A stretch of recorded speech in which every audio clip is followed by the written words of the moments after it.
Spider VS Code. String variables. Every variable holds a value, which is the information assigned and associated with that variable. You can change the value of a variable in your program at any time. So strings. A string is simply a series of characters. Anything inside quotes is considered a string in Python, and you can use single or double quotes around your strings like this. So this is a string inside double quotes, and this is also a string inside single quotes, but there are also double quotes inside the single quotes. So this is a string message, and we can print this string. Hello Python world, and this is also a string. We can also print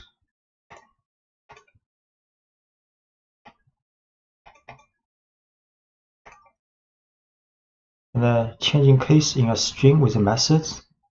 So this is a string with all lowercase alphabet. Then you can print name.title. So each word begins with a capital letter.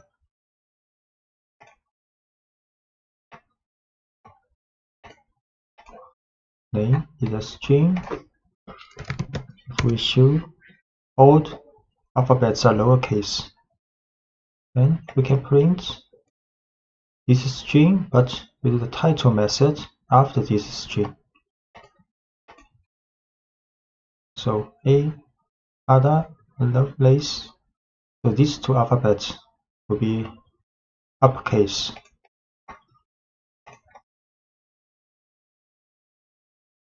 Can also print a name dot up. So all alphabets will be uppercase. Or name dot lower, then all alphabets will be lowercase. So we create string name again.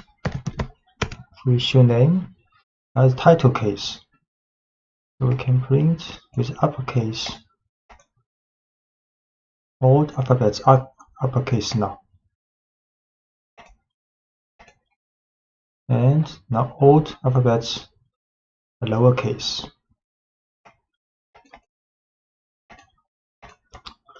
Combining or concatenating strings.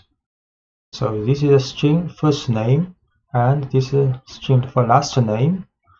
So you can create a string called full name using first name plus a space symbol and with last name.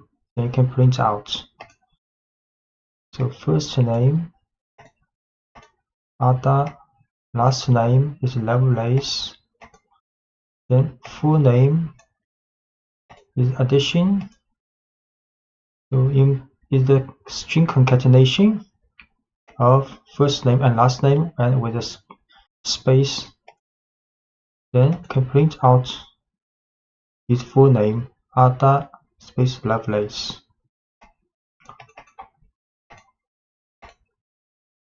Adding white space to strings with tabs or new lines. So space tabs and end of line symbols are called white spaces. So you can print \t means tab, add a tab space before text. Then you can print also with \n new line, \n is a new line. And you can combine \n and \t. So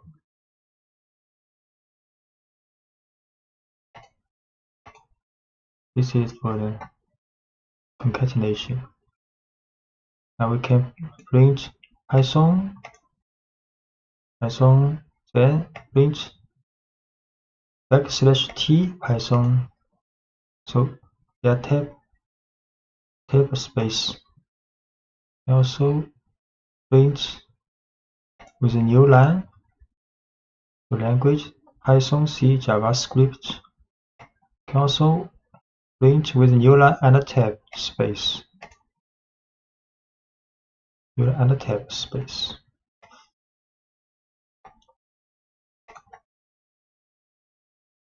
Stripping white spaces. So favorite language is Python with a space. Then favorite language R strip will right side white space removed temporarily. And favorite language L strip will remove white space at the left side. Favorite language dot strip will remove white space at both sides. So favorite language Python the space and can print out. You see a space here. And if we use R strip, then no space here now. But favorite language has not been changed, so R strip is temporarily remove this space.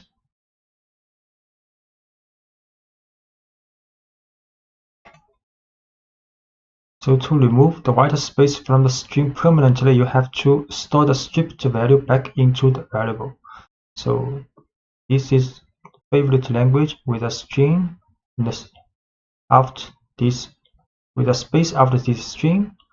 You can use R strip but assign back to this string variable. So create again favorite language with a string the right side, then we R strip this space and assign back to this variable. Then we show this favorite language again. Now string has been removed permanently. You can add, subtract, multiply, and divide numbers in Python. And 3 double star double asterisk 2 means exponents. So 3 square. And 10% symbol 3 means modulo. So returns the remainder of division. 3 exponent 2 9 age 23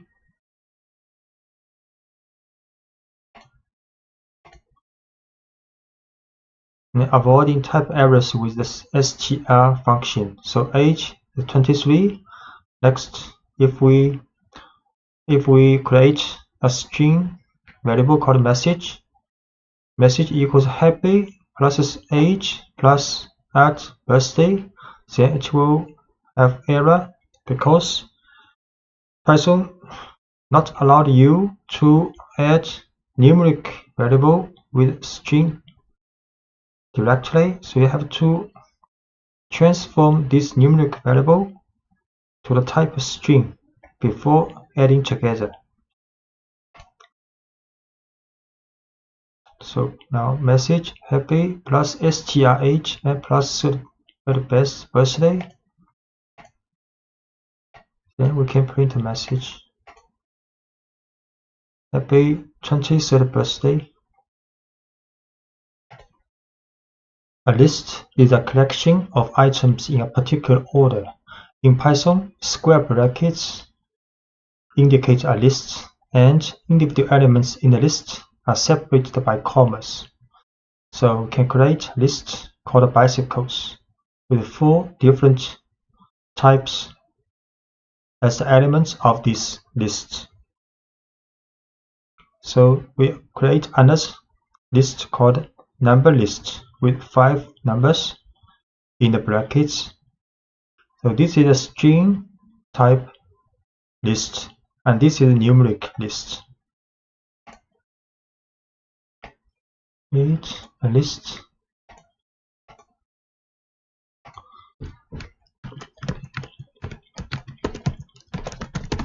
We show this list and create a bicycle list. can print out this bicycle list for bicycles. And accessing elements in a list, you can access any element in a list by telling Python the position or index of the item desired. For example, we can print the first bicycle in this list. And you can also use the string method on any element in a list. So we can get the title form of the first bicycle. You can print first bicycle in the list. Select. Can also print first bicycle's title form in the list. The T is capitalized.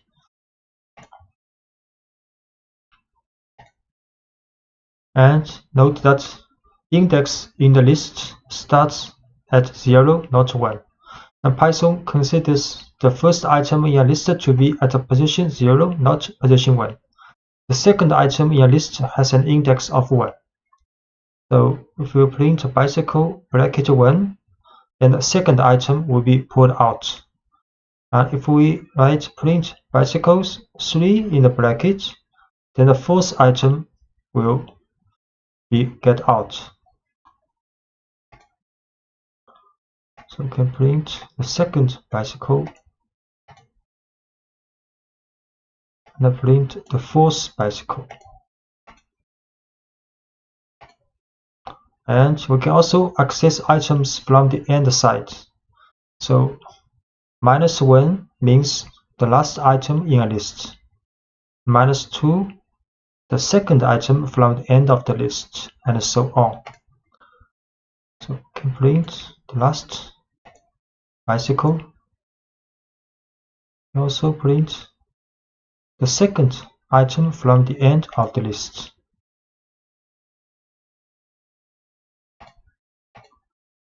Using individual values from a list, you can use individual values from a list just as you would any other variable. For example, you can use concatenation to create a message based on a value from a list. So for example, we can get out the first bicycle and using its title form, then this item concatenated with this string and this string. We create a message with concatenation of string and the bicycle's first element with the title form and plus symbol.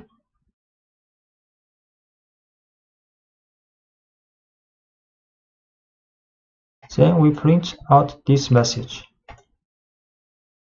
So this message is my first bicycle with a track. Most lists you create will be dynamic, meaning you will build a list and then add and remove elements from it as your program runs its course. To change an element, use the name of the list followed by the index of the element you want to change, and then provide the new value you want that item to have. For example, this is original list with 4 car brands, and we can change the first element of this list to another value. So this is a list with 4 cars. Print. Then we can set the first value to Ducati, and we print again. Now the first value has been changed. And we can also add elements to a list. Python provides several ways to add new data to existing lists. We can append elements to the end of a list. So this is the original list for the motorcycle. And we can use append function. So motorcycle.append Ducati. So the Ducati is added to the end of the list. Create this list with 3 motorcycles. 3 motorcycles now. Then we can append Ducati to the end of the list. So now the list has 4 cars now, with Ducati at the last position. You can start with an empty list and then add items to the list using a series of append statements. So we can also create an empty list first with 2 brackets. Then motorcycles, append Honda, append Yamaha, and append Suzuki. Create first an empty list. Then we can append 3 motorcycles. We show this list again. So now the list motorcycle has 3 cars now. And you can also insert elements into a list. So you can add a new element at any position in a list by using the insert method. You do this by specifying the index of the new element and the value of the new item. So this is a list, and we can insert the first position, a new motorcycle here.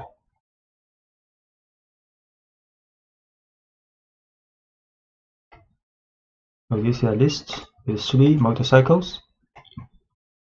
Can insert Ducati to the position 0, first position, and we show this motorcycle. Now Ducati is the first motorcycle and the other 3 motorcycles from the original list.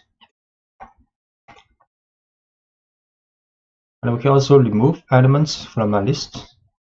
You can remove an item according to its position in the list or according to its value. So removing an item according to its position, you can use the del statement if you know the position of the item you want to remove from a list. So this is a list with 3 motorcycles. We can remove the first motorcycle, the second item, the list with 3 motorcycles. 3 motorcycles now. Then we'll del first motorcycle. Show again. Now only the 2 motorcycles left in the list. Can also create 3 motorcycles now. The motorcycle has 3 motorcycles in the list now. We can delete the second motorcycle this time. We show again this list. Only 2 left. A second Yamaha has been removed.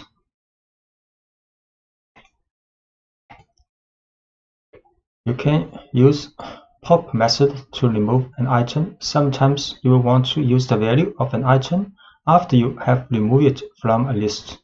So the pop method removes the last item in a list, but it lets you work with that item after removing it.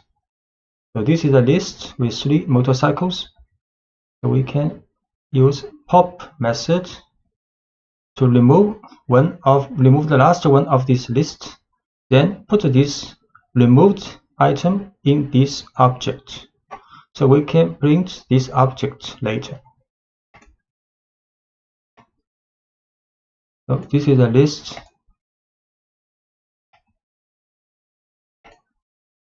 with 3 motorcycles. Then we can use the pop method. Remove the last one of this motorcycle list. Then print again this motorcycles list. Now 2 left. The last one, Suzuki, has been removed. And we can also print this popped motorcycle.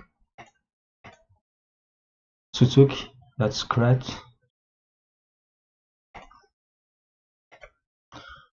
And popping items from any position in a list. You can actually use pop to remove an item in a list at any position by including the index of the item you want to remove in parentheses. So this is the list with 3 motorcycles.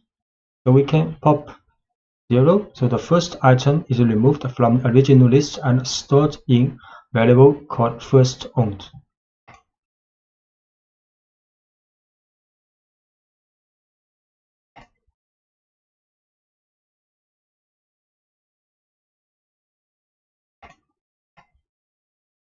Create this motorcycle list again.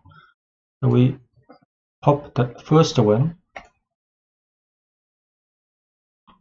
Then we can print the first motorcycle I owned was here's the title. This message is the string concatenated with this popped value with a title form.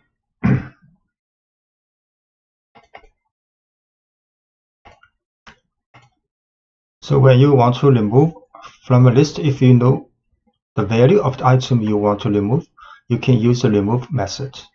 So this is a list with 4 motorcycles. So if we want to remove the item with this value, so we can use motorcycle.remove Ducati. So Ducati is removed, but note the remove method deletes only the first occurrence of the value you specify. So if there is a possibility the value appears more than once in the list, you will need to use a loop to determine if all occurrences of the value have been removed. So this is a motorcycle list with 4 motorcycles. Then we can remove Ducati using remove function. And print again. Now Ducati has been removed. Sometimes you will want to preserve the original order of your list, and other times you will want to change the order. Python provides a number of different ways to organize your lists depending on the situation. Sorting a list permanently with the sort method. So this is a list with 4 cars, and you can use cars.sort.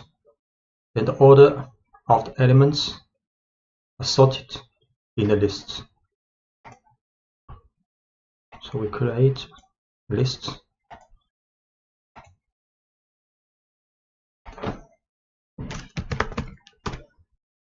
So the order of the elements in the cars, like now, you can use sort. We'll print again.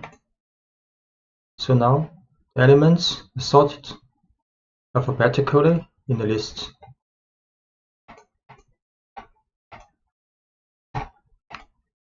And you can also sort this list in reverse alphabetical order by passing the argument reverse equals true to the sort method.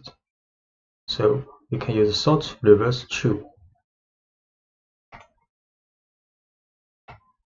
This is a car list with 4 motorcycles.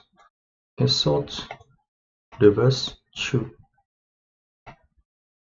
Then print again. So now the elements in the list has been sorted alphabetically with a reverse order. So sorting a list temporarily with the sorted function. The sorted function lets you display your list in a particular order but doesn't affect the actual order of the list. So this is a list of 4 motorcycles. You can use sorted cars. So it will show the list in a sorted order. But if you print this car again, the order has not been sorted. It has the original order. We'll create again this list for the motorcycle. So this is the original order. Compare again. So here is the original list. Print with the sorted function. So this is the sorted list alphabetically. Okay, again print. Here is the original list again, 2. So the original order in the list has not been changed. We can also print the sorted cars in the reverse order. So this is the reverse alphabetical list if we use sorted.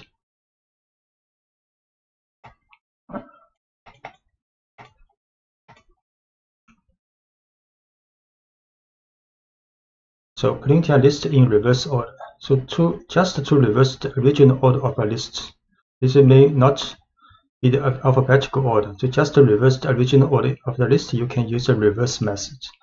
So this is the original list. If we use cast reverse and print a cast, then the order of the elements are reversed. So the last one will be printed first. So the reverse method changes the order of a list permanently, but you can revert to the original order anytime by applying reverse to the same list a second time. So we print. This is the. Okay, we create again this motorcycle list. So this is the original order, and we use cars dot reverse. Then print again.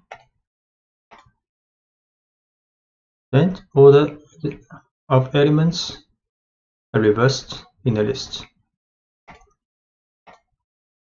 Okay, finding the length of a list. You can quickly find the length of a list by using the len function.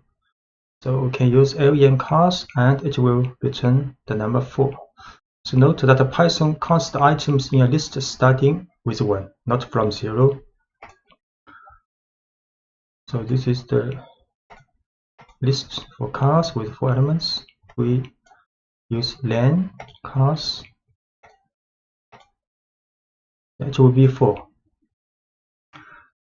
Looping allows you to take the same action or set of actions with every item in a list. So when you want to do the same action with every item in a list, you can use Python's for loop. Let's say we have a list of magicians' names, and we want to print out each name in the list. A for loop will let Python to handle this task easily. So in the for loop, Python pulls a name from the list magicians and store it in the variable magician. Then print the name that was just stored in magician.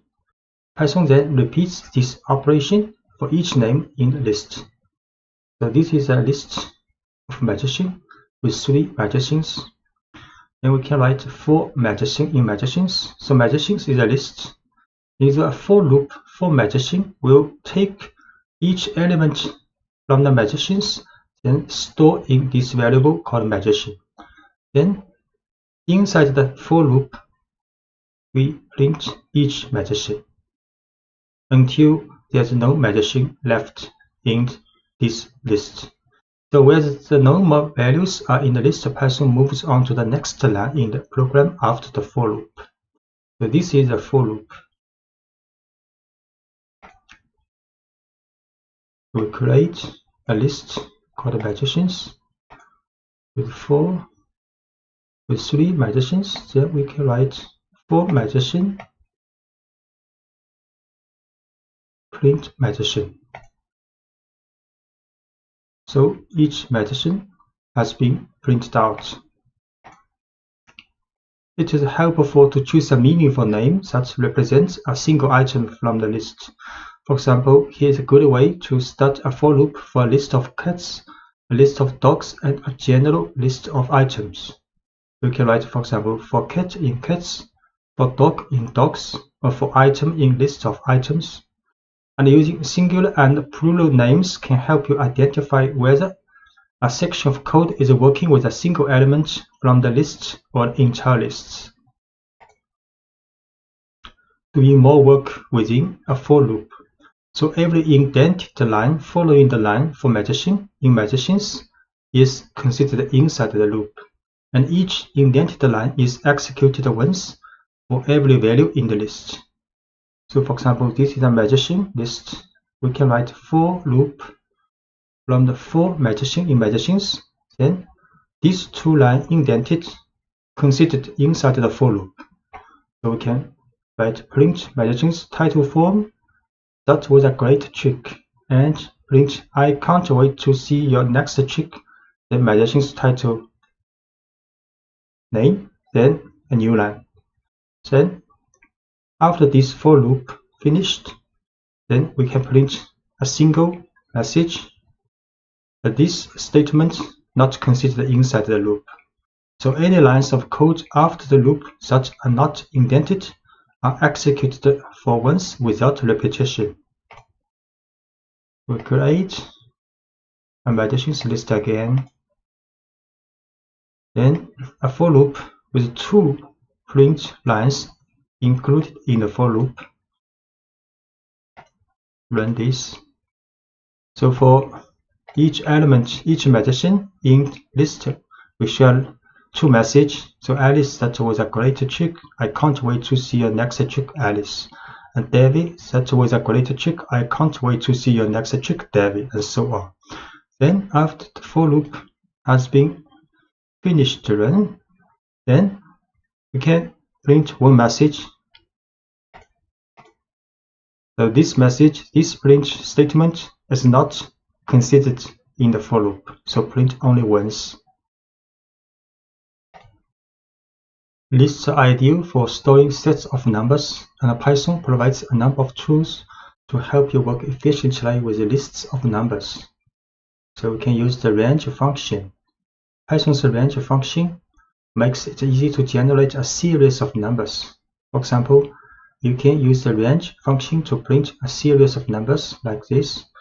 You can write a for loop, the for value in range 1 to 5. You can print a value. The result will print 1, 2, 3, 4. The range 1 to 5 will print a number from 1 to 4. Then for each value of this 1 to 4 will print out. So although this code looks like it should print the numbers from 1 to 5, it doesn't print the number 5. So in this example, range prints only the numbers 1 through 4. This is the result of off by 1 behavior you will see often in Python and many other programming languages. So if you want to print the numbers from 1 to 5, you would use range 1, 6.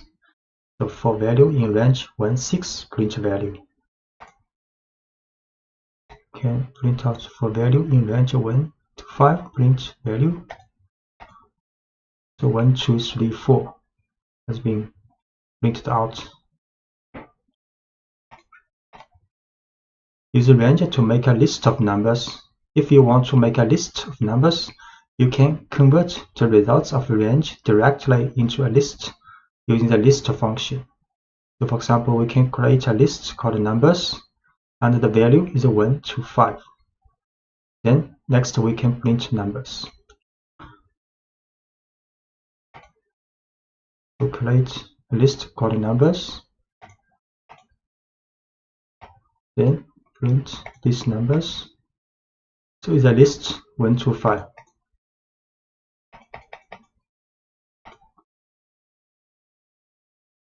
And we can also use the range function to tell Python to skip numbers in a given range. For example, it is how we would list the even numbers between 1 and 10.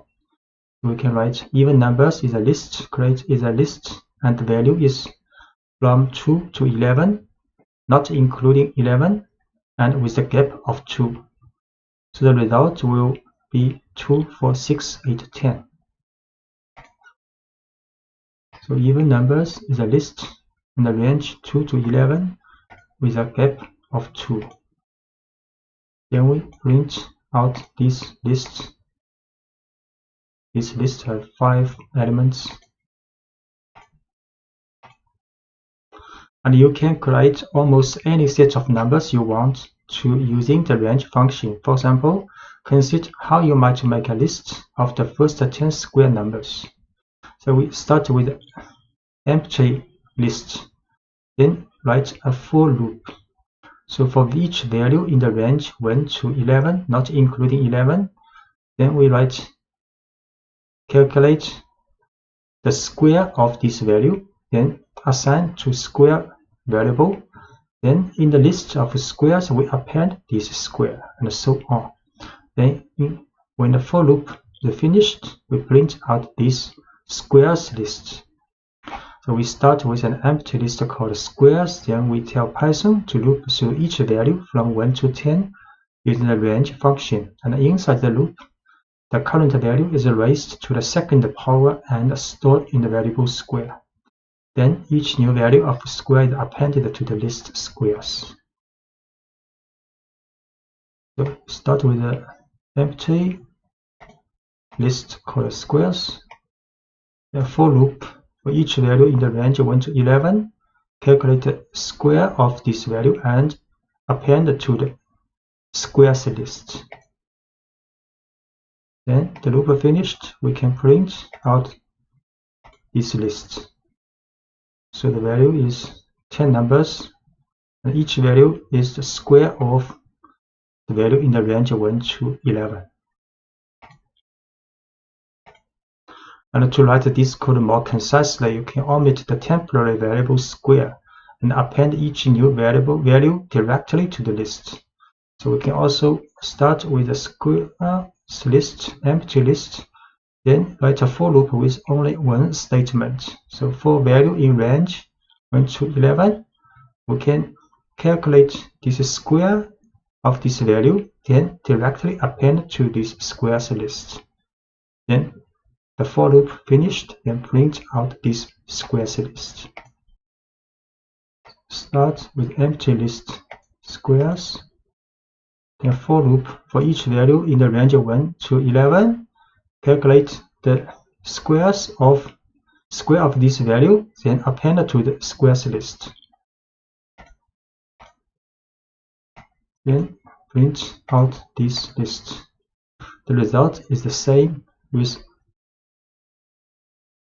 10 numbers, and each of numbers is the square of each value in range 1 to 11. A list comprehension allows you to generate this same list in just one line of code. A list comprehension combines the for loop and the creation of new elements into one line, and automatically appends each new element. The following example builds the same list of square numbers you saw in previous lectures, but uses a list comprehension.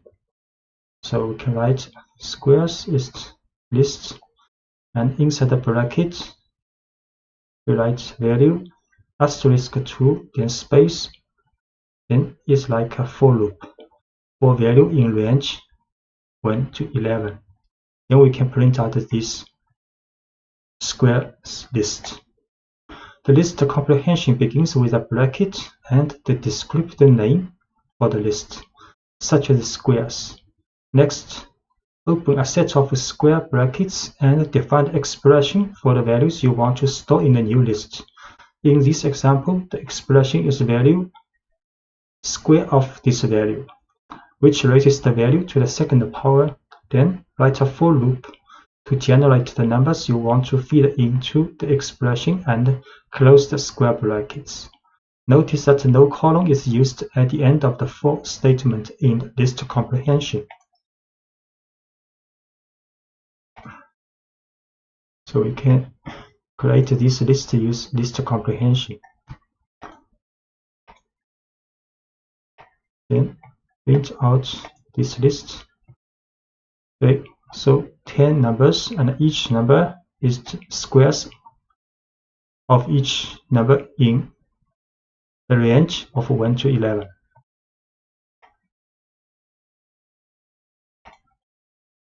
You can also work with a specific group of items in a list, which Python calls a slice.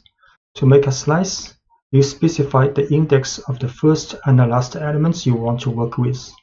As with the range function, Python stops one item before the second index you specify. So the following example involves a list of players on a team. So this is a list with 5 players, and we can print players bracket 0 to 3, then it will return the first 3 elements. So the code prints a slice of this list, which includes just the first 3 players. So players is a list with 5 players, then can print the first 3 players. And you can generate any subset of a list. For example, if you want the second, third, and fourth items in a list, you would start the slice at index 1 and end at index 4. So 4 not included. Then it will return the second, third, and fourth element. So from the index from 1 to 3. So the second, third, and fourth elements will be returned. So we print the second, third, and fourth elements. And if you omit the first index in a slice, Python automatically starts your slice at the beginning of this list. So if you just write column 4, then it will return the first 4 elements. So we return the first 4 elements with column 4.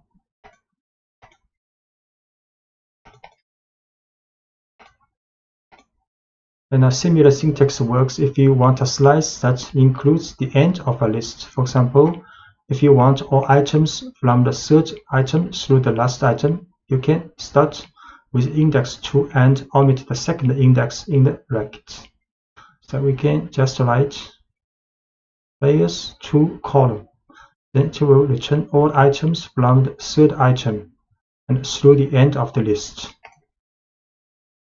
We print players 2 column to return from the second to the last items in the list. The negative index returns an element a certain distance from the end of a list. So therefore, you can output any slice from the end of a list. So for example, we can write players bracket -3 then column. Then it will return the last 3 players. So it will return the last 3 players with negative index.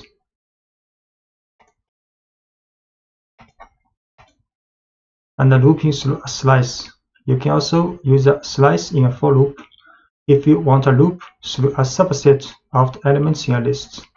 In the next example, we loop through the first 3 players and print their names. For example, can write for player in players, the slice with column to 3, then from the first to the third element of this list. Then for each element of these 3 elements, we can print each element's title for. So players 5 elements, print. Here are the first 3 players on my team. Then we can with a for loop for the slice of a list. So the first 3 elements played. And copy a list.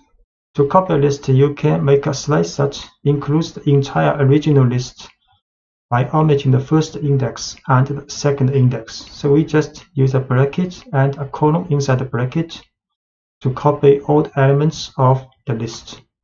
Now this tells Python to make a slice that starts at the first item and ends with the last item, and producing a copy of the entire list. For example, imagine we have a list of our favorite foods and want to make a separate list of foods that a friend likes. This friend likes everything in our list so far, so we can create the list by copying ours.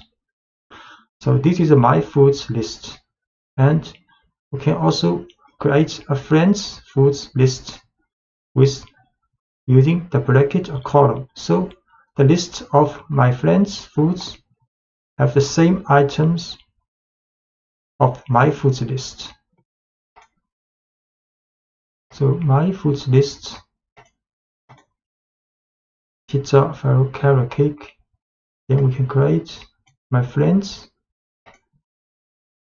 food list. Then we print out. So my favorite foods are this one, these three. Then my friends favorite food lists.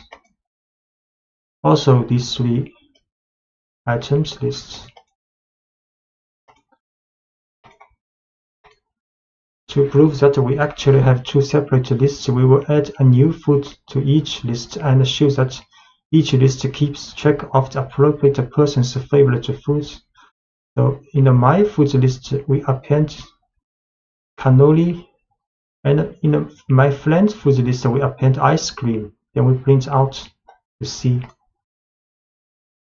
The My Foods append a new food, and My Friends Foods also append a different foods. Then we print to see my favorite foods. So this one is appended to in the My Favorite Foods. And this one appended to the My Friend's Favorite Foods. So which means these two lists are independent, separate lists. If we had simply set my friend's foods equal to my foods, we will not produce two separate lists. So for example, this is my food list, and we just use equal. So my friend's foods list is equal to my foods list. Then we append two different items to each list, and in this form, if to connect to list, then append item in one list will also do for the other. We will see. So for my foods list, create first with three items.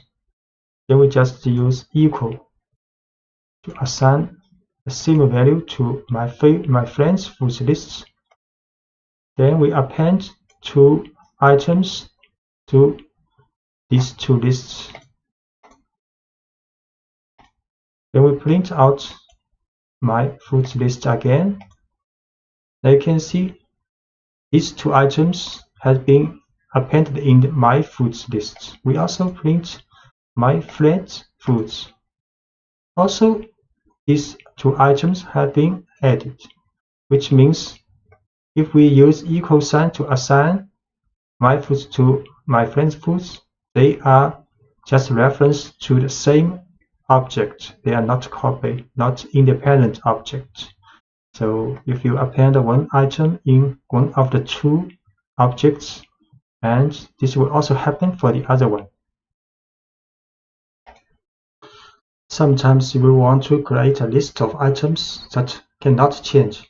Tuples allow you to do just that. Python refers to values that cannot change as immutable, and an immutable list is called a tuple. A tuple looks just like a list, except you use parentheses instead of square brackets. Once you define a tuple, you can access individual elements by using each item's index, just as you would for a list. For example, if we have a rectangle that should always be a certain size, we can ensure that its size doesn't change by putting the dimensions into a tuple. So we define the tuple dimensions using parentheses instead of square brackets. Then print each element in the tuple individually, using the same syntax we have been using to access elements in a list. So this is a tuple with two elements. We use parentheses to create a tuple. Then if we want to get the elements, first elements, we just can use this tuple with a bracket 0. This form is same as the list, and this can get the second elements of this tuple. We create a tuple. Then we print out the first element and print out the second element of this tuple. And let's see what happens if you try to change one of the items in the tuple. So if we set the first element to 250 and Python will raise an error. We create this tuple first. Then we try to assign a new, change the value of one element. Then type error tuple object does not support item assignment. And the looping through all values in a tuple. You can loop over all the values in a tuple using a for loop, just as you did with a list. So this is a tuple. We can also use a for loop for dimension in dimensions, then print each element. Create a tuple, then we print a message, and we print each element of the tuple using a for loop. So 2 elements printed out. So writing over a tuple, although you cannot modify a tuple, you can assign a new value to a variable such as holds a tuple. So if we want to change our dimensions, we could redefine the entire tuple. So you can, this is the original tuple. This is the new tuple we defined. So if you want to change the value, because you cannot change the element by element, so you can define the tuple again with the new value. You can define the entire tuple again with the new value you want. So we create this tuple again with the new value. Then we print out, then using a for loop to print this tuple out. Conditional tests. At the heart of every if statement is an expression that can be evaluated as true or false, and is called a conditional test. Python uses the values true and false to decide whether the code in an if statement should be executed. So if a conditional test evaluates to true, Python executes the code following the if statement. If the test evaluates to false, Python ignores the code following the if statement. A simple example of conditional tests.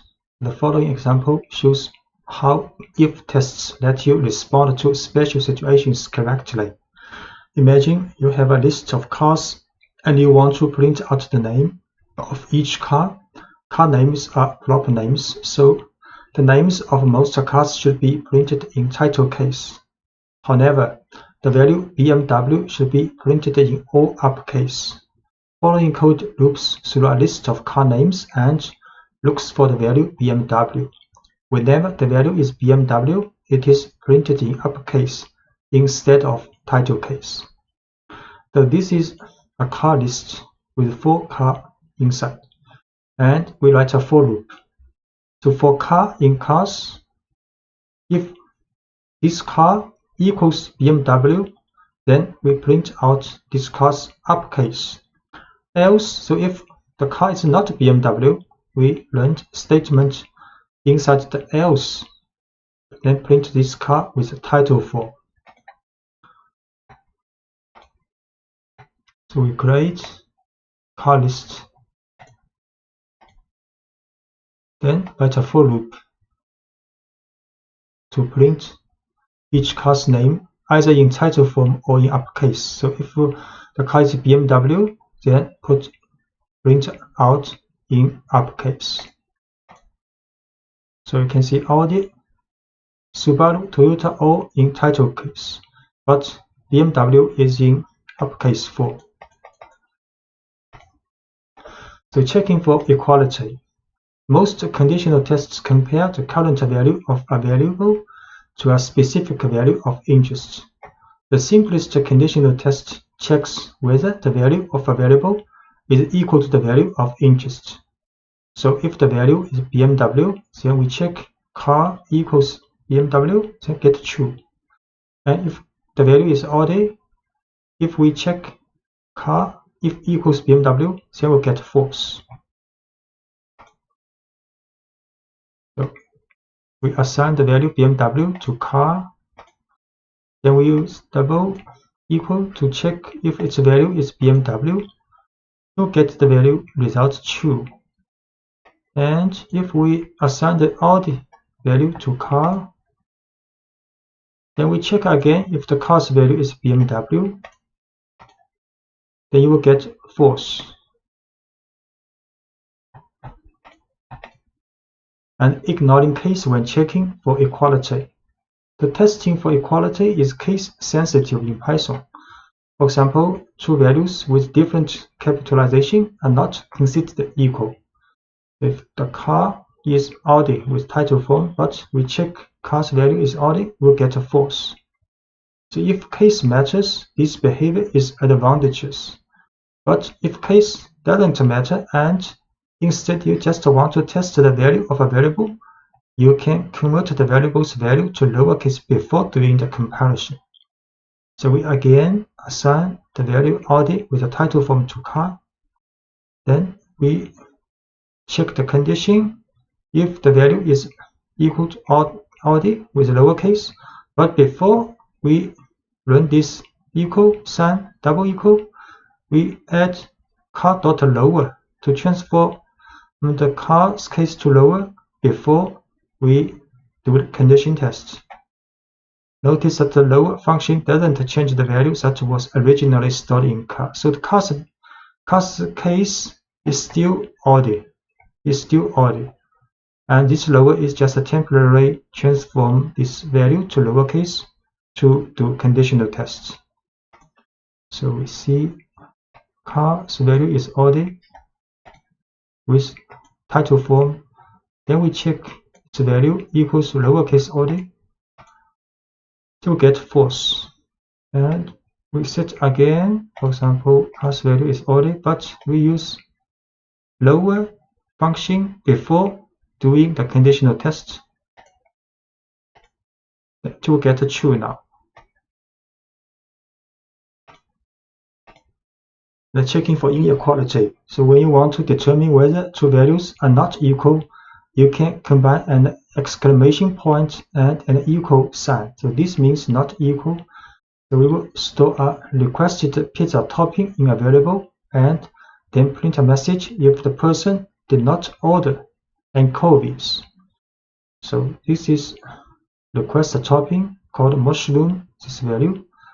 So if request a topping not equal to anchovy, then we'll print holded anchovies.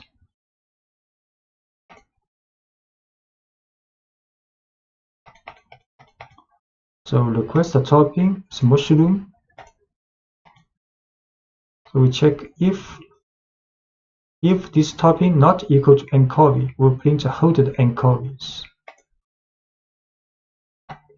So this message printed out because this value is mushroom, and we test if this value not equal to anchovy. This test will get true. Will get true, then this statement will be run in the for loop, in the if statement. And the numerical comparisons. So testing numerical values is pretty straightforward. For example, the following code checks whether a person is 18 years old. So if the person is 18 years old, then you test numerically if the age equals 18. You get a true result. You can also test to see if two numbers are not equal. So for example, the following code prints a message if the given answer is not correct. So answer is 17. So we test if answer not equal to 42. Then we print a message, this is not the correct answer, please try again. So age is 18. Then we test age. If age is 18 equals 18, the result is true.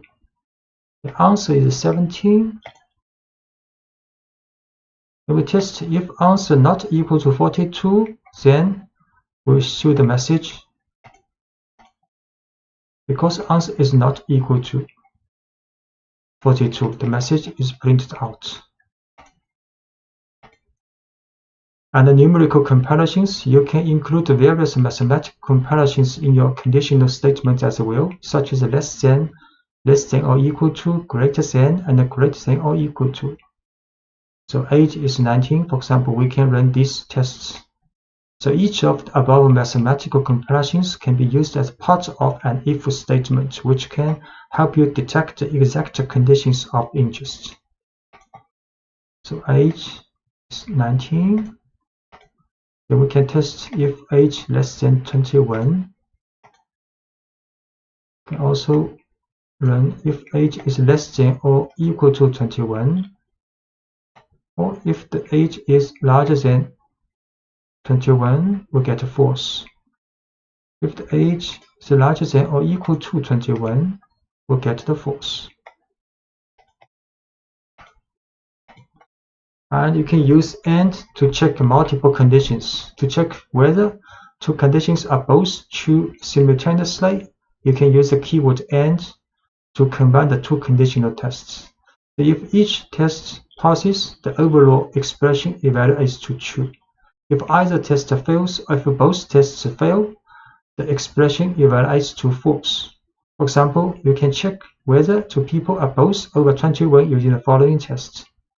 So these two people has age 22 and 18. We can test if this age larger than equal to 21, and this one also older than 21.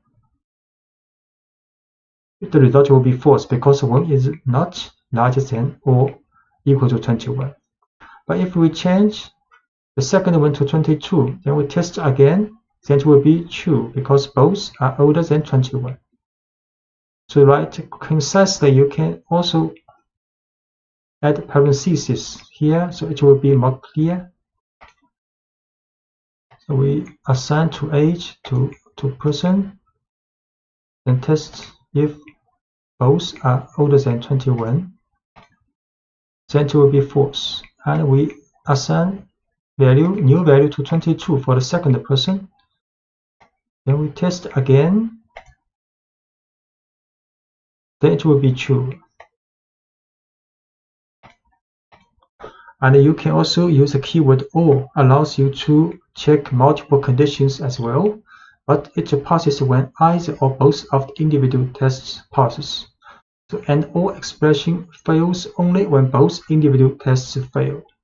So let's consider two ages again, but this time we will look for only one person to be over 21.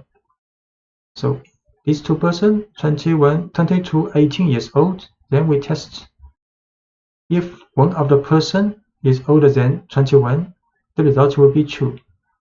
And if we assign the first person to 18 also, then we test again, then the result will be false because none of the two people are older than 21 now. So we will set these two persons' age to 22, 18, then test if using auto test if one of the at least one is older than 21, get the result true. But if we set the first person also to 18 years old, then test again if at least one is older than 21, we'll get the false. And checking whether a value is in a list. So sometimes it's important to check whether a list contains a certain value before taking an action. So to find out whether a particular value is already in a list, you can use the keyword in. So let's consider some code you might write for a pizzeria. We will make a list of toppings a customer has requested for pizza, and then check whether certain toppings are in a list. So this is a requested topping with 3 elements, a list. Then we will run the conditional tests. Mushrooms in requested toppings. This is true because mushroom in. But if we run the pepperoni in requested toppings, we'll get false because this list does not contain pepperoni. The requested topping is a list called pizzeria. Then we run the conditional test. Mushroom in requested topping, get the true in results. If we run pepperoni in requested topping, the result is false. And you can also check whether a value is not in a list.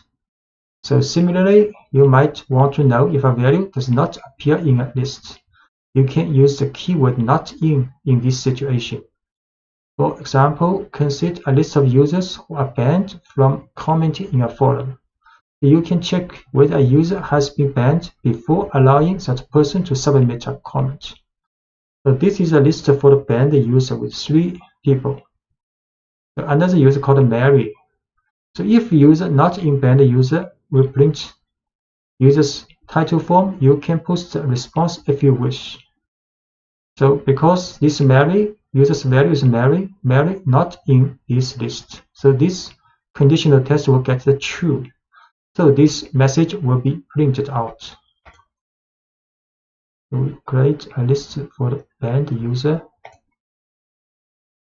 and we create a value. Object user is Mary.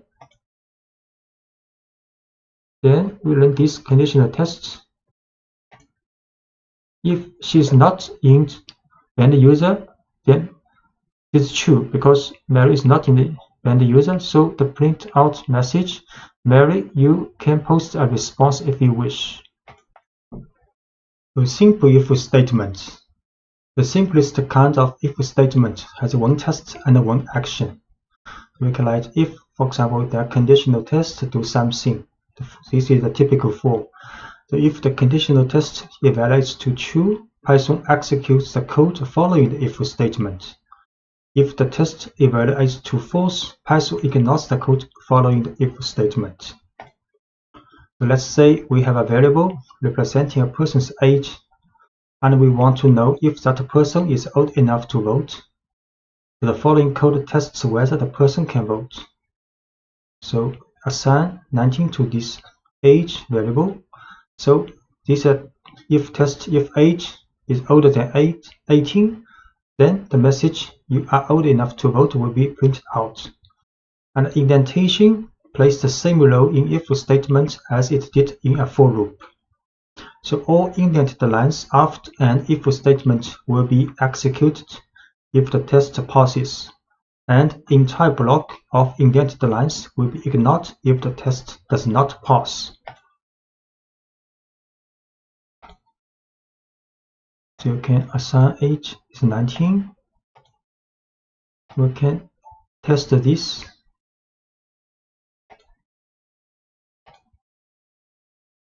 Because it's older than 18, so these two statements are run. So you can have as many lines of code as you want in block following the if statement. So let's add another line of output if the person is old enough to vote, so asking if the individual has registered to vote yet. So these two messages will be printed out. And if-else statement. And if-else block is similar to a simple if statement, but the else statement allows you to define an action or set of actions that are executed when a conditional test fails. So we will display the same message we had previously if the person is old enough to vote, but this time we will add a message for anyone who is not old enough to vote. So if we assign 17 to the age, then test if age is 18, is larger older than 18, we will print these two messages. But if this test fails, so we will run the else statement.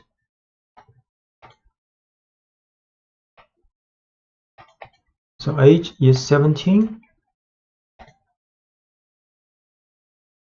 Then we test if age is older than 18, then print this message. Else, if this test is fail, then we will print these two messages. So because age is 17, not older than 18, then these two messages are printed out. Sorry, you are too young to vote, and please register to vote as soon as you turn 18. And the if and else chain. Often you will need to test more than 2 possible situations. And to evaluate this, you can use Python's if else syntax. Python executes only one block in an if-elif-else chain. It runs each conditional test in order until one passes. So when a test passes, the code following that test is executed and Python skips the rest of the tests. The following code tests for the age group of a person and then prints an admission price message. So for example, age is 12. Then we run if age is younger than 4, then print this message. But this message, if this is fail, then Python will test this conditional test. If it is younger than 18 but older than 4. If this passes, gets a true result, then this message will be run. Then the if test, then the statement after the if test will be run. So if both of these conditional tests fails, then Python will run this message. We see age is 12. We'll test using if, elif, and else. The admission is 5 now because 12 is not younger than 4. Then this gets false. Then Python will test the next. Next will be true because younger than 18. So the statement inside the elif will be run. Then Python will finish this if statement, if, elif, else statement.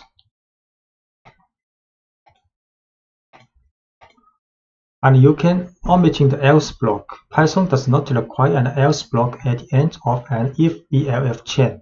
Sometimes an entire block is useful. Sometimes it is clearer to use an additional if statement that catches the specific condition of interest. So for example, age is 12 again, then we can run if conditional tests, then elif another one, then elif another one, then elif another one. So we do not use else here. We just use very specific conditional test for each age group.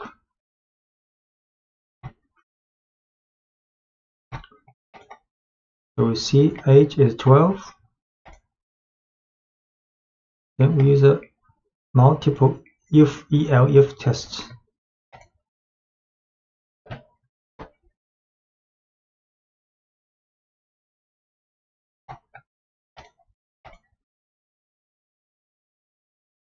So in this if-elif test, price has been assigned one of each value. Then next we print out this value. We see your admission cost is 5. So age 12 for this group, price 5, because not younger than 4 but younger than 18. And the else block is a catch-all statement. It matches any condition that wasn't matched by a specific if or elif test, and that can sometimes include invalid or even malicious data. So if you have a specific final condition you are testing for, consider using a final elif block and omit the else block. This is what we have seen in this code. You can do some interesting work when you combine lists and if statements. You can watch for special values that need to be treated differently than other values in the list. You can manage change conditions efficiently, such as the availability of certain items in a restaurant throughout a shift. You can also begin to prove that your code works as you expect it to in all possible situations. So checking for special items. So let's continue with the pizzeria example. The pizzeria displays a message whenever a topping is added to your pizza as it is being made. The code for this action can be written very efficiently by making a list of toppings the customer has requested and using a loop to announce each topping as it is added to the pizza. So this is a request a topping list with 3 items. Then we can write a for loop for request topping in request toppings. For each element of this list, then we print adding this request topping. So you can create a list called request toppings. Then you can write for loop. For each request topping in request toppings, print add this request topping. So it's very clear: add mushroom, add green peppers, add extra cheese. Then last one, outside of for loop will print a final message. The job finished. But what if the pizzeria runs out of green peppers, and if statement inside the for loop can handle this situation properly? So this is request topping, and in the for loop we can test using if statement. So if request topping equals green peppers, then a message, sorry, we are out of green peppers right now, will be printed out. Otherwise, if this test is a fail, which means if the request topping is not equal to green peppers, then the message adding this request topping will be printed out. So create a request topping again. Then this for loop. In the for loop, we use an if statement to test if it is a green pepper. So the message is like this. So adding mushroom, and for the green peppers, the message will be like, sorry, we are out of green peppers right now. And for the extra cheese will be printed like adding extra cheese. So this is the last message of the for loop.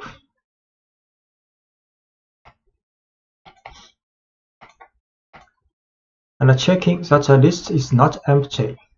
Sometimes it's useful to check whether a list is empty before running a for loop. So as an example, let's check whether the list of request topping is empty before building the pizza. If the list is empty, we will prompt the user and make sure they want a plain pizza. If the list is not empty, we will build the pizza just as we did in the previous examples. So we first create an empty list to request toppings. So just next we will run if request toppings, which means if request topping has at least one element and not empty, then it will run the for loop. Else, if request topping is empty, we will run another loop, another message.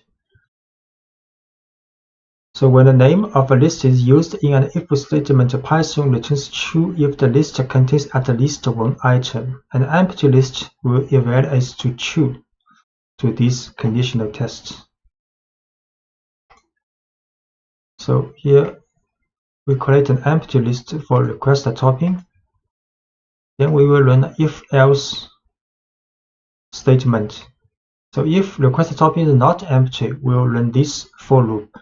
But if it is empty, then this test will fail. Then we run the else statement. So the else statement is run in this case now. Using multiple lists. What if a customer actually wants French fries on their pizza? You can use the lists and if statement to make sure your input makes sense before you act on it. So let's watch out for unusual topping requests before we build a pizza. And the following example defines two lists. The first is a list of available toppings at the pizzeria, and the second is the list of toppings that the user has requested. And this time, each item in request toppings is checked against the list of available toppings before it's added to the pizza. So the code will look like this. Available toppings is a list created, and request toppings is another list which created for the request toppings from the customer. Then we will write a for loop. Then for each request topic in the request toppings, we will check if this request topic in these available toppings lists. So if this test gets true, then we print add this request topic. Otherwise, if this request topic item is not in available toppings list, then we will run another message. We ask customer, say, sorry, we don't have these toppings. So we run create two lists. One is available toppings and one is requested toppings. Then we write a for loop for each requested toppings. Then test if this one is in the available toppings. If it is true, then we print this message. If it is not true, then we run the else statement. So you can see the mushroom is in available topping list. So we're adding mushrooms. The same for the extra cheese, but for the French fries in the requested topping, the message sorry we don't have French fries will be run out. A dictionary in Python is a collection of key-value pairs, so each key is connected to a value, and you can use a key to access the value associated with that key. A key's value can be a number, a string, a list, or even another dictionary. In fact, you can use any object that you can create in Python as a value in a dictionary. In Python, a dictionary is wrapped in braces, with a series of key-value pairs inside the braces. So this is a dictionary with two key-value pairs, and the key is color and points, and the value is green and 5. Accessing values in a dictionary. To get the value associated with a key, give the name of the dictionary and then place the key inside a set of square brackets as shown here. So we can access the value of key color. So this will print out the value of color. And similarly, this will print out the value of points in this dictionary. So this is the dictionary with two key-value pairs. So we can get the points value of this dictionary and assign to new points. Next, we can print out these new points with a message. So alien 0 is a dictionary with two key-value pairs. And we can print out the value of this dictionary's color. Its color is green. And we can print out the value of points. Points is 5. We can create this dictionary again. And we can get out the value of points and assign to this variable called new points. Then we can print out a message using these new points. So you just earned 5 points. So you can add new key-value pairs to a dictionary. To add a new key-value pairs, you would give the name of the dictionary followed by the new key in square brackets along with the new value. So let's add 2 new pieces of information to the alien 0 dictionary. The alien's x and y coordinates. So this is original dictionary has 2 key-value pairs. Then we can add a new key-value pair called x position equals 0 and y position equals 25. So this is the dictionary with 2 key-value pairs. And print out this dictionary, 2 key-value pairs. Then we add another 2 key-value pairs. We print out again. Now the dictionary has 4 key-value pairs, color, points, x position, and y position, and their values. Notice that the order of the key value pairs does not match the order in which we added them. So Python doesn't care about the order in which you store each key value pairs in a dictionary. It cares only about the connection between each key and its value. And you can start with an empty dictionary. It's sometimes convenient or even necessary to start with an empty dictionary and then add each new item to it. To start filling an empty dictionary, you can define a dictionary with an empty set of braces and then add each key value pairs on its own line. So we can start with an empty dictionary with 2 braces. Then we add 1 key value pairs using alien0, brackets color equals green, and points equals 5.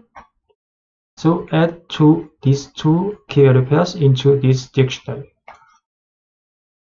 We start with an empty dictionary. Then we add these 2 key value pairs into a dictionary. Then print out again. Now the dictionary has 2 key value pairs. Can modify values in a dictionary. To modify a value in a dictionary, give the name of the dictionary with the key in square brackets and then the new value you want associated with that key. So for example, consider an alien that changes from green to yellow as the game process progresses. So we create a dictionary with only 1 key value pair, color is green. Then we can modify the value of this key color to yellow. So we create first key value pair green in this dictionary, and we print out the alien's color. The alien is green now. Then we modify the color to yellow in this dictionary. And we can print out again the alien is now yellow now. And you can set dictionary with, for example, for x position, y position, and a speed medium. Can print original position for this alien x position. So position is 0 now, original. Then we can move the alien to the right. So if alien 0 speed is slow, x increment is 1. And else if speed is medium, then increment is 2, and else increment is 3. So because x speed is medium now, so the increment is 2. And we can also we can run this test first. So x increment will be assigned with a 2 value now. Then we can modify the position x position with current position plus x increment. So we run this to modify the value of x position. So print new x position. Now we see new position 2 because have increment with 2 value to the x position. And we can also remove key value pairs. So when you no longer need a piece of information that is stored in a dictionary, you can use the del statement to completely remove a key value pair. All del needs is the name of the dictionary and the key that you want to remove. For example, let's remove the key points from the alien0 dictionary along with its value. So this is a dictionary with 2 key value pairs. Then we can remove the points, the key value pairs with the points. Use del alien0 points in brackets. So we can create these key value pairs dictionary first. 2 key. So print. So there are 2 key value pairs in this dictionary. Then we remove 1 key value pairs points has been removed. We show again this dictionary now has only color key value pair. Because a dictionary can contain large amounts of data, Python lets you loop through a dictionary. You can loop through all of a dictionary's key value pairs, through its keys, or through its values. So looping through all key value pairs, to do so, you could loop through the dictionary using a for loop to write a for loop for a dictionary. So let's consider a new dictionary designed to store information about a user on a website. The following dictionary will store one person's username, first name, and last name. So this is a dictionary called user, and will store username Fermi, first name Enrico, and last name Fermi. Then can write a for loop for key value in user this dictionary's items attribute. So this username items attribute will return the key value pairs. Then for each key value pair, we will print key its value and value its value. So you create names for the two variables that will hold the key and the value in each key value pair. You can choose any names you want for these two variables. So you can choose any name for these two variables. The second half of the for statement includes the name of the dictionary followed by the method items, which returns a list of key value pairs. The for loop then stores each of these pairs in the two variables provided. So we can create dictionary for the user. Then we can write a for loop, and in the user zeros items, then we print out this information. So all the key value pairs in this dictionary are printed out. The username value, first name value, last name value.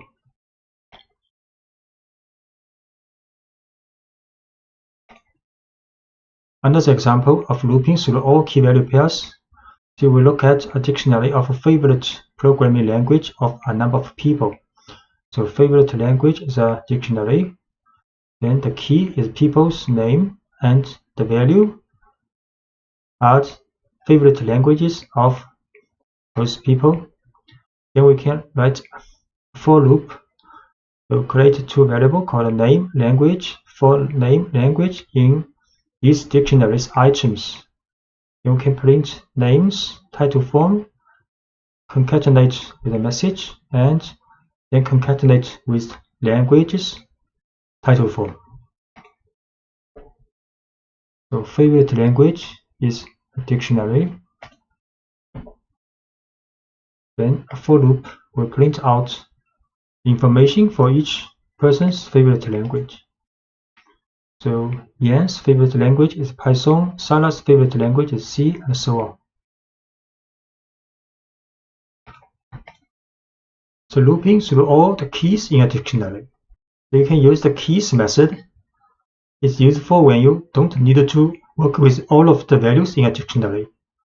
So let's loop through the favorite language dictionary and print the names of everyone who took the poll. So this is the same dictionary as before. Then we can write also for name, create one variable called name in this dictionary's keys attribute. So then can print out each name's title form. So this is a dictionary. Then a for loop in dictionary's keys attribute. Then only the keys and the people's name are printed out.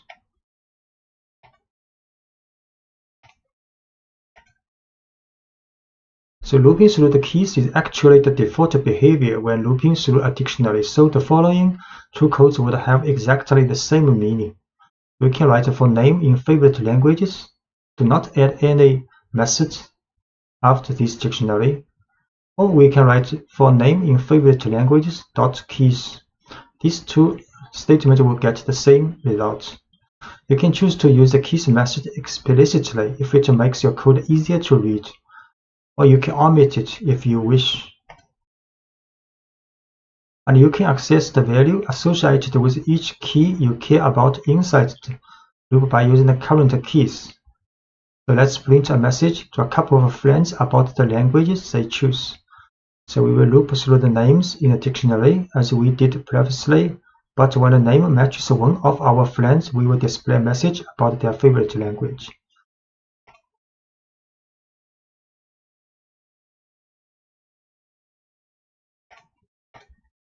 So this is the code.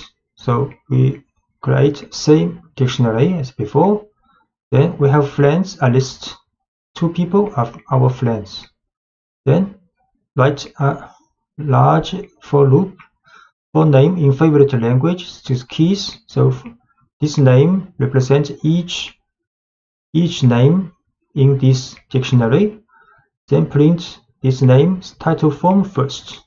Next, we write an if conditional test. So if this name in friends is this list. So if one of these keys is in this list, then we will print another message, hi, the name's title form, and a message, I see your favorite language is your favorite language's value, which language is title form. So we show this. Create this dictionary first. Then we create another list called friends with 2 items. Next, write a for loop to print out each people in the favorite languages list first. Then, if this person matches in this list, then we'll print another message for this friend. So first Yang print out, then Sarah print out. Because Sarah is in the friend list, then Sarah will have another message printed out. Then Edward print out, then Phil, because Phil also in the friend list, then Phil will also have another message printed out.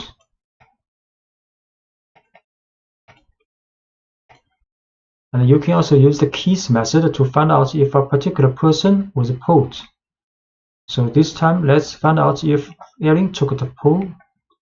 Same dictionary we produce. Then if Erin not in favorite language keys, we use not in. So favorite language.keys will return a list of these keys in the dictionary. Then Erin if not in, so print Erin, please take your pull. And the keys method isn't just for looping, it actually returns a list of all keys, and the line simply checks if Erin is in this list. Because she is not, a message is printed inviting her to take the pull. We can create this dictionary first. Then check if Erin not in this dictionary's keys list, we'll print a message. Because Erin is not in, so the message is printed out.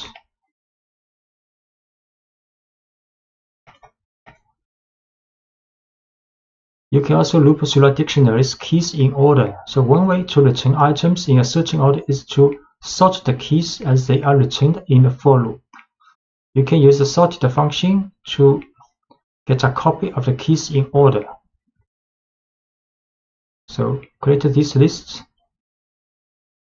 Then we use naming sorted favorite languages keys, then print out.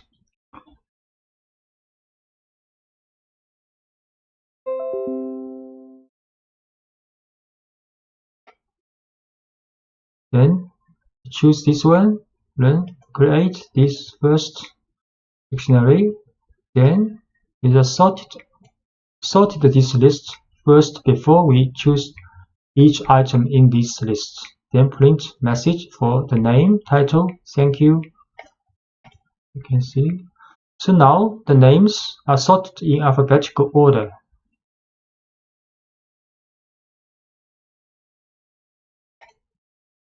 and looping through all values in dictionary. If you are primarily interested in the values that the dictionary contains, you can use values method to return a list of values without any keys. For example, say we can loop and print out programming language pool without the name of the person who chose each language. So this is the same dictionary. Then we can print a message following language has been mentioned. Then write a for loop. In this time, we use the values method for this dictionary, and then for language, the values method will get all values parts in the dictionary. Then we print out these old languages title for. So create this list, the dictionary first, then print a message. Then we use a for loop to print out all languages in this list. Sometimes you want to store a set of dictionaries in a list, or a list of items as a value in a dictionary. This is called nesting. You can nest a set of dictionaries inside a list of items inside a dictionary, or even a dictionary inside another dictionary. So first, look at a list of dictionaries. In the last lecture, the Alien Zero dictionary contains a variety of information about one alien, but it has no room to store information about a second alien, so much less a screen full of aliens. How can you manage a fleet of aliens? One way is to make a list of aliens in which each alien is a dictionary of information about that alien. For example, the following code builds a list of 3 aliens. So we create 3 aliens with different information, for example, different colors. Then we can store these 3 aliens in a list called aliens. Then next, we can write a for loop for alien in aliens, print out each alien. Actually, each alien is a dictionary's information with key value pairs. A more realistic example will involve more than 3 aliens with code that automatically generates each alien. So in the following example, we also can use range to create a fleet of 30 aliens. So we can start with an empty list. Then next, use a for loop. For loop in the range from 0 to 30. For each alien number, we create each alien, new alien. Then append this new alien in the aliens list. Actually, each alien's information is the same. So next, we can show the first 5 aliens in this alien list. Print out. We should create 3 aliens first. Each one a dictionary. Then we can put these 3 aliens in a list. Then next, using a for loop for alien in aliens, print out each alien. So each alien is a list printed out. The next, we make an empty list first. Then we create 30 aliens and put them in this list. Then we can print out the first 5 aliens in this aliens list. Actually have the same values, key value pairs for these 5. And we can also print the length of aliens, how many aliens in this list. So the total number of aliens is 30. So these aliens all have the same characteristics, but Python considers each one a separate object, which allows us to modify each alien individually. So imagine that one aspect of a game has some aliens changing color and moving faster as the game progresses. For example, to change the first 3 aliens to yellow, median speed aliens was 10 points each. We can do this. We write a for loop for the first 3 alien in this list. Then the if test, if alien's color is green, then we change it to yellow and change the speed to medium and change the alien's point to 10.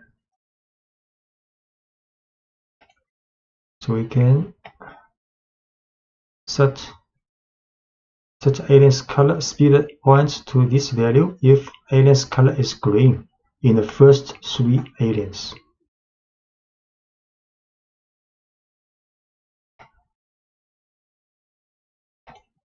So next, let's look at a list in a dictionary situation. So it is sometimes useful to put a list inside a dictionary. For example, consider how you might describe a pizza that someone is ordering.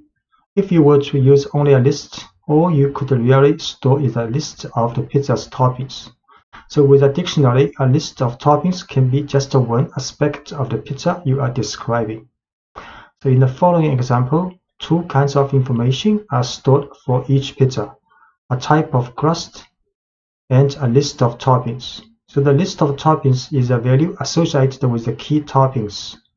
To use the items in the list, we give the name of the dictionary and the key toppings as we would any value in the dictionary.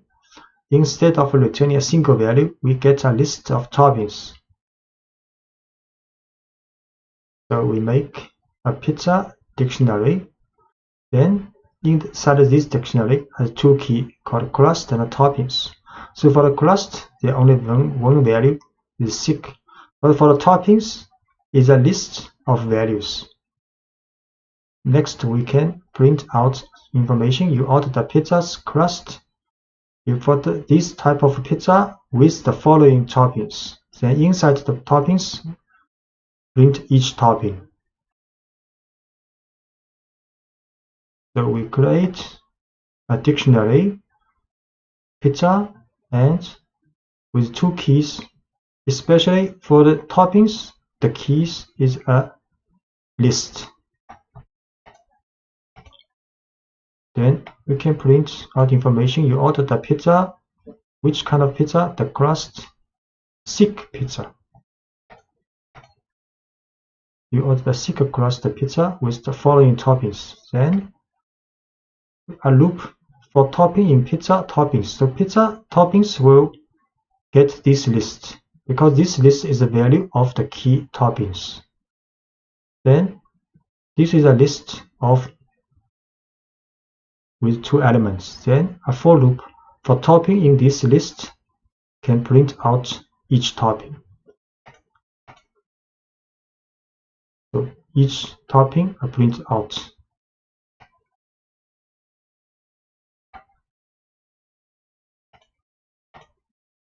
You can nest a list inside a dictionary anytime you want more than one value to be associated with a single key in a dictionary.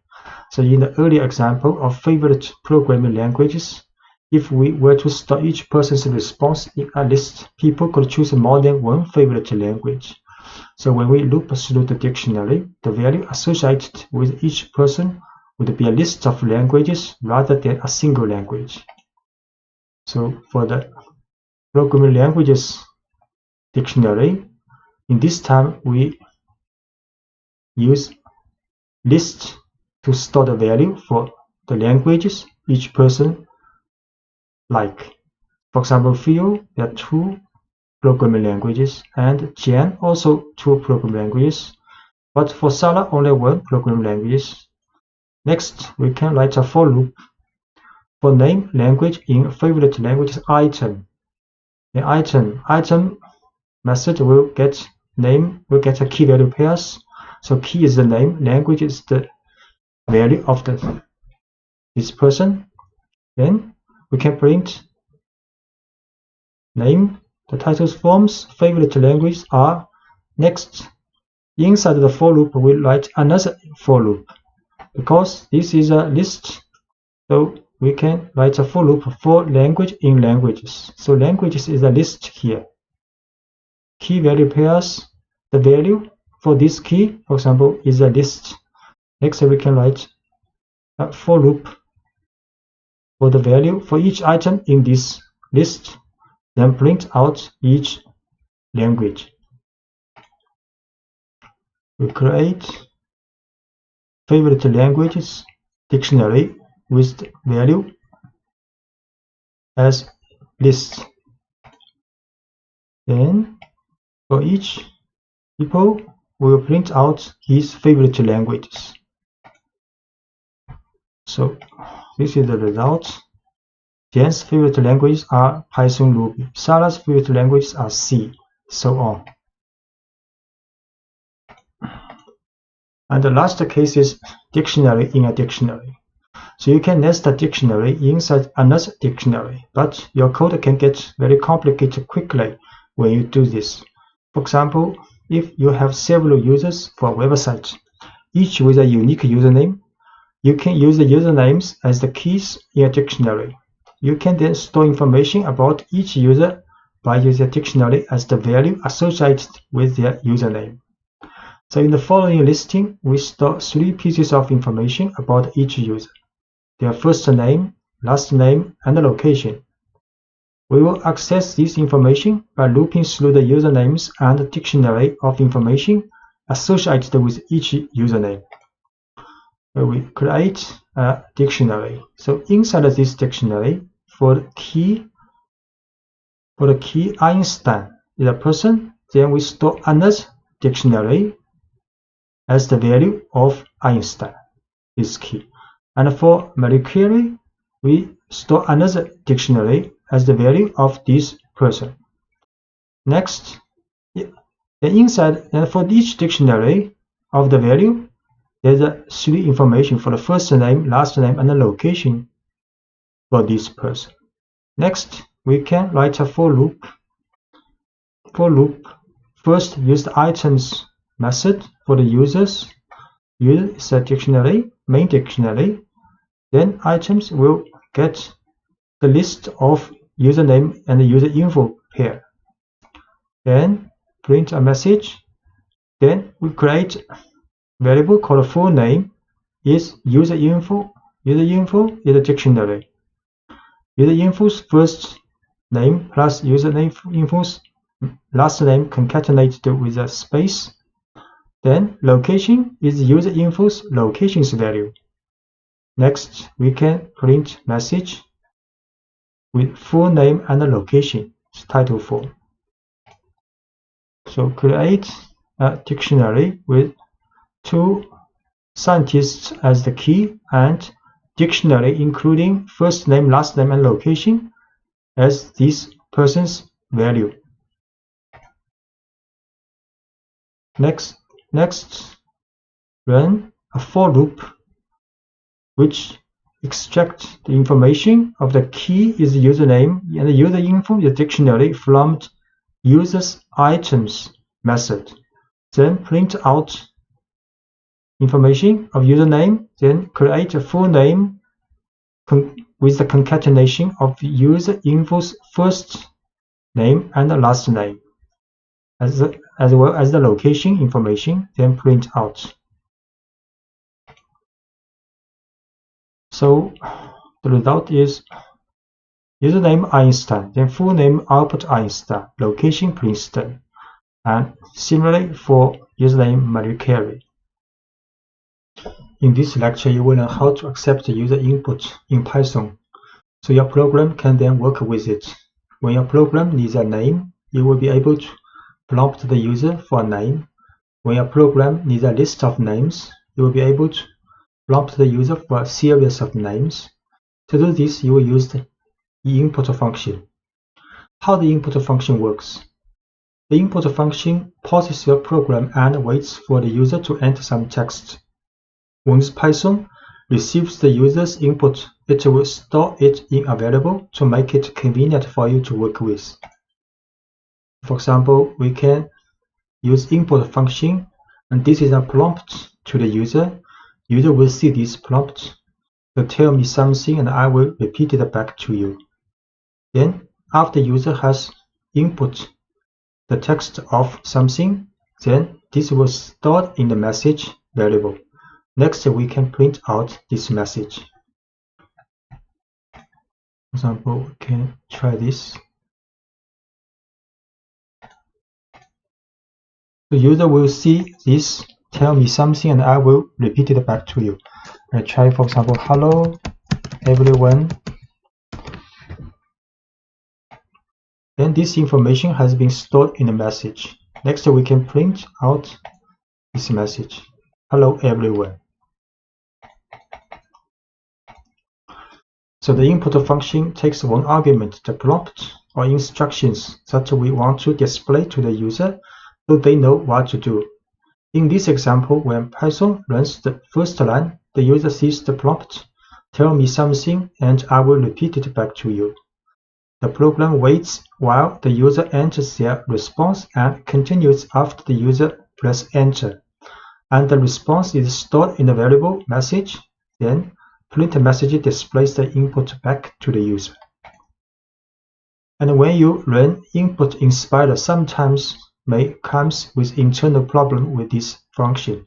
One way to solve this problem is to upgrade the Spider to version 5.3.0 using command and Anaconda prompt. So you can start Anaconda prompt in Windows Start menu, activate your environment. You have create an environment called NumPython, for example. Then you activate this NumPython environment, use conda activate NumPython. Then you can install Spider with the version 5.3.0 using this command pip install spider equals 0 double equal. After it is successfully finished, then check if the version of Spider is 5.3.0. You can use conda list Spider will show this information. Then you start Spider from Windows. You start menu Anaconda. So writing clear prompts. Each time you use the input information, you should include a clear, easy-to-follow prompt that tells the user exactly what kind of information you are looking for.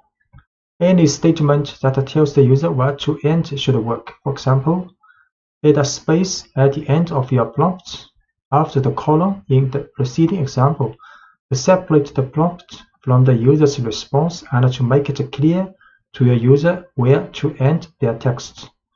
So for example, you can set the prompt to input as please enter your name, here with a space.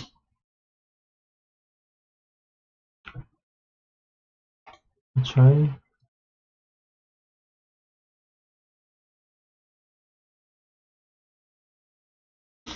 And build a multi-line string for the prompt. Sometimes you will want to write a prompt that's longer than one line. For example, you can store your prompt in a variable and pass that variable to the input function.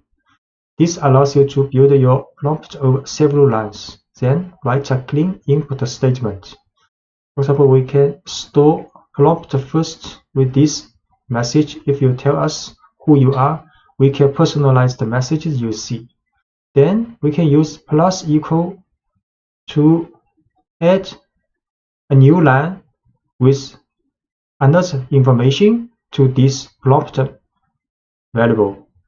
So next we can use input function and passing this prompt. So user will see if you tell us what you are, what's your first name, 2 lines information prompt. So we create prompt this line first. Then we add another line to this prompt.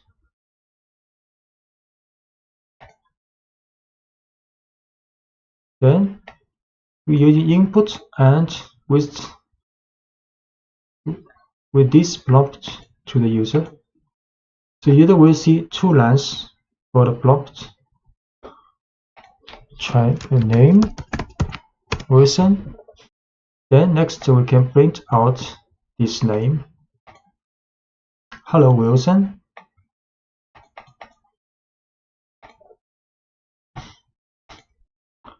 Using int to accept a numerical input. So when you use the input function and the user inputs a number, Python interprets it as a string. If all you want to do is print the input, this works well. But if you try to use input as a number, you have to use the int function, which tells Python to treat the input as a numerical value. The int function converts a string representation of a number to a numerical representation as shown here. So user will see this prompt, how old are you? So if, for example, if he inputs 21, then the age will store this 21, but this value is a string. So next, you can use int function to change this string value to a numerical variable. Then we can use some numerical comparison. For example, if his age is older than 18. We try it. How old are you in inches?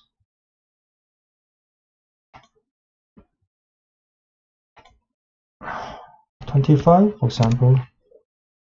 Then we store this height variable and change to int form. Use int function. So now height can be used to do some numerical comparison. For example, if height is larger than 36, print this message. If not, then print else message. So you will be able to write when you are a little older.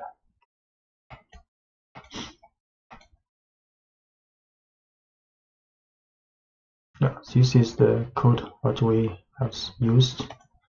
The modulo operate. A useful tool for working with numerical information is the modulo operate, which divides one number by another number and then returns the remainder.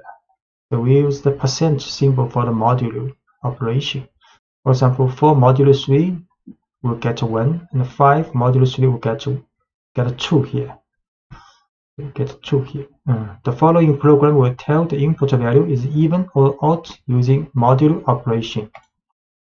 So user will input something according to this prompt, enter number, and I will tell you if it's even or odd.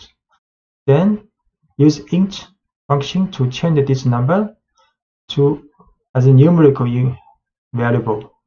Then we can use an if statement test to test if the number is modulo 2 will be 0. If modulo 2 0, then this number is an even number. Will print is even information. If not, then this number is odd number. So first we'll accept a user input. For example, input 19. Then use int function to set number as numerical value. Then we can run this if-else statement.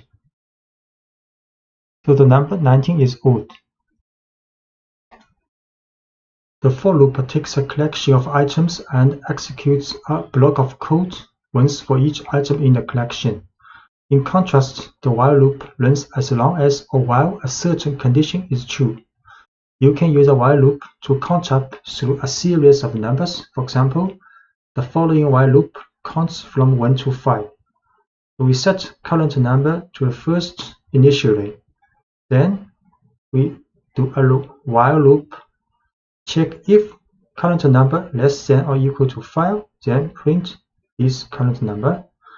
Then inside this while loop, we also increase this current number with 1. Then it will go back, check again if this condition still true. So and so on until run the current number if not less than or equal to 5, then the while loop stops. So in the first line, we start counting from 1 by setting the value of current number to 1, and the while loop is then set to keep running as long as the value of current number is less than or equal to 5. The code inside the loop brings the value of current number and then adds 1 to that value with current number equals 1.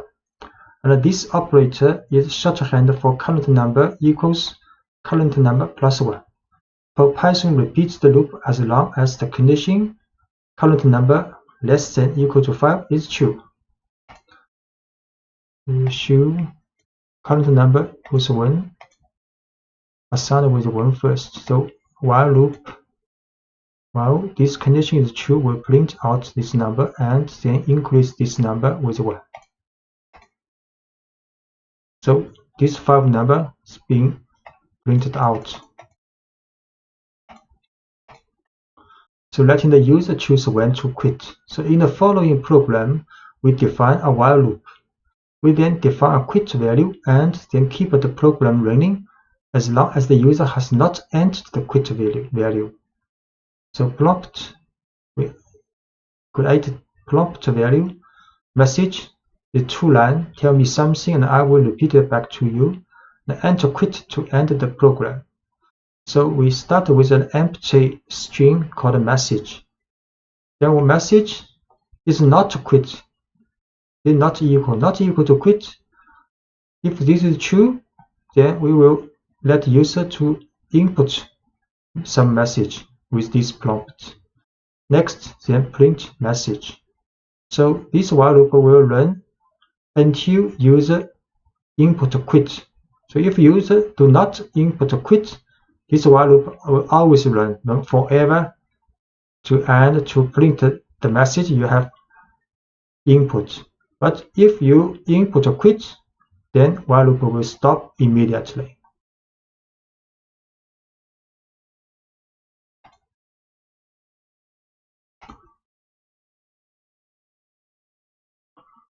So we create this prompt variable, then create empty message, then run this while loop and let the user to input this message and print out this message. Try hello. So print out hello has been printed out. Everyone print out. So now we input a quit. So quit print out and while loop stopped.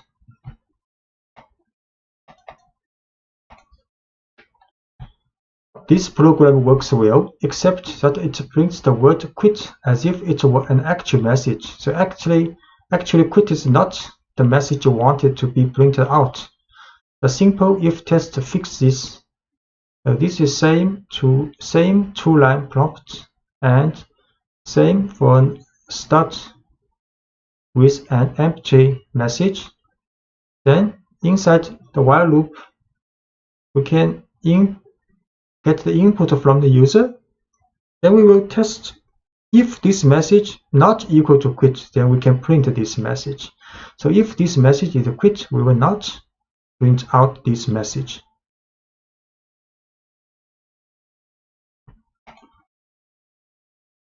So we can try this. This is the same as before. Then the while loop has been changed with adding an if statement. If the message is not quit, then we print out this message. Then hello. Then hello is printed out. Everyone printed out. But we input a quit, the message not printed out, and while loop also stopped. Using a flag. So in the previous example, we had the program perform certain tasks while a given condition was true. But what about more complicated programs in which many different events could cause the program to stop running? So if many possible events might occur to stop the program, trying to test all these conditions in one while statement becomes complicated and difficult. So for programs that should run only as long as many conditions are true, you can define one variable that determines whether or not the entire program is active. This variable, called a flag, acts as a signal to the program. So we can write our program so they run while the flag is set to true, and stop running while any of several events sets the value of the flag to false. So let's add a flag to the previous program. This flag, which we will call active, so you can call it anything, will monitor whether or not the program should continue running. So we set create to their message, prompt message. Then we create a variable called active is true. Next, we will run a while loop. Start with while active. So while active means if the active's value is true, then while active will be true. If the active's value is not true, so while active will not be true. So the while loop starts with while active. So the message, user will input a message. So if the message equals quit, then we'll set active to false. If the message is not quit, then we will print this message, then run while loop again. Until user input quit, we will set active to false, then while loop will stop. We create this prompt message, then set a flag variable active to true first.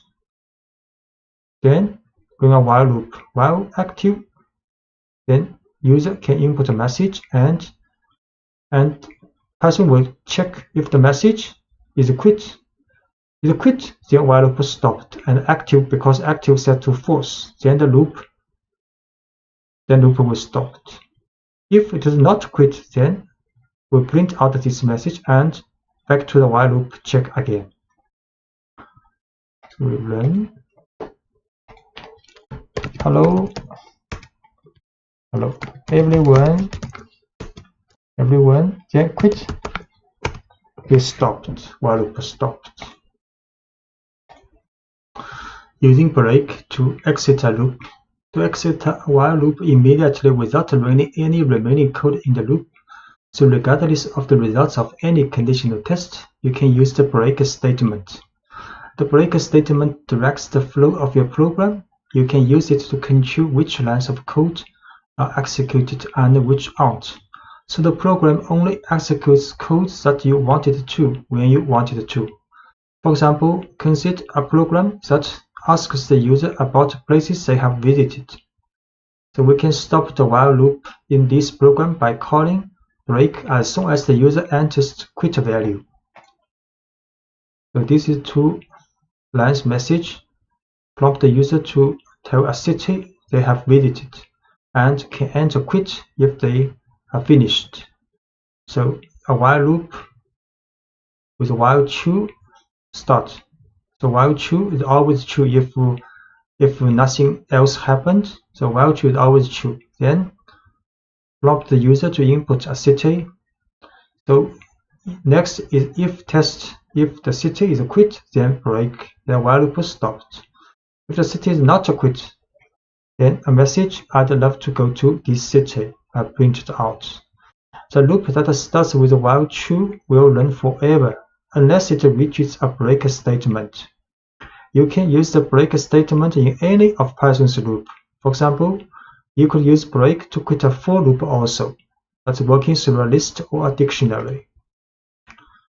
So we'll show this code. First, create this prompt message variable.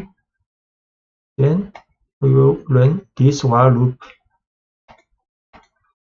So user will see this prompt, enter city to New York. Then the message I'd love to go to New York printed out. Next I will input London. Then I'd love to go to London. Then here now I have put input quit.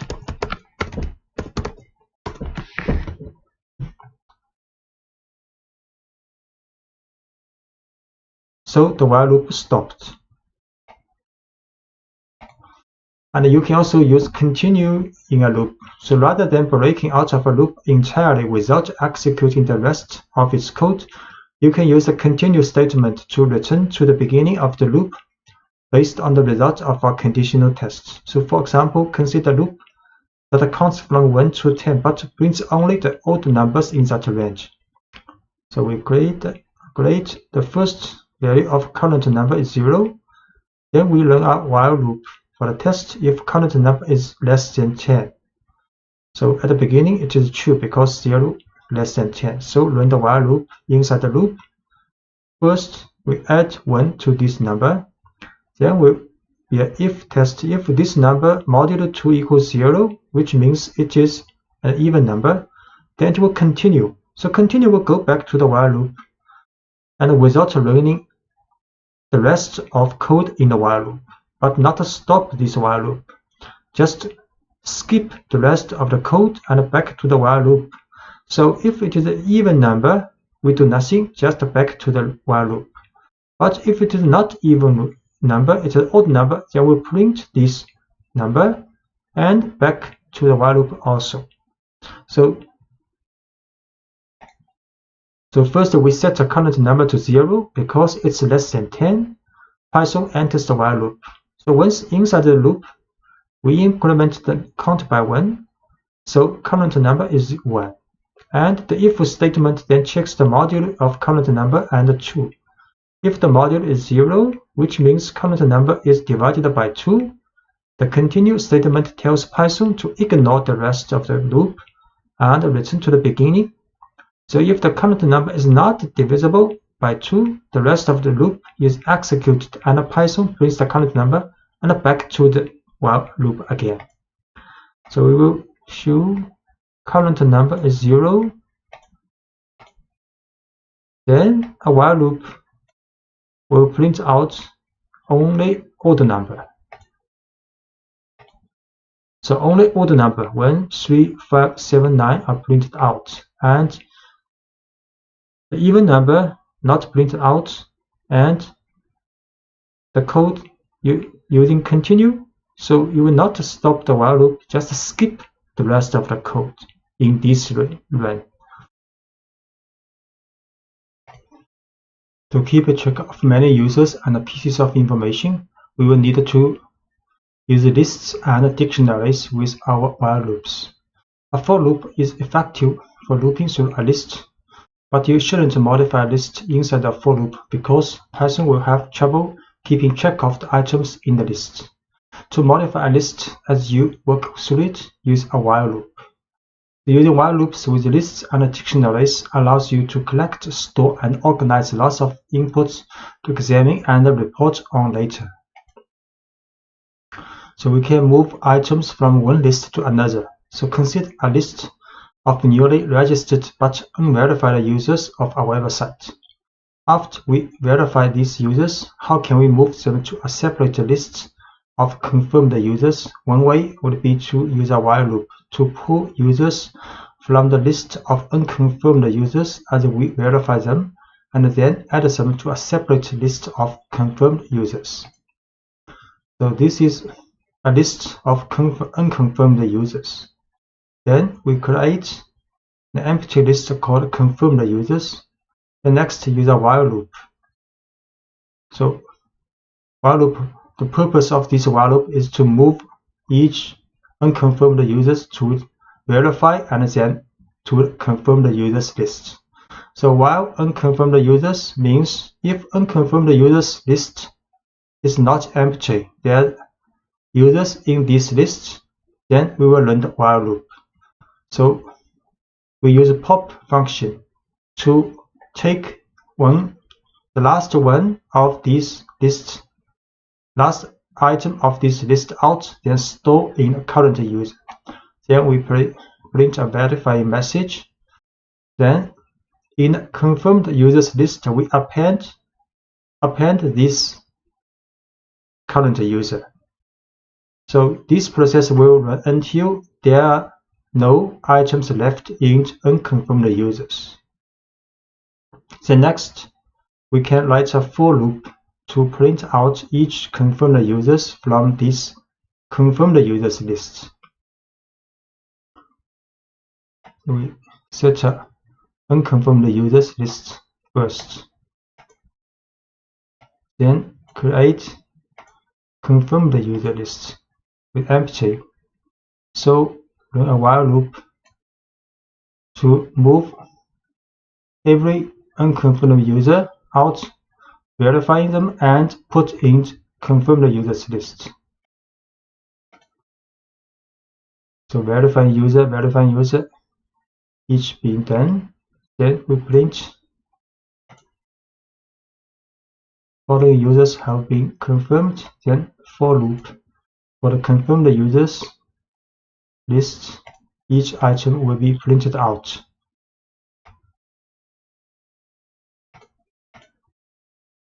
And you can remove all instances of specific values from a list. The remove function will remove the instance that appeared only once in the list. But what if you want to remove all instances of a value from a list? Say you have a list of pets with the value cat repeated several times. To remove all instances of that value, you can run a while loop until cat is no longer in the list. So this is a list with pets. So cat occurs 3 times here. Then we can write a while loop. So while cat in pets, then we will remove cat. So while cat in cat means while cat exists in this list, it still have cats list exists in this list, then we'll remove this cat. So until there are no cat in these pets, then the while loop will be finished. So we create these pet lists and print cat, cat, cat. Then a while loop will remove each one cat in the list, and we print pets again. There are no cats now in the list. So filling a dictionary with user input. So you can prompt for as much input as you need in each pass through a while loop. So let's make a pooling program in which each pass through the loop prompts for the participant's name and the response. We can store the data we gather in a dictionary. So first we create an empty dictionary, then set a pooling active flag to true. So while pooling active, then user will see prompt what is your name. Then the response is input and user input name to name variable. Similarly, user will input the mountains information for the response variable. Then int for the dictionary, this dictionary created here, we add key value pairs for name, the person, and its response, the value of this mountain. Then repeat is another input for user to enter. The prompt is would you like to let another person respond? So if the user does not enter no, then process will be continue and the user can do back to the while loop, and the user can input again the name and the information for the response with mountains, then add another key value pairs in dictionary. So this process will until user enter no in the repeat input. If the user enter repeat input with no, then pooling active flag will be false. So back to the while loop, pooling active will not be successful, then the while loop is stopped. So next, then we can print out information from this dictionary with the function items and get name response pairs, each name response pairs, and print it out in this message. So we set this empty dictionary first, then while loop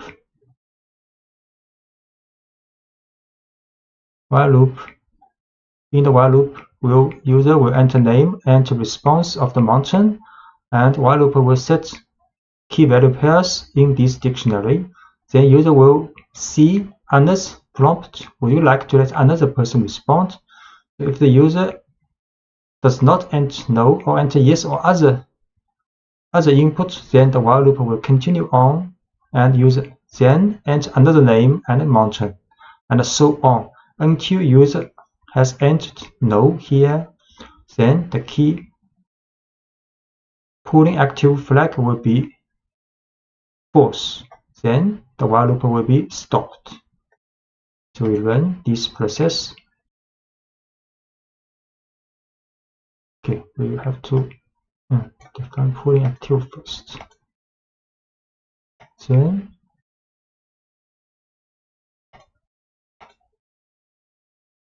what's your name? Wilson. Himalaya is mountain. Would you like to let another person respond? Yes. What's your name? Shirley. What mountain would you like to climb someday? Kilimanjaro. Would you like to let another person to respond? This time enter no. So the while loop stopped. Then we print out the results. Pulling results, and for name items, a for loop to get out all the key value pairs in this dictionary, and print out all information. Wilson would like to climb Himalaya, and Shirley would like to climb Kilimanjaro. In this lecture, you will learn to write functions, which are named blocks of code that are designed to do one specific job. So when you want to perform a particular task that you have defined in a function, you call the name of the function responsible for it. If you need to perform that task multiple times throughout your program, you don't need to type all the code for the same task again and again. You just call a function dedicated to handling that task, and the call tells Python to run the code inside the function. So we define a simple function. Here's a simple function named greet user that prints a greet message. So we use diff greet user. Then this is the description of this function. Use triple quotes. Then inside the function, print a message hello. Then we can call this function just write greet user. The keyword diff to inform Python that you are defining a function. Then next name of the function is greet user. Then parentheses are empty here, means no more information needed to run this function. And a comment called a docstring enclosed in triple quotes, which describes what the function does. And the docstrings are enclosed in triple quotes. Greet users call the function. So we define a function called greet user, and inside the function print hello message. Then we call this function just print a greet user and parentheses. The function greet user can not only tell the user hello, but also greet them by name. So for the function to do this, you enter username in the parentheses of the function's definition at the diff greet user. So by adding username here, you allow the function to accept any value of username you specify. So if we want to print message with different username, so we can put a parameter here in the definition of function in the parentheses. So inside the function, print message will take this information of username and print a message. So when we call this function, we have to add a name, for example, Jesse here. So the variable username in the definition of greet user is an example of a parameter, a piece of information the function needs to do its job. And the value Jesse in greet user Jesse is an example of an argument. An argument is a piece of information that is passed from a function call to a function. So when we call the function, we place the value we want the function to work with in parentheses. In this case, the argument Jesse was passed to the function greetUser, and the value was stored in a parameter username. Note that people sometimes speak of arguments and parameters interchangeably. So we create again this function greetUser with the username as a parameter. Then we can print out a message using this username. The function defined. Then we call this function and adding a Jesse here in the parentheses. So the message "Hello Jesse" is printed out.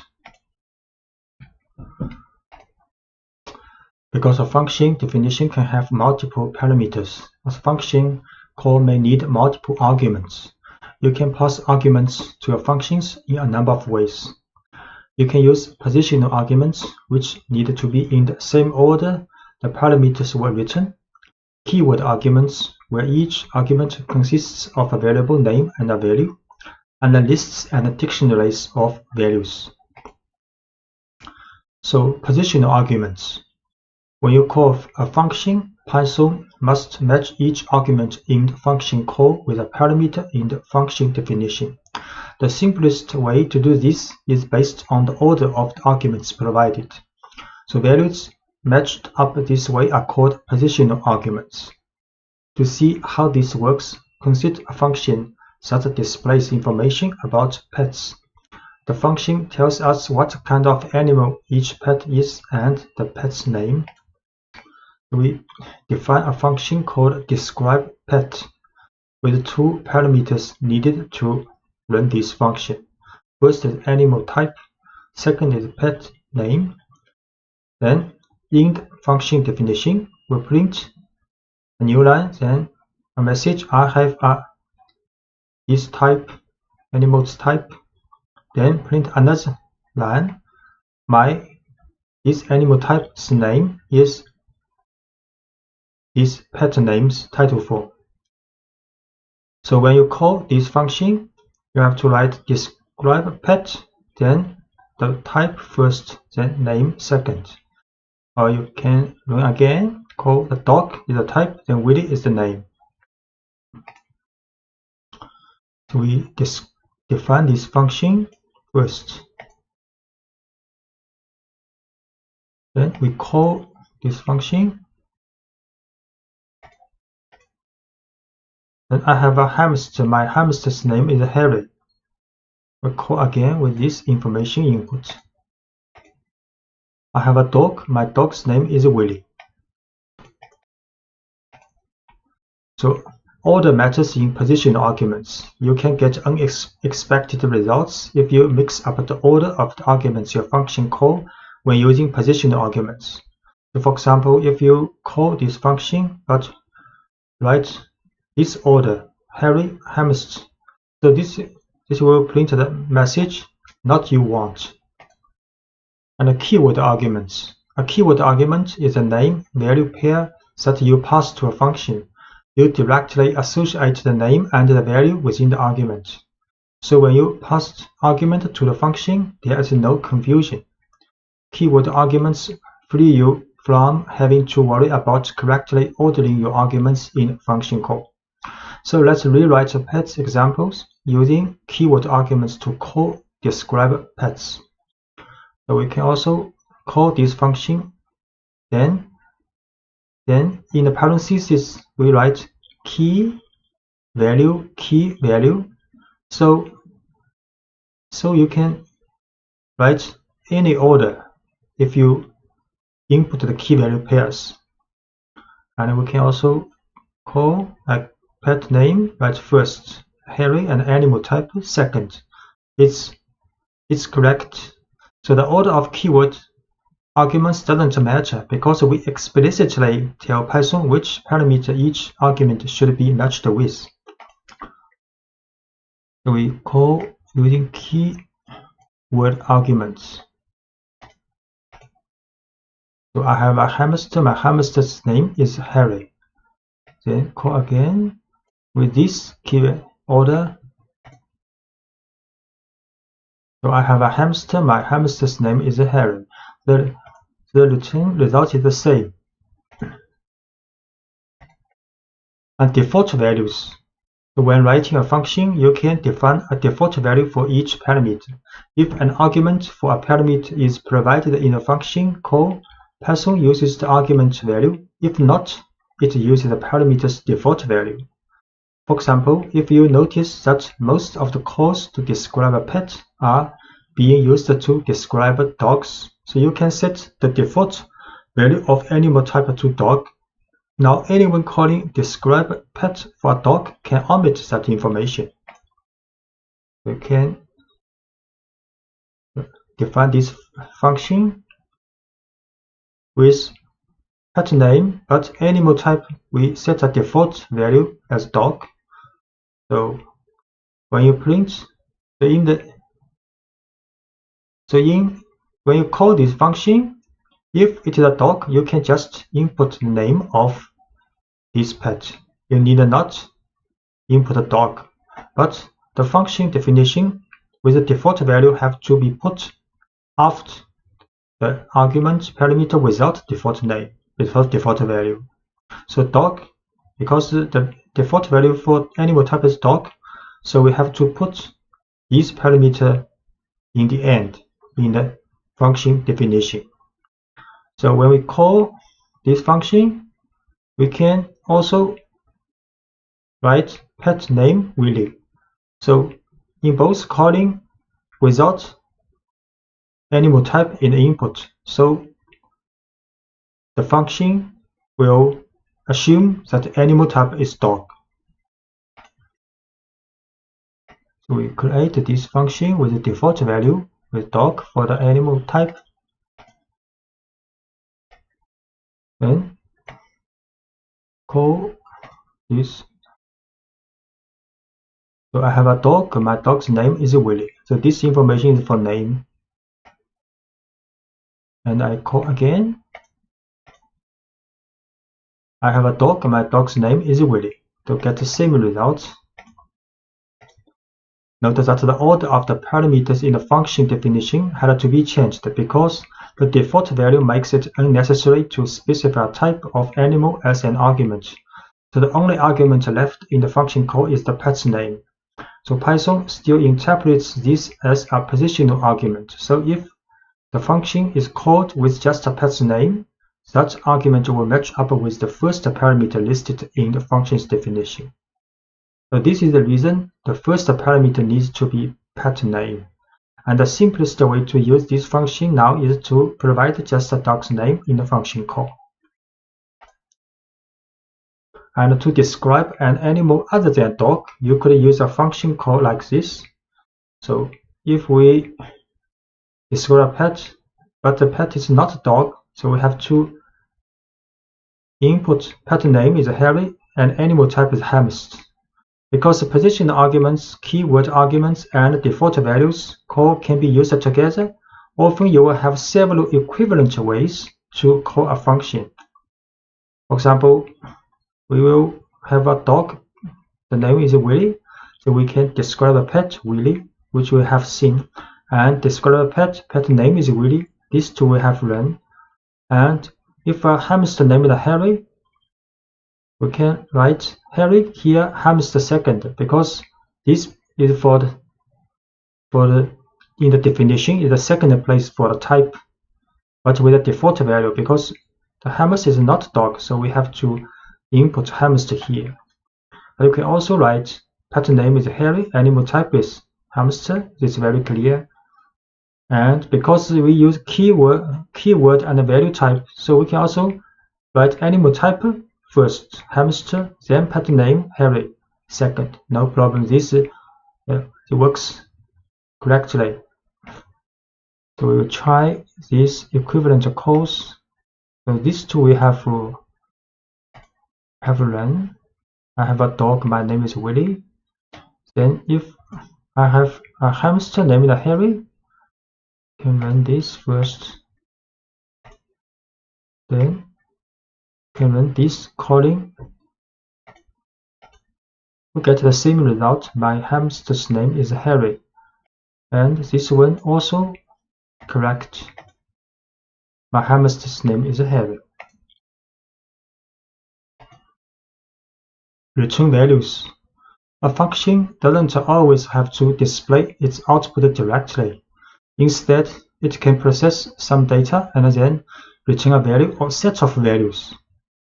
The value the function returns is called a return value. The return statement takes a value from inside the function and sends it back to the line that called the function. So returning a simple value. Let's look at a function that takes a first and a last name and returns a neatly formatted full name. So this is a function definition. Get formatted names with two parameters, first name and the last name. Then inside the function, a full name variable is created with a concatenation of first name, space, and the last name. Then a return statement, return full name's title form. So when we call this function, get formatted name with input information for first name and the last name, then the return value of this full name's title form will be saved back to musician. Then next, we can print this musician. We create this function and call this function and store return value full name to musician. And we print out this musician, Jimi Hendrix, exactly same as what we have inputted. So making an argument optional. Sometimes it makes sense to make an argument optional so that people using the function can choose to provide extra information only if they want to. You can use default values to make an argument optional. For example, say we want to expand get formatted name to handle middle names as well. The first attempt to include middle names might look like this. So we need middle name in this function.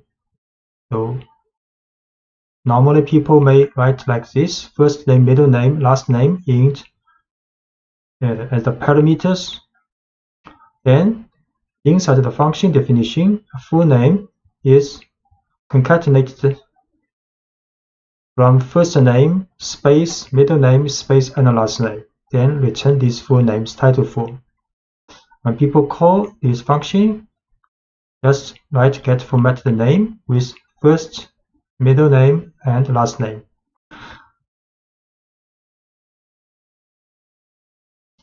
So we try this function definition and call this function with first name, middle name, and last name. Is a positional argument, passing position argument. So then after calling this function, the musician will get the value of this returned value full name. Then we print this musician. So first name John Hooker Lee printed out. This function works when given a first, middle, and a last name. The function takes in all three parts of a name and then builds a string out of them. But middle names aren't always needed, and this function as written would not work if you try to call it with only a first name and a last name. So this function does not work when people have not middle name to input. The better solution would be to make middle name optional. So we can give the middle name argument an empty default value and ignore the argument unless the user provides a value. So this is a better solution for definition of this function. So inside the parenthesis position, we write first name, last name, then middle name at the last with a default value of empty string. Then inside the function, we use if-else test. So if middle name means if the middle name is not empty, which means if user inputs a middle name, then the full name is the concatenation of these three names together. Else means if user did not input a middle name, so full name is only first name concatenated with last name. Then in the end, function will return full name, the title form.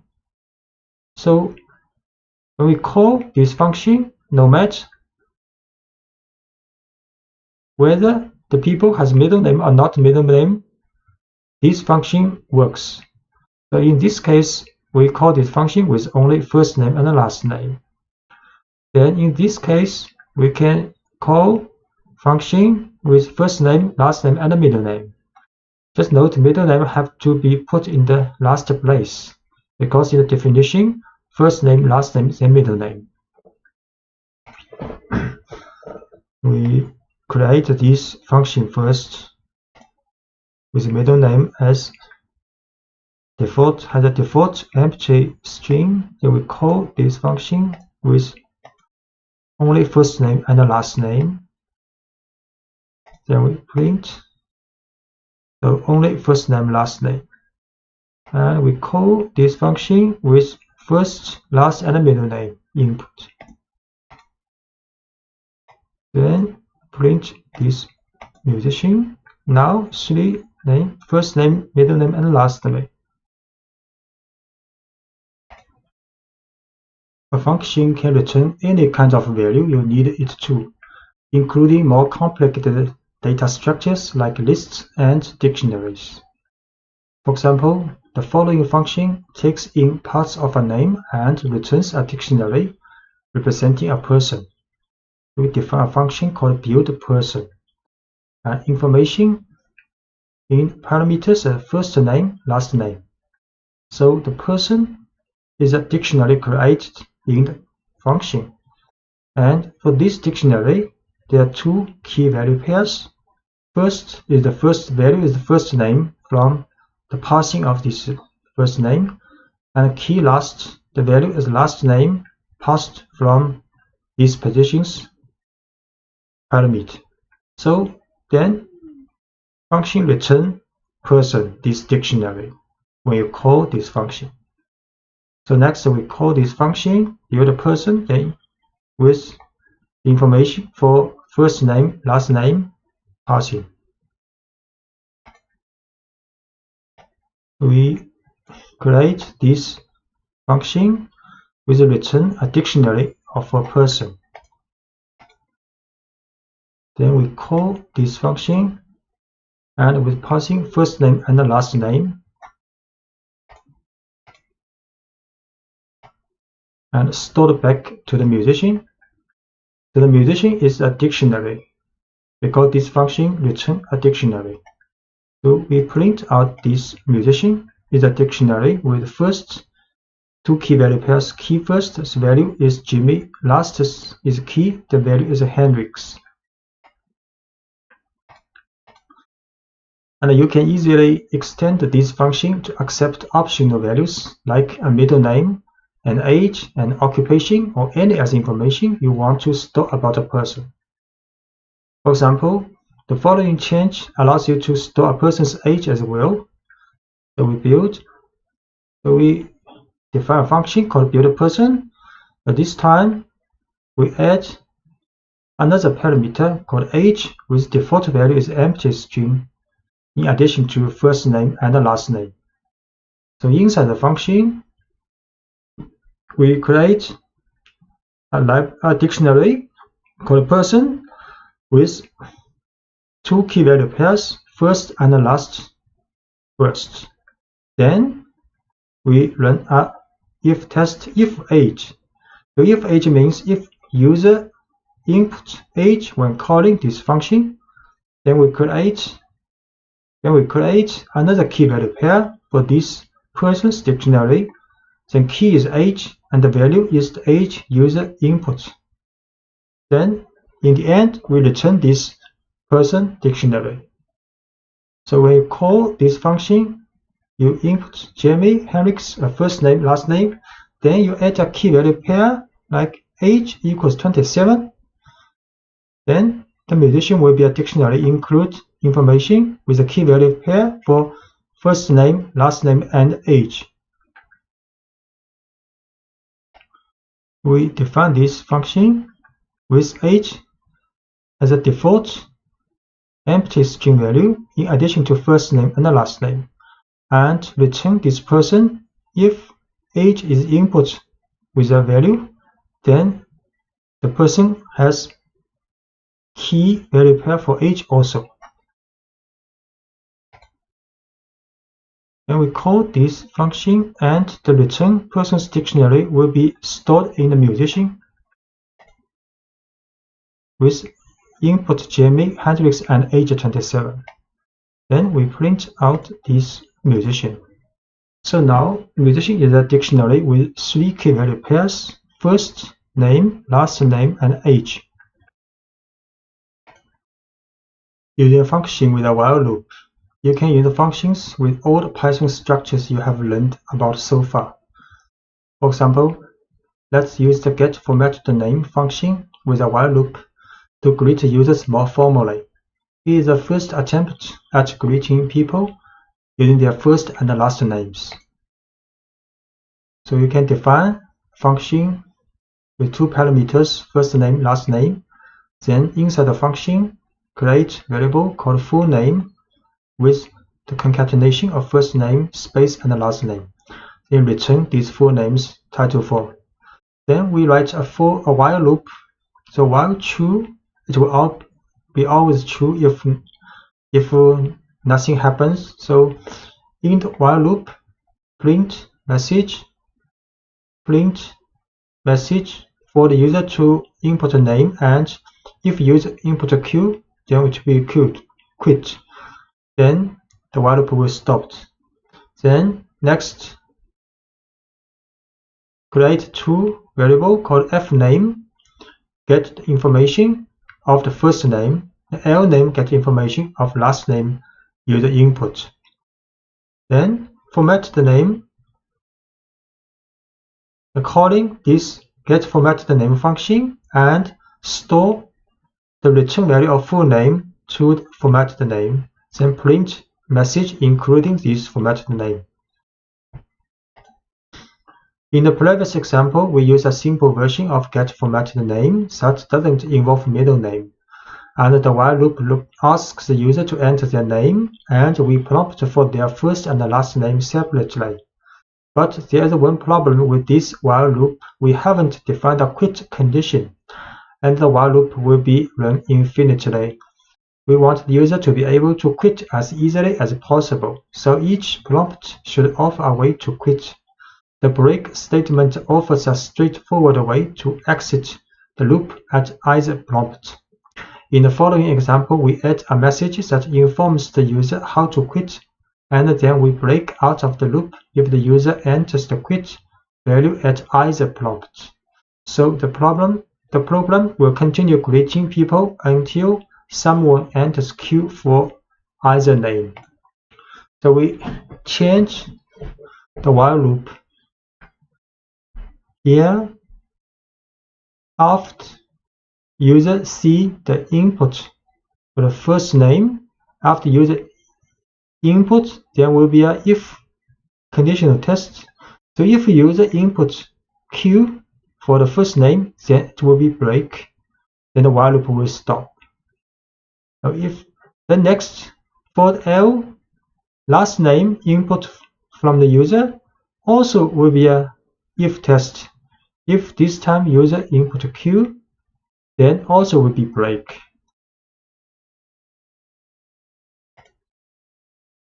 We try to use this.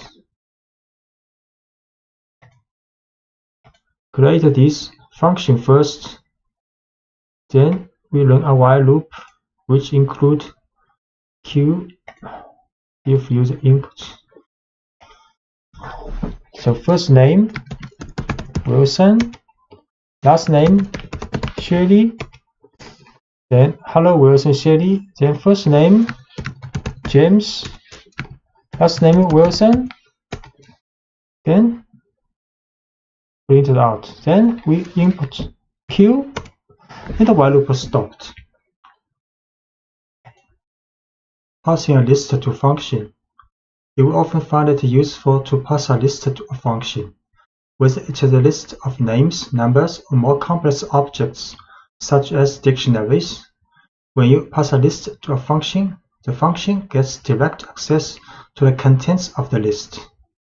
Say we have a list of users and want to print a greeting to each. The following example sends a list of names to a function called greetUsers, which greets each person in the list individually. So we define a function called greetUser with parameter called names, and the names is a list. So inside the function, there's a for loop for name in names. So get each element of this names list, then set it to variable name. Next, we create a message with the concatenation of hello and the names title for, then print this message. So when we call this function, we create a user names with 3 names in this list, then call this function greetUsers with passing this user names list. We define this function first, then create a list called usernames, and call this function with passing this list. Then greeting message for each person in the list has been printed out. Hello Hannah, hello Chai, hello Margot. Modifying a list in a function. When you pass a list to a function, the function can modify the list. So any changes made to the list inside the function's body are permanent. Consider a company that creates 3D printed models of designs that the users submit. So designs that need to be printed are stored in a list, and after being printed, they are moved to a separate list. The following code does this without using function. So if we do not use a function, we will use the following codes. So we create a list called unprinted designs with 3 elements, then create a completed models with empty list first. Then we write a while loop.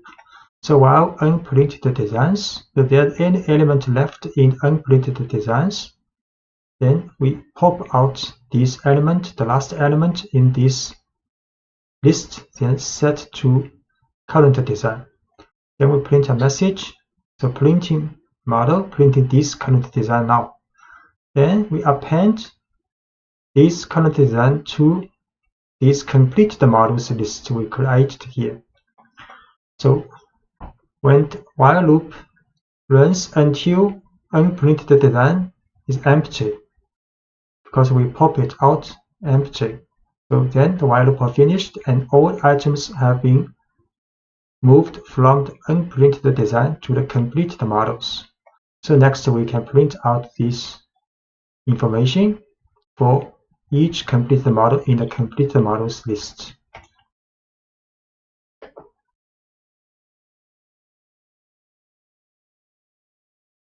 So we create these 2 lists, then use a while loop to move all items from unprinted design to completed models. So printing models, each element has been printed. Then we print a message following having completed, then a for loop in this completed models list, print each model. Each model has been completed. So we can recognize this code by writing 2 functions, each of which does one specific job. The first function will handle printing the designs, and the second will summarize the prints that have been made. So we define the function print models with two parameters, a list of designs that need to be printed and a list of completed models. So given these two lists, the function simulates printing each design by printing the list of unprinted designs and filling up the list of completed models.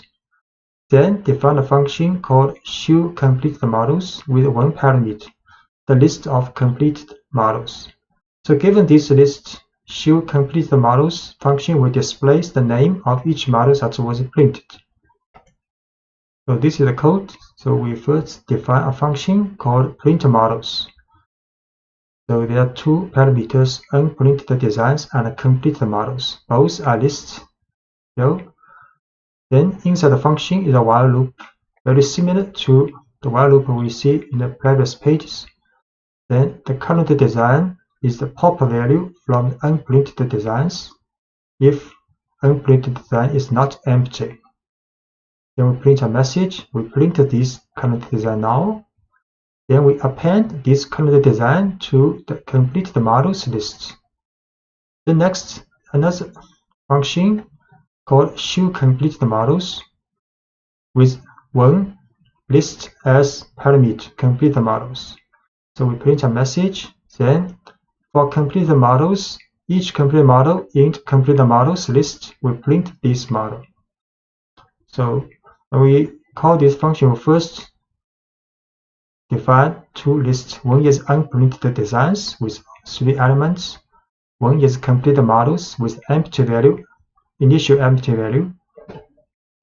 Then we call printModels function with unprinted design and completed models as input to the parameter. Then we call showCompleted_models with completed models as input. So we run first define these two functions called printModels and showCompleted_models.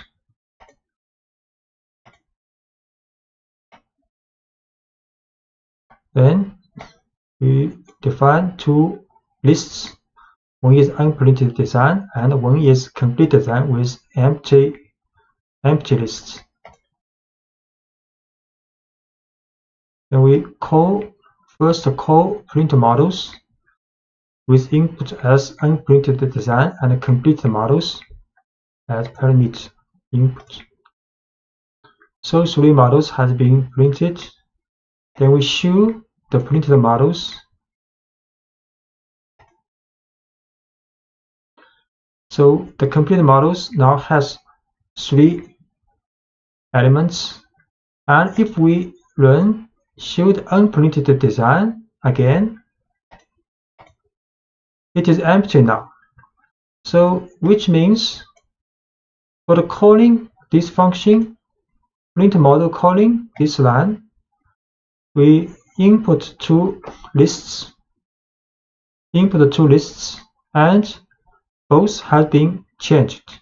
So for the unprinted designs, it's empty now, and for the completed models, it's now full of 3 completed models. So passing lists to the function will be changed. And preventing a function from modifying a list. So sometimes you want to prevent a function from modifying a list. For example, say that you start with a list of unprinted design and write. In this case, you can address this issue by passing the function a copy of the list, not the original. So any changes the function makes to the list will affect only the copy, leaving the original list intact. So you can send a copy of a list to a function like this. So if we call this function again, we can use the bracket colon. This is a copy of this list. So this list will not be changed after running the function. The slash notation makes a copy of the list to send to the function. If we did not want to empty the list of unprinted designs in previous example, we could call printModels like this. So printModel unprinted design with a colon. So this list will not be empty after we have called the model. We try this. So these two lines are the same as before. We create two lists. One is unprinted design and one is empty design, empty for the complete models at first. Then we call this function called print model with unprinted designs, but we use a colon here. So unprinted designs, this list, original list will not be affected. But completed models, this list will be affected, will be filled with each element from unprinted designs. So we call, then we call again for show complete models. So the complete models has 3 elements now, and we run unprinted design still has 3 elements.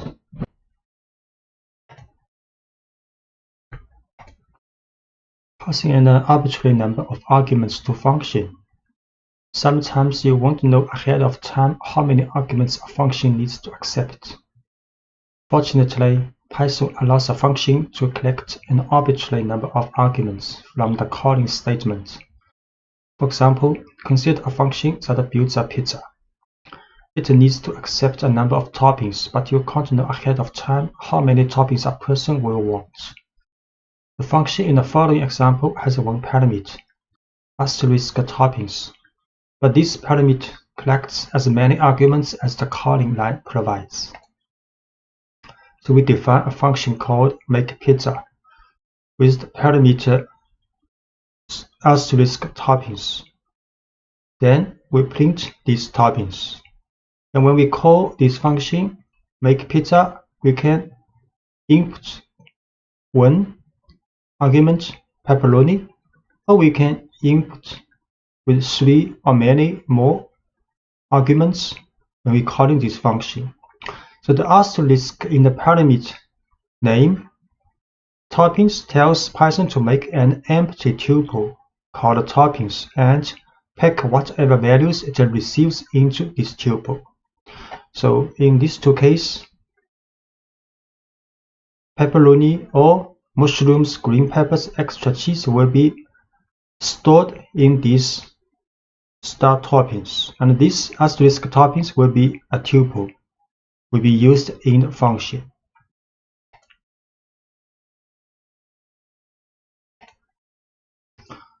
We make function called makePizza with asterisk toppings as the parameter.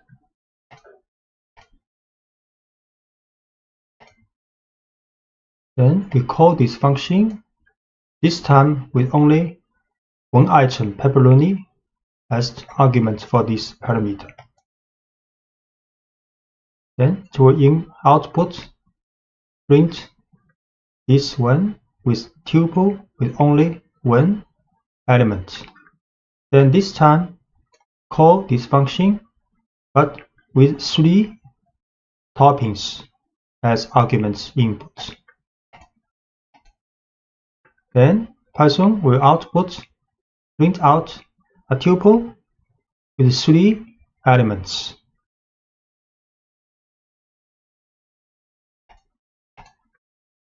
Now you can replace the print statement with a loop that runs through the list of toppings and describes the pizza being ordered.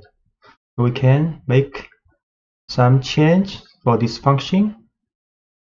Then we can print a statement and then a loop for each topping inside this toppings list. So this tuple is also a list. Then print out each topping. We create this function again. Then we call with the same argument as before.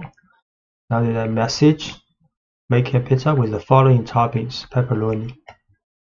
And call this function with 3 arguments passing. Then make a pizza with the following toppings with these 3 toppings. And mixing positional and arbitrary arguments.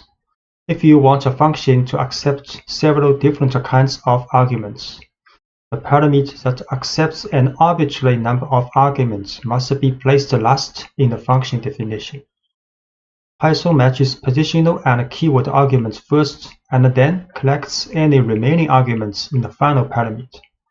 So for example, if the function needs to take in a size for the pizza, such parameter must come before the parameter asterisk toppings. So in the function definition, Python stores the first value it receives in the parameter size. All other values that come after are stored in the tuple toppings. So the function calls include an argument for the size first, and followed by as many toppings as needed. So we make modification for this function definition. Then this time there are 2 parameters. The first is the size for the pizza. The next is an arbitrary number of arguments will be stored in this toppings tuple because there are asterisk here. Then inside the function we print a message using the string value of this size. Then in a for loop, same as before, we print out this topping. So when we call this function, the same form for the calling as before, but this time we add size first. Have to add size first because size is stay the first position in the parameter in the function's definition. So size first, then next either is 1 items or 3 items will be stored as this toppings tuple.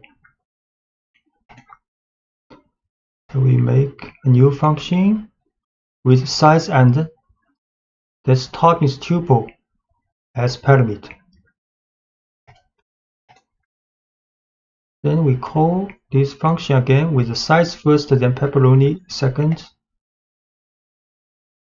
Then a message, we make a 16-inch pizza with the following toppings, pepperoni. We call again this function with size 12 first, then 3 items second. Then we make a 12-inch pizza with the following toppings, mushroom, green peppers, extra cheese. And using arbitrary keyword arguments. Sometimes you will want to accept an arbitrary number of arguments, but you want to know ahead of time what kind of information will be passed to the function. In this case, you can write functions that accept as many key value pairs as the calling statement provides. One example involves building user profiles. You know you will get information about a user, but you're not sure what kind of information you will receive. The function build profile in the following example always takes in a first and a last name, but it accepts an arbitrary number of keyword arguments as well. So in this function's definition, this function called build profile, we have two parameters called first and last. This is like a normal parameter. Then is a double asterisk user info. So this will be stored as a dictionary in the function's definition. So in the function, we define an empty dictionary first. Then we'll create the keys of this dictionary, and with the value coming from the parsing of this parameter. Same as for the last name. Then next we write a for loop for this dictionary's items. Methods will get a key value pair. For each key value pair in this dictionary's items, then we will create new key and value pairs and use this information from this user's info. So this user's info is a tuple or is a dictionary when we call this function, and the extra information after first and the last, these two values will be stored in this dictionary. So this for loop will use this dictionary and put these key value pairs in dictionary profile. Then in the end, function returns this profile, the dictionary, which include all the key value pairs from last name, first name, last name, and user infos. So when we call this function, we will add first, last name's value first. Then we will add several key value pairs as we want.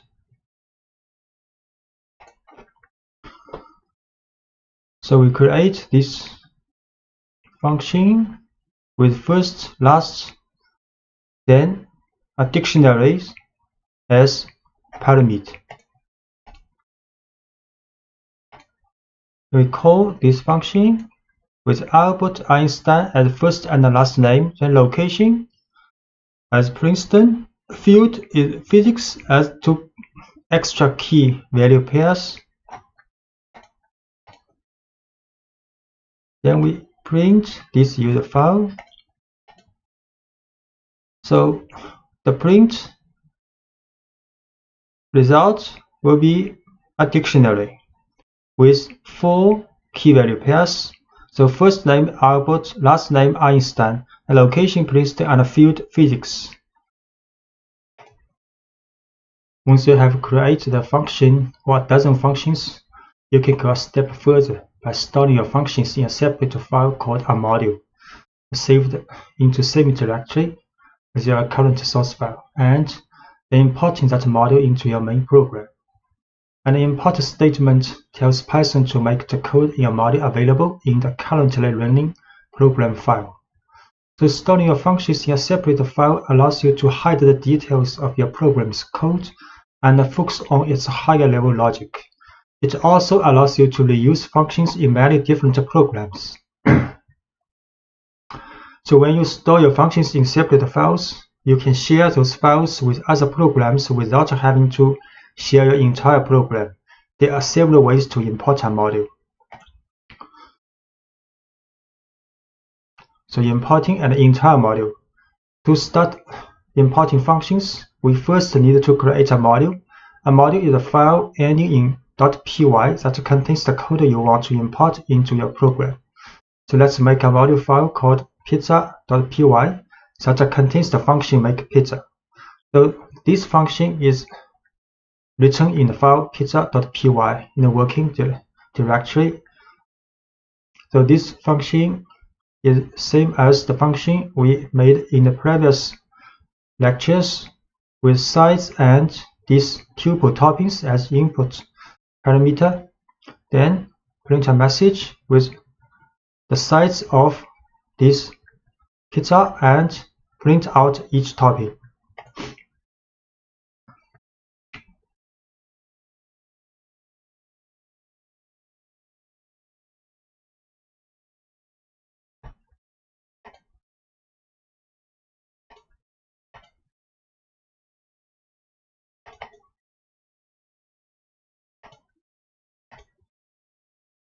So this file called pizza.py is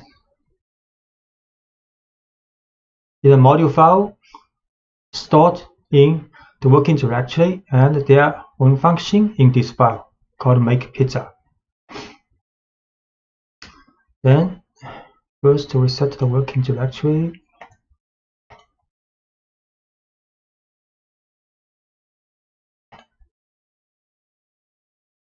Then we can import the module pizza. We just create it and then make 2 calls to make pizza using the form. So we can first import this module called import pizza. Pizza is a file pizza.py, but we need not add extension here, just import pizza. Then we can call this function make pizza using pizza.makepizza. Then is the argument for the input. Similarly, we can use pizza.makePizza and input with size, then more than 1 toppings for the pizza. So when Python reads this file, the line import pizza tells Python to open the file pizza.py and copy all the functions from it into this program. To call a function from an imported module, enter the name of the module you imported, pizza, followed by the name of the function makePizza, and separated by a dot. This code produces the same output as in the previous lecture, that without storing function into a module. So we import pizza first. Then we can use makePizza.pizza with argument parsing. So output making a 16-inch pizza with the following toppings: pepperoni. Similarly, we can call this pizza with 3 toppings and 1 size. So that's correct.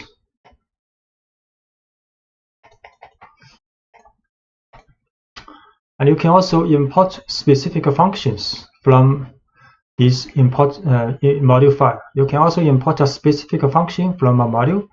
Here is the general syntax for this approach. You can also write like from module name, import this function name. So you can import as many functions as you want from a module by separating each function's name with a comma. So if the module file contains more than 1 function and you want to import these functions, you can write from module name, this file, import the function, first function, second function, third function, and so on.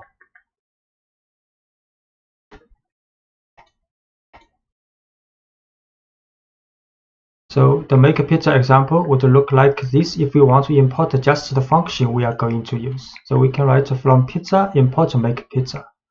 Then when we call this function, we just use makePizza with the argument makePizza with this argument. So with this syntax, we don't need to use the dot notation when you call a function, because we have explicitly imported the function makePizza in the import statement. So we can call it by name when we use the function. So this time we just import this makePizza function from this file. Then we can call this function, just use makePizza. Call this function with 3 toppings.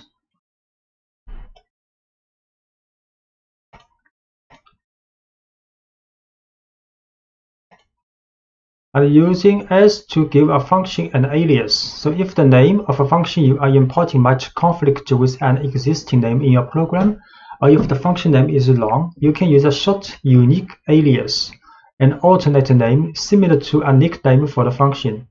You will give the function this special nickname when you import the function. The general syntax for providing an alias is like, so from module name, import function name is alias. So here we give the function makePizza an alias mp. So by importing makePizza as mp, so the s keyword renames a function using the alias you provide.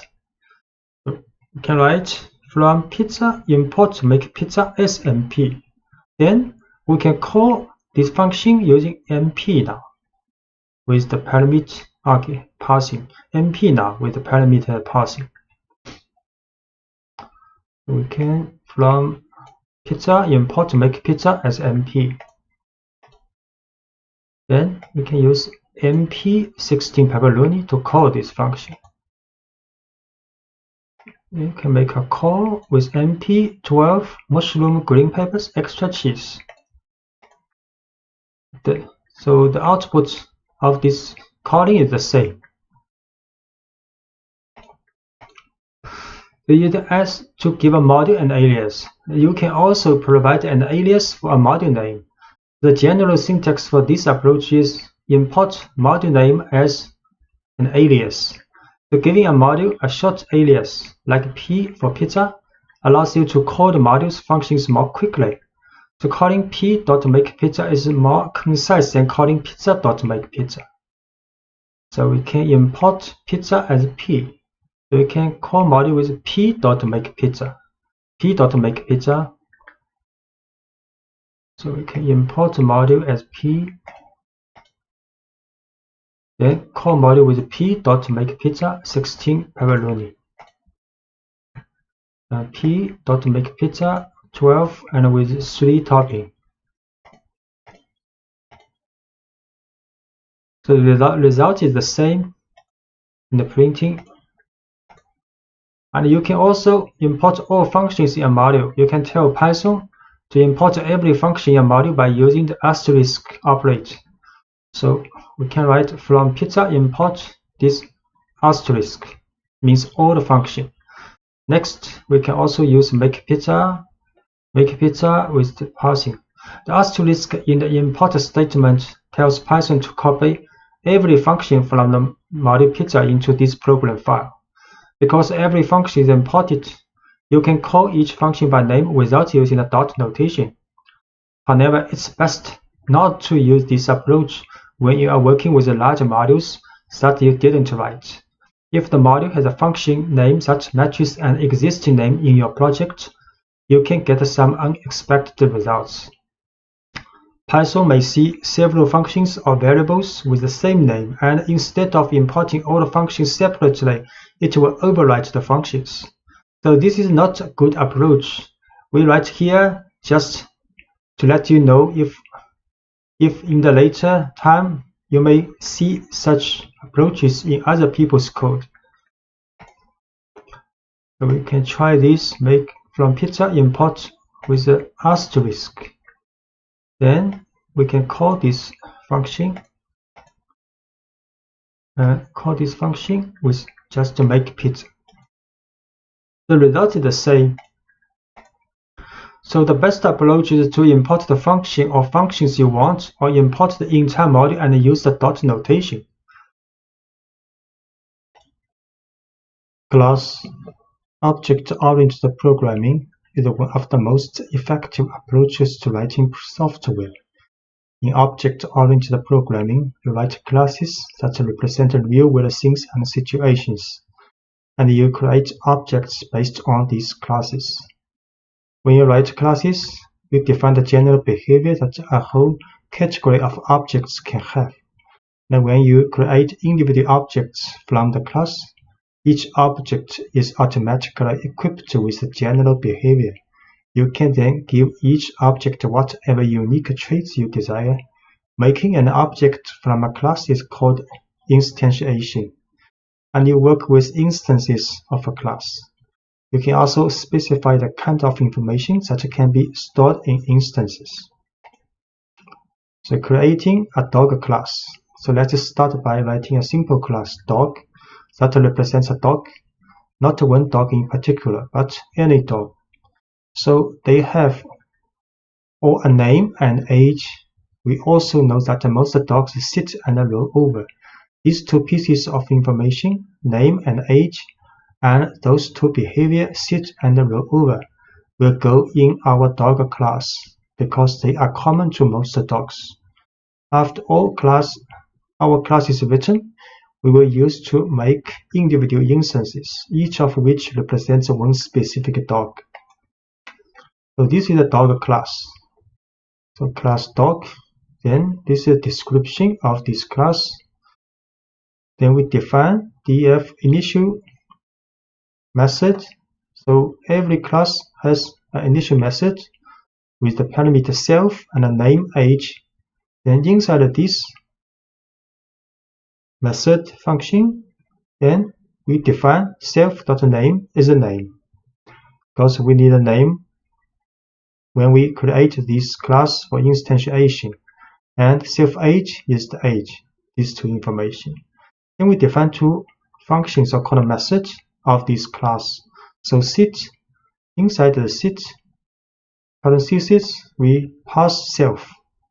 So this means all the dog will have is sit method, same as roll over. Then inside of these two function method, then we print the name of this dog and is not setting a message. And similarly for rollover, we print this dog is rollover. So by convention, capitalize the name referred to classes in Python. The parentheses in the class definition are empty because we are creating this class from scratch. So the initial method, a function that's part of a class, is a method, and everything you learned about the functions applies to methods as well. The initial method is a special method. The Python runs automatically whenever we create a new instance based on the dog class. Now, this method has 2 leading underscores and 2 trailing underscores. There are 2 underscores here and 2 underscores. We define the initial method to have 3 parameters: self, name, and age. The self parameter is required in the method definition, and it must come first before the other parameters. And it must be included in the definition because when Python calls the initial method later to create an instance of dog, the method call will automatically pass the self argument. And every method call associated with a class automatically passes itself, which is a reference to the instance itself. It gives the individual instance access to the attributes and the methods in the class. So when we make an instance of dog, Python will call the initial method from the dog class, and we will pass dog a name and an age as arguments. The self is passed automatically, so we don't need to pass it. Whenever we want to make an instance from the dog class, we will provide the values for only the last 2 parameters, name and age. And the 2 variables defined each have the prefix self. So any variable prefixed with self is available to every method in the class. And we will be able to access these variables to any instance created from the class. So self name equals name takes the value stored in the parameter name and stores it in the variable name, which is then attached to the instance being created. The variables that are accessible through the instance like this are called attributes. And the dog class has 2 other methods, defined sit and rollover, because these methods don't need additional information like a name or age. We just define them to have 1 parameter self. They all be able to sit and roll over. For now, sit and roll over don't do much. They simply print a message saying the dog is sitting or rolling over. So we create a class now.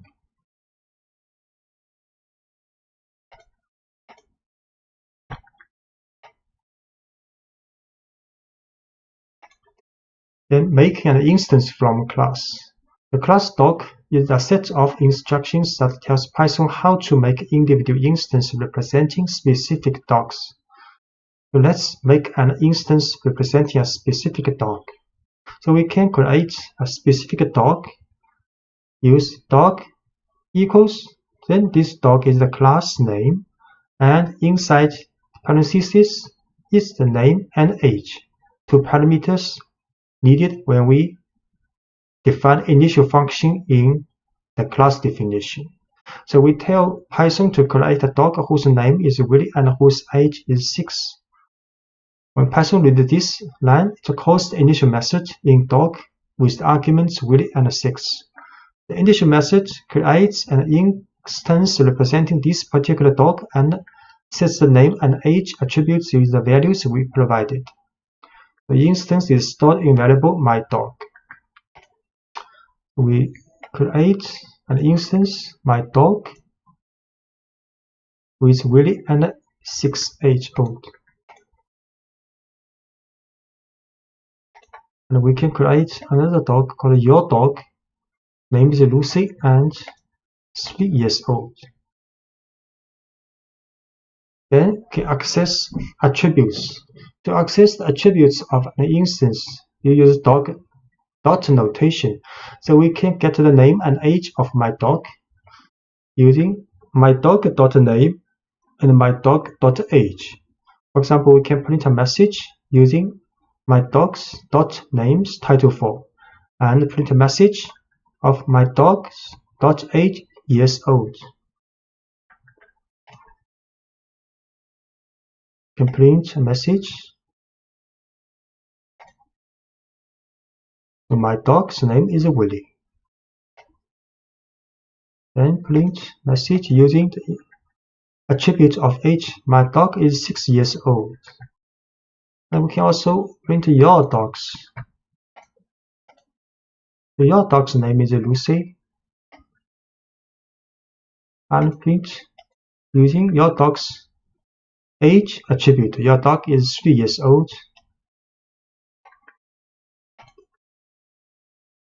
And we can also call methods. Methods actually is the function. So we can also use dot notation to call my methods defined in dog. So let's make our dog sit and roll over. So my dog dot sit. My dog is an instance because this instance belongs to a class dog, and the dog class has sit method, sit function. So we can use dot notation. So my dog dot sit. So we call this function. Similarly, we can use my dog dot roll over. So roll over this function will be called. My dog sit. So Willie is now sitting. My dog dot roll over. So Willie is now rolling over. And your dog can also sit. Lucy is now sitting. Of course, your dog can also roll over.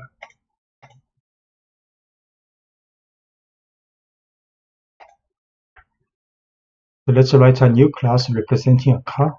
Our class will store information about the kind of car we are working with, and it will have a method that summarizes this information. So we defined initial method with the self parameter first. We also give 3 other parameters: make, model, and year.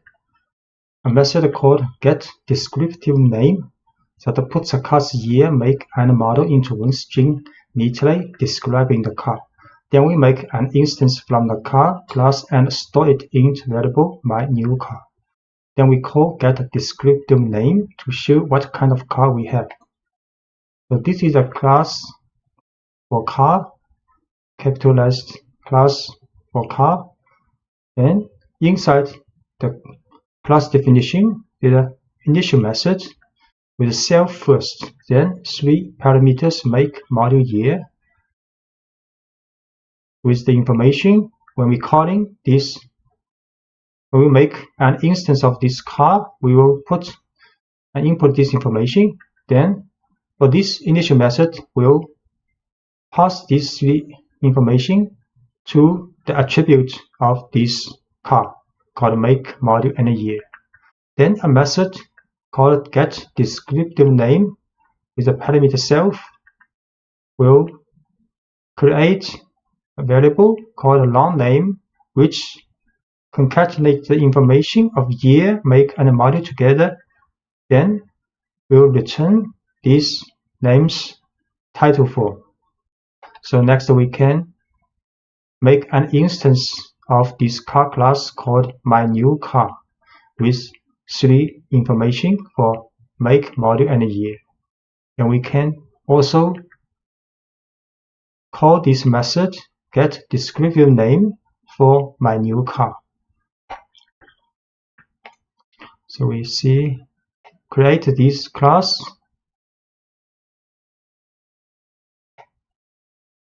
Okay, we can wait.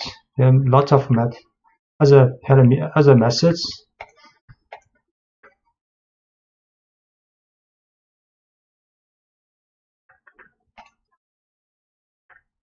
We can also set a default value for an attribute. So every attribute in a class needs an initial value, even if that value is 0 or an empty string. So in some cases, such as when setting a default value, if you do this for an attribute, you don't have to include a parameter for that attribute. So let's add an attribute called odometer reading that always starts with a value of 0. So inside the initial method, we can create another attribute called odometer reading.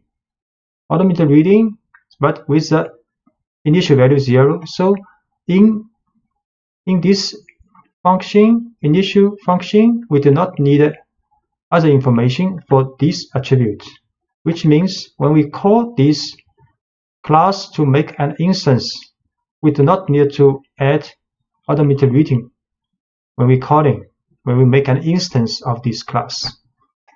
So you can see class definition, initial method with make module year coming from the instance information, but automated reading with an initial value 0.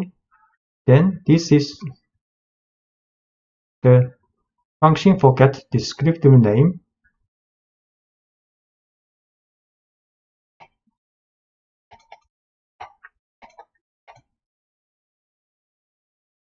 Then we also add a method called read automate that help us read each class automate. So read automate function with self as parameter will print this class automated reading attribute in the message. So when we have this instance called myNewCar, we can use this method with dot notation, myNewCar.read automate. So calling method read automate will read a class current village.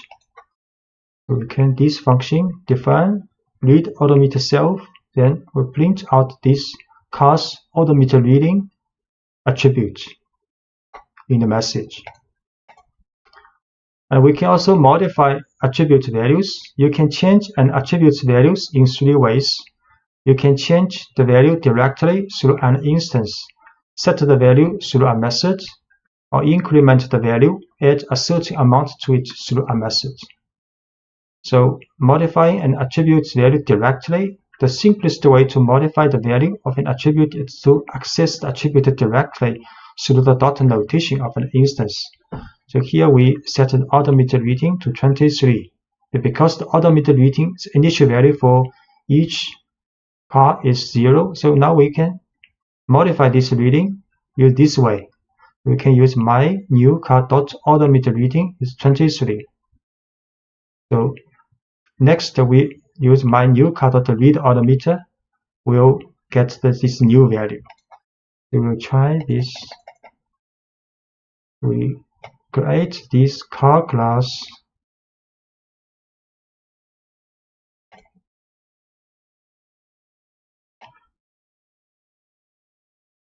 Then create an instance of this car with all the A4 and the 2016 year.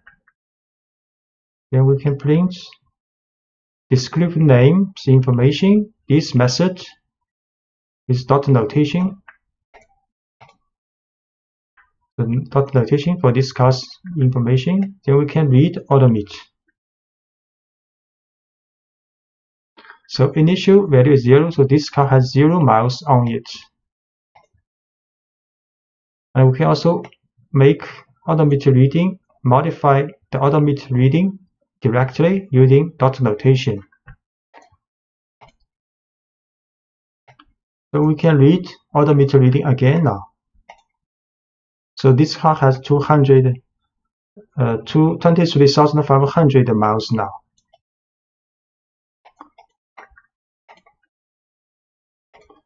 So you can also modify an attribute value through a method.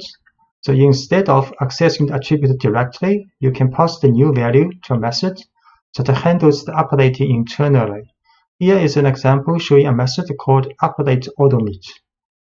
So we can also write a method called update automate with 2 parameters. First is self for this car, then the miles. So next, int function definition of update automate. You can write self.automated reading. Self is this car, dot automated reading is this attribute, then equals the miles we passing for this function with the new value. So next, when we make an instance called myUsedCar, post car, put in 3 information, make module year, then we can update this automated reading to a new value, use the dot notation of my used car dot update odometer with new value. Then we can read odometer again. So we create an instance of this car, Subaru Outback 2013. So then print the get information name of this car dot notation. So the information is printed out 2013 Subaru Outback. Next, we can update the odometer reading of this car to 23,500. Use this method. Then we can read odometer reading. So this car has 23,500 miles on it.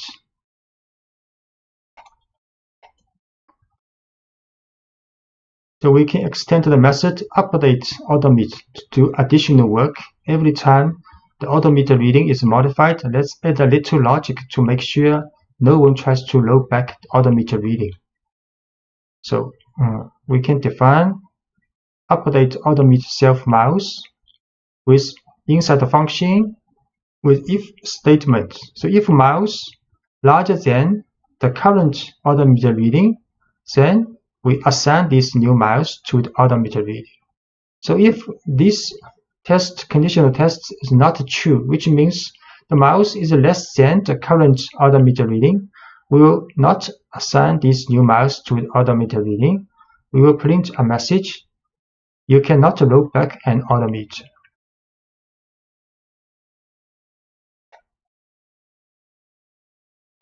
So this is the function for update odometer reading in the class definition. So only the miles larger than the current odometer reading we can update with this value. So for example, when we try my used car dot update odometer with 20,000, you will get a message you can't roll back in odometer because current value is 23,500. So 20,000 is less than this current value. So incrementing an attribute value through a method. So sometimes you will want to increment an attribute value by a certain amount rather than set an entirely new value. Say we buy a used car and put 100 miles on it between the time we buy it and the time we register it. Here is a method that allows us to pass this incremental amount and add that value to the odometer reading. We can define a function called increment odometer, with self is the car and miles is increment the value with two parameters. So inside the function, we can write self means that this car dot odometer reading plus equal means odometer readings attribute of this car will be incremented with this value miles, which have been passed for the function. So when we create this instance called my used car of car class with the information Subaru Outback 2013, we can use a function, use dot notation with my used car dot increment odometer this function, and with input value was 100. So then the car's odometer reading will be incremented with 100 miles upon the current value. Then we can also read odometer reading. So we'll try create an instance first called my used car. Then we print out the information of this car. Then we read odometer of this car is 0 miles now. Then we can update this car's odometer reading. Then we read odometer reading again, 23,500 now. Then we increment odometer with 100. Then we read again this car. Now has 23,600 miles on it. Inheritance of classes. The inheritance, you don't always have to start from scratch when writing a class. If the class you're writing is a specialized version of another class you wrote, you can use inheritance. So when one class inherits from another, it automatically takes on all the attributes and methods of the first class.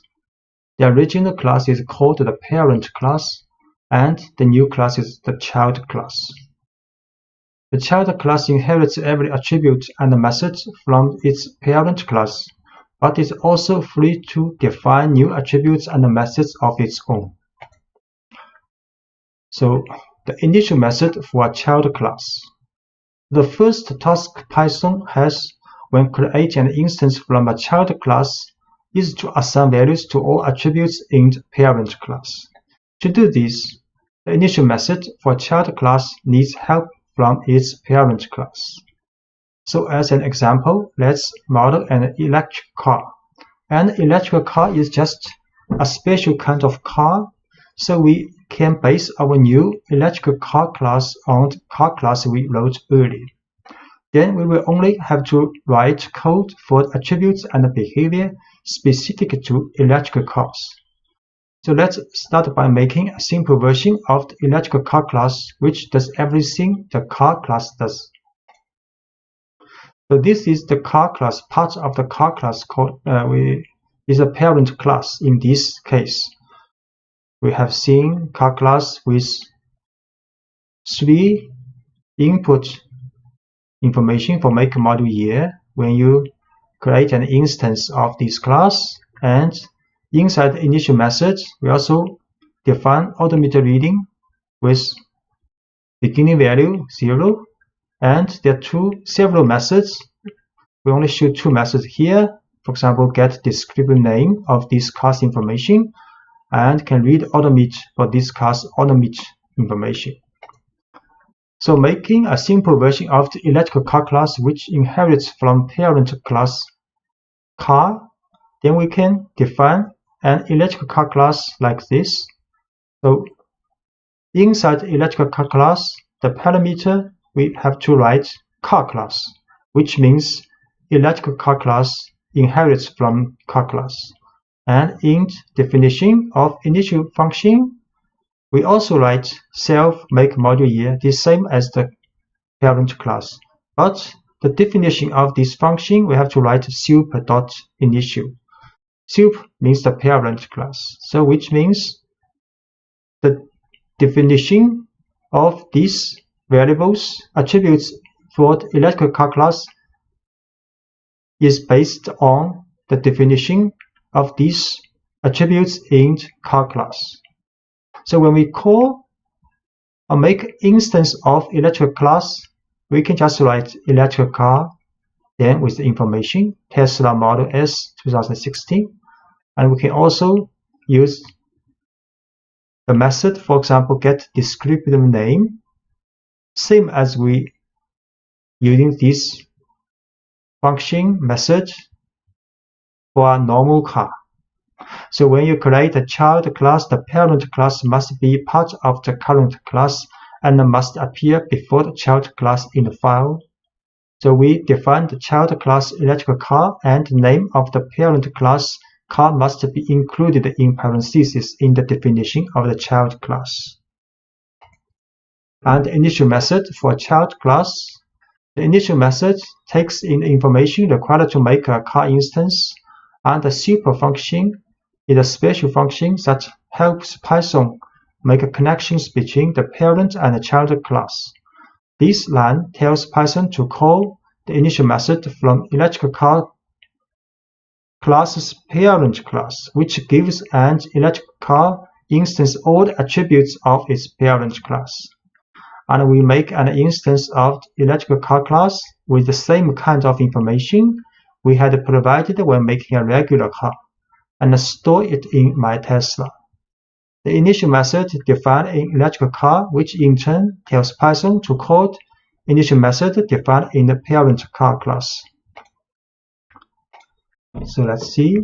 Because we have to create the car class before this line, so we can create in the electrical car class now. So electrical car, and in the parentheses is a car class. So this means electrical car class is inherited from car class.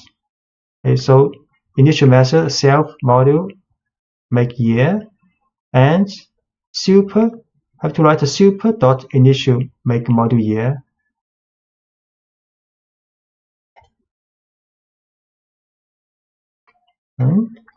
Then we can call and make an instance of electric car now with Tesla Model S 2016. Then we can use this method which defined in the parent class. So get descriptive name. Although we do not need to create this function in electric car class definition because we inherit from car class, and the car class has this method defined in car class definition.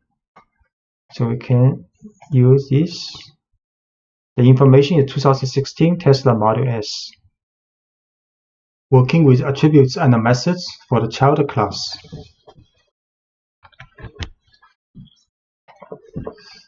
So defining attributes and methods for the child class. So once you have a child class that inherits from a parent class, you can add any new attributes and methods necessary to differentiate the child class from the parent class. So let's add an attribute that's specific to electrical car, a battery, for example, and a method to report on this attribute. And we will store the battery size and write a message that prints a description of the battery. This attribute will be associated with all instances created from the electrical car class, but won't be associated with any instance of car. We create the electrical car inherits from car class. Then inside if definition of initial function, in addition to make module year, which inherits from the soup of which means from the car class, then we define using self here the battery size attribute. So this attribute is only applied to electrical car class with a 70 initial value. Next, we define a function called describe battery with self, which means this function only applies to electrical car also. Then we print out this electrical car's batteries information in message. So next we can create an instance of electrical car with these three information. Then we can print and to call this function get descriptive name. Then next we can call this method called describe battery, which can get the battery's information of this electric car. We create this first. Create this electric car class. Then make an instance now. And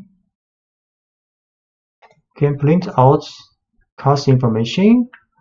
Then we can also call the describe battery function of this car. So this car has a 70 kWh battery.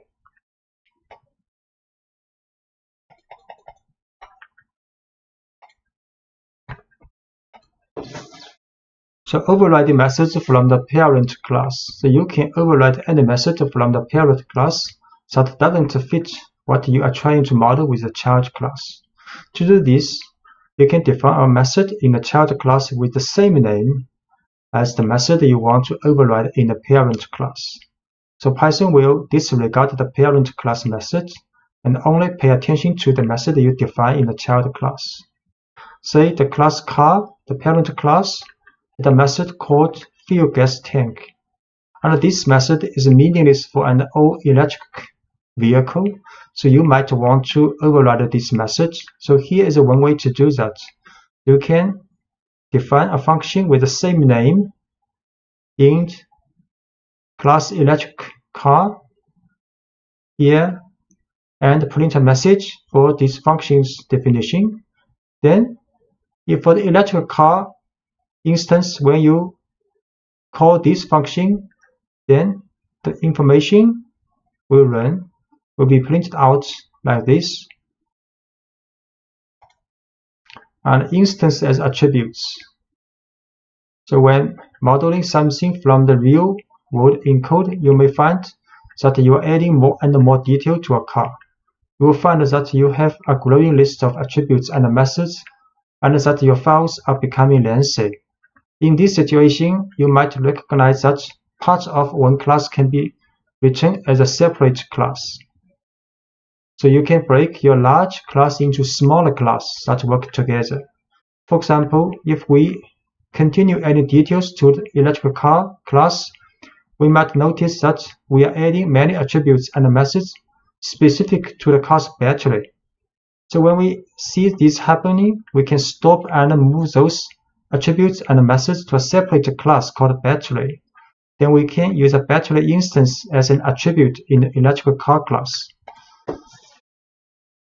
So what this means, you can see you can create a battery class. There are lots of information associated with this battery class. So first, define initial method function for this battery class. So there's attribute called battery size created, and battery size initial value is 60. Then we can describe this battery function created, then show the battery size. You can also define a function called getRange. So if battery size is 60, the range is 140. So if the size is 55, the range is 155. Then we can print out the message of the range of this battery. So this is a battery class with battery size as attribute and two functions. Then next we can create an electric car class inside the initial function definition. In addition to this make, model, year information, we can add an attribute battery, but this time the attribute's value is the instance of battery class now. So this electric car class has attribute make, model, year, and battery. And make, model, year are the information we input when we make an instance of electric car.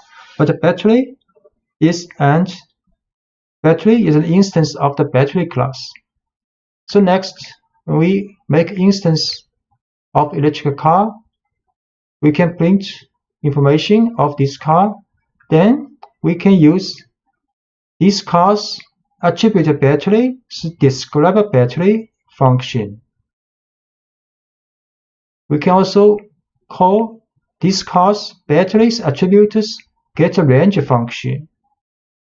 These two functions defined in class battery in the previous page.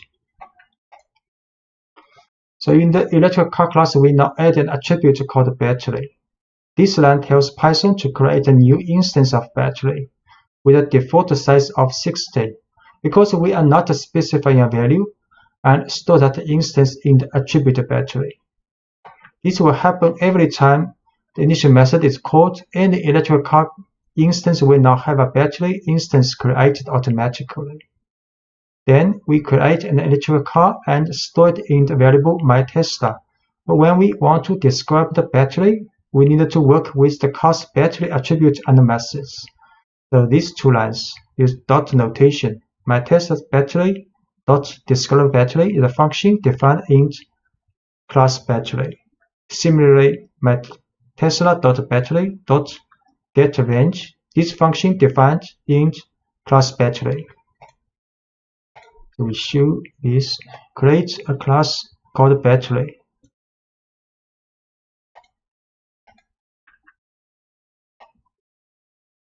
Then create a class, and attribute battery will be the instance of battery class. Then after After this class has been created, we can make instance of electrical car. Then we show this class name information. Then we describe battery, show this class battery information. And we'll get a range information of this electrical car. The car has approximately 140 miles on a full charge. Importing classes. As you add more functionality to your classes, your files can get long, even when you use inheritance properly. In keeping with the overall philosophy of Python, you will want to keep your files as uncluttered as possible. To help, Python lets you store classes in modules and then import the class you need into your main program. So we can, for example, import a single class. Let's create a module containing just a car class. This module file will be named car.py, and the car class is stored in this module file. The module file car.py is put in the same directory of your working source file. So this is part of the file, module file car.py.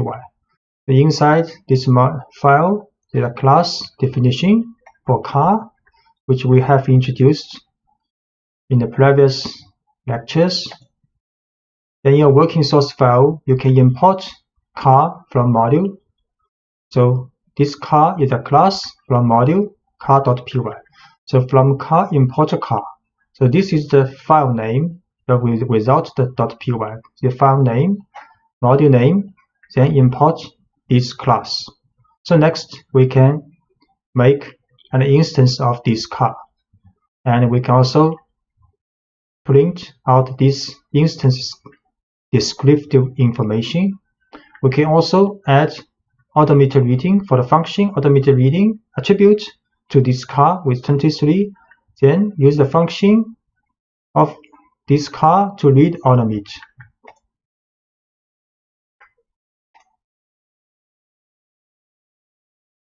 So we first set a working directory because this file called car.py stored in this working directory. Next we import from this car module, import this car class. Then can create an instance of the car class. We can print out descriptive information of this car.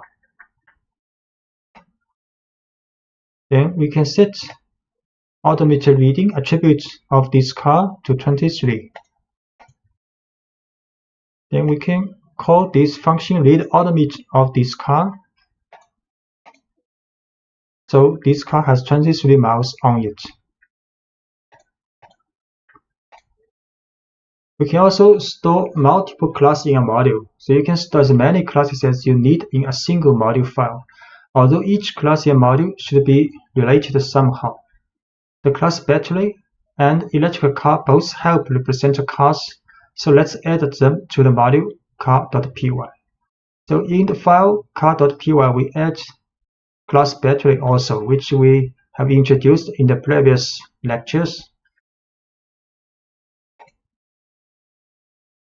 And for the battery class, we also has getRange, for example, getRange function.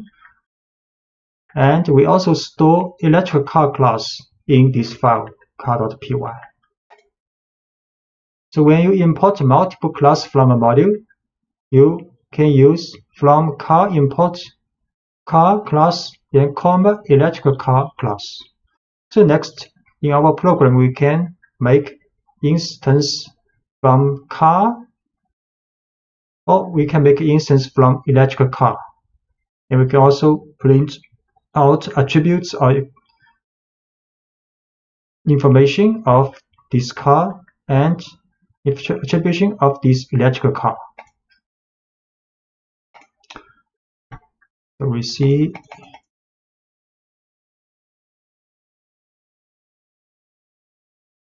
can import electrical car from this car module.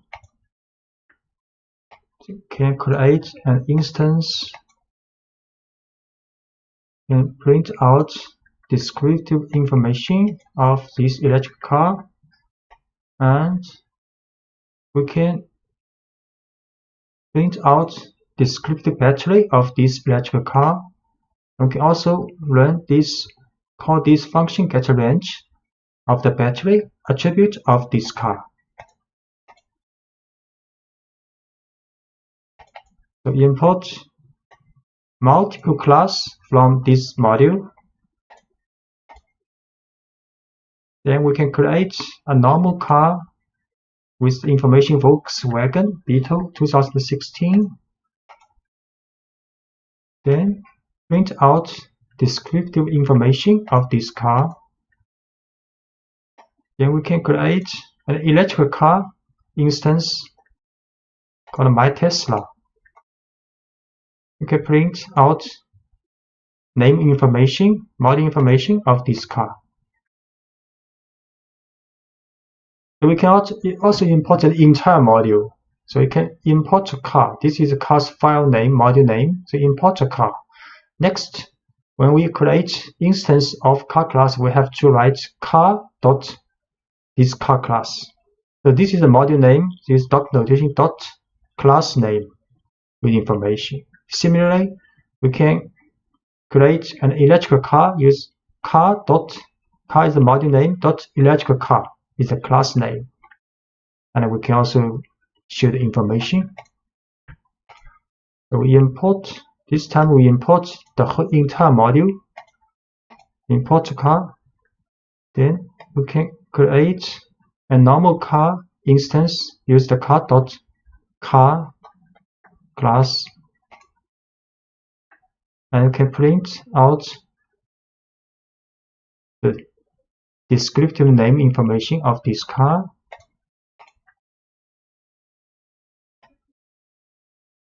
And we can also create an electric car. Use the car dot notation electric car. And print out information of this electric car. Reading from a file.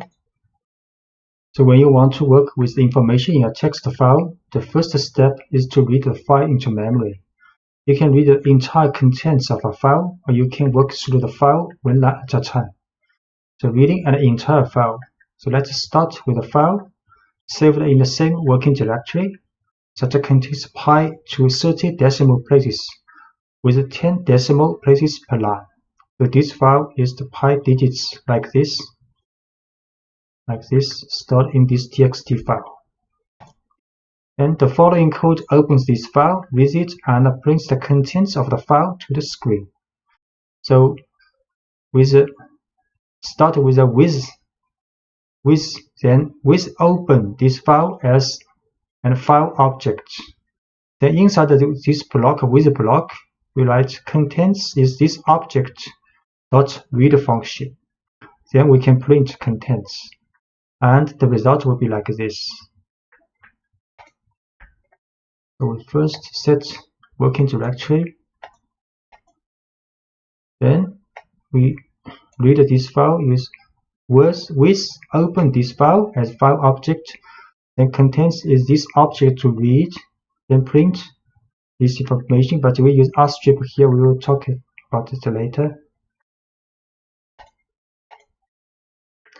So output like this. And the open function returns an object representing the file. The reader method then reads the entire contents of the file and stores it as one long string in variable contents. Notice close is not needed because Python will close it automatically when the time is right. And the only difference between this output and original file is the extra blank line at the end of the output. The blank line appears because read returns an empty string when it reaches the end of the file, and this empty string shows up as a blank line. So if you want to remove the extra blank line, you can use rstrip in the print statement. So that's why we use rstrip here. Rstrip here because we want to remove this blank line in the reading.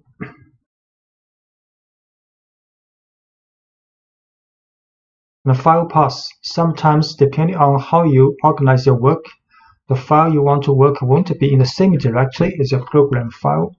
To get Python to open files from a directory other than the one where your program file is stored, you need to provide a file path which tells Python to look in a specific location on your system.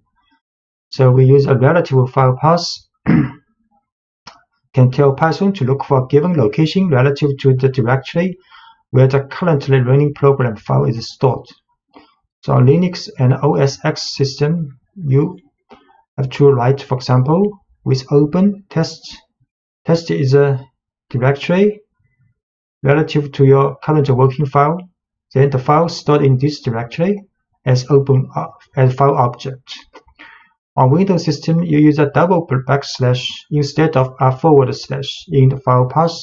You can use with open test to double backslash, then this file name as file object. So now the file is stored in the test location relative to this working file. So we can run this because we use a Windows system. So we open this file as file object and can then read this file and print out. It also works. And you can also use an absolute file path to tell Python exactly where the file is on your computer regardless of where the program that's being executed is stored. So on Linux and OS system, you can use like this for the absolute path. And on Windows, you can use, for example, the Python beginning course and test with this file. So I try to use absolute path. So file path create first as absolute path a string, and we can open this file as file object, then read file and print. Also works. And read line by line. You can use a for loop on the file object to examine each line from a file one at a time. For example, this is file name.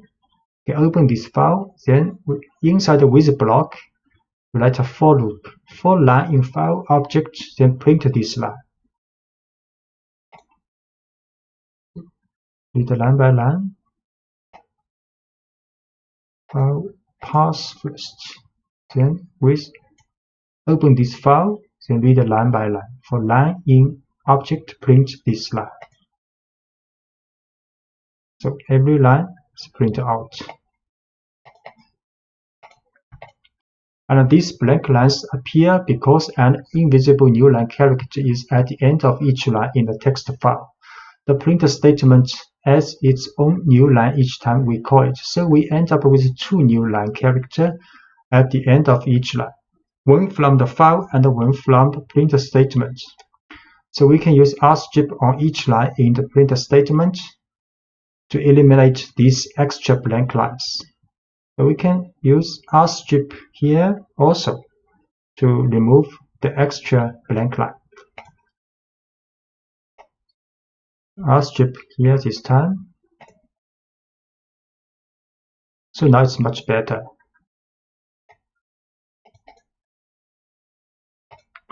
Make a list of lines from a file. So when you use with, the file object returned by open is only available inside the with block that contains it. So if you want to retain access to a file's content outside the with block, you can store the file's lines in a list inside the block, and then you can work with that list later. And the following example stores the lines of pi-digit text in a list inside the with block, and then prints the lines outside the with block. So we can read this file with block, then use read lines and save these lines to a list called lines. Then outside of the with block, we can next print out each line with a for loop. So first, this is the file name. Then we use a with block to read the lines, then save to the lines. This lines is a list. Then next, outside of the with block, we can use a for loop to read each lines and print out.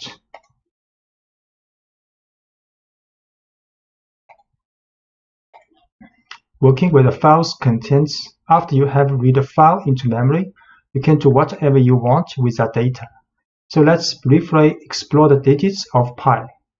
First, we will attempt to build a single string containing all the digits in the file with no white space in it.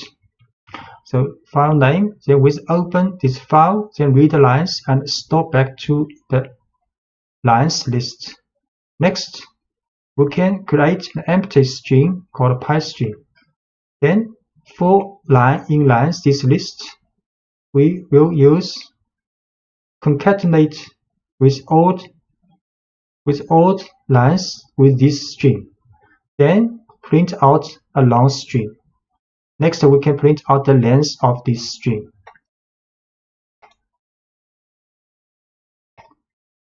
So file name,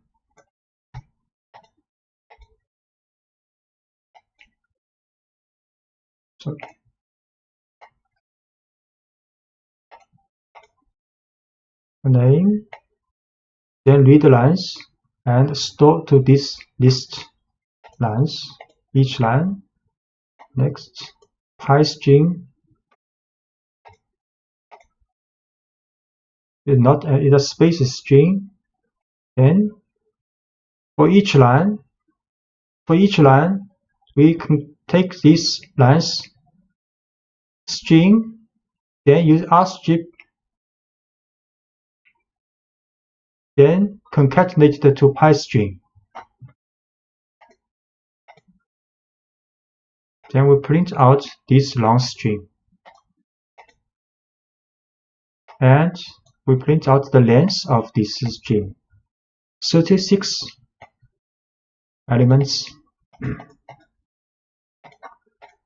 And the variable pi string contains the white space that was on the left side of the digits in each line, but we can get off that by using the strip instead of rstrip.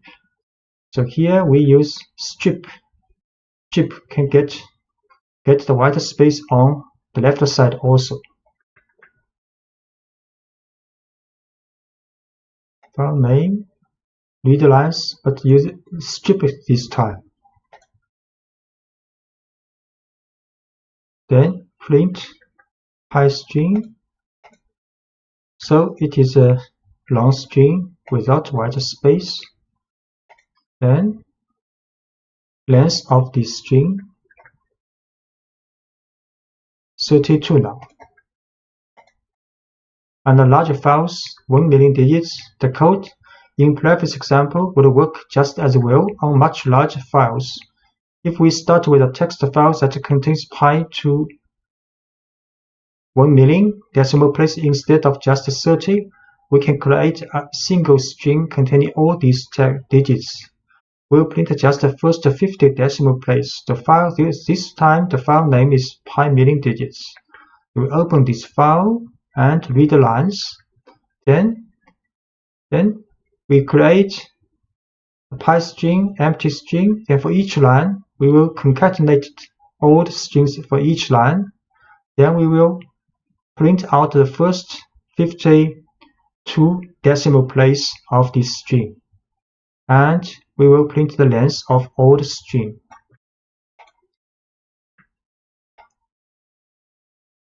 So this file name. Then with open, we read this file for each line to a list. Then create an empty string. Then for each line, we get the string out and concatenate it together. But with the strip for to remove the white space. Then we print out the first 50 decimal places for this long string. And we print the length of the whole string. 1 million 2 because 1 million decimal place. So next we can test, is your birthday contained in pi this string? So let's use the program we just wrote to find out if someone's birthday appears anywhere in the first million digits of pi. We can do this by expressing each birthday as a string of digits and seeing if that string appears anywhere in pi string. So we can use the input for user to input your birthday. Then we test if birthday in pi string will print out this message. If birthday not appear in the pi string, we'll print another message. So great, and read is the same as before. Then next we can let the user to enter birthday. For example, okay, birthday. Then is your birthday in string, and if not in string, we'll get a message. Your birthday appears in the first million digits of pi. So this birthday appears in the first million digits of pi. Write into a file. To write a text to a file, you need to call open with a second argument, telling Python that you want to write to the file. To see how this works, let's write a simple message and store it in a file instead of printing it to the screen. So first, we set a file name in the working directory. Then we open this file with W mode, write mode as file object.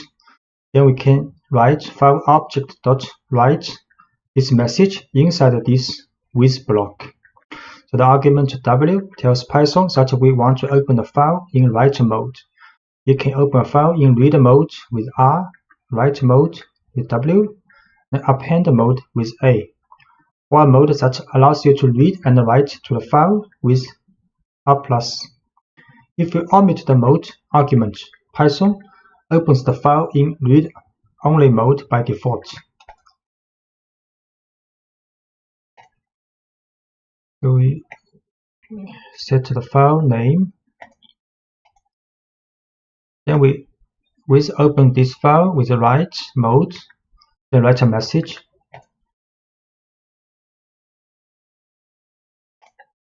Then we open this file in the working directory, create it. To the message in this file now. The open function automatically creates the file you are writing to if it doesn't already exist. However, be careful opening a file in write mode W, because if the file does exist, Python will erase the file before returning the file object. Python can only write strings to a text file. If you want to store numerical data in a text file, you will have to convert the data to string format first using the str function. So we can also write multiple lines. The write function doesn't add any new lines to the text you write. So if you write more than one line without including new line character, so including new lines in your write statement. For example, we write this file again. We open this file with the write mode. Then first we write this message. Then we add a new line. Then we write next message, new line. We try this.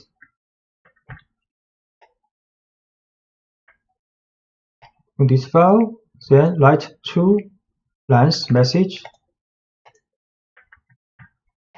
Then we open this file. Now there are 2 lines message in this file now. And we can also append to a file. If you want to add content to a file instead of writing over existing content, you can open the file in append mode. Let's modify this file by adding some new reasons why we love programming to the existing file programming txt. So file name, then open this file with append mode. So we write 2 more lines in this file. try this. We open this file to the same file with append mode, then write to message. And we see this file again. So now there are 4 lines in this file, so 2 lines appended to the first 2 lines. Introducing try except blocks exception. Try except blocks. Python uses special objects called exceptions to manage errors that arise during a program's execution. Whenever an error occurs that makes Python unsure what to do next, it creates an exception object. If you write code that handles the exception, the program will continue running. If you do not handle the exception, the program will halt and show a traceback, which includes a report of the exception that was raised. Exceptions are handled with try except blocks. A try except block tells Python what to do if an exception is raised. So when you use try except blocks, your programs will continue running even if things start to go wrong. Instead of traceback, which can be confusing for users to read, users will see friendly error messages that you write. So, for example, we're handling the 0 division error exception. So let's look at a simple error that caused Python to raise an exception. You probably know that it is impossible to divide a number by 0, but let's ask Python to try it first. So if we print file divided by 0, there will show an error. Print file divided by 0. So there will be an error called 0 division error. But the error reported in the traceback 0 division error is an exception object. Python creates this kind of object in response to a situation where it cannot do what we ask it to.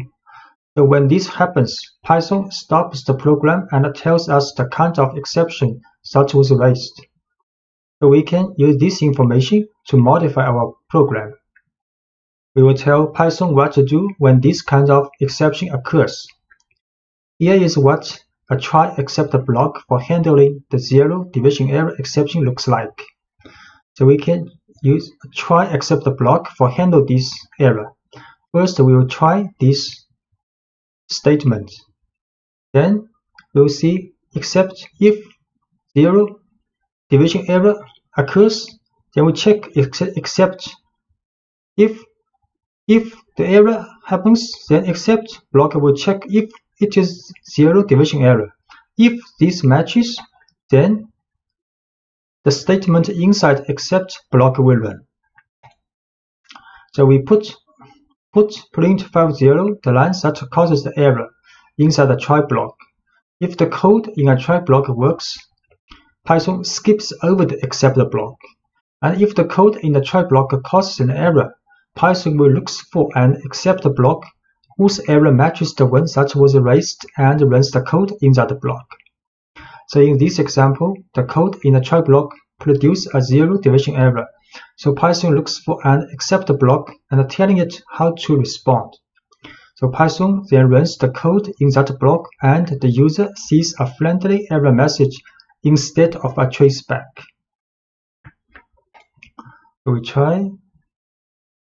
try print this one, then check except 0 division error. We run. So the message has been printed out, so except the block is run.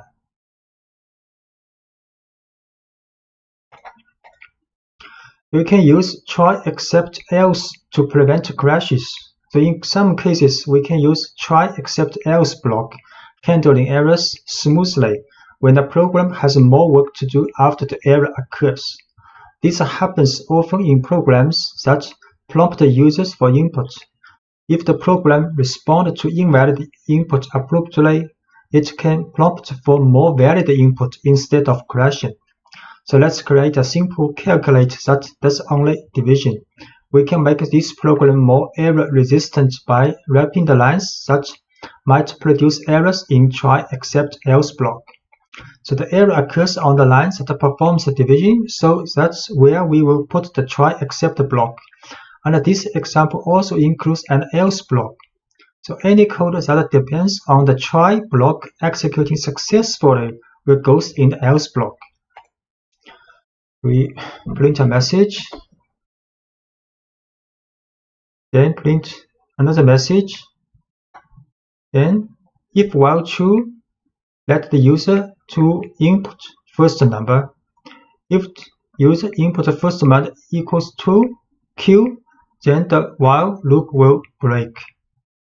Then second number is also an input by user.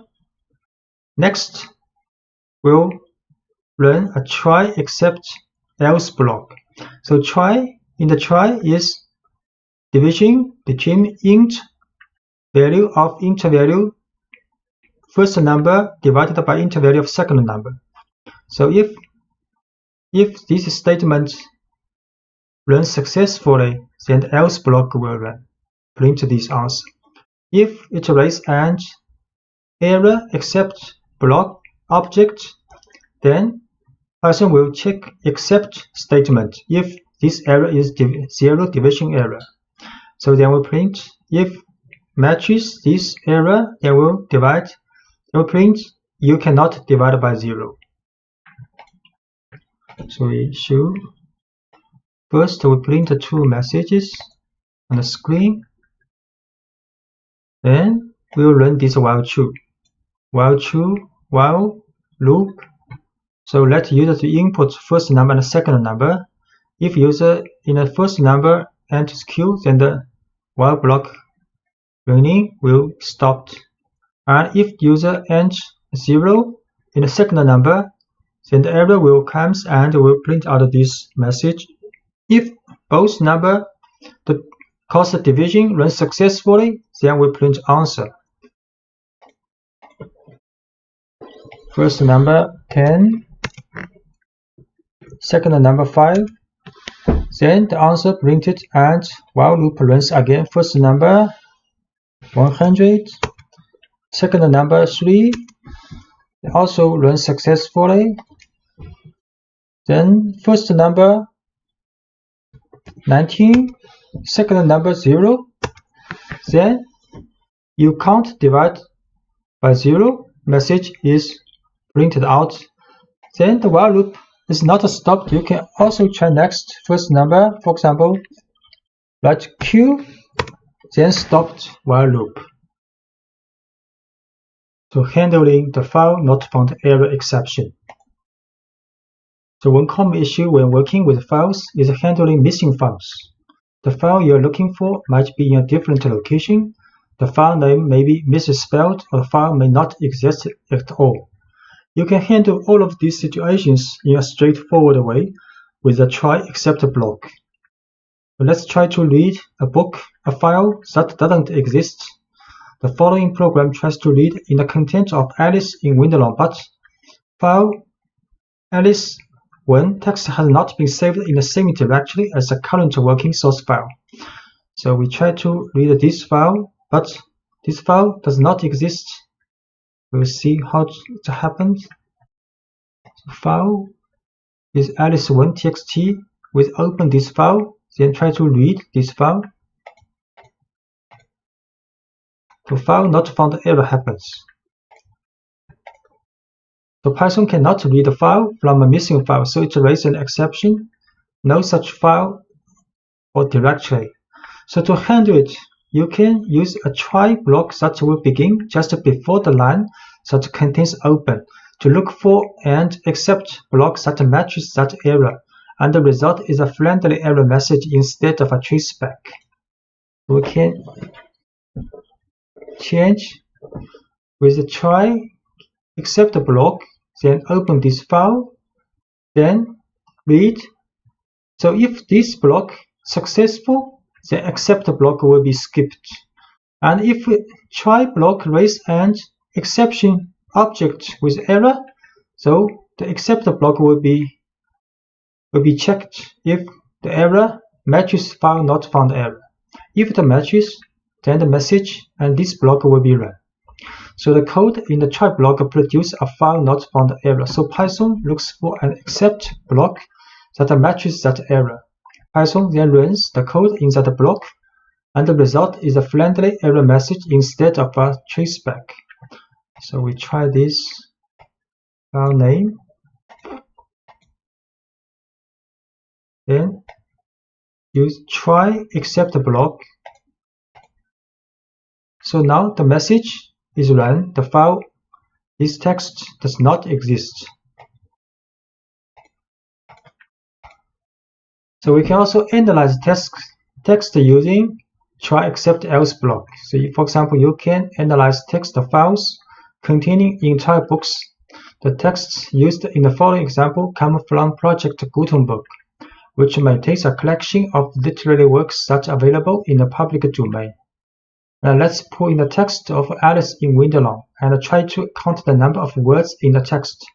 We will use the string method split, which can build a list of words from a string, then count the items in the list to get a rough idea of the number of words in the text. So this is the file we want to work with, and we try to read this file. If it's not successful, then except block will be implemented to check if the error is file not found error. And we'll run this message if it matches. If try block successful, then the else block will be run. We'll split the text first, then count the words, then print out the message how many words this book has. We try this. Alice, this book, then try except else block to read and count the words. So to run successfully, this text has about 29,000 words.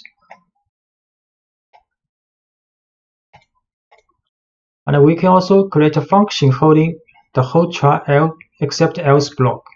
You can move the try except else block to a function called count words. So it will be easier to run the analysis for multiple books.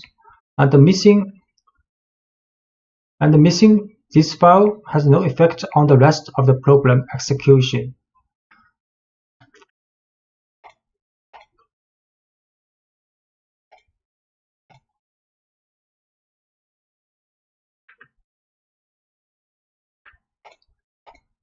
So we can create a function. The function actually we put the previous page's try except else block in this function called count words. Then next we can try to read several books using a for loop and count words. In the working directory, we have these 4 books. So we run this function first. Count words, create this function. Then we create a list with 4 books inside.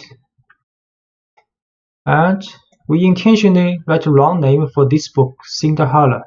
Actually, the book is called Cinderella.txt, but we add 1 here to see how it is going with this file. So next is a for loop to call this function for each of these 4 books. So you can see the file Alice text has about 29,000. It's okay. But for the second book, Cinderella, the file Cinderella.txt not exist. And the next 2 books also works and count the words. So there's quite a friendly message and smoothing working running for the program with try except else block. Using try except else pass and finally in Python. So let's first review how the try and except works. First, the try clause is executed. If there is no exception, then only try clause will run, except clause will not get executed. If any exception occurs, the try clause will be skipped and except clause will be checked. If any exception occurs and matches the except statement, the except block will run. If the exception does not match the except, then the execution stops. A try statement can have more than one except clause. And using try, except, else, and finally in Python. So try, this block will raise an exception if there is an error. Except here you can handle the error if it matches, and else block runs only if the try clause does not raise an exception. Finally block always gets executed either exception is generated or not. So we see an example called division x by y.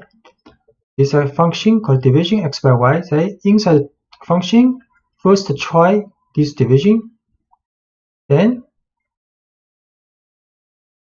if this has error, then we'll check the except block if it is 0 division error. If it matches, then you will show the message you are dividing by 0. And if try block has no error, then the else block will be run.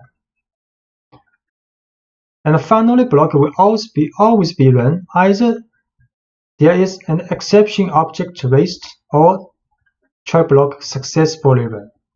So we try to do this, divide 3 by 2 and 3 by 0.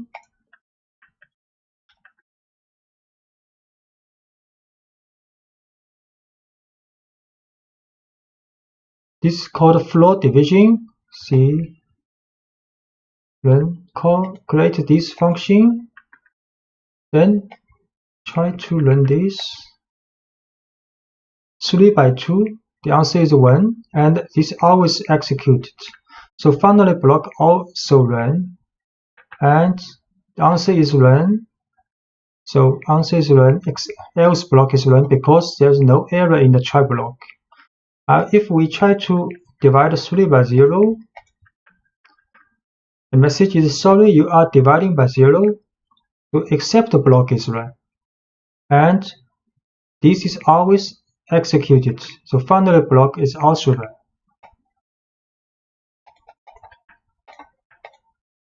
And we can also let it fail silently. So sometimes you will want the program to fail silently when an exception occurs and continue on as if nothing happened. To make a program fail silently, you write a try block as usual, but you explicitly tell Python to do nothing in the except block using a pass statement. So else blocks runs only if the try clause does not raise an exception, and the finally block always gets executed either exception is generated or not. So this is the pass function. So we changed this function called count words in the previous lectures. Count the words of text. So inside this function, the try to read this book. Then int except block if the error is found not found error, and we pass here. Then in the else block, we count the words and print out the message. So we should first create this count words function. Then we create a list of 4 books, but with this name intentionally add 1 here. So this book does not exist in the working directory. Then in a for loop to read each book and count words. So you can see the first book has about 29,000 words working correctly. The second book, because it is not found, so Python runs silently, does not show any information about this book. The next 2 books implementation work correctly. NumPy is a basic package for scientific computing with Python and especially for data analysis. In fact, this library is the basis of a large amount of mathematical and scientific Python packages, and among them the pandas library, which is specialized for data analysis and fully developed using the concepts introduced by NumPy. And in fact, the building tools provided by the standard Python library could be too simple or inadequate for most of the calculations in data analysis. So having knowledge of the numpy library is important to being able to use all scientific Python packages, and particularly to use and understand the pandas library. Numpy is currently the most widely used package for the calculation of multi-dimensional arrays and large arrays. In addition, the package comes with a range of functions that allow you to perform operations on arrays in a highly efficient way and perform high-level mathematical calculations. So installation and import of numpy. Generally, this model is present as a basic package in most Python distributions. However, if not, you can install it later. In Anaconda prompt, you can install numpy by printing conda install numpy. Once numpy is installed on your distribution, to import the numpy module within your Python sessions, for example, like Anaconda spider, you can write the following: import numpy as np.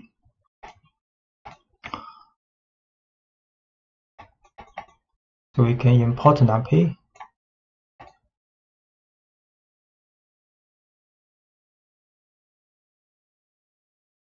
In the array, the heart of the numpy.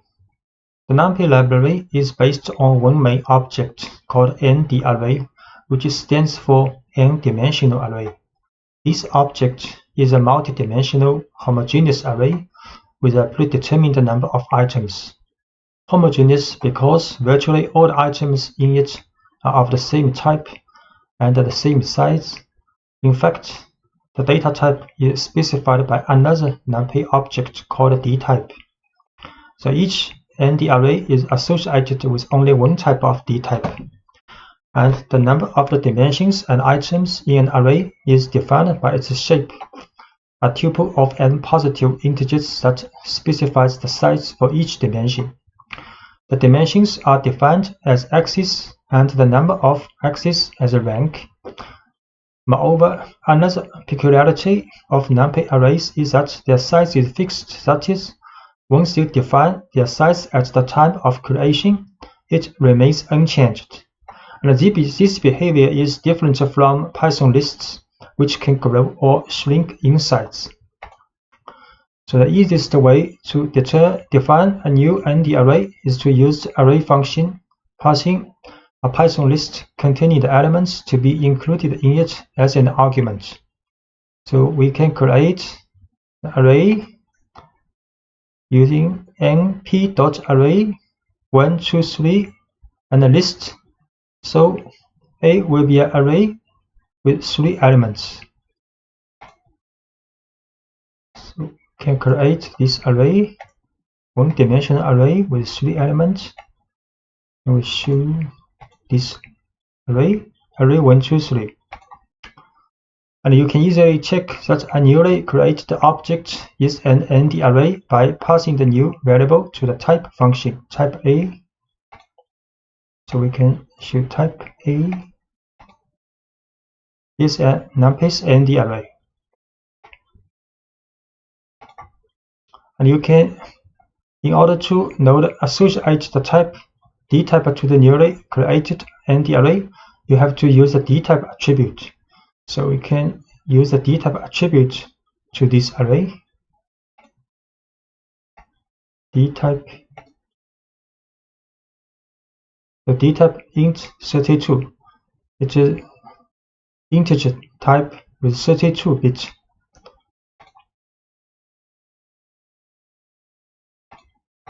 And the just created array has one axis, and then its rank is 1. So while its shape should be 3, 1. To obtain these values from the corresponding array, it is sufficient to use the n-dim attribute for getting the axis, the size attribute to note array length, and the shape attribute to get its shape. So if we use n-dim to this array, only 1, so one-dimensional, a.size 3 elements, and a.shape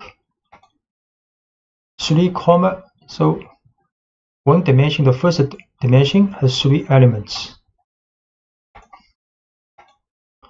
And define a 2-dimensional array. We can also define a 2-dimensional array using 2 list int np array function. So we can also show dtype, ndim, size, and shape. 2-dimensional array.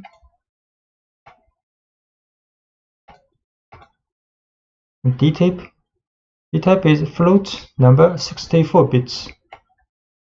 The ndim dimension is 2 now. And the size is 4, because 2 dimension, each dimension has 2 numbers, so total elements is 4. B dot shape 2 by 2, the shape is 2 by 2. To create a new array, you can follow different paths. The most common path is the one through a list or sequence of lists as argument to the array function. So we create a 2-dimensional array with adding 2 lists int np.array function. And the array function, in addition to lists, can accept the tuples and a sequence of tuples. So we can also add 2 tuple in the np.array function. Or we can add combined tuple and list in the function. First, create function with adding 2 lists.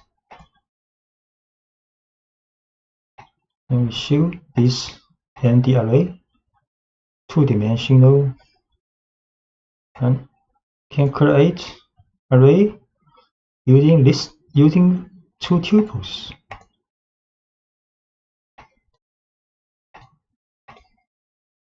Get the same result as using lists. Can also create array using combined list and tuple.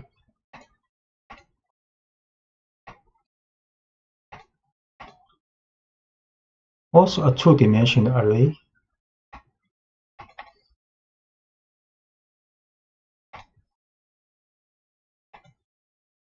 Dtype. So numpy arrays are designed to contain a wide variety of data types. We have seen simple integer and float numerical values. In addition, you can use the dtype for strings. So we create an array, 2-dimensional array with the value of strings in the list. So dtype will like u1, less than u1, and have also a name attribute for the dtype. Create this tuple using the string layer of list. Then the dtype u1, and the dtype has a name attribute, string 32. By default, the nd array function can associate the most suitable type according to the values contained in the sequence of lists or tuples. Actually, you can explicitly define the dtype using the dtype option as argument of the function. For example, if you want to define an array with complex values, you can use the dtype option as follows. So if we add the dtype equals complex, so these numbers will be stored as complex number in the array. So create this array. So complex number now stored in the array. The numpy library provides a set of functions that generate nd arrays with initial content created with different values depending on the function. The zeros function, for example, creates a full array of zeros with dimensions defined by the shape argument, while the ones function creates an array full of ones in a very similar way. So if we write np.033, a 2-dimensional array of 33, and all the values are 0, and similarly create a 3-dimensional array of the shape 2 by 3 by 4 with all the values are 1. And np.arrange 0 to 10 will create a sequence of values between 0 and 10. And arrange 4, 10. So we'll create a sequence of numbers starting from 4 to 10. So np zeros 3 by 3, the shape all values 0 and ones, all values are 1, 3-dimensional, and sequence number using arrange. So number 0 to 9 created in array, arrange 4 to 10. So the number 4 to 9 created in this array.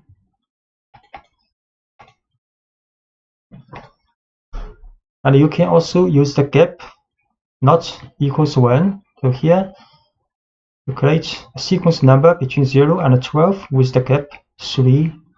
And this is the gap 0.6. Create number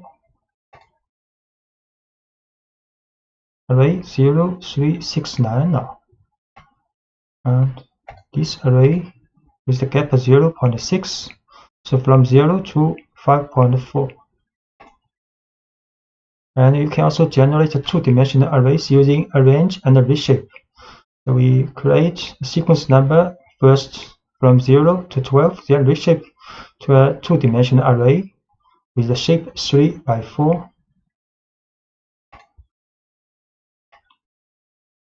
So the 2-dimensional array is a number from 0 to 11. The shape is 3 by 4. And line space generates a sequence of numbers based on the number of elements in a third argument. So np.linespace 0, 10, 5 means to create an array with 5 values equally distanced between 0 and 10. np linespace 0, 10 with 5. So this is the resulting array with 5 numbers equally distanced between 0 and 10. Just note, in arrange function, the 10 is not included, but in line space, the 10 is included.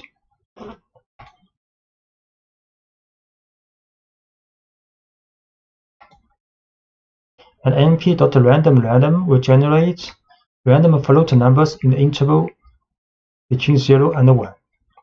So we can write np.random3 will generate 3 random numbers between 0 and 1, and np.random 3 by 3 will generate 2-dimensional array with random numbers between 0 and 1. np.random 3. So 3 random numbers in a 1-dimensional array. So this will create 2-dimensional array with a shape 3 by 3 with all the values and random numbers between 0 and 1. Arithmetic operators. The most obvious are adding and multiplying an array by a scalar, and these operations are element-wise. Such as, the operators are applied only between corresponding elements. So this is a numpy array with the number from 0 to 3. Then we can add a with 4 or multiply a with 2. Numpy array. So a 0 to 3. Then a plus 4 will return another numpy array with the elements 4, 5, 6, 7. A multiply 2. So each element will be multiplied with 2 in the new array. And can create another array B with also 4 elements, then A can plus B or A multiply B. So B is an array with elements 4, 5, 6, 7. So A plus B. So element-wise addition between A and B will return another array with 4 elements. A multiply B will get also another 4 element array with element. Each element is the multiplication between the corresponding elements in A and B. And moreover, these operators are also available for functions, provided that the value returned is a numpy array. So for example, you can multiply the array by the sum or the square root of the elements of array B, and they are also element-wise. So assume A and B here have the same shape. So we can A multiply numpy sum function of B, or A multiply the square root of B. A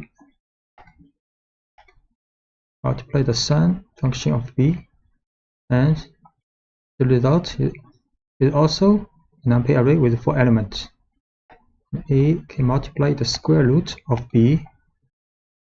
Also, the result is a 4 element numpy array. And for multidimensional case, arithmetic operators continue to operate element-wise.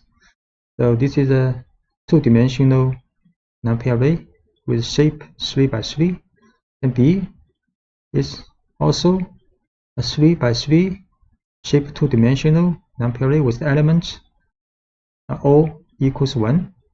Then A can multiply B element-wise. So we create A first.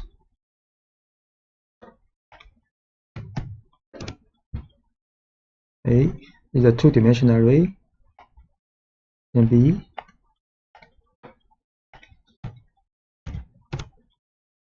also 2-dimensional array.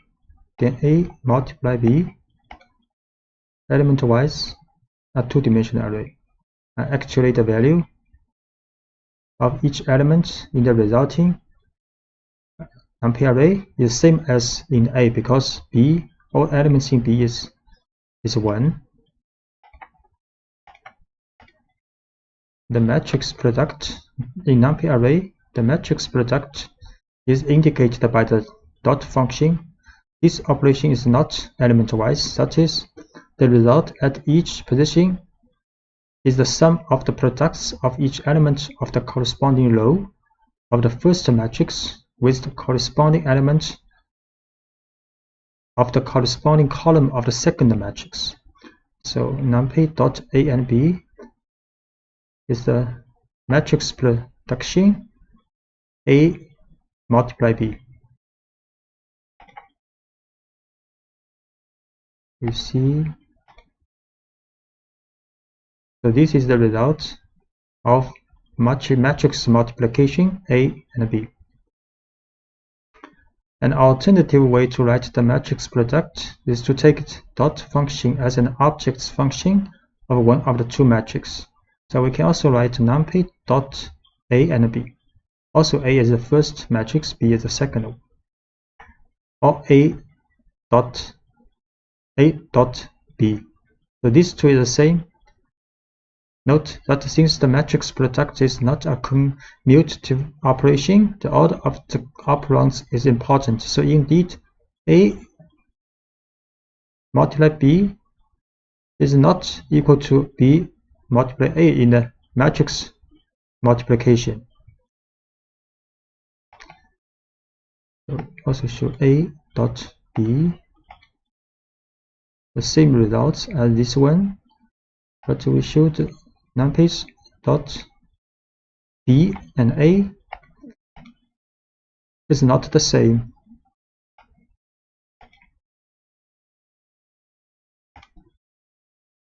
And increment and decrement operators. To increase or decrease values, you have to use operators such as plus equal or minus equal or multiplication equal.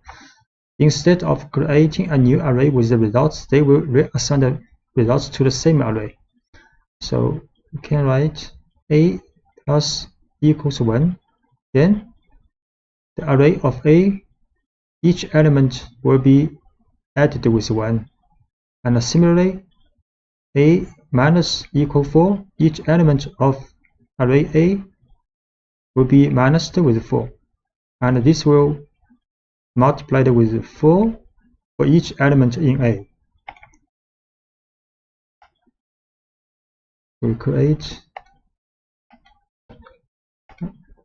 array called A 0, 1, 2, 3.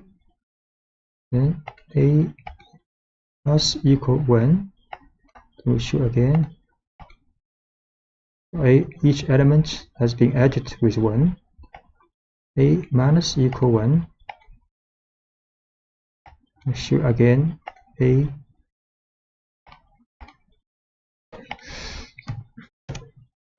Then the value is being changed back.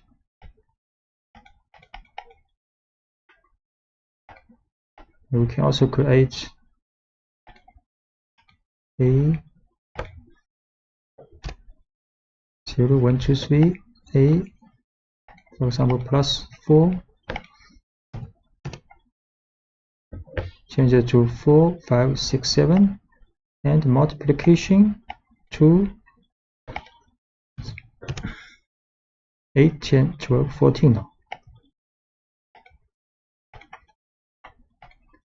And universal functions. A universal function, generally called ufunc, is a function operation on an array in an element-by-element fashion. And this means that it acts individually on each single element of the input array to generate a corresponding result in a new output array.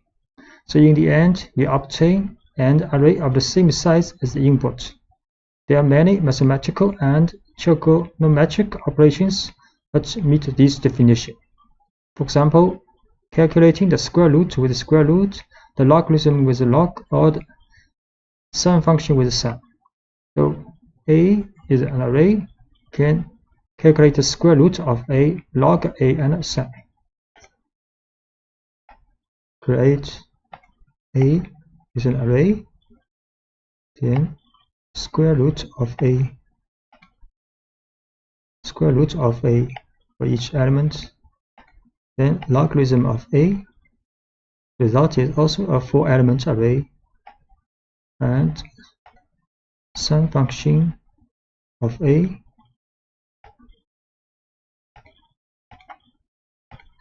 Aggregate function. Aggregate functions perform an operation on a set of values of an array, for example, and produce a single result. So many functions of this kind are implemented within the class and the array. For example, A is an 5-element array, that we can calculate the sum of A, minimum, maximum of A, and mean value of A, or standard deviation of A.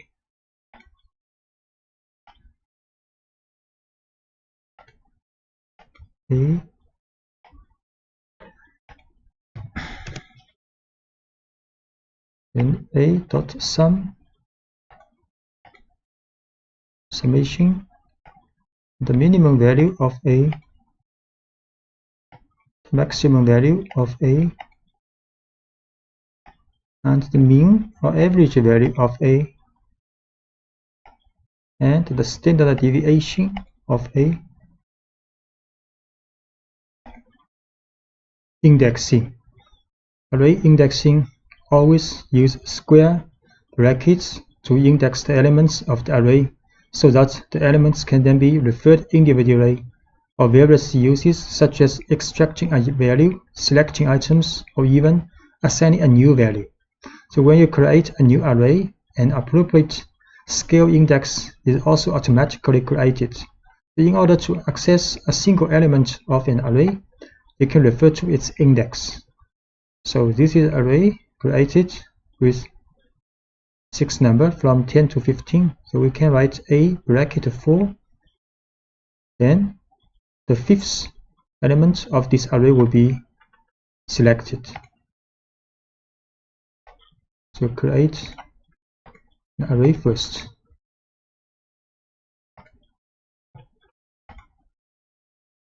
So this array with 6 elements, a bracket 4 will return the 5th element. And numpy array also accepts a negative index. So this index have the same incremental sequence from 0 to -1, -2, and so on. So this is the last one and last element of this array if we use a bracket -1, and this is the first element of this array if we use bracket -6. So a bracket -1, 15 returns a -6, so 10 is returned. To select multiple items at once, you can pass array of index in square brackets. So we can pass an array inside these brackets with 1, 3, 4. Then 3 elements of the array will be returned. The 3 elements 11, 13, 14 of the array are returned. So moving on to the two-dimensional case, they are defined by 2 axes, where axis 0 is represented by the rows and axis 1 is represented by the columns. Thus, index in this case is represented by a pair of values. The first value is the index of the row, and the second is the index of the column. So for example, this is a two-dimensional array with shape 3 by 3. So a bracket 1, 2, we select the element in second row and third column. We create an array first.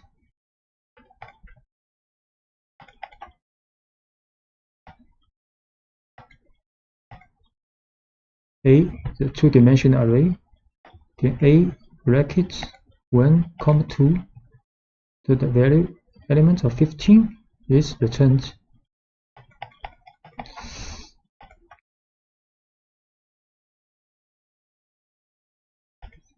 Slicing allows you to extract the portions of an array to generate new arrays. So when you use the Python lists to slice arrays, the resulting arrays are copies. But in NumPy, the arrays are views of the same underlying buffer.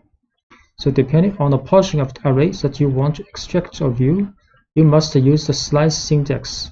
Such as, you will use a sequence of numbers separated by column within square brackets. For example, this is an array with 6 elements. So if we write A1, 5 in the bracket, then it will return a slice of this array from second to the 5th element. Create an array with 6 elements. The A1, 5 will return this part of the array.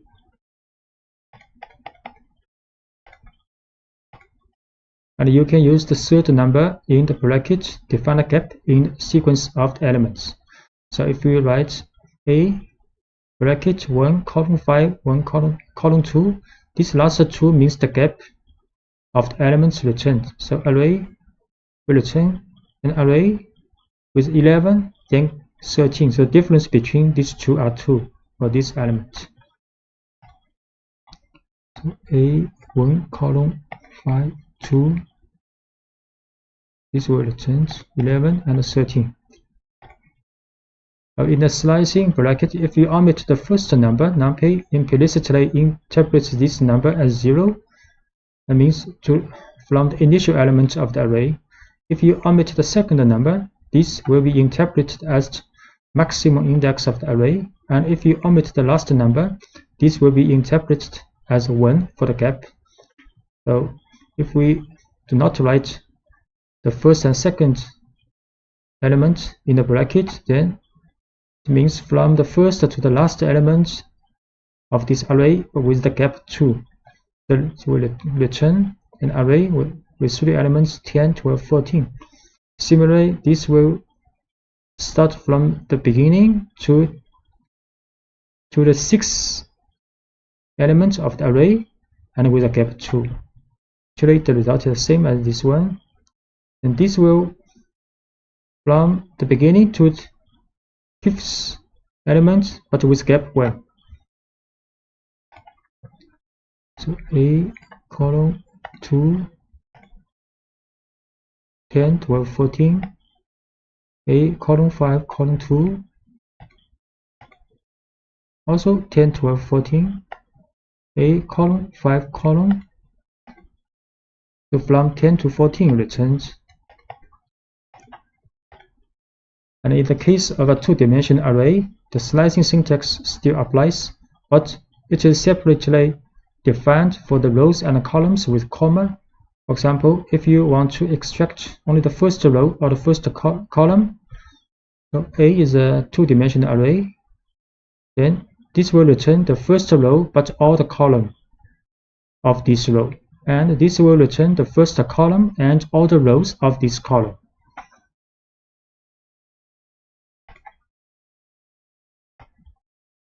So A is a 2-dimensional array. A 0, comma, column, return the first row of this array. And A column 0, return the first column of this array. And if you want to extract a smaller matrix, you need to explicitly define all intervals with index that define them.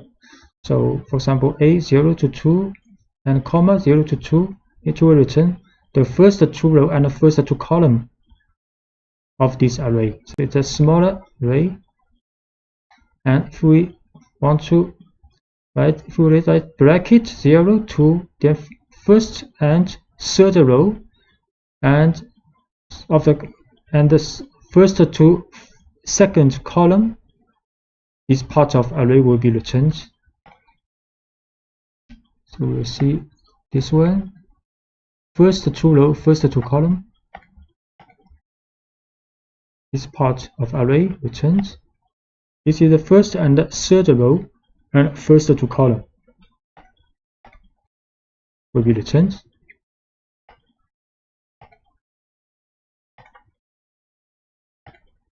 Iterating an array, you can use the for constructor to do the iteration of the items in an array. So you can write for I in A, print I. You can write for I in A, print I.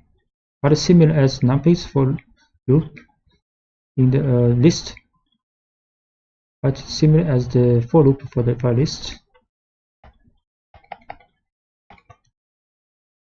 So if you apply the for loop to a matrix, it will always perform a scan according to the first axis is a row. So if we write a for row, A is a 2-dimensional array, print a row, then each row of this matrix 2-dimensional array will be print out. So we can write a for row in A, print row, and row by row, print out.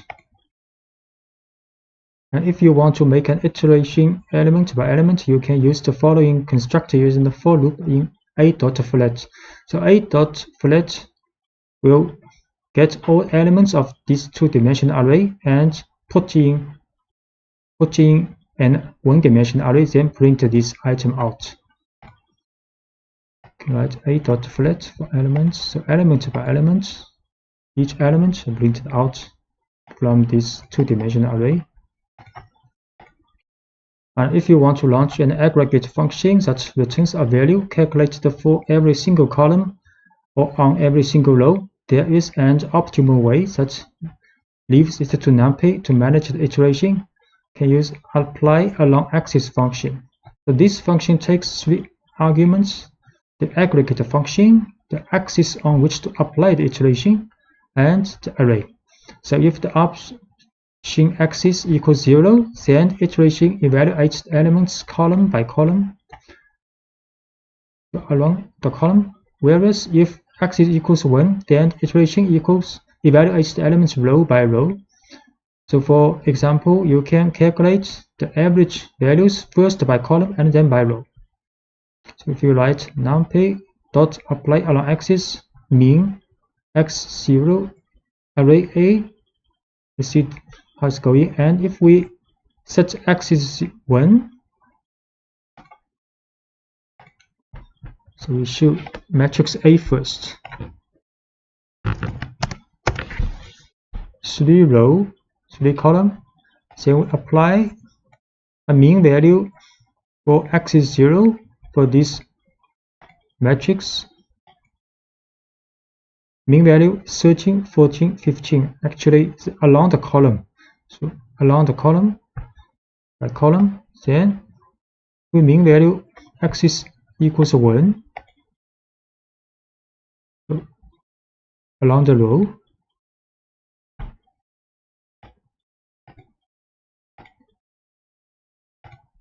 And you can also define your own function in using the apply along axis function. So we can define a function called foo and return the value of the parameter. So next we apply this function to array A along axis 1 or along axis 0. Define this function first, then apply along axis for the 1.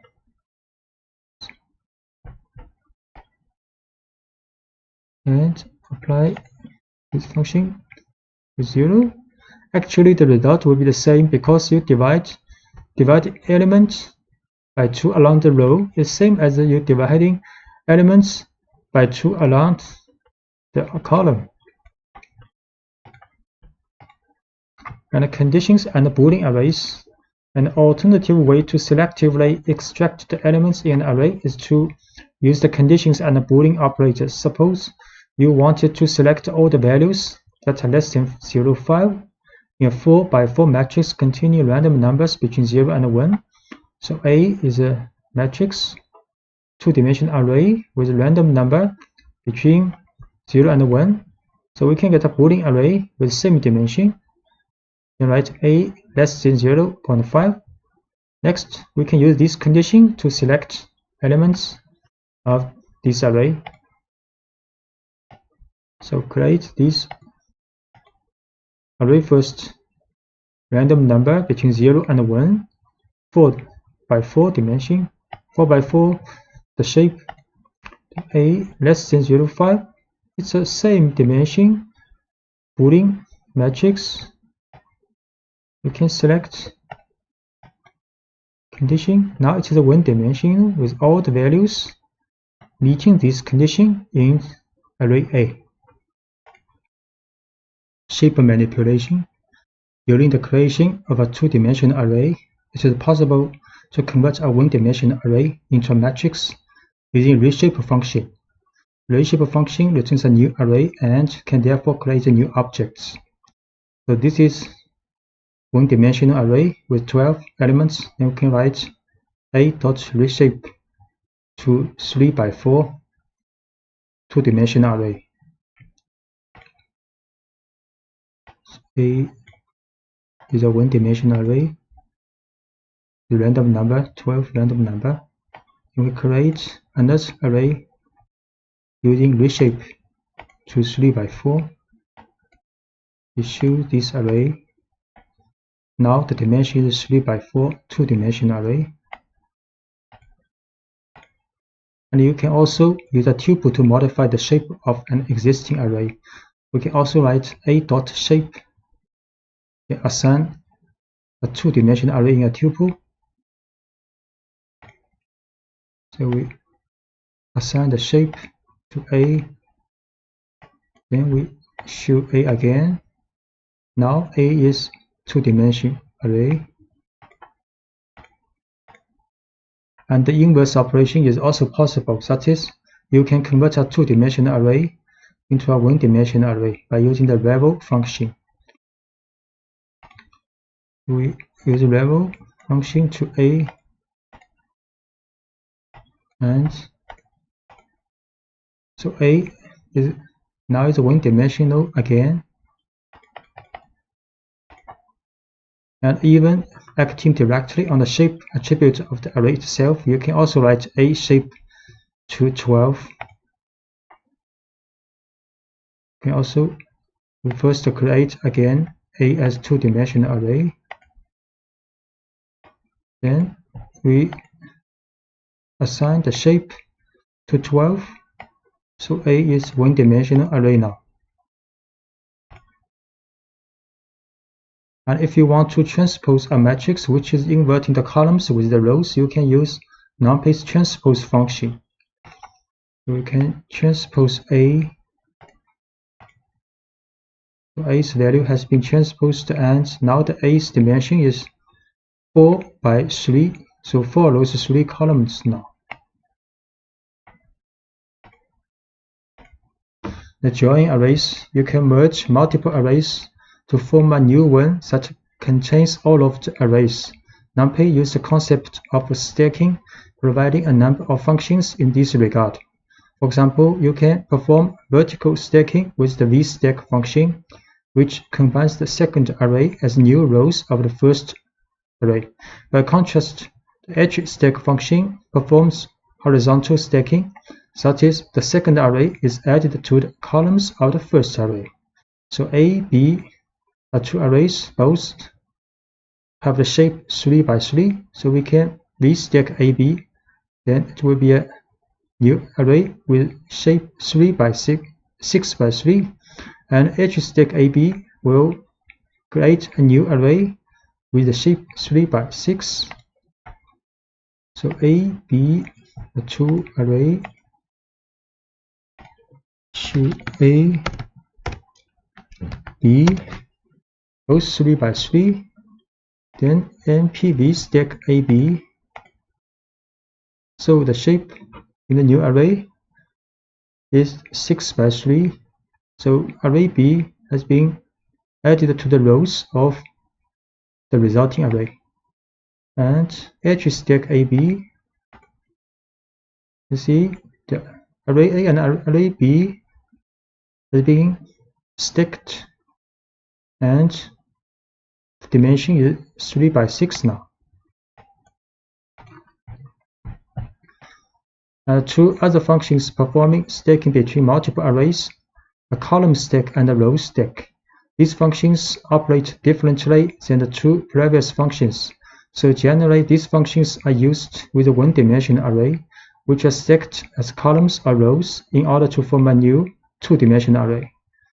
So can create 3 array all by one dimension. Then we can use column stack ABC or row stack ABC, row C. So ABC, 3 one-dimensional array. Then we can column stack ABC. So they now become a two-dimensional array. The row, each row represents, each column represents these 3 array, and we can also NP row stack ABC. So this also is a 3 by 3 two-dimensional array, and with each row represents ABC.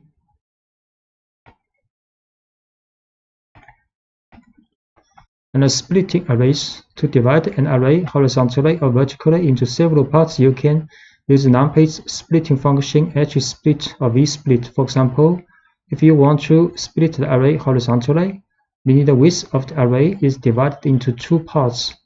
So the 4 by 4 matrix A will be split into 2 4 by 2 matrix. We create A is a two-dimensional array, then B and C, these two are the part of the edge split A into 2 parts.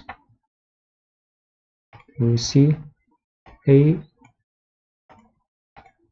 is a two-dimensional array. The shape is 4 by 4. Then B and C is NP edge split A2 into 2 parts. Then we will show B is this part, and C is another part of the matrix A. And instead, if you want to split the array vertically, meaning the height of the array is divided into two parts, the 4x4 matrix A will be split into two 2x4 matrix. We can write np.v split A2. So this time we use v split. Then we will show B is this part and C is another part of matrix A. A more complex command is the split function, which allows you to split the array into non-symmetrical parts. So passing the array as an argument, you have also to specify the index of the parts to be divided. If you use the option x equals 1, then the index will be columns. If instead the option is axis equals 0, then there will be row index. For example, if you want to divide the matrix into 3 parts, the first of which will include the first column, the second will include the second and the third column, and the third will include the last column. So this we can do this. A1, A2, A3, 3 parts is numpy split A by column, and 1, 3 are bounded of this separation. So we can see.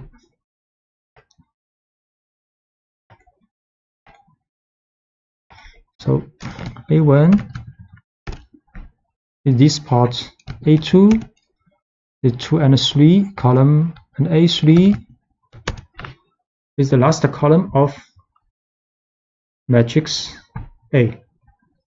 And similarly, you can also do the same thing by row.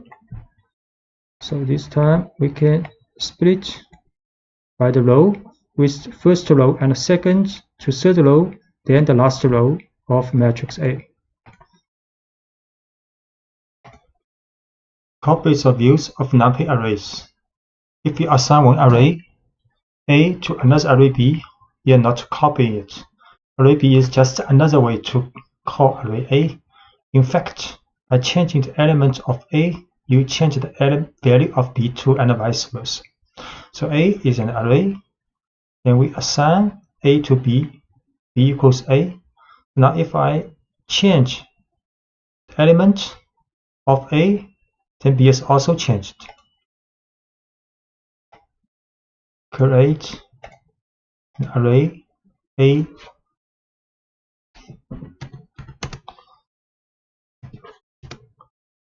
(1, 2, 3, 4). Then we run B equals A, we should be. Here also 1, 2, 3, 4. Now we assign the element, one of the elements in A to 0. Then A will be 1, 2, 0, 4. And B is also 1, 2, 0, 4. So when you slice an array, the object returned is also a view of the original array. So if we create a C, it's a slicing of A, and now we also assign elements, change one of the elements in A to 0, then C is also changed. So C, then C is array 1, 2, and A is array 1, 2, 0, 4. Now we assign the first element of array A to 0. Now A is 0 to 0, 4. Then we'll choose C. C will be 0, 2, because C is the slicing of first and second array element of array A. If you want to generate a complete and a distinct array, use the copy function. So we can use the C is equals A.copy. So C is another distinct array. If we change some elements in A, C will not be changed.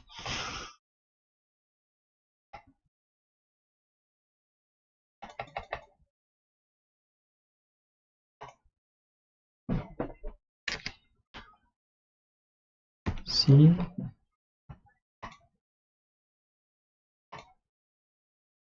equals A dot 20.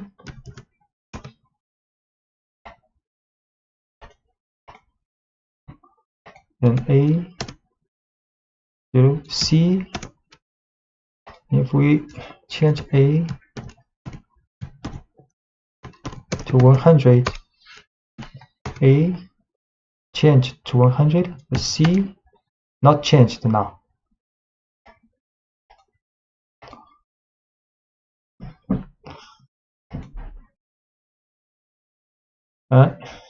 Copies or views of Python lists. If you assign one Python list A to another list B, you are not copying it. List B is just another way to view list A. So by changing the element of A, you change the value of B too, and vice versa. So A is a list, and we assign A to B. So B and A have the same element, and B is a view of A. So now if we append one element to B, and A change something in A, then both A and B will also be changed and appended. A is a list. A 1, 2, 3, 4. Then B equals A. B is also a list with the same element as A. Now B append with 5. Then B is 1, 2, 3, 4, 5. Then A also 1, 2, 3, 4, 5. We also change one element in A to 10. A is now 1, 10, 3, 4, 5. Then B also 1, 10, 3, 4, 5.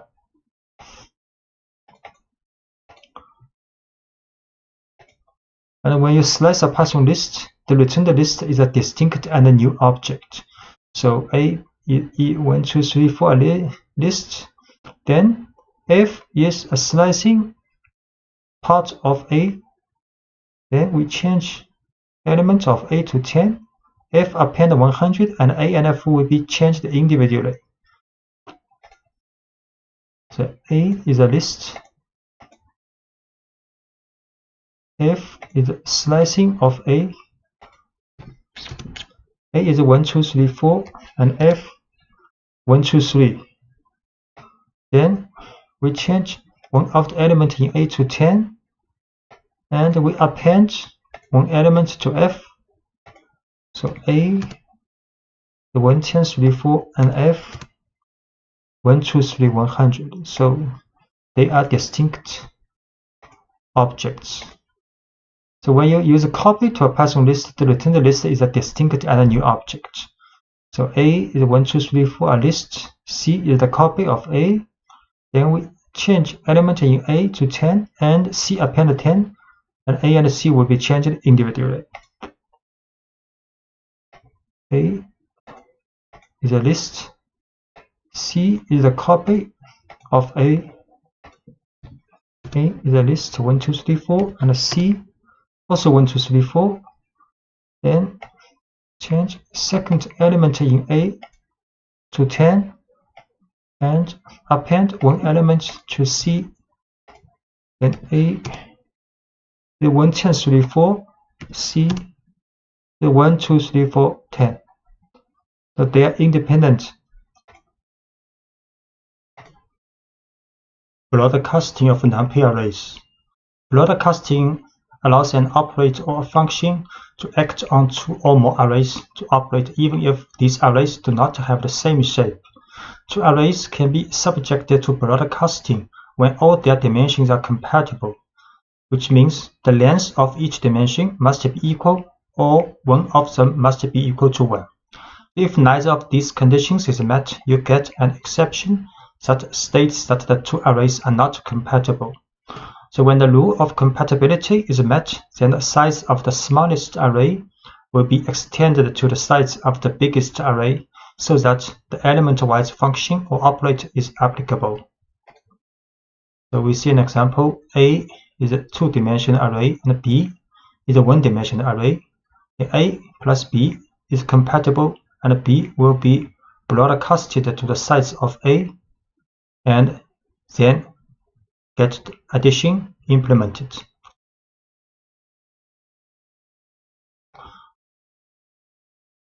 And broadcasting with the U function, we can demean each column of an array by subtracting the column means. So for example, A is a two-dimensional array with a shape 4 by 3. Then we can write the mean value of this array for each column. So mean 0 means for each column. Then next we can minus this one, minus the mean value of each column from this array, and this matches the broadcasting rules. Next, we can also calculate the mean value of each column for this array. So first we show A is two-dimensional array and B is a one-dimensional array. A is two-dimensional, B one-dimensional. So A plus B will get the same shape with A, and array is a two-dimensional array with shape 4 by 3. You can calculate column mean of this array. 3 value because there are 3 column. Next, we can calculate the minus array minus the mean of its column.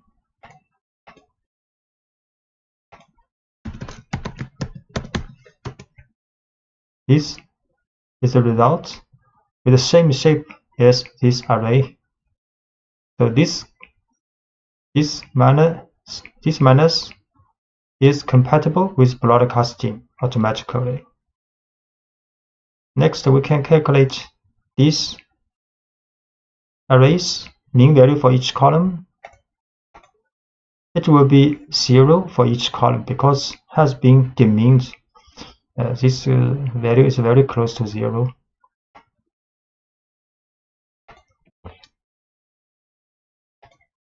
And if we want to demean each row, the mean vector by row should be reshaped first before doing calculation.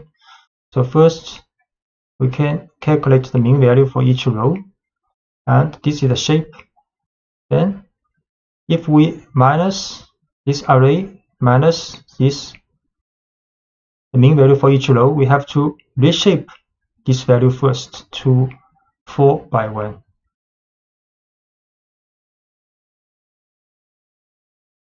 So we will show again this array 4 by 3. Then the row mean for this array, we have to put 1 here.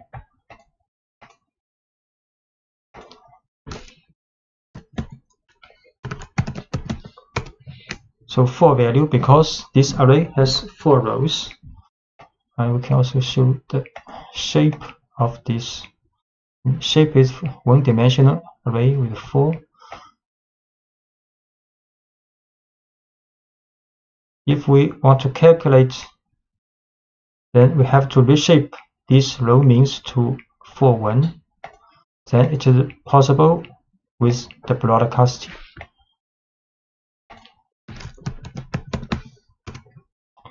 So this has the same shape as the original array. And we have to now calculate the mean value for this array. Have to row mean for this array is 0, very close to 0 because it has been demeaned by row.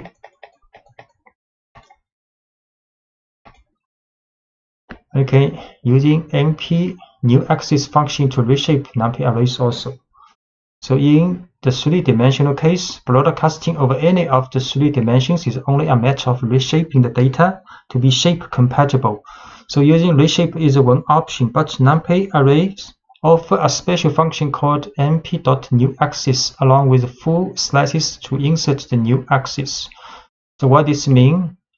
We show one array in 2 dimensions, then we can change the shape of this array to 3 dimensions by adding np.new axis here.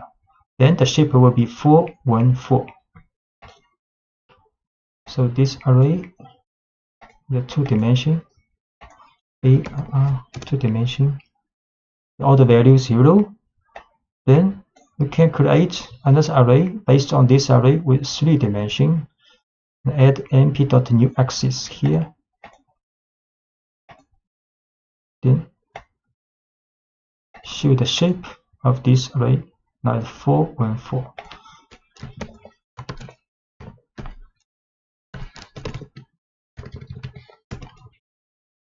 So it has 3 brackets, 3-dimensional array now. And we create another array with random normal distribution for 1 dimension. Then we can change these arrays, can create another array based on this array but the dimension to 3, 1. We can also create another array based on this array but dimension is 1, 2, 3. So this is an array with 1 dimension. But if we run this, it will be a 2-dimensional array with the shape 3, 1. If we will run this, add 1 np.new axis here. So the shape will be 2-dimension with 1, 3 now. So new axis will add the shape to this position to 1.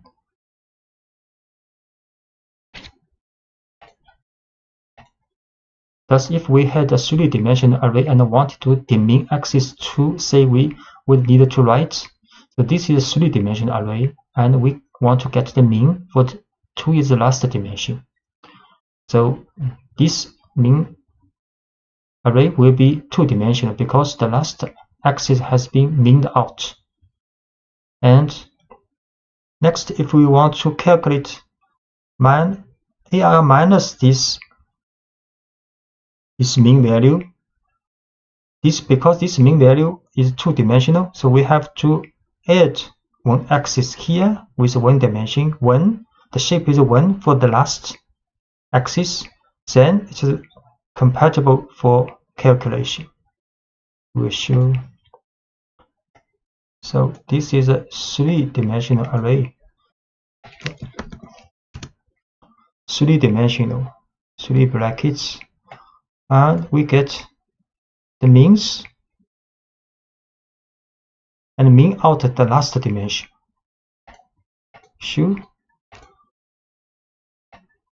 So this mean matrix is 2-dimensional with 3, 4. We show the shape 3 by 4.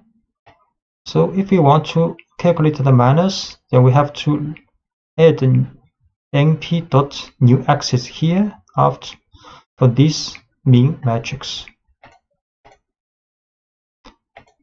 The mean, we can calculate again the mean value for this.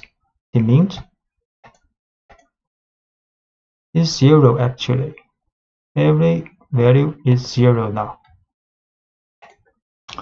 Random number generation with the Python random model. The Python defines a set of functions that are used to generate or manipulate random numbers through the random module.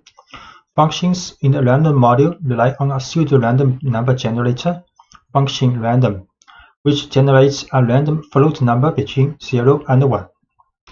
So we first import random, then can generate a random number. Import random and generate a random number using random.random. And this number is randomly generated between 0 and 1. Generating a random item can using a choice. The choice is an inbuilt function in the Python random module that returns a random item from a list, tuple, or string. So you import a random, and we can print a random value from the list. So this is a list, and can print a random number using random.choice for this list. To random, then create a list. So list 1 has 1, 2, 3, 4, 5, 6. We use random.choice list 1. This time print the number 4. We can also print a random item from the string. So this is a string, can print random.choice string. String, then randomly choose one alphabet of this string to print out. S, this time is S. And generating random numbers from a specified range and step using random range. So using random range can generate in range from, for example, 20 to 50. The last parameter 3 is the size of a step to skip 3 numbers when selecting. So we can using random.random range 20, 50, 3, then print out.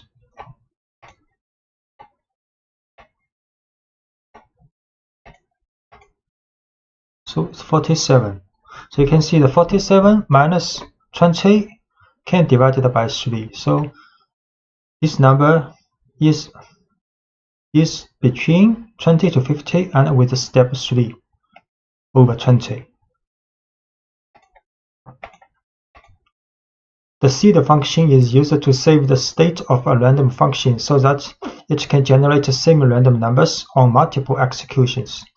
So for example, we set random.seed to 7, then print a random number, and we set random seed to 5 and print a random number. Then we set again to seed to 7, then this time the number will be the same as this time. We show random seed 7. So we print a random number 0.3323, then set a random number to 5, then print 0.622, then we set to 7 again, then get a random number, same 0.323, and generating random number list in Python using shuffle if you want to change the position of the elements of a choice. So this is the list A, B, C, D, E. So we can random.shuffle sample list for this list. So we will see.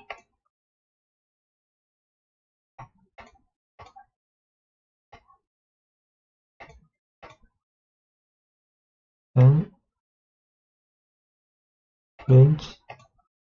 This is the original list. And random shuffle sample list. We shuffle this list, then print again. So after the first shuffle, now the sequence of elements has been changed. Second shuffle also changed. Sequence.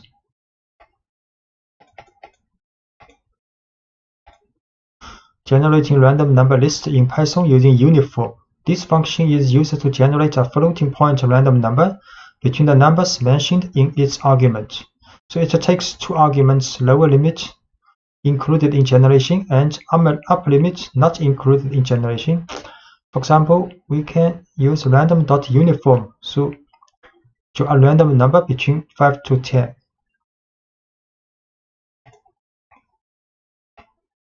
Uniform 5, 10, 9.54.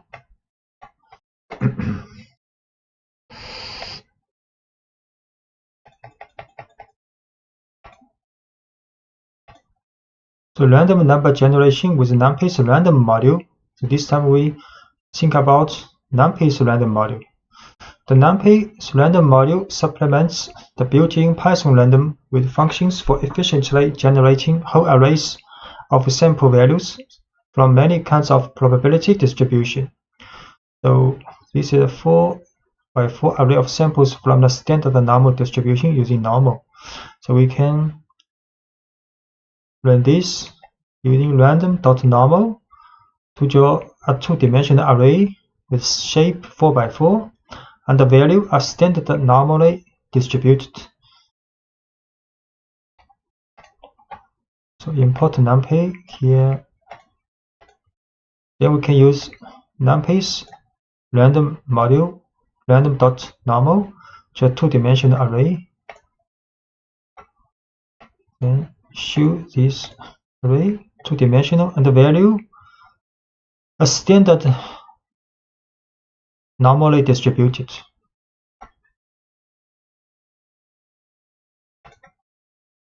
And we can also draw a 4x4 array of samples from the normal distribution with mean equals 5, standard deviation equals 2. Use np.random.normal 5 to size it 4x4.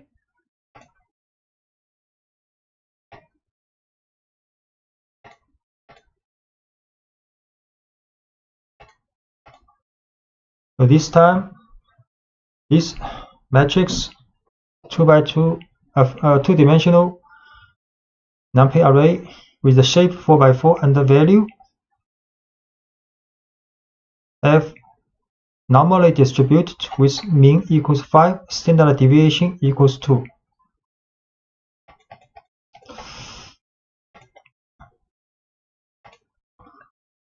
And set random seed in numpy. You can return the same random sample. For example, we can set numpy.random.seed to 1, 2, 3, 4 and sample for standard normal distribution with 16 number and shape with 4x4. Then if we run again, get the same result.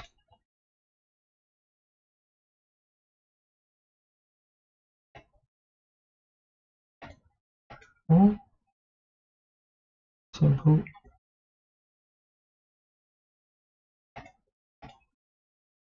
So this time get this 4x4 in the array. So if we set seed again to 1, 2, 3, 4, we run this random draw again, we'll get the same result 471 471. And you can also use random n to generate a standard normal values. So np.random random n 10.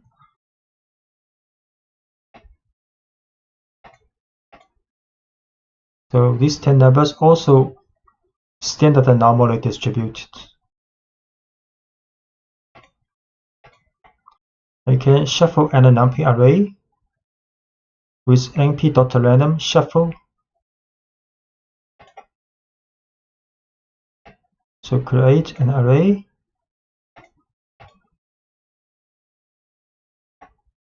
You can print this array 1, 2, 3, 4, 5, 6. And you can shuffle this array.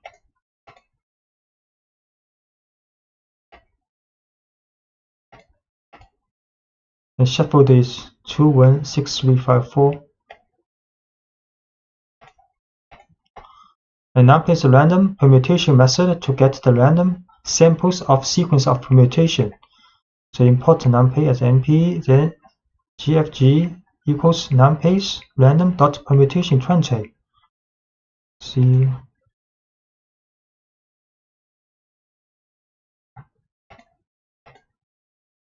we show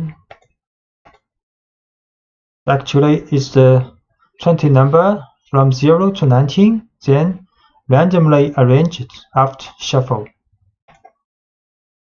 I can get the random sequence permutation of a two-dimensional array. So create a two-dimensional array with a shape 4 by 3. Then we shuffle this.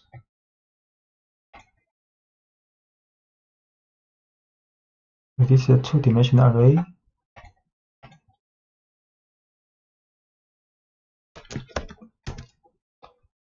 This is the original one. And next we shuffle this array. Then the rows, you can see the rows has been randomly reordered.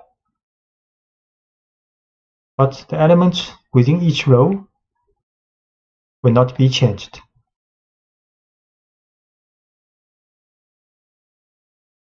So reading and writing numpy array data on files. So loading and saving data in binary files.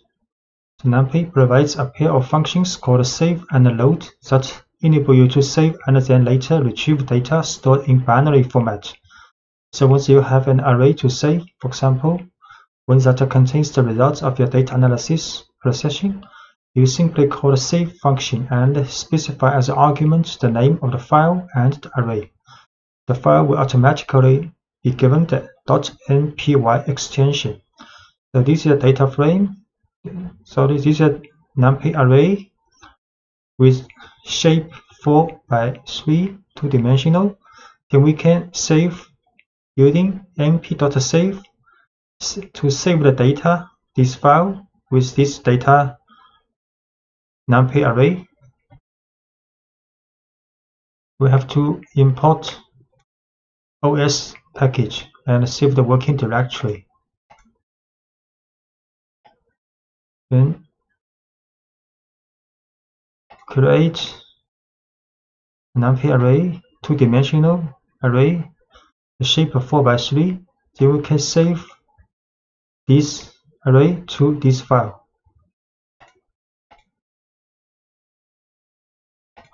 Save the data.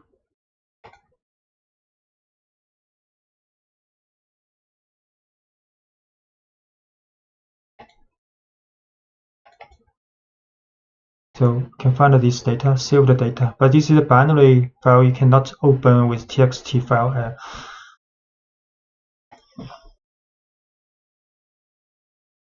So when you need to recover the data stored in an npy file, you use the load function by specifying the file name as argument. So this time adding the extension npy. So we can also load this file, but have to add npy after the file name. We can load this file to numpy array. So we show exactly the same as the original array. And the reading files with tabular data using gen from txt function. So you can also read files in textual format txt or csv. For example, the following data is in the csv format, so in which data are collected in a tabular format where the values are separated by comma. This file is csv file. To be able to read your data in a txt file and insert values into an array, numpy provides a function called gen from txt. So normally this function takes 3 arguments: the name of the file containing the data, the character that separates the values from each other, in this case is a comma, and whether the data contain column headers. So because data has a column header, we set true. Delimit the comma and gen from text this file.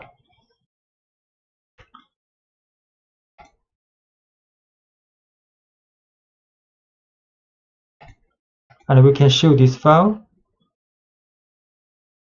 is The data file is a structured array in which the column headings have become the field names.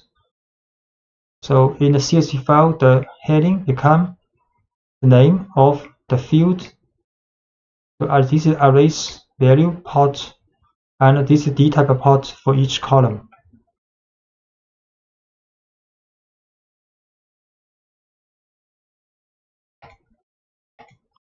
You can also, the bottom of the array, you can find the column headings contained in the file. These headers can be considered a label, such act as index to extract the value by column. So we can run data ID. We show this array, data 0. We show this array.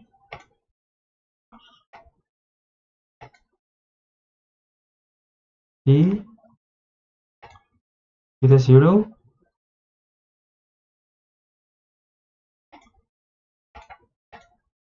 The gen from text function will replace the missing values in the file with an NaN value. So for example, this CSV, the missing value here. If we read this CSV, use the same format, then the second row of this data will have not a number value. We read this file. You can see array, the first row, the second row, the third row both have missing value. We view the column of ID, no missing value. The first row, no missing value. Second row has a missing value.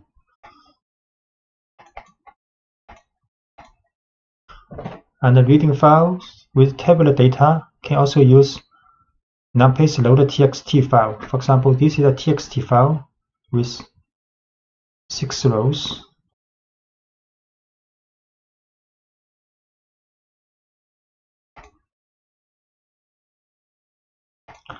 And when you read text, reading txt files, can have to set the dtype to int, because this is a numerical value, integer value.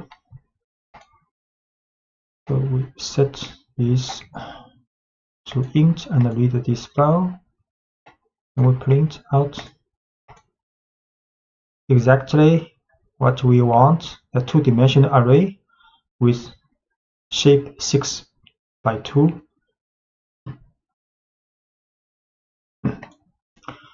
You can also set a skip rows here if you want to skip the first row in this txt file.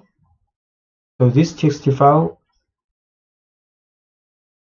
has index name, but we do not want to read this in the numpy array. So we skip this first row.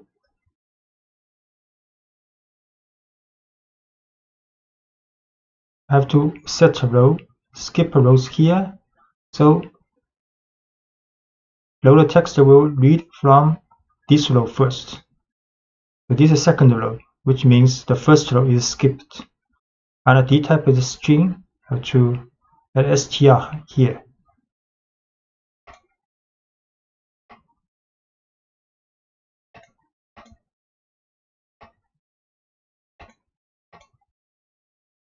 Exactly what we want, the 6 by 2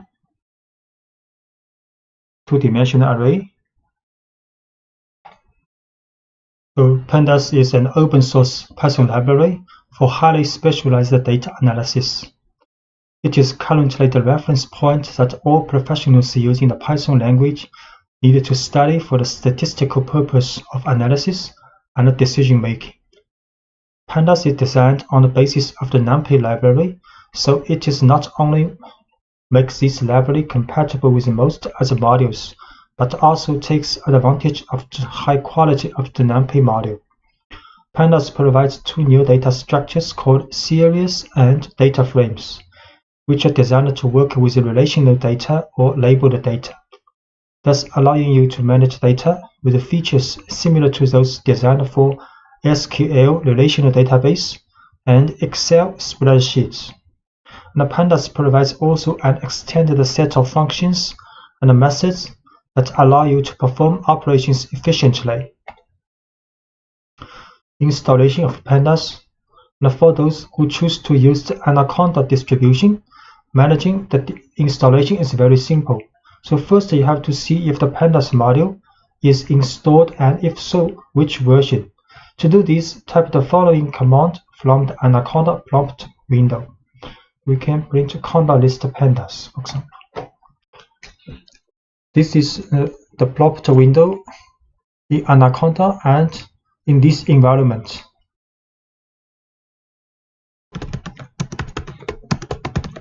We can show conda list pandas.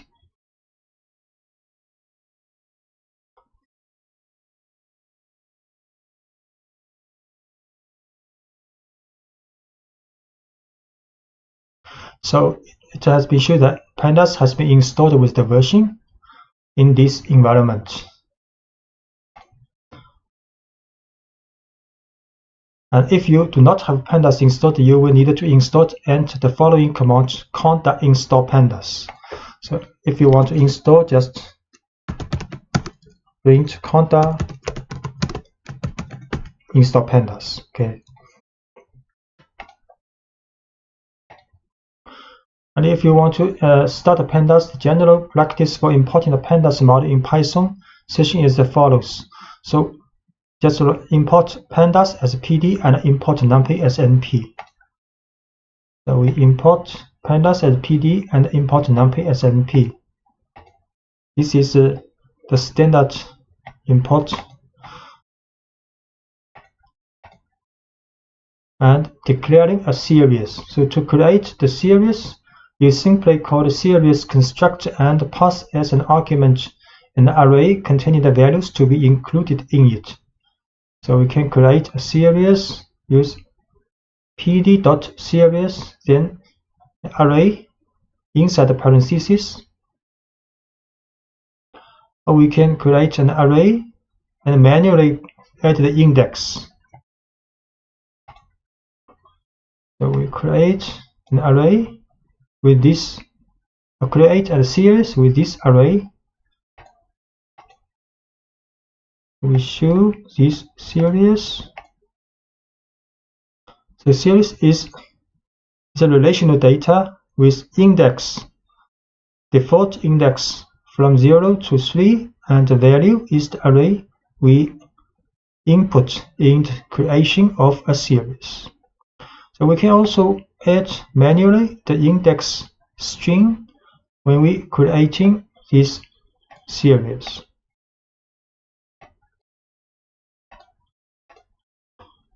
So this time the index has been changed from A to D. And we can also show the values of a series and index of a series. So we can write s.values. The values is an array with this value, and the index of this series A, B, C, D, the index. And for the data frame, the most common way to create a new data frame is precisely to pass a dict object to the data frame construct. And this dict object contains a key for each column that you want to define, with an array of values for each of them. So if we want to create a data frame, we can create a dictionary first. Dictionary with the key, color, key object, and key price. 3 key and 3 arrays are the values for corresponding keys. Next, we can create a data frame using pd.dataframe, then put this dictionary here. Then it will be a data frame with 3 columns. So show in this dictionary with 3 key value pairs.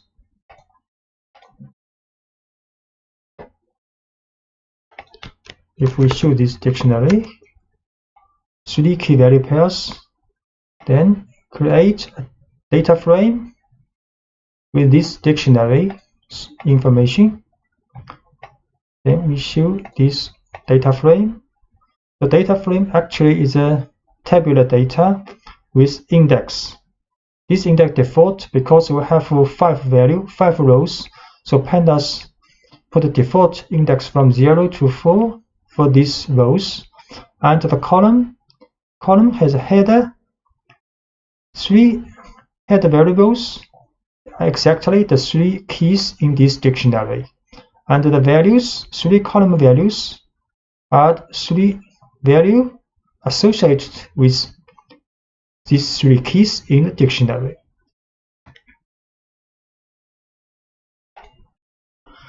The series is the object of the pandas library designed to represent one-dimensional data structures, similar to an array but with some additional features. It is composed of 2 arrays associated with each other. The main array, whose data is actually a numpy array, to which each element is associated with a label contained within the other array called the index. So this is a series. The main array is the value part, and each value associated with an index in an index array. So declaring a series, to create the series, you simply call the series constructor and pass as an argument an array containing the values to be included in it. So we can just create a series using pd.series with an array in the parentheses, and the result will be a series. We create this series and show. So this series has value part and index part. So as you can see from the output of the series, on the left there are values in the index, which is a series of labels, and on the right are the corresponding values. If you do not specify any index during the definition of the series, so by default, pandas will assign numerical values increasing from 0 as labels. Often, however, it is preferable to create a series using meaningful labels. In this case, it will be necessary during the constructor call to include the index option and assign an array of strings containing the labels. So we can create a series and manually input an index with 4 strings. Then the result of this string will be like this, and the index has string values the same as we have input here.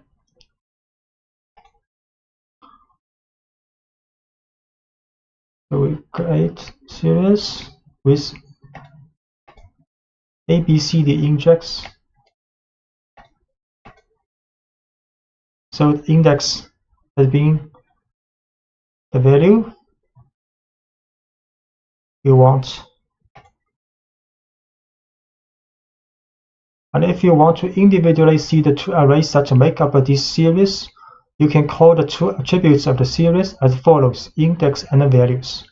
We can write s.values, and it will show the value part, and s.index to show the index part of this series. So s.values, value part, s.index, the index array. And you can select the internal elements of series, then select the individual elements as ordinary numpy arrays by specifying the keys. So we can select, for example, the 3rd value of this series, or we can select by the index string of this value. You can also select multiple items in a series. We select the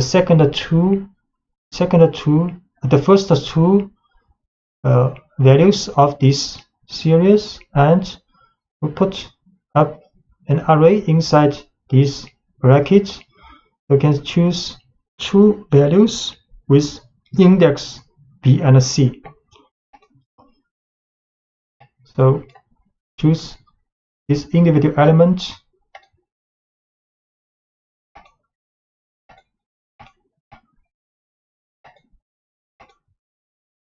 The value is 7, and choose the index B. The value is 4 minus 4, and choose the first two values of this index, and choose two values with index B and C.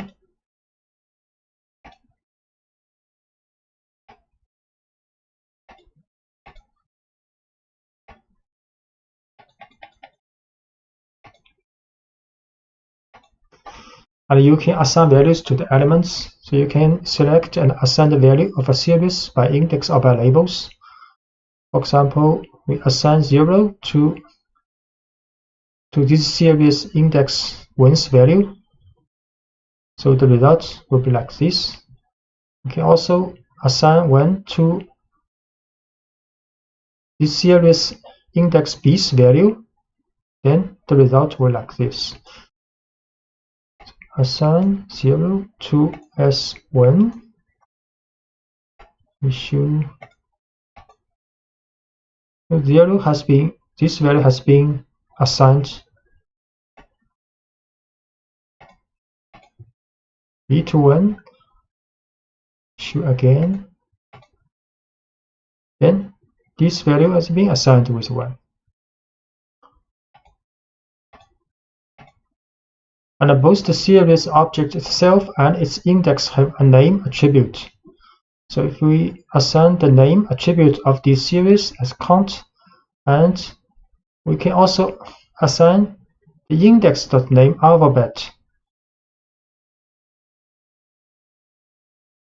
So the result will be like this. So the name is a count is for the value part this array, and alphabet is the name for this index. Assign name, and we assign index's name to alphabet. Then show this series again. See, the main part has a name called count, and index part has a name called alphabet. And you can define a series from numpy arrays and other series.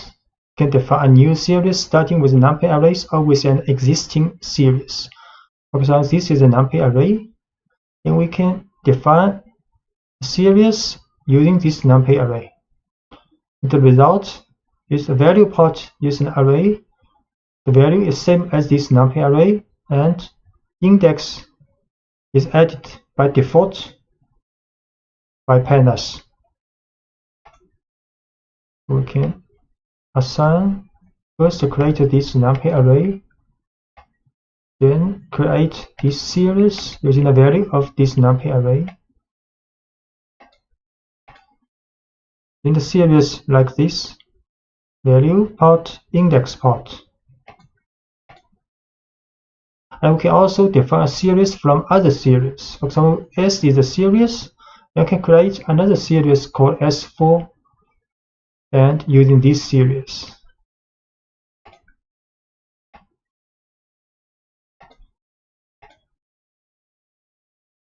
And we show the 4 values and with index same as this series. And you can always keep in mind that when you create new series from existing arrays or series, the values contained in the original numpy array or in the original series are not copied but are passed by the reference. So if the values of either one changes, then values in the other object will also be changed. What this means? So we show this series S, and we show this series S4. S4 is created from this series. So if we change S4's last value to 100, we show S4.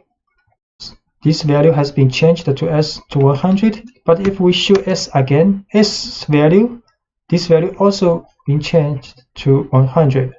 The both series are the reference to one series. So you can filter values of a series. So many operations that are applicable to numpy arrays are extended to the series. One of these is filtering values contained in the series through conditions. For example, if you need to know which elements in a series are greater than 8, you can write the following statement. PD series, create a series, then we can write S bracket S larger than 8, and the result will be these two values of the series. Create a series with 4 values. Then if we write S bracket S larger than 8, so only this part of the series is returned based on the condition. And some mathematical operations.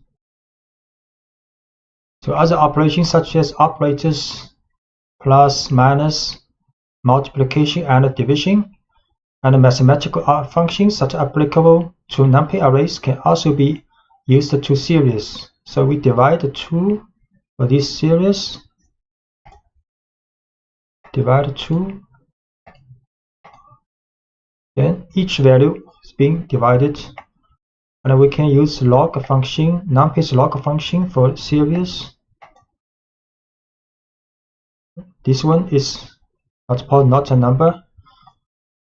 Then we use exponential function, exponential, and evaluating values. You can check the values of series, including existence of any duplicates and whether a certain value is present in the series. So to know all the values contained in the series, excluding duplicates, you can use the unique function, and the return value is an array containing the unique values in the series. So create a series with duplicate index and values, then can create an array with duplicate values of this series. Use the unique function. So create a series, duplicate value 1, 2, 2, 2. So we use unique function and the value, unique value of this series. And we can also use the value counts to return the unique values and calculate the occurrence of them within a series. So value counts will return each unique value and occurrence of this value. So value counts, unique value and occurrence.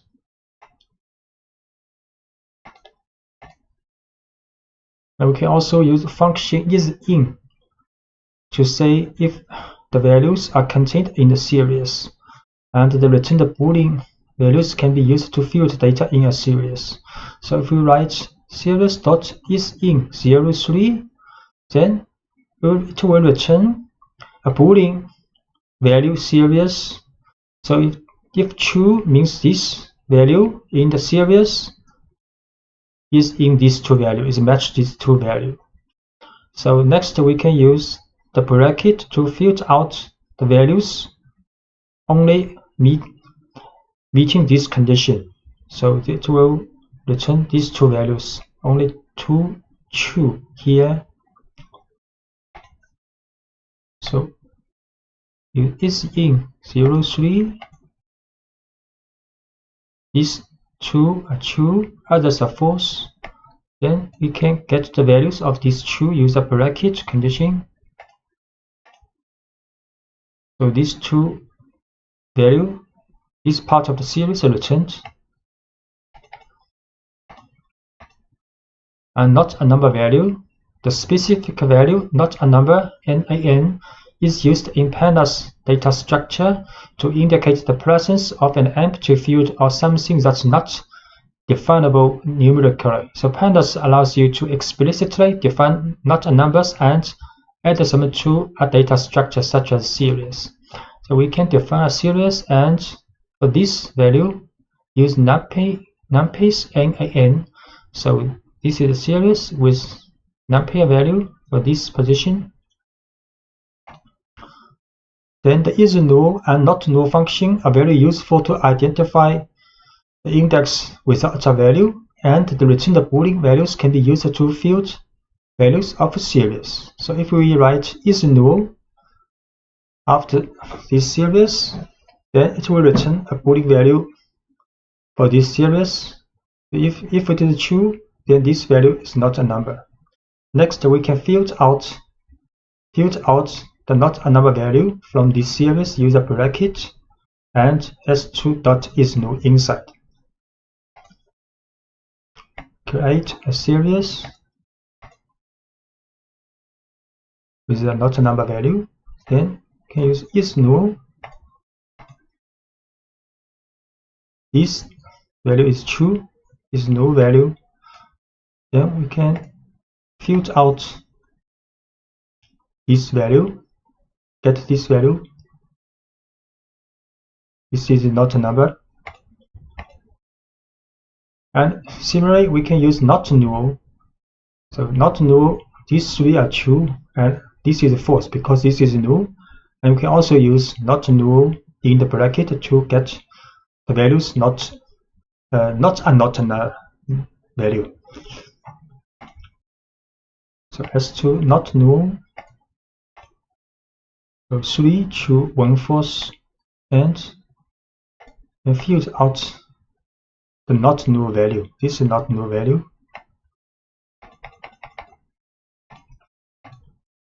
And series as dictionaries. So an alternative way to think of a series is to think of it as an object dictionary. In fact, you can create a series from a previously defined dictionary. So this is a dictionary with key value pairs, and we can create a series from this dictionary. Then the key will be converted to the index in the series, and the value will be the value in the index in the series. So create this dictionary, and create this series. So the keys of the dictionary transformed as the index of the series. And you can also define the array index separately. In this case, controlling correspondence between the keys of the dictionary and the labels arrays of index will run. If there is a mismatch, pandas will add the not a number value. So we can also using this array as the index in the creation of a series. So because some values in this array does not match the key value in this dictionary, so the index for some of the values in this array but cannot be found in the dictionary will have not a number value. So we define an array called colors and use these colors as the index of the series, but the value part use my dictionary. So the resulting series will have this index matching this colors array, but this value is not a number because green cannot be found in the dictionary. And operations between series. So the labels of series will come into play when we perform operations between two series. So in the following example, we add two series having only some elements in common with the label. Then we get a new series in which only the items with the same label are added. All other labels present in one of the two series are still added to the result but have not a number value. So we create another series called another dictionary called mydict2, and then create another series with this dictionary. Then add this series with this new created series. The result will be like this. So we create a series called mySeries2 with this dictionary. Then we add these two series together. The result will be like this. These four values are not a number because their index only appear in one of the series, not appear in both series. So the value is added, but the value is not a number. Only these two index value added, because these two index red and yellow appear in both series. The data frame is a tabular data structure very similar to a spreadsheet. The data frame consists of an ordered collection of columns, each of which can contain a value of a different type, for example, numeric column, string column, and a Boolean column. The data frame has two index arrays. The first index array, associated with lines, is very similar functions to the index array in series. Now each label is associated with odd values in a row. And the second array consists of a series of labels, each associated with a particular column. A data frame may also be understood as a dict of series. So where the keys are the column names and the values are series that will form the columns of the data frame. And furthermore, all elements in each series are mapped according to an array of labels called an index. So this is a typical data frame. So this is the index. So index of a data frame are very similar as index of a series. And this is the column. Column is the color object price are the column names, column headers of the variable, and this part are the values of the data frame. So defining a data frame, the most common way to create a new data frame is to pass a dictionary object to the data frame constructor. So this dict object contains a key for each column that you want to define. So with an array of values for each of them. So for example, this is a dictionary with key, the value, key, value, key, value. So we can create a dictionary based on this dictionary. We can create a data frame based on this dictionary using pd.dataframe, then put this dictionary inside the parentheses. So we can create this dictionary first, then create a data frame using this dictionary. Then we show this data frame. So it has 3 columns and 5 rows. This is the index of the data frame, and pandas added this by default from 0 to 4.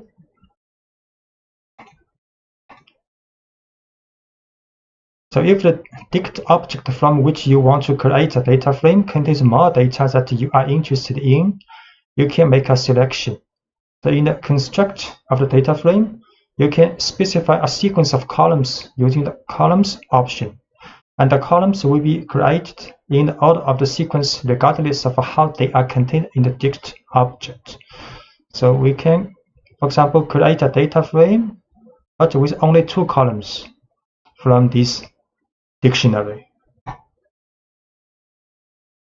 So create this data frame. We show so only 2 columns in this data frame called frame 2.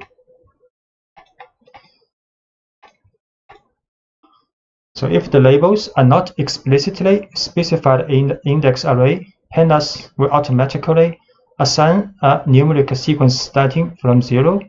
Instead, if you want to assign labels to the index of a data frame, you have to use index option and assign it an array containing the labels. So we can manually add this index when we create this data frame.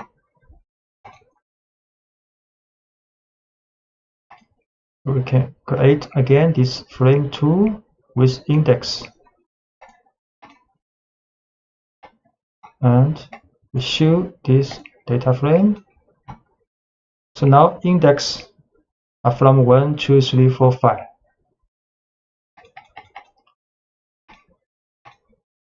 And an alternative way to define data frames, instead of using a dict object, you can define 3 arguments in a construct in the following order: a data matrix, an array containing the labels assigned to the index option, and an array containing the names of the columns assigned to the columns option. So we can also create a data frame using pd.dataframe, but inside the parentheses can put a numpy matrix with the shape 4 by 4. Next, we also add an index array, also add a columns array. We'll create this data frame called data frame 3. Then show this one. So it's a perfect data frame with index and columns headers.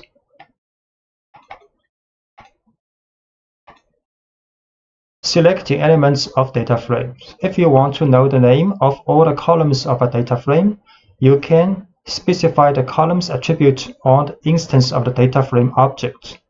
So for example, we can show the columns of the data frame, and also can show the index of the data frame. We can also show the values of the data frame, use frame.values. So show columns, data frame, columns, this column variable name, and index from 0 to 5. Then the values, value part, 3 column, 5 row.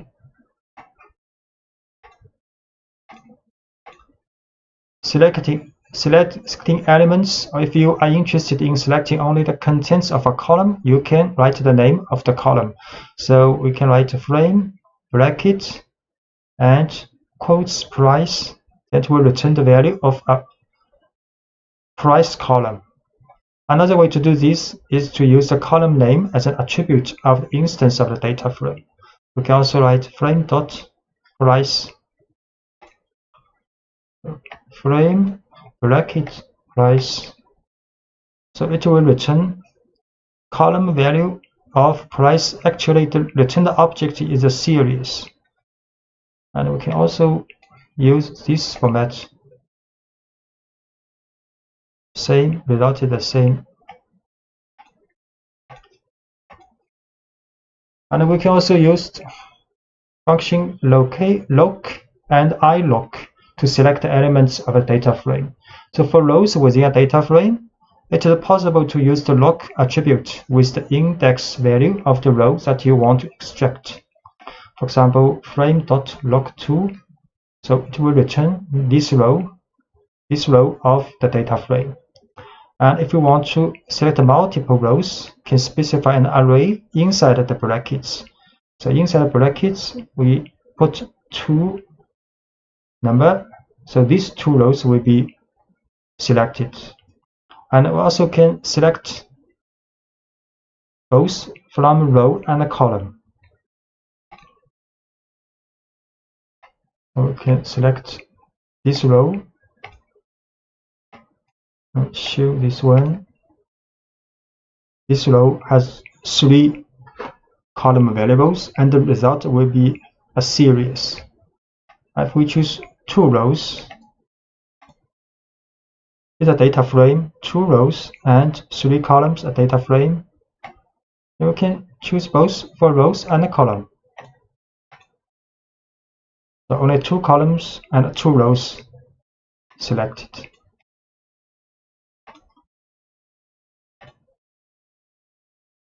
So we can also use ilog. So if the selector rows only using integer value, so we can use ilog. So ilog does not support the string column names, only for the numeric value.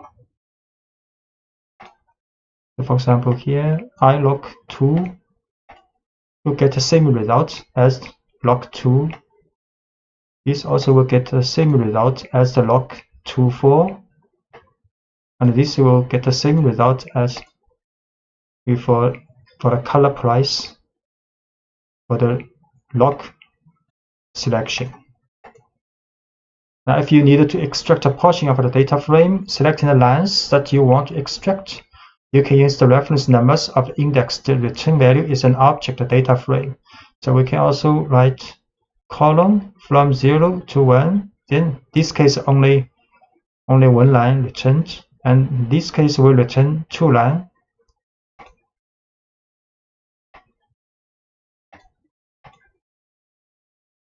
Even if it is one line, the result will be a data frame.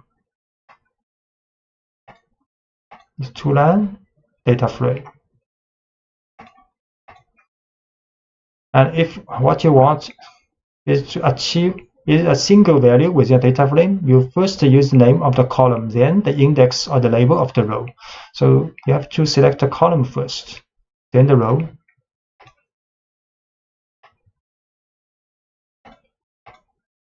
So the result is a single value.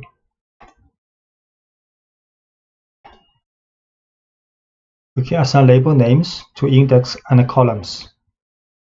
So you can assign label names to the array of index and the name of the columns. For example, this is a data frame with 3 columns and with 5 values, 5 rows. Then we can assign an index name called id using frame.index.name, and can also assign a name called item to the columns using frame.columns.name.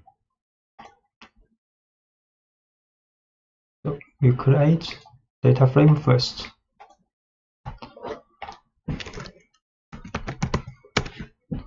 Three columns, 5 rows. Then we assign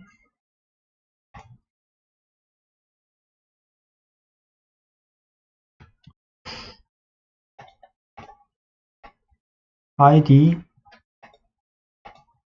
to the index name and assign item to the column's name.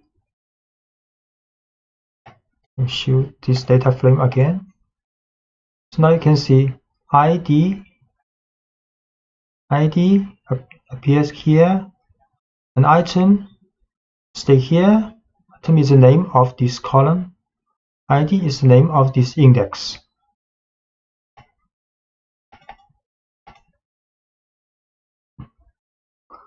Add a new column. You can do this by simply assigning a value to the instance of the data frame and specify a new column name.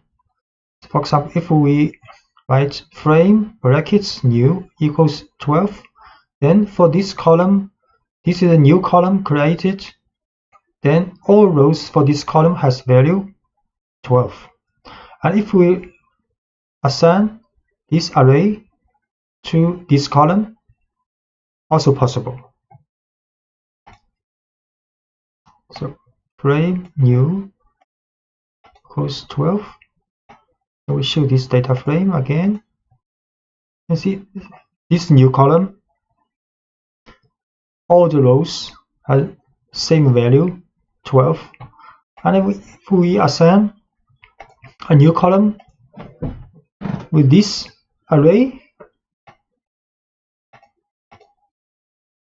value now is the array assigned.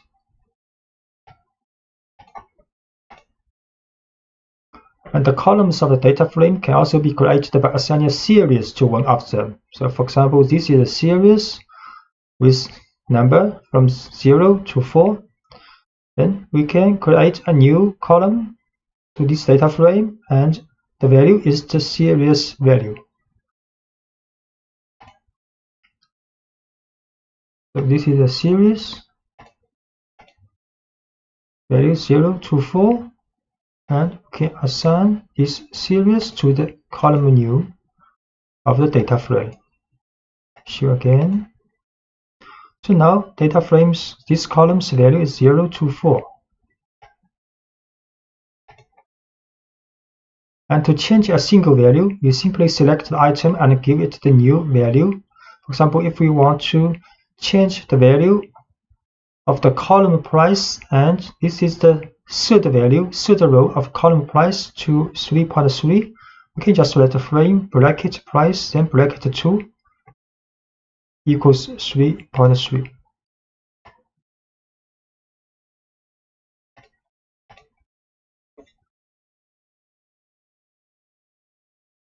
This is a warning message. Show 3.3 this value.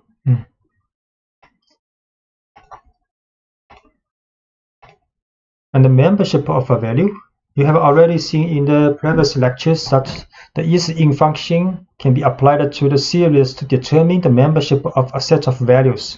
And this feature is also applicable to data frame object. So we can write data frame dot isIn, and inside the parentheses is an array for these two values.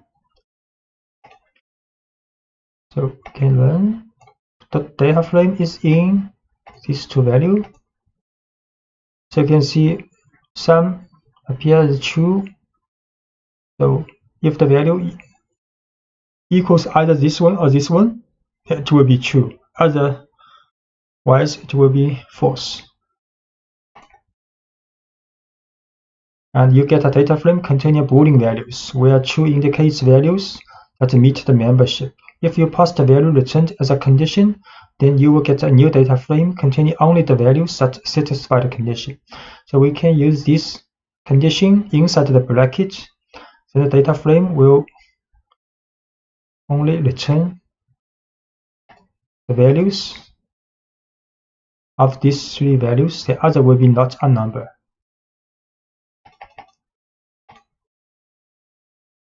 And deleting a column. So if you want to delete an entire column and all its contents, use the delete method, del command. So we can write del frame new, then this column will be deleted. Delete frame new. Then we show this data frame again. So no column called new now, only 3 columns left.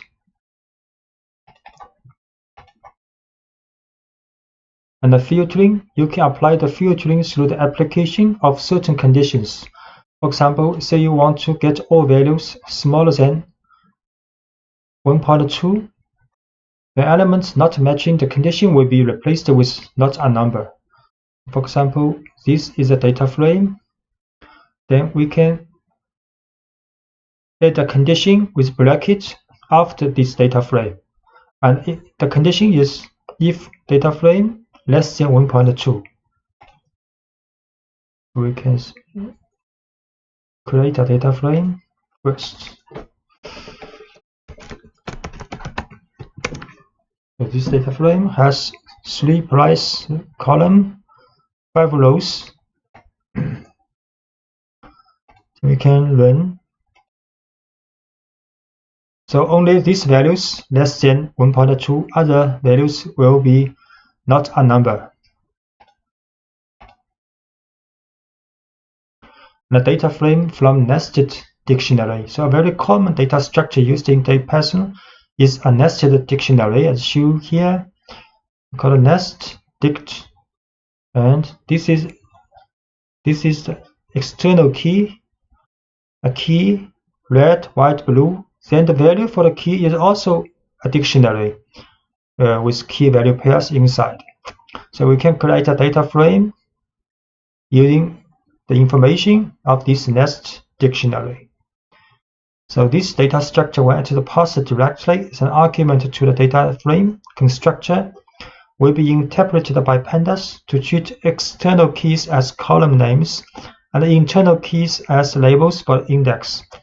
So red, white, blue are external key of this data object or library dictionary. Then this value will be converted as column names in the resulting data frame. And the internal keys like 2012, 2013 will be the index of the data frame. So we create this nested dictionary first, then create this data frame using this nested dictionary. Show this data frame. You can see now the red, white, blue are the columns, and the 2012, 13, 11 are the index.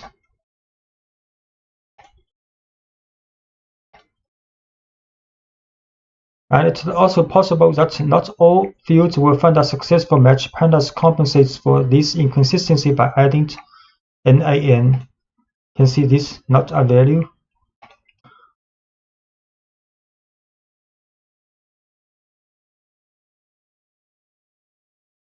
And the transposition of a data frame. You can get the transposition of the data frame by adding the T attribute to its application.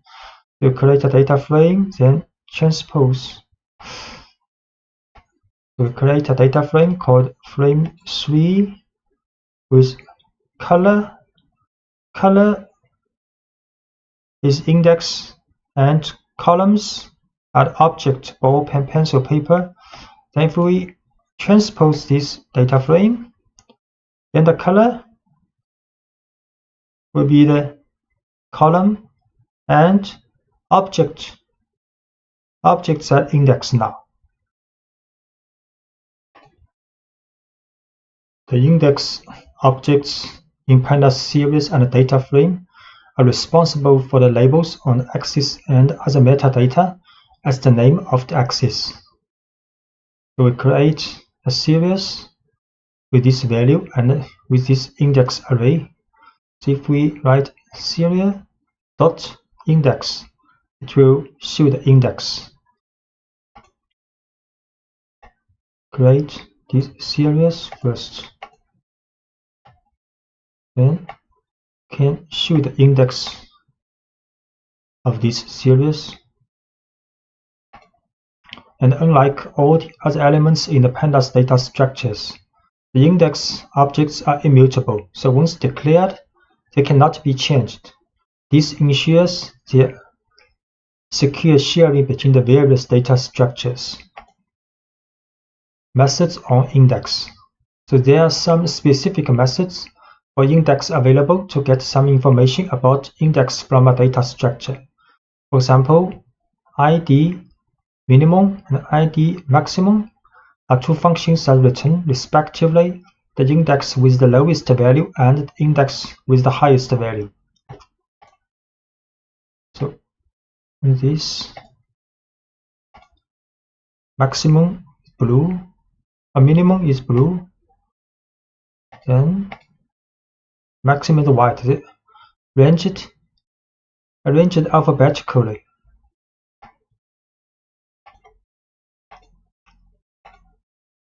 And index with duplicate labels. So far, you have met all cases in which indexes within a single data structure have a unique label. Although many functions require this condition to run, this condition is not mandatory on the data structures of Pandas. For example, see a series with some duplicate label.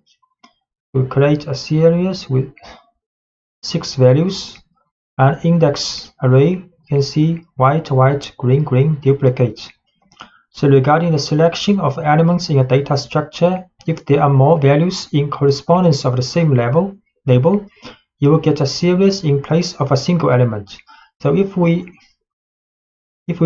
want to show the value of this series with the white index, then it will return 2 values in a series. And the same logic applies to the data frame with duplicate index that will return the data frame. We create a series with duplicate labels in index, then we show the index to the values of index with white, to return true rows, and the result is a series.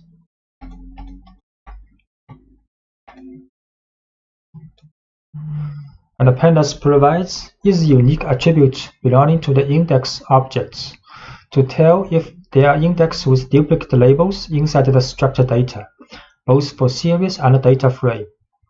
So if you write series.index is unique or frame.index is unique,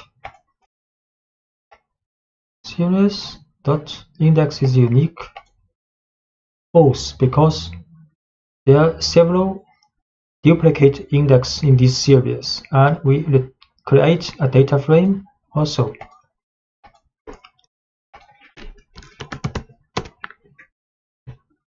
Data frame has 3 columns, 5 rows, index from 0 to 4, and we show this data frame's index is unique. Yes, true, because index no duplicate values. Reindex.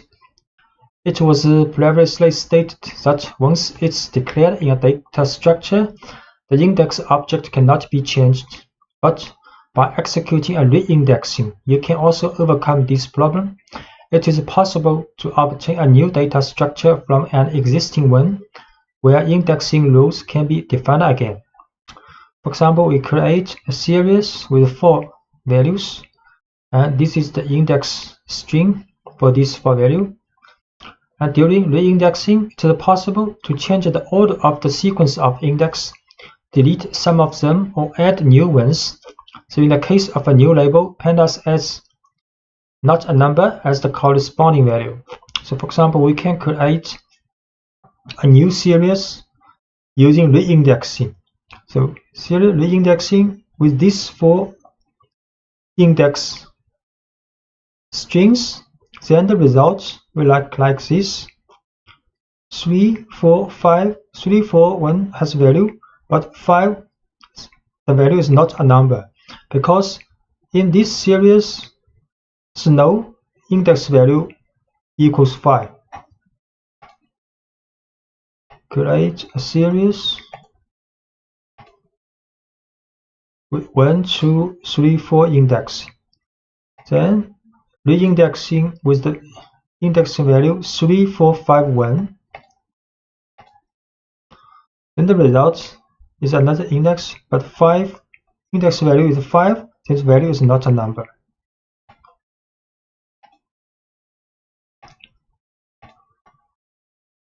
And you can also use reindexing with interpolation. So we create a series with 4 values, and this is the index. Then can write reindexing range 6. Range 6 is from 0 to 5. The method ffill forward filling. Then the result will look like this. From 0 to 5 indexing. Then the value comes from series 3, but if not available value, for example, index 2, 4 not appear in this series, then these 2 values will be filled forward filling from other values. And similarly, if we set method bfill backward fill, then if the index cannot be found in this series, the value will be filled backward. We'll create a series first with 4 values with these 4 index. Then we'll reindex this series and with expected index from 0 to 5 in the new series, and using forward fill method. Then this is the resulting series. And if we use backward filling, then if the value cannot be found in this series, will be backward filling from other values.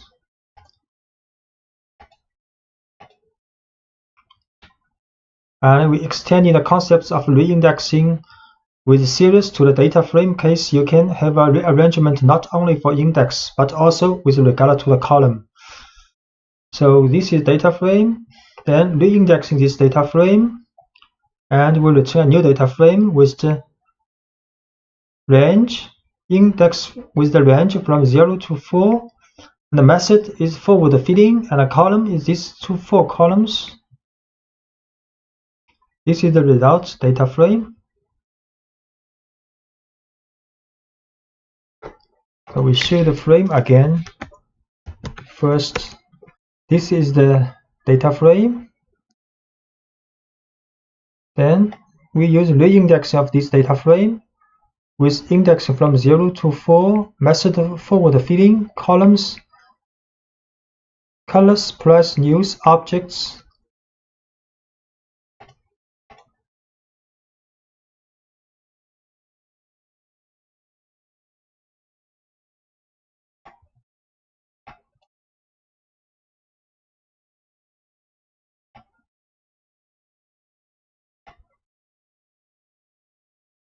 Then this is the resulting data frame. And if we use backward filling,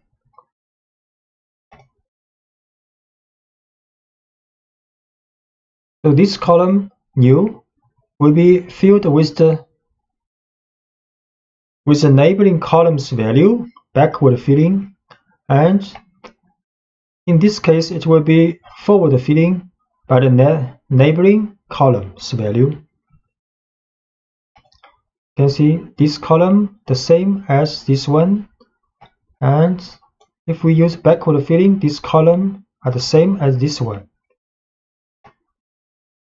Because the original data frame has a new column called new.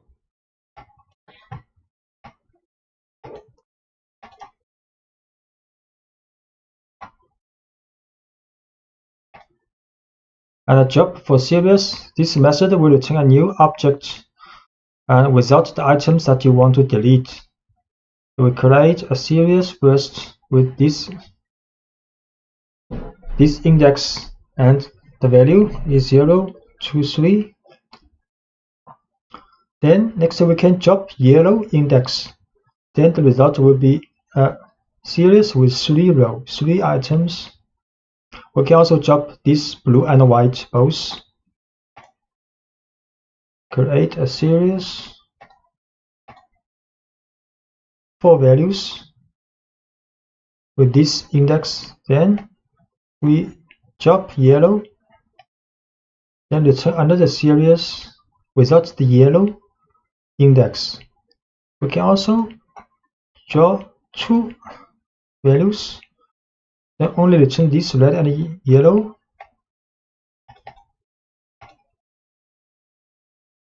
And job used for data frames. So regarding the data frame, instead the values can be deleted by referring to the labels of both axes. So this is a data frame with index column, 4 columns for index. And if we want to delete rows, you just pass the index of the rows. The frame.job pass these 2, then these 2 rows will be dropped. If you want to delete columns, you have to specify axis equals 1 here. So we create a data frame, 4 columns, 4 rows with this different color index. Then we drop blue and yellow,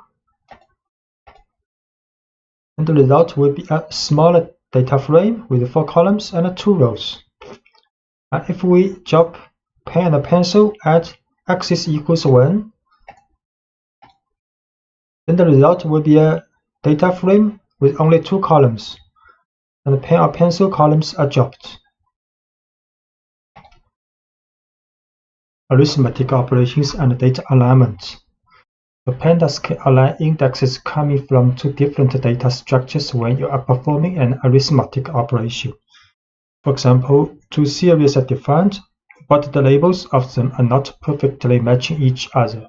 If summing these 2 series, so when the labels are present in both operators, their values will be added, while in the opposite case, they will also be shown in the result in the new series, but with the value not a number. So we create two series, but with not exactly the same labels in the index. So if we add these series together, some labels which do not appear in both series will have a value not a number. So create these two series. So S1, 2, 3, 4 values, 4 labels. S2, 5 values, 5 labels. Then we sum this series. Result will look like this: 1, 2, 3, 4, 5, 7, 5, 6, 6 labels, 6 values, but 3 of these values are not a number, NaN value. In the case of the data frame, although it may appear more complex, but the alignment follows the same principle as in series, but is carried out both for the rows and for the columns. So we create two data frames, then sum these two together. The result will like this: many not a number value. We create two data frames. Let's show data frame 1 and data frame 2. 4 columns, 4 rows in the data frame 1. 3 columns, 3 rows, the data frame 2. Columns not the same.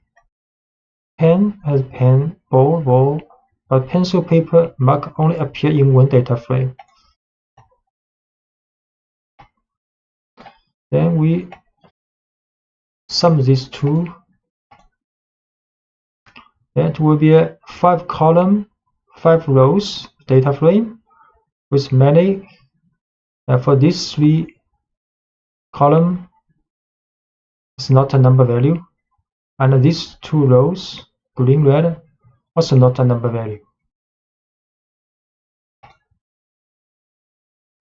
And this is called flexible arithmetic methods. So for example, we can use frame 1 dot add frame 2, the same as frame 1 plus frame 2.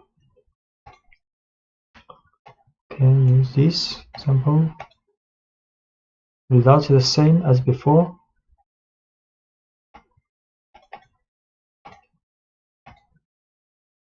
And operations between data frame and a series. For example, we define these two structures and the index of series match the names of the columns of the data frame.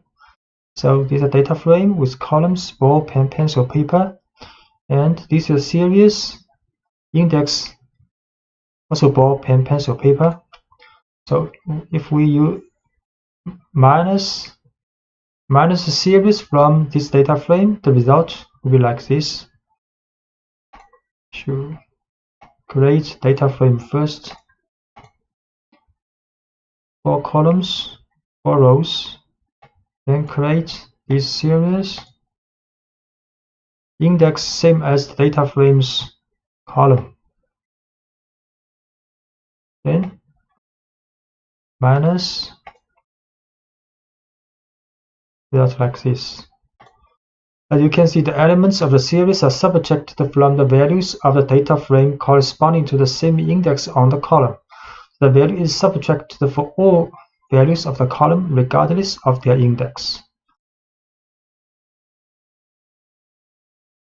So the whole column has been minused with this series value for the ball, and pen column, all the rows value has been minused with series value of pen.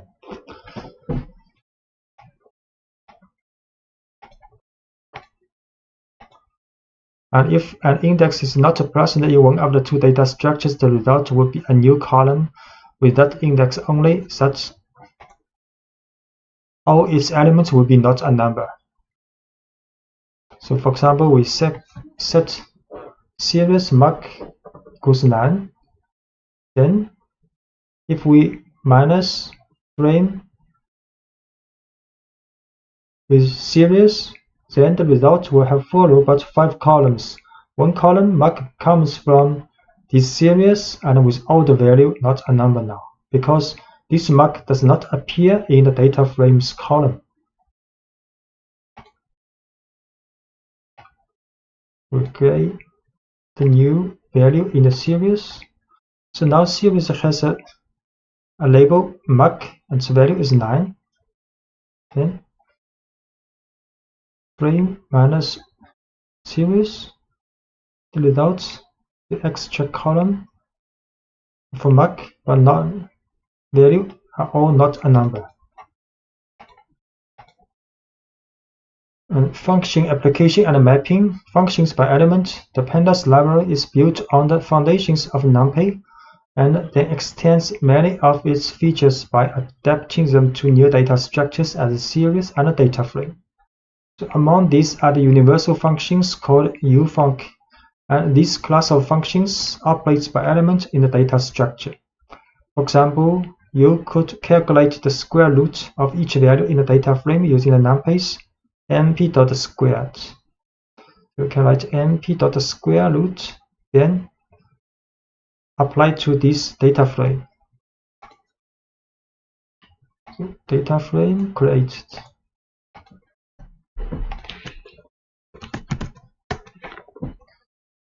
4 columns or a numerical value, then square root this data frame. We return another data frame, same column and the same row, and the value are square root of the corresponding data frame's value.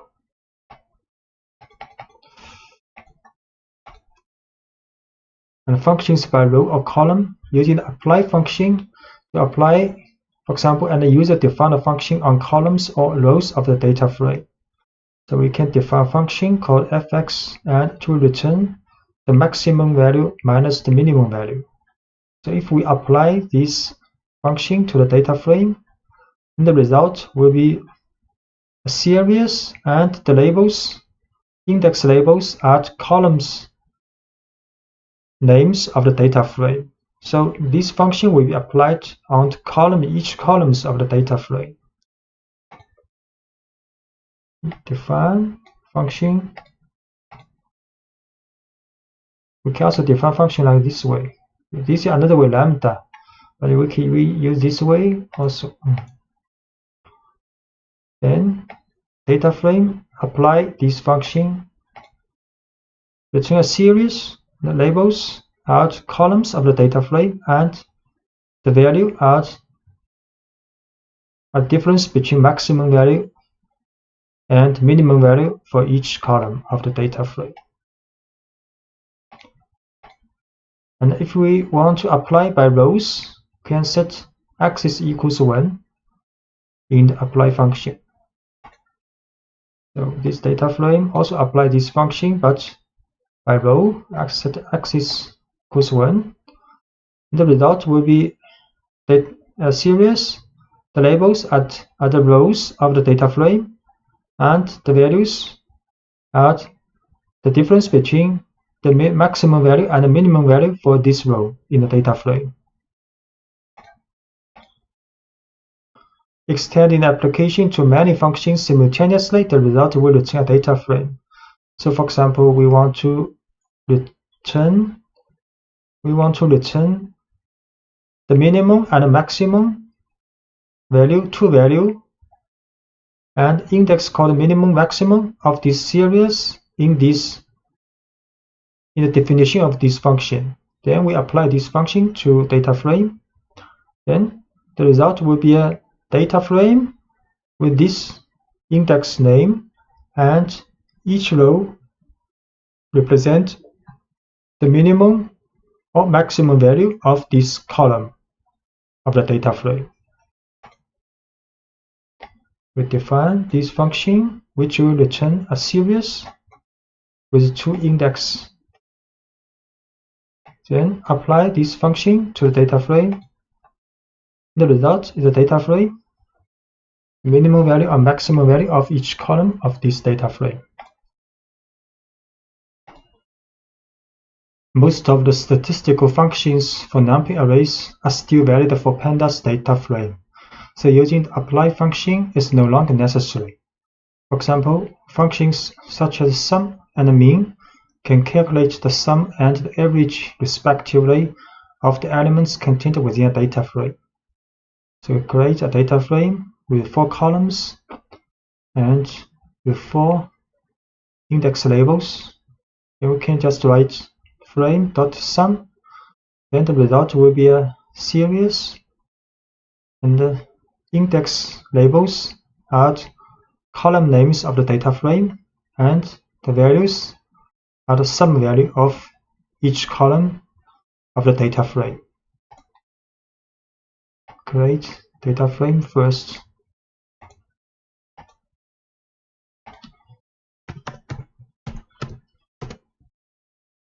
For columns, for rows, then frame.sum, return a series, the sum value of each column of data frame.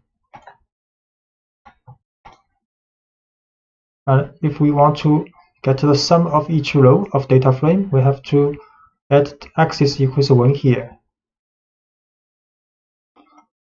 And we can also calculate the mean value of each column of the data frame. Sum of the row. So the result is a series with the index labels are color, and index of the data frame value are sum value for each row, and can get the mean value of the data frames each column. Also is a series. We can calculate accumulation of each column and a row, for example. So this is the accumulation value for each column. Use frame.cum, and if you want to calculate the accumulation value for each row, then have to add axis equals 1 here. So the accumulation value for each column of the data frame. So each row by row accumulated. Then the accumulation of each column, each row, we have to add axis equals 1 here.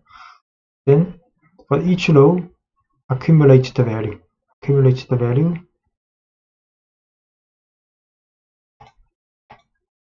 And describe function allows you to obtain summary statistics for the column in this case.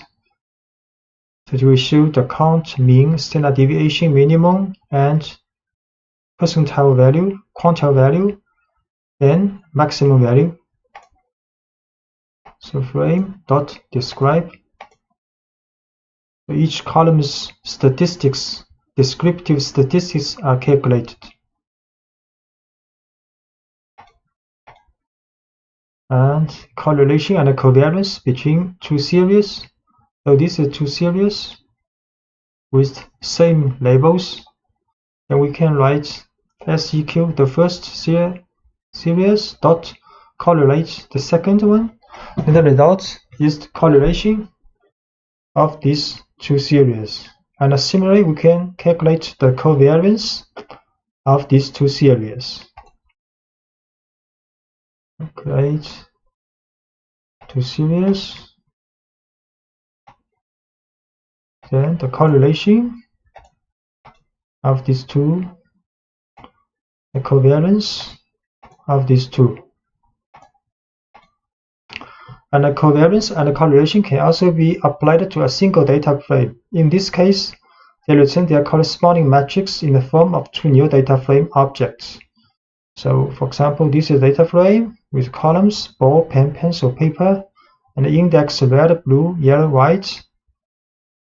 So if we just write this data frame .cor, then the correlation between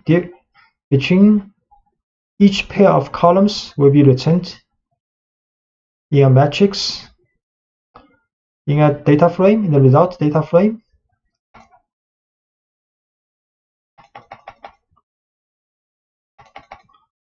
So we create this data frame called frame2, choose this data frame, then you just write data frame choose correlation.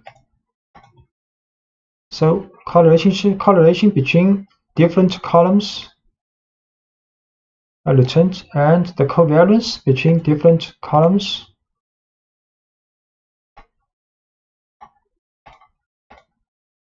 covariance. And using the COR-with method, you can calculate the pairwise correlations between the columns or rows of a data frame with a series or another data frame. So we create a series with index with 5 labels, and if we write data frame dot cor with series, then the result will be like this. So for the ball column, the correlation between this column with this series, and for the pen, the column of the pen of the data frame will be calculated with a correlation with this series, and so on.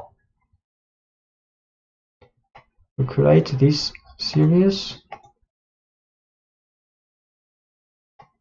then use frame.to.correlate with this series. Then each column of this data frame will be calculated with a correlation with this series.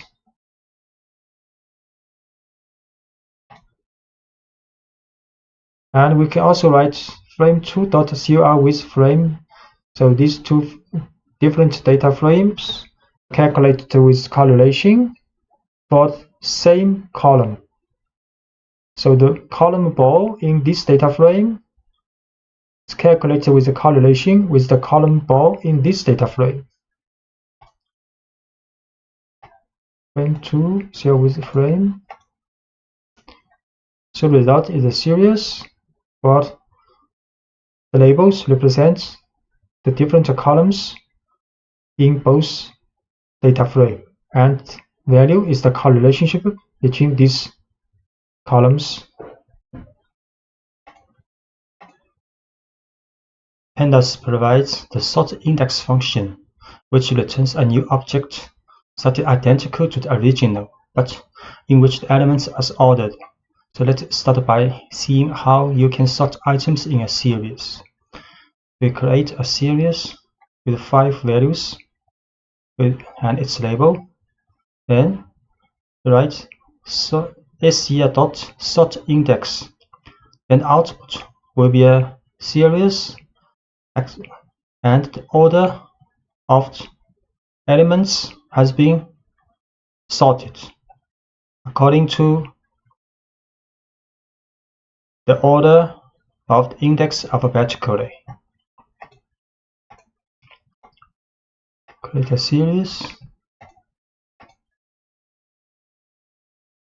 then sort index. So elements are sorted according to the index alphabetically.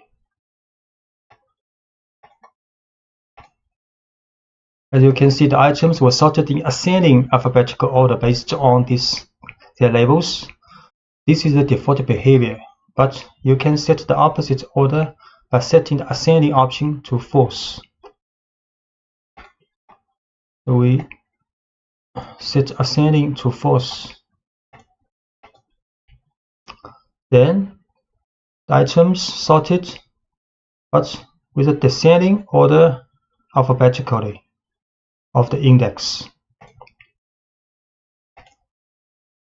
And with the data frame, the sorting can be performed independently on each of its 2 axes. So if you want to order by row following the index, you just continue to use the sort index function without arguments, as you have seen before. Or if you prefer to order by columns, you need to set the axis options to 1.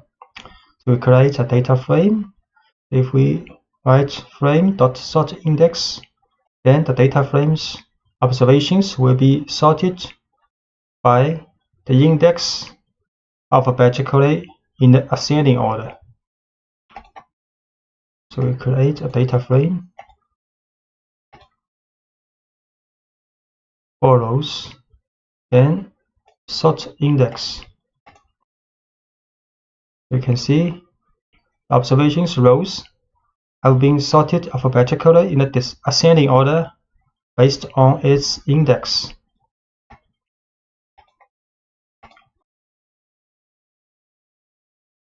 And if we write axis equals 1, then the data frame will be sorted by column according to the column names alphabetically. So frame.sortIndex axis equals 1. So the column names have been sorted alphabetically in the ascending order. And the pandas also provides a function to sort the values contained in the data structure. In this case, you have to differentiate depending on whether you have to sort the values of a series or a data frame. If you want to order the series, you need to use the sort values function. So we can write series.sortValues, then elements of the series will be sorted according to their values from lower to higher. Sort value for the series. So elements have been sorted according to their values.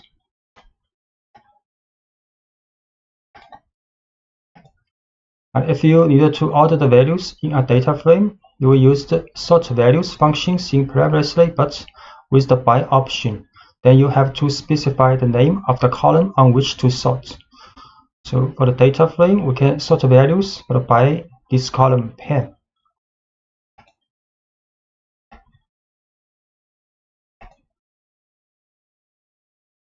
So the data frames observations rows have been sorted according to the value of pen column from lowest to the highest.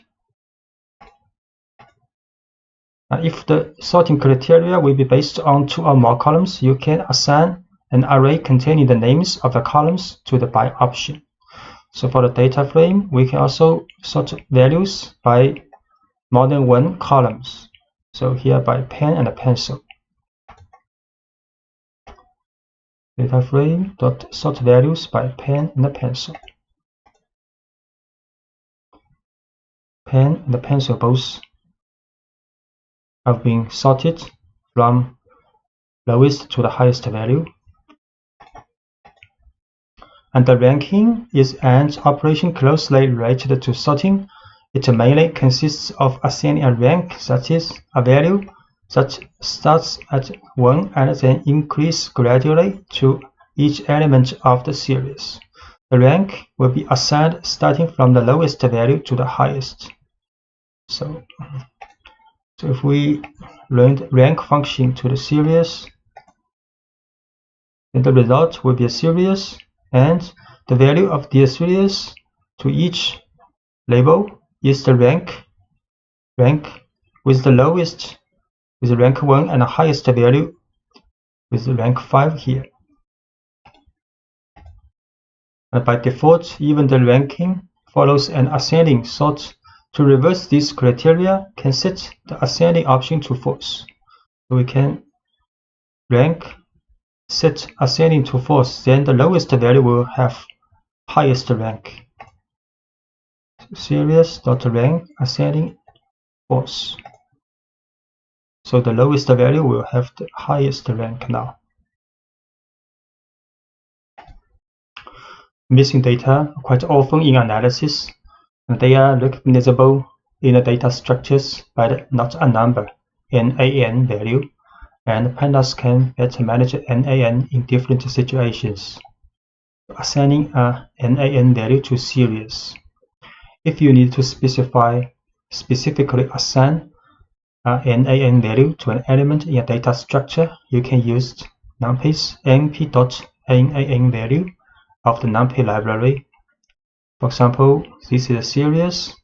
We can add np.nan for this position, this value. Now we can also write S, for example, series white equals none, we'll get the same result, or can get the same result if we write series bracket white equals np.nan. Just note these two n and n have capitalized. So the result of this series will be like NaN for the white index.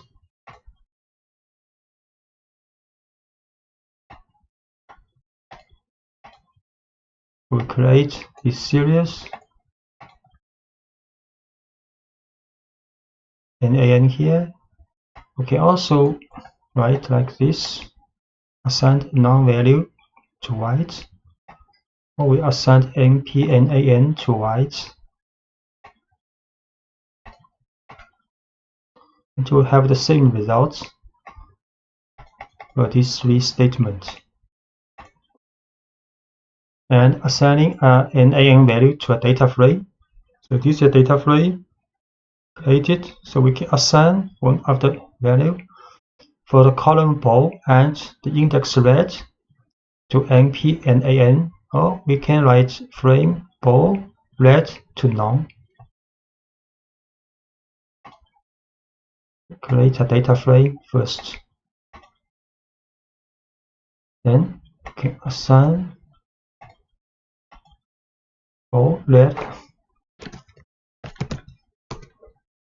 So now this element's value is NaN. We can also do like this. Assign a null value to this position. Get the same result.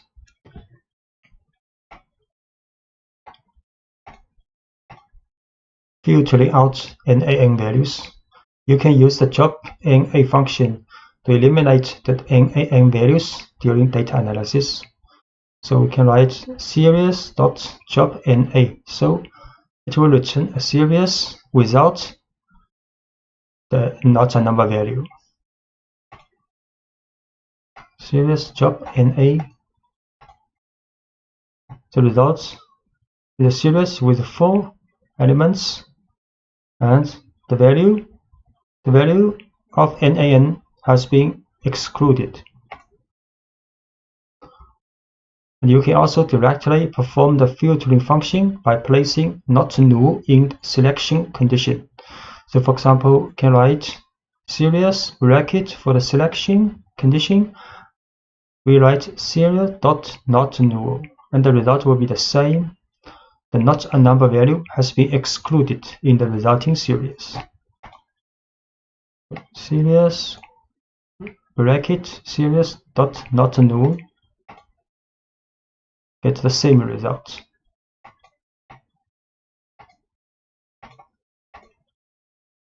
And if we are dealing with a data frame, it gets a little more complex. If you use the job NA function on this type of object and there is only one NaN value on a column or a row, then it will eliminate this column or row. So for example, this is a data frame with some not number value, like this. And if we write frame.jobNA for this data frame, and the result will be an empty data frame. So create this data frame, and every row or column has some NaN value. Then we job NA for this data frame. The result will be empty because if one column or one row has at least one NaN value, then this column or row will be jobbed. So therefore, to avoid having entire rows and columns disappear completely, you should specify the how option. So assign a value of all to it. This tells the job no function to delete only the rows or columns in which all elements are not a number. So we have to write like this. So frame.drop_NA how is all. So the result is what we want. Only the row or columns with all the values are not a number will be dropped. So the result is data frame with 2 rows left. Filling in NaN occurrence. Sometimes you may want to replace NaN values with other numbers. For most purposes, the fill NA function is a great choice. And this method takes one argument, the value with which to replace any NaN. So we can write dataframe.fillNA0, then the not a number value will be replaced with 0. FillNA0. So now not a number's value has been replaced with 0. Or you can replace NaN value with different values depending on the column, specifying one by one the index and the associated value. So you can write also frame.fillNA. Inside the parentheses is a dictionary with key value pairs. The keys are columns, names, and the value are the value we want to replace for the NaN value for this column. So frame.fillNA, ball is 1, mark is 0, and the pen is 99. You can see the result of this data frame has no NaN value, and each column's NaN value has been replaced with the value in this dictionary.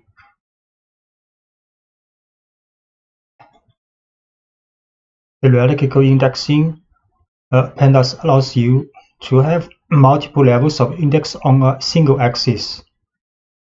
It gives you a way to work with data in multiple dimensions while continuing to work in a two-dimensional structure.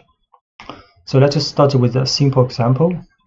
Creating a series containing 2 arrays of index, that is, creating a structure with 2 levels. So we create a series, these values, 8 values, then the index will have 2 dimensions. So this series will look like this. This is the first dimension of series of index, first index, second index. Create series, first index, second index. And if we show the index, it will look like this. Color first, upside down second. Each pair of 2 index. So show the index.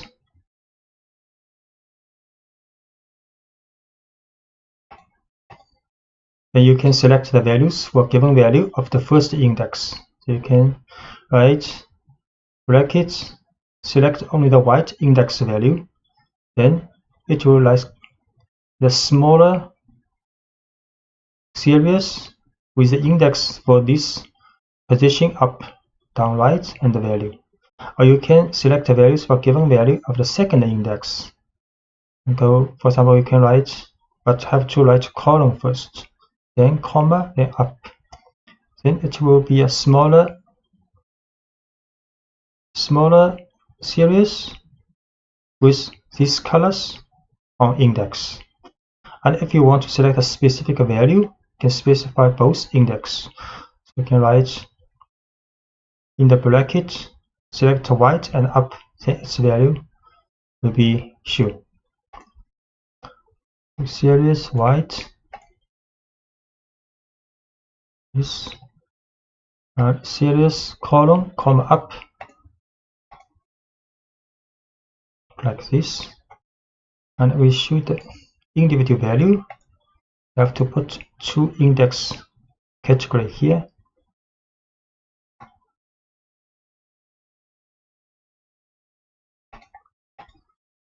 And hierarchical indexing plays a critical role in reshaping data and group-based operations, such as a pivot table.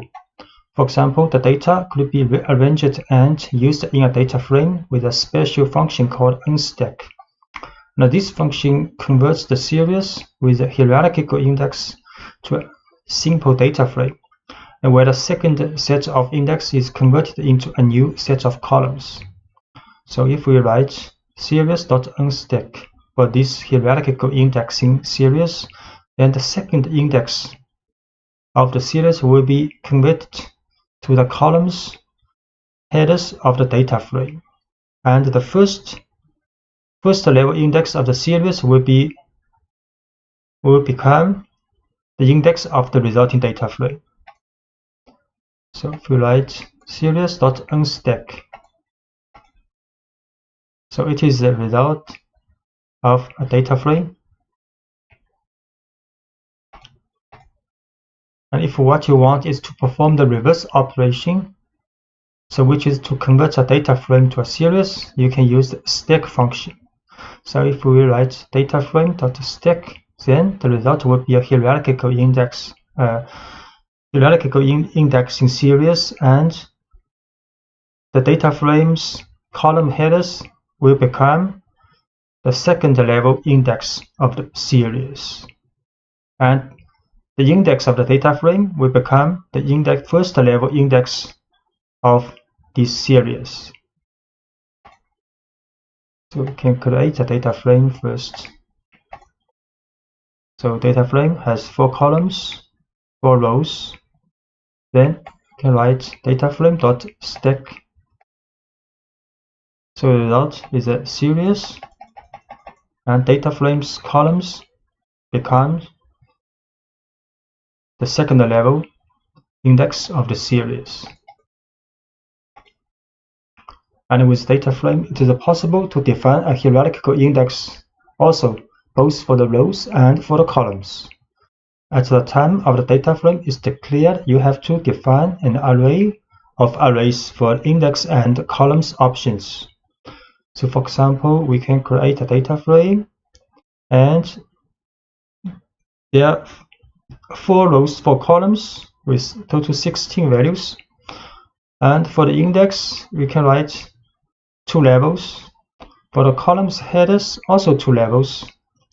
Then the result will be like this.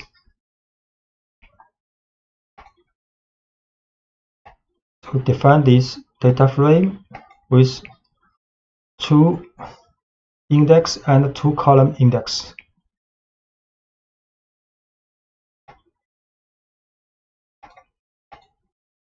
Occasionally, you might need to rearrange the order of the levels on an axis or sort for values at a specific level.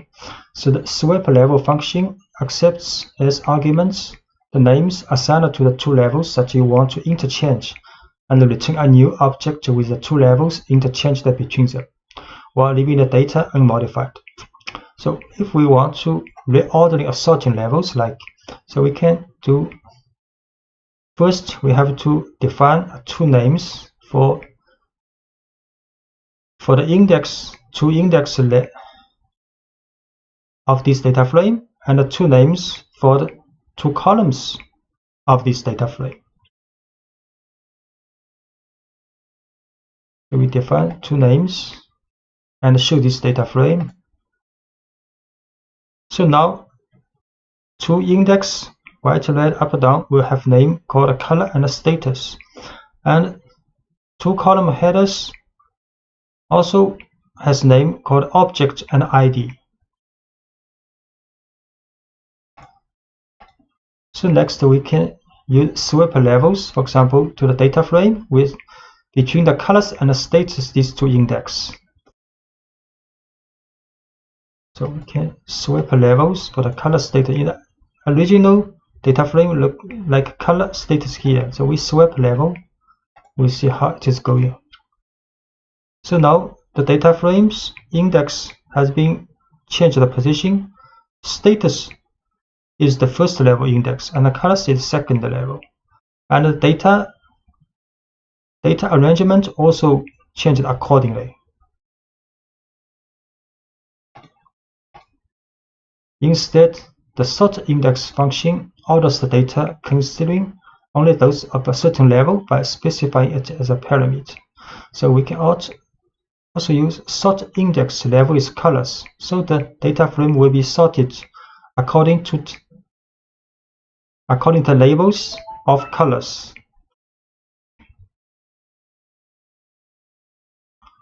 So we can sort index level colors. So the colors labels are sorted alphabetically, then the values will also rearrange it accordingly.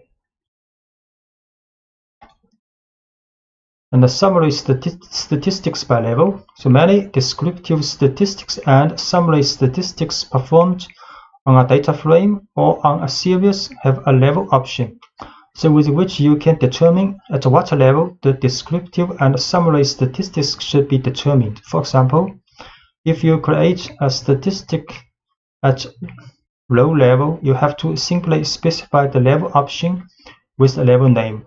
So if you want to get the sum value by level colors, so we can just write data frame.sum level is colors.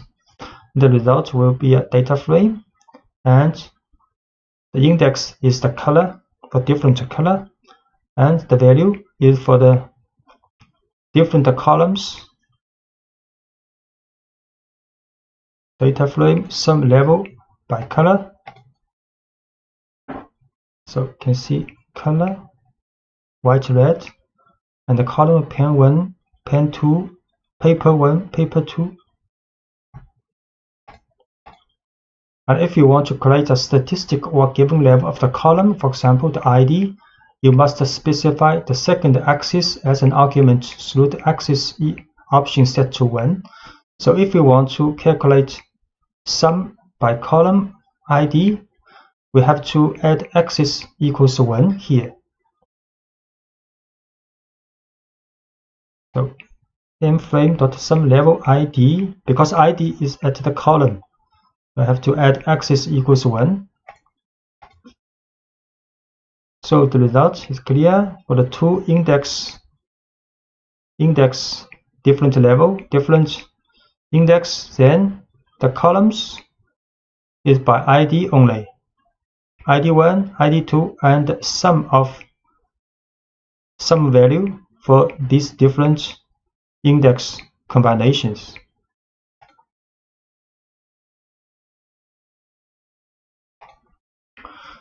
So the most common operation of a person approaching data analysis is to use the data contained in a CSV, comma separate the values, format or text separated by space or tabs, so generate with the txt extension file.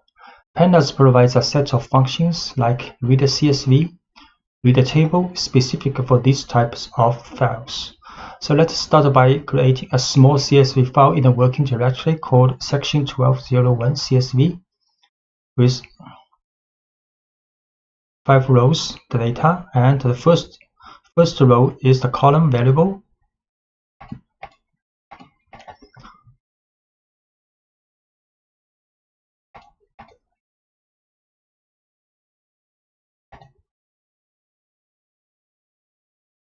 This file. Since this file is a comma delimited, you can use the read CSV function to read its content and convert it to a data frame object. So we can use pd.readCSV, this file, and we return a data frame like this with 5 rows, 5 columns. Can import pandas and numpy and set the working directory. Then can read this file, use read CSV, and we show the results. It's a data frame with 5 columns.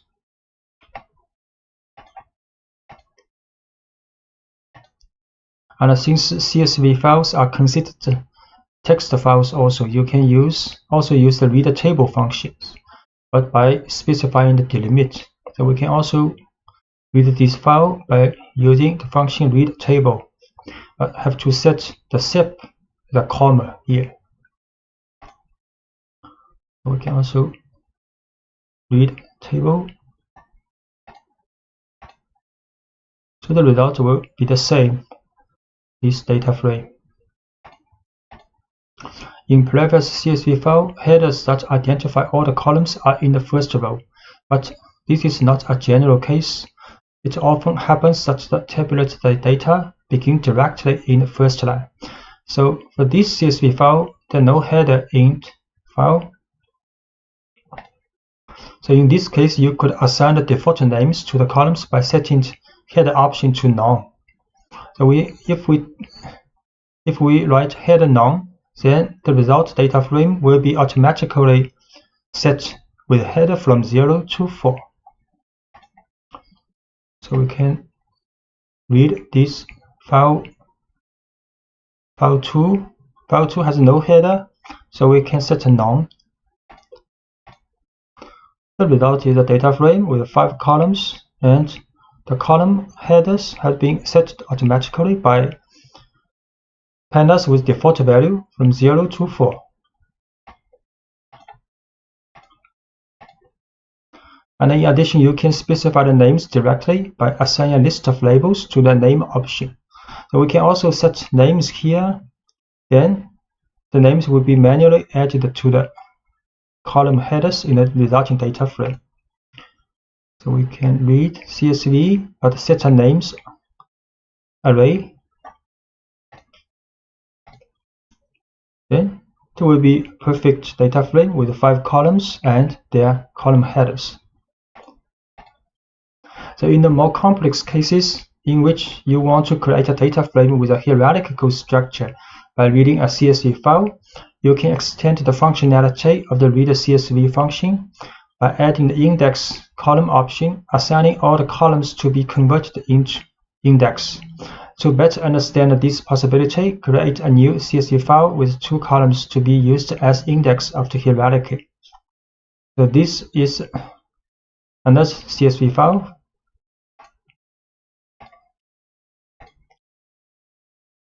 Have 5 columns called color status item 1, item 2, and item 3, with 7 rows representing the observation.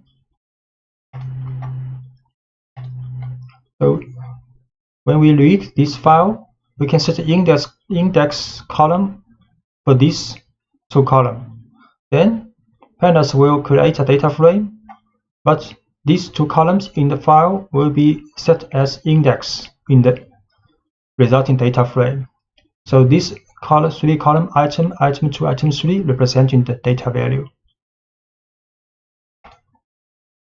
So can read CSV, then index column color status.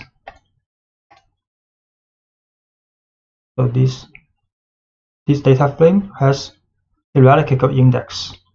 First is the color, second index is the status, and these 3 columns representing the data we want.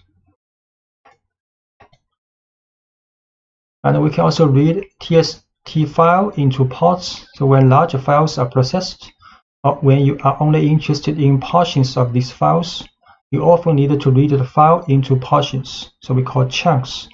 You can explicitly specify the number of lines on which to parse with your n rows and skip rows options.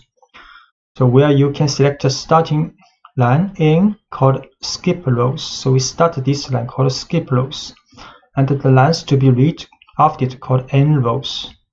So in this statement, read this file, but we start from the 3rd row.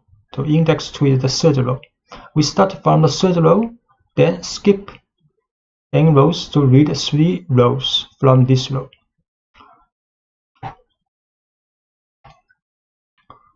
So we read this file, start from the 3rd row, and from this row we have to read 3 rows. So the result will be a 3-row data frame without the head is set by default,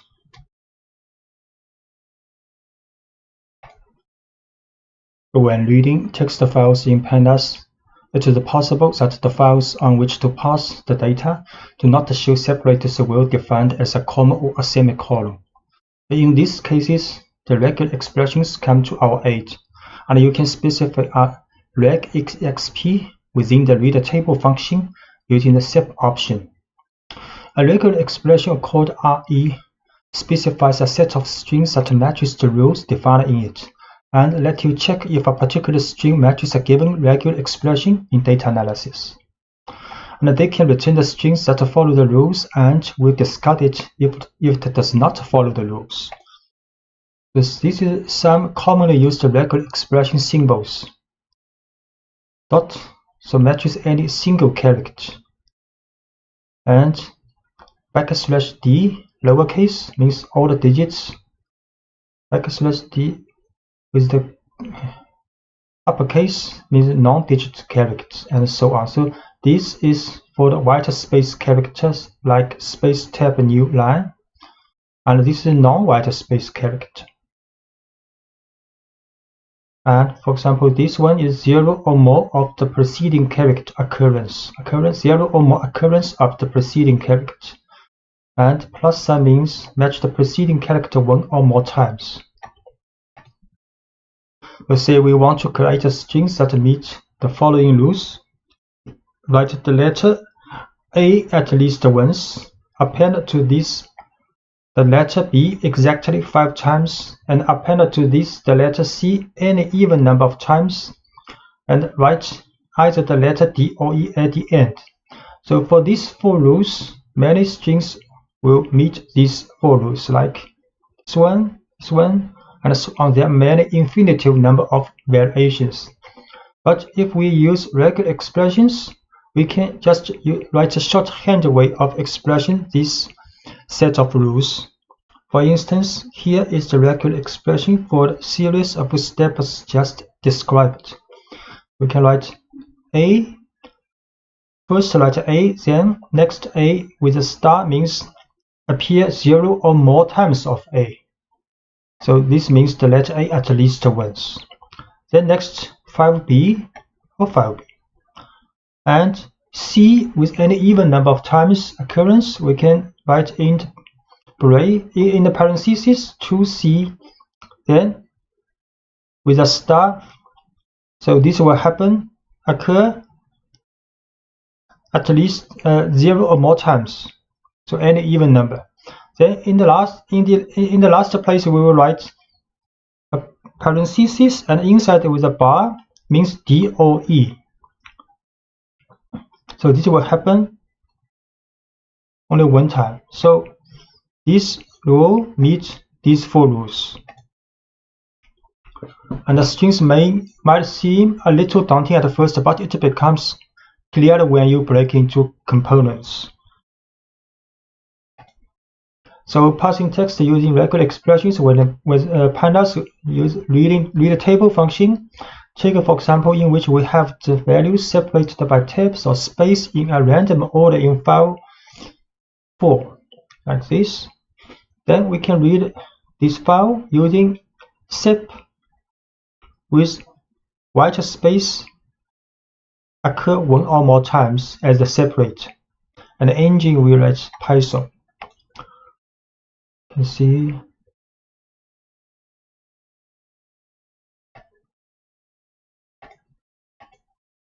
Then read the table, this file sep is a white space occur 1 or more time, engine Python. The result is perfect.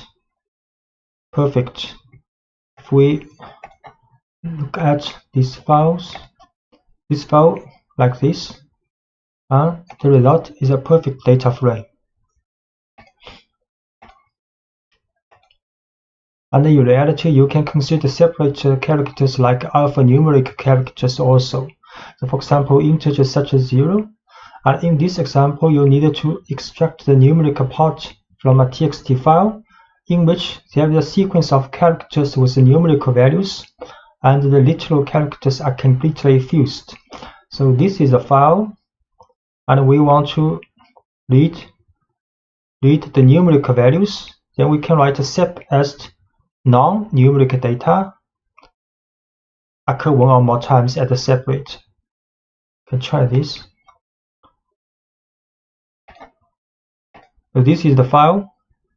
This is the file aligning with the numbers and alphabets. So can read the table, use separator as non-digital symbol, occur one or more times, and header none and engine is Python.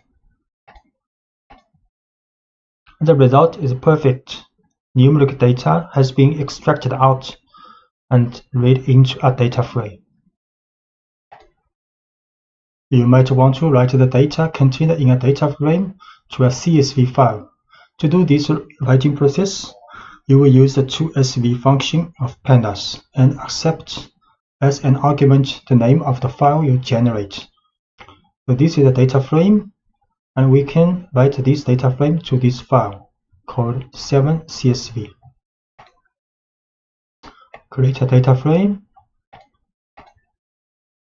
with 4 columns and 4 rows. Both have column headers and index names. Then you can write to section 1207 CSV. And if we open this file,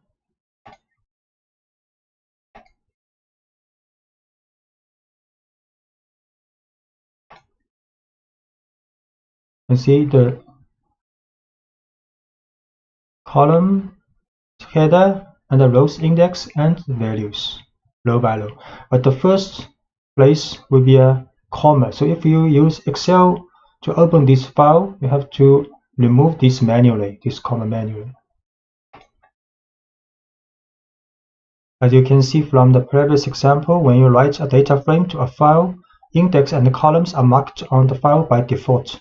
And this default behavior can be changed by setting the 2 options index and headers to false. So if we do not want pandas to add index and columns headers in the CSV file, we can set false to these 2 options. So we write to file 7b again with index and column header to false.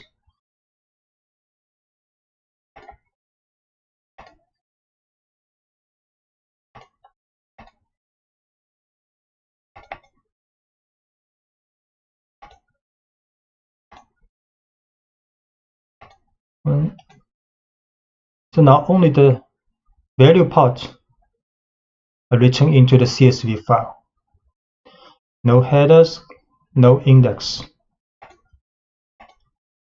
And one point to remember while writing files is that not a number of values present in a data structure show as empty field in the CSV file.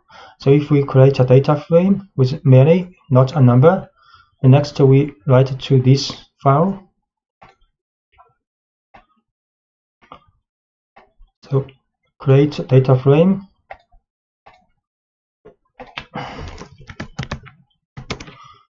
There are lots of not a number value. So we write to section 8 CSV.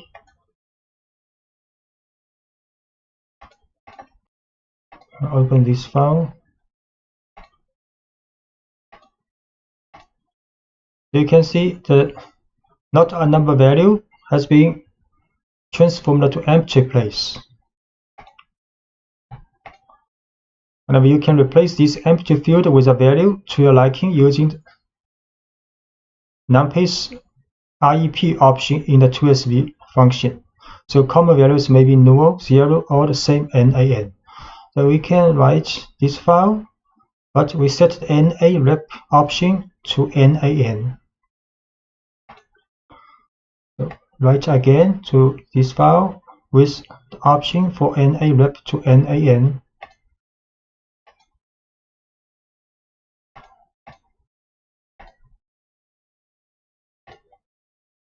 Open this file.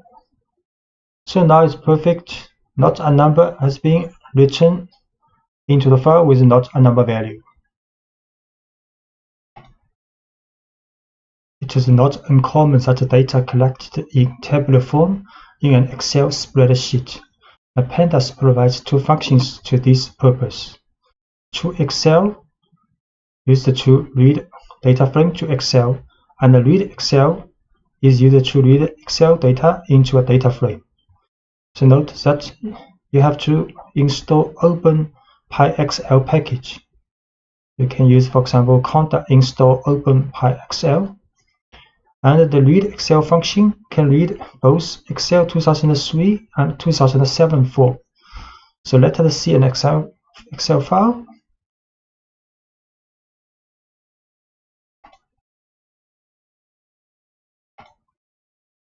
Excel file with the first column ABC and then a tabular form with column header with the color, and this is data place.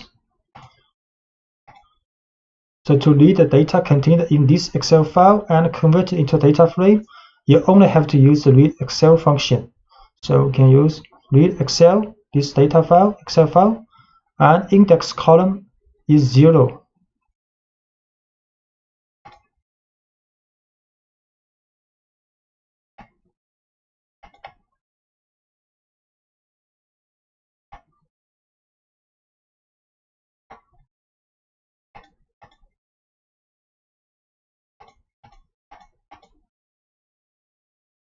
So read this Excel file.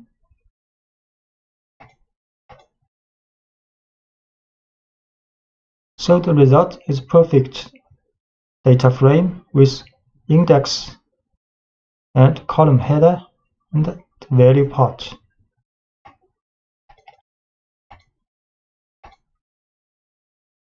As you can see, by default, the returned data frame is composed of the data tabulated in the first spreadsheet. If, however, you need to load the data in the second spreadsheet, you must then specify the name of the sheet or the number of the sheet, just as the second argument. So if you want to read data in the second sheet, we can write sheet number 1 means second, and also put the sheet name here, sheet 2. For example, this file also has a sheet 2 data. So we can read Excel sheet 2. It will be a perfect data frame as we want. Okay. We can also set the sheet number 1 means second. Is the same result. And to convert a data frame into a spreadsheet on Excel, you have to write the following. For example, we can convert this data frame into an Excel file's first sheet. So we create a data frame with 4 columns, 4 rows. Then we write to this Excel file called data02.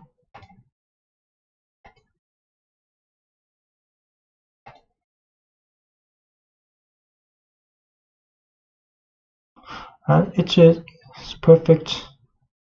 So the first column is the index, and the first row is the column header. Then this is data part.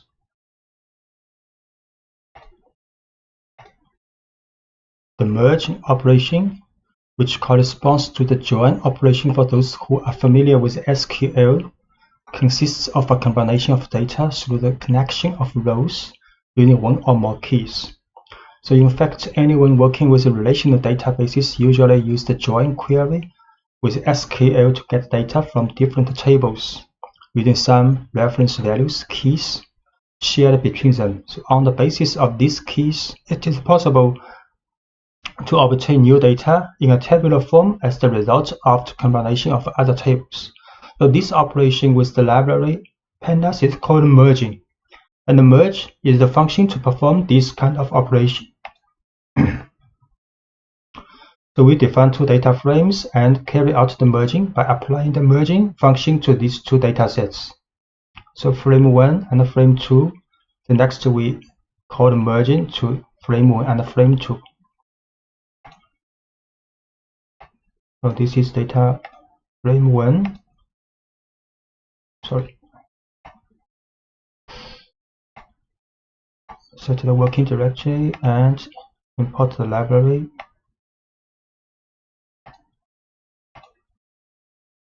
This is frame 1 with ID price column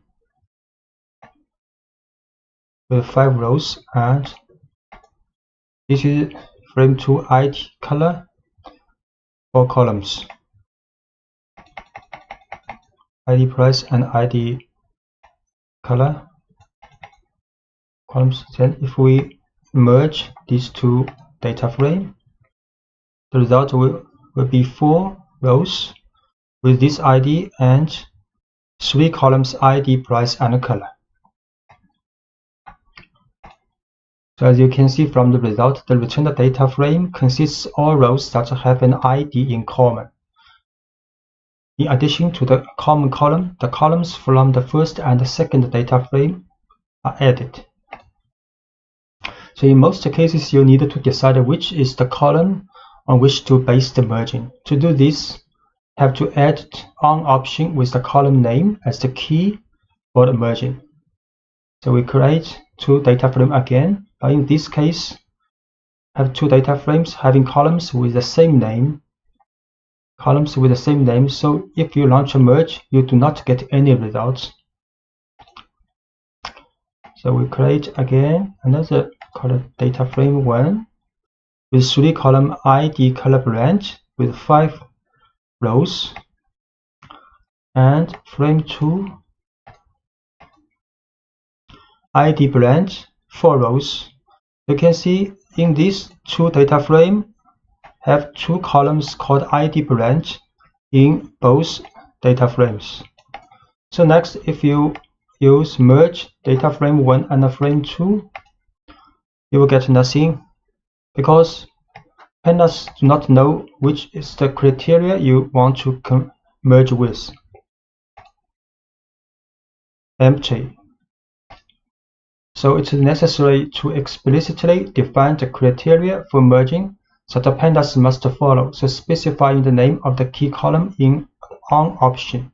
We have to set an on option, for example, ID here. So merge data frame 1, frame 2 on ID. So the result will be a data frame with 4 rows, and the merging operation implemented based on common ID values in 2 data frames. Then these values, these rows are combined with all the columns in in 2 data frames. But the brand in 2 data frames has been changed with the name for the brand X and the brand Y.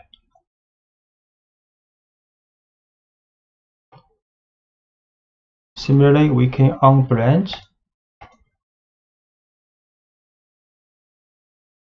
So therefore there are 5 rows in the resulting data frame, and there are 2 ID, 1 ID from X, 1 ID from Y.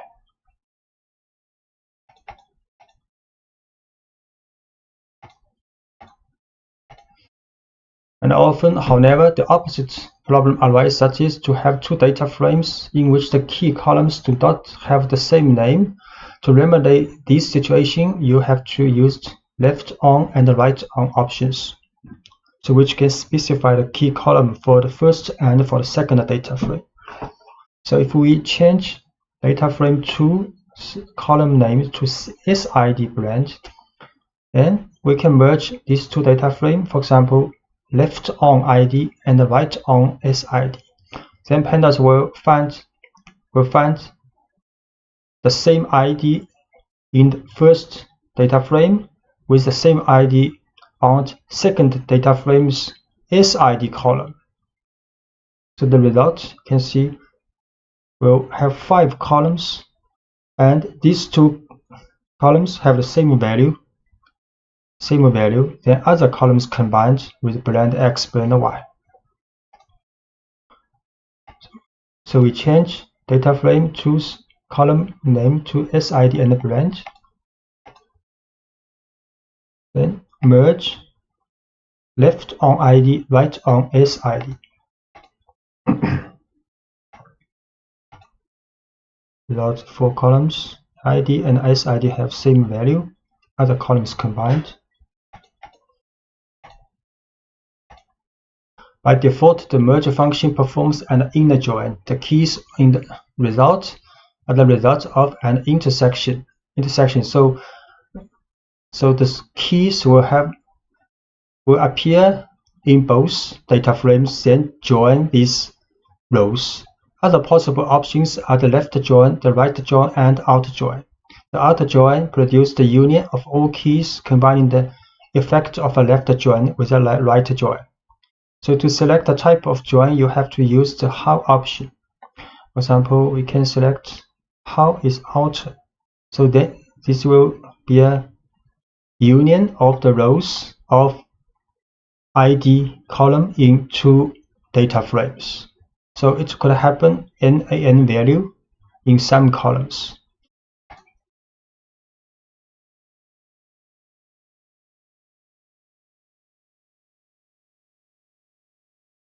We change it back. First, change it back to ID blend to data frame. Then we use the out option for the join. Key is ID. Then there are 6 rows, and these 2 rows for the blend Y is not a number value. And we can try the left. So the ID's value will no more than the ID's value on the first data frame. So if the ID's value does not appear in the first data frame's ID value, then these rows will not be joined. So this is left. In this case, also 6 rows in the resulting data frame. And for the right, similarly, so the ID value only appear in the data frame 2, then these rows will be joined with the data frame 1. And the rows with the ID value not appear in data frame 2 will not be joined together. So only 4 rows in the resulting data frame.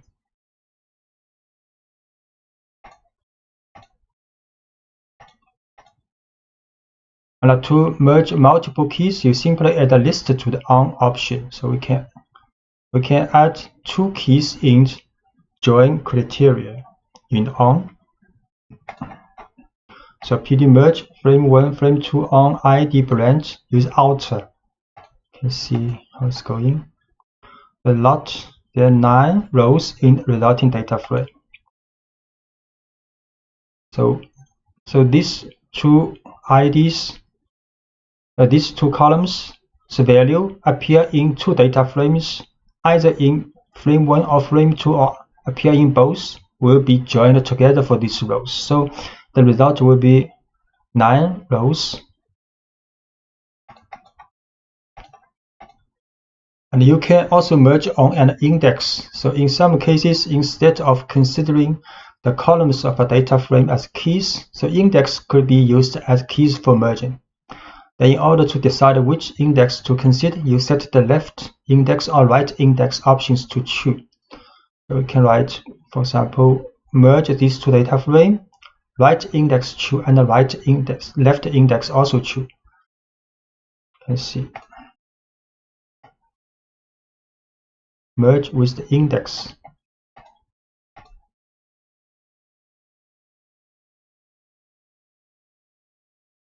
So 4 rows, and index will be set as index IDX, IDY, blend X, blend Y, because these 2 data frames has same columns, so XY will be added.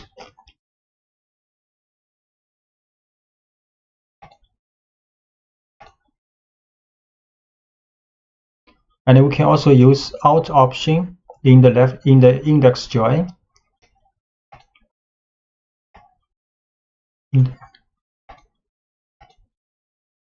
So it will be 5 rows. And the data frame objects also have a join function, which is much more convenient when you want to do the merging by index. So it can also be used to combine many data frame objects having the same index but with no columns overlapping.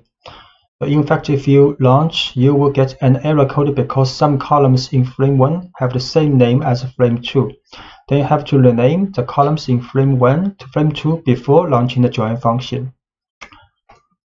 So if we now just use join frame 1 with frame 2, we'll have a value error because some columns in frame 2 and in frame 1 have same column names. So we have to set the name different for the two columns, change the frame 2's column's name. Then we can use join. Then this is same as index join. The result is 5 rows, then ID blend and ID to blend 2. This is from data frame 2. Concatenation refers to the joining together two or more datasets into a large one.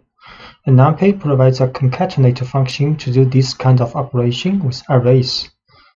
So we create two arrays. Both have 9 values and with the shape 3 by 3. Then if we run numpy.concatenate array1 and array2 and with the axis equals 1, then the second array will be put into the result array as extra column with the array 1. And if we write np.concatenate array1 array2 axis 0, then two array will be added by row. So create two array. This is array 1 and this is array 2. So concatenate these two first by column. The result will be an array with shape 3 by 6 and concatenate these two array by row. The result will be an array with shape 6 by 3. And concatenate pandas series and data frames. Can use concat function in the pandas to this kind of operation. So we create two series with 4 random number and with different index. So if we concat serial 1 with serial 2, the result will be a series with 8 elements. Create series, then create another series, and we concatenate these two series together. The result will be a series with 8 values. And by default, the concat function works on axis 0, having as a returned object a series. If you set the axis equals 1, then the result will be a data frame. So if we run pd.concat serial 1 and serial 2, but with the axis equals 1, the result will be a data frame. So the serial 1 will be on the first column and serial 2 will be on the second column, but these two parts will all have the value not a number. So we run this axis equals 1, concat these two series. The result will be a data frame with many not a number value. And the problem with this kind of operation is that the concatenated parts are not identifiable in the result. For example, you want to create a hierarchical index on the axis of concatenation. You can do this. You have to use the keys option. So if we put the keys equals 1, 2 in this concat operation, then the result will have a hierarchical index for this series, and the first index will be identified with the key 1, 2, exactly same as we have put here in the function. So PD concatenate these two series with keys 1 and 2. The result is a series with a hierarchical index 1, 2 in the first index. And in the case of combinations between series along the axis 1, the keys become the column headers of the data frame. So if we concat these two series and axis equals 1, keys equals 1 and 2, then the result will be a data frame, and the column headers will have this name 1 and 2 from this keys array. So PD concat these two series, axis equals 1, keys equals 1 and 2. The result is a data frame with the column headers we have manually assigned to the keys.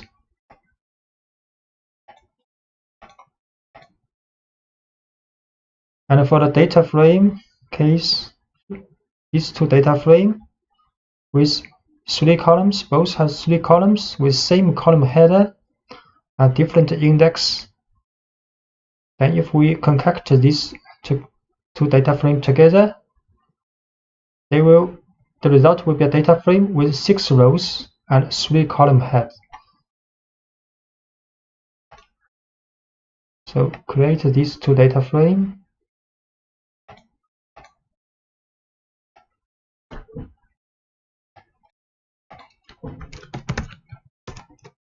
Frame 1, frame 2, then we concat together these two. The result will be a data frame with 6 rows, 3 columns. And if we add axis equals 1 here for the concat for these two data frame, the result will be a data frame with 6 columns, A, B, C, A, B, C, and these two parts will have odd, not a number value. So we concat these two data frame with axis equals 1. So the result will be a data frame with 6 columns.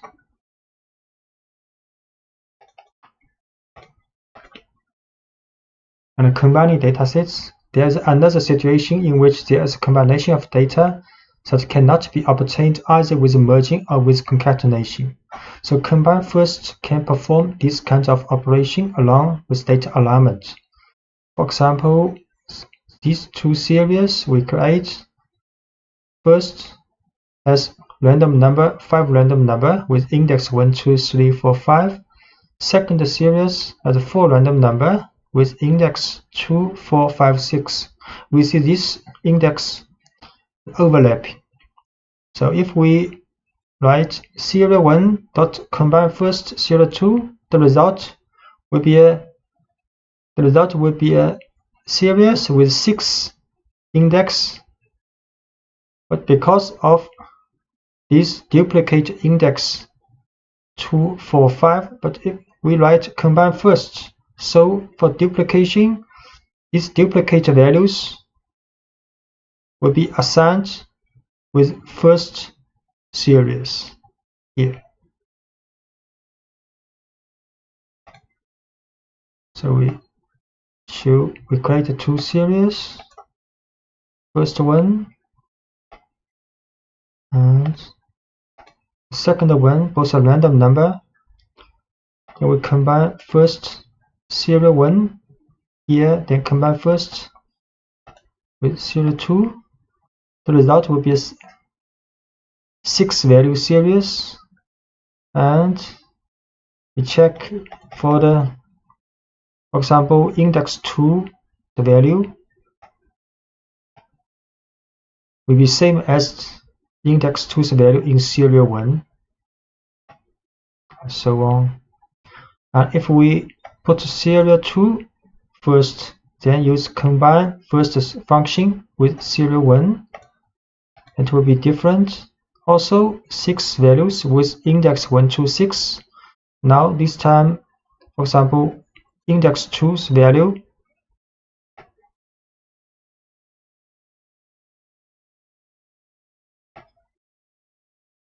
is same as index 2's value in serial 2, because here serial 2 was written first.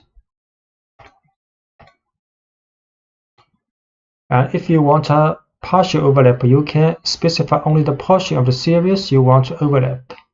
So we can also write serial 1, the first 3 value, combine first with the serial 2's first 3 value. Result will be like this.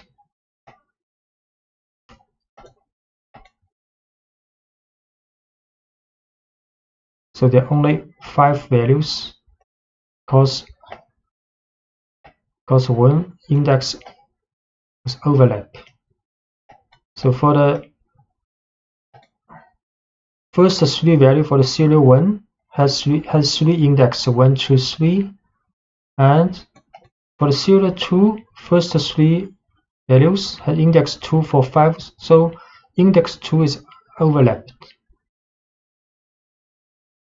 But index 2's value in the resulting series will be the same as the index value of 2 in the first series. You can see.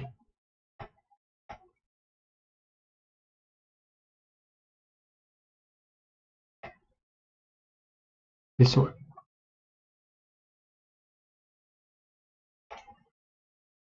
Sometimes you would like to rearrange the data by column values on rows or vice versa. This type of operation is called pivoting. You have already seen that a data frame can support hierarchical indexing, and this feature can be exploited to rearrange the data in a data frame. In the context of pivoting, you have 2 basic operations. Stacking means rotates or pivots the data structure, converting columns to rows, and unstacking converts rows into columns. So pivoting with hierarchical indexing. So this is a data frame with 3 columns and 3 rows. So we can create a series if we use stack function to this data frame. So we create this data frame. Then we run stack function. We show this series. So this series has a hierarchical index. This is first index, this second index. So after stacking, the result is a series with a hierarchical index. And you can see the columns of the data frame has been transformed to the second index of this series.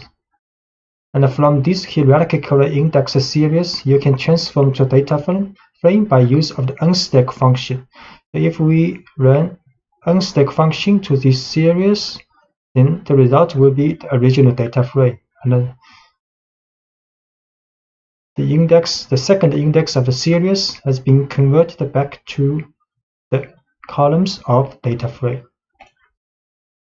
So we run again of unstack to this series. Yeah, it's true. The result will be a data frame exactly the same as the original data frame. And you can also do the unstack on a different level, specifying the number of levels or its name as argument of the function. So if we run unstack to this series, but we put 0 here, so the first index axis of the series will be converted to the resulting data frames columns. So series unstack 0. You see now the ball, pen, pencil will be in the index, and the white, black, red will be at the column head.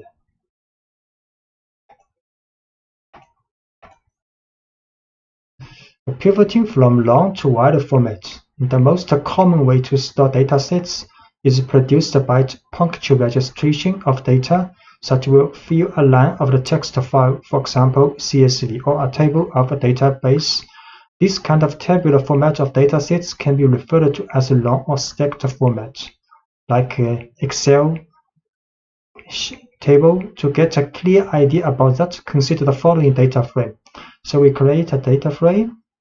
You can see this data frame has 3 columns and 9 rows. Each line represents a data observation with 3 variables.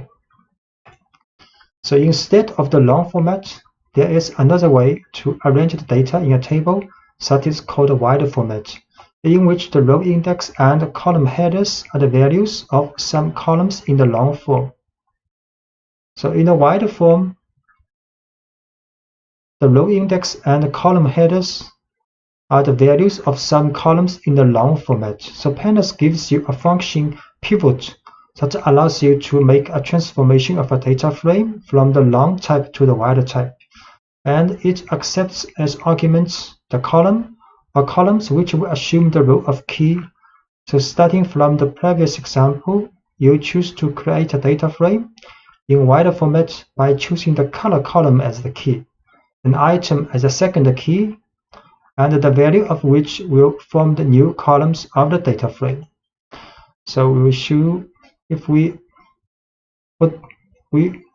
run the pivot function to this long data frame, and we put color first, then item second, and the result will be a data frame in wide format, and color is index and item is columns. So this is create a long format data frame first. So this is a long form with 3 columns. Each row represents one observation for 3 variables. Then we create a wide format data frame using pivot function and assign the color first, then item second. So color is the column, item also a column in the long format, but we put these 2 column names here in the pivot function. Next, we show this wide format data frame. You can see color transformed to index and item converted to the header of the column. So this is a wide format data frame. If you want to remove rows or columns of a data frame, in order to remove a column, you simply use the del command applied to the data frame with the column name specified. For example, this is a data frame created with 3 columns and 3 rows. So we can write del frame ball. So if we show this frame again, data frame again, there are only 2 columns left. Create this data frame. Then write del frame 1 ball. And show the data frame again. Only 2 columns left.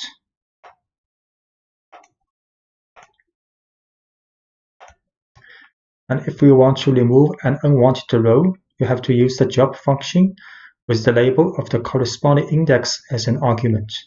So if we write frame1 dot job white, so the row of the white will be removed.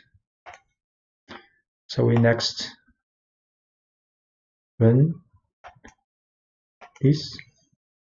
So only 2 rows left.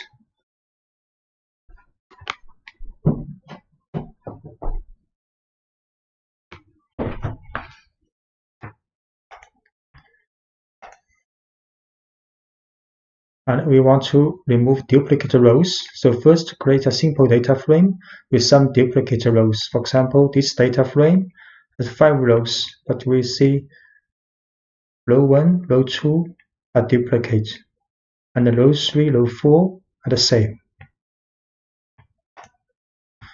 So the duplicate function applied to a data frame can detect the rows that appear to be duplicated, and it will return a series of booleans where each element corresponds to a row with true if the row is duplicated. Notice that only the other occurrence, not the first, will be identified as duplicated row, and with false if there are no duplicates in the previous elements. So if we write data frame dot duplicated, so it will show this one is duplicated, this one also duplicated. So we create a data frame first. 5 rows, 2 columns. So if we run, so these 2 rows are duplicated.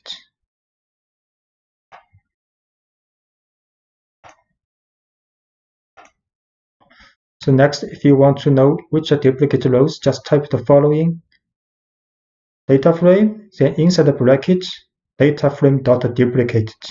So it will show these rows which are identified as duplicate rows. So data frame dot duplicated. These 2 rows will be returned. And the pandas provides the job duplicates function, which returns the data frame without duplicate rows. So data frame dot job duplicates will return a data frame in which the duplicate rows have been excluded. Data frame job duplicates, so only 3 rows are left. And the mapping, the pandas library provides a set of functions which exploit mapping to perform some operations. The mapping is the creation of a list of matches between 2 different values with the ability to bind a value to a particular label or string. So for example, these dictionary objects are appropriate to define a mapping. So inside the dictionary, the keys, the label 1, and the value 1 is a map to this key, value 2 is a map to this key, and so on. So the map functions usually perform these operations. Can replace values. The map can create a new column and replace the index values. So here we will show replacing values via mapping. So often in the data structure that you have assembled, there are values that do not meet your needs. In such cases, a replacement operation of various values is often a necessary process. So define as an example a data frame containing various objects and colors, so including 2 colors that are not in English. So this data frame is a 1 column, has 3 columns, and the column for color has 2 values and not English. And to be able to replace the incorrect values with new values, it is necessary to define a mapping of correspondence. So containing as a key the new values, then you can use the replace function with the mapping as an argument. So we define a map dictionary called new colors, with the keys are those colors not English. Then the values are English name, Next, we can use the replace function, and with this dictionary new colors as argument in this function, and this function assigned to the data frame. So it will return the data frame with the colors all English. We define data frame, then define a map dictionary, then we run replace function to this dictionary with the new color mapping. Then the color has been changed. And a common case, for example, is the replacement of not a number value with another value, for example, 0. So this is a series with not a number, and we can replace this not a number to 0, use replace, and inside the replace, we write numpy.nan, then comma to 0, and the result will be 0 here. So create a series with not a number here, to not a number, then we run replace to this series and change replace the not a number to 0 now.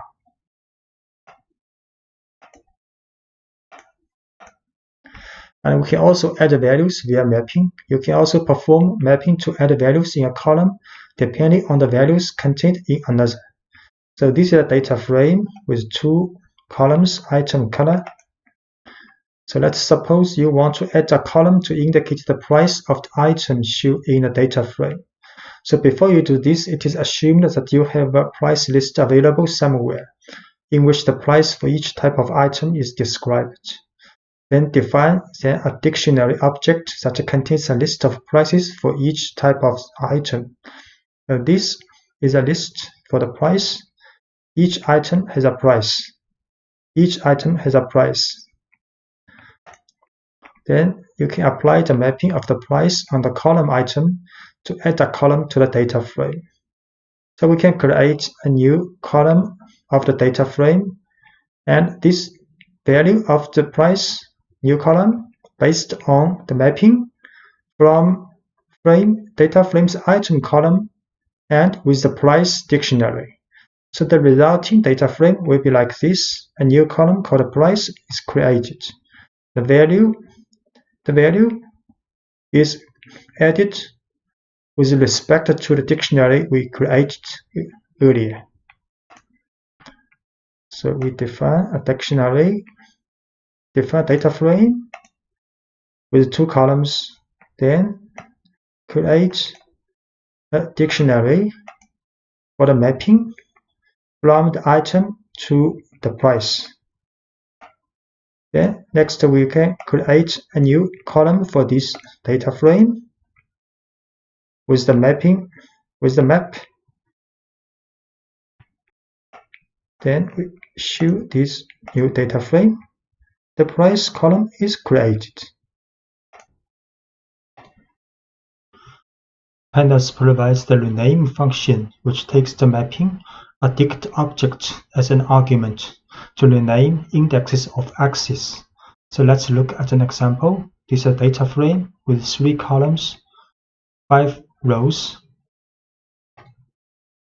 And we can define a dictionary called the reindex with the keys from 0 to 4 and the values from 1st to 5th. So next we can put this reindex dictionary in the function rename and apply to this data frame. So the result of this data frame's index has been renamed.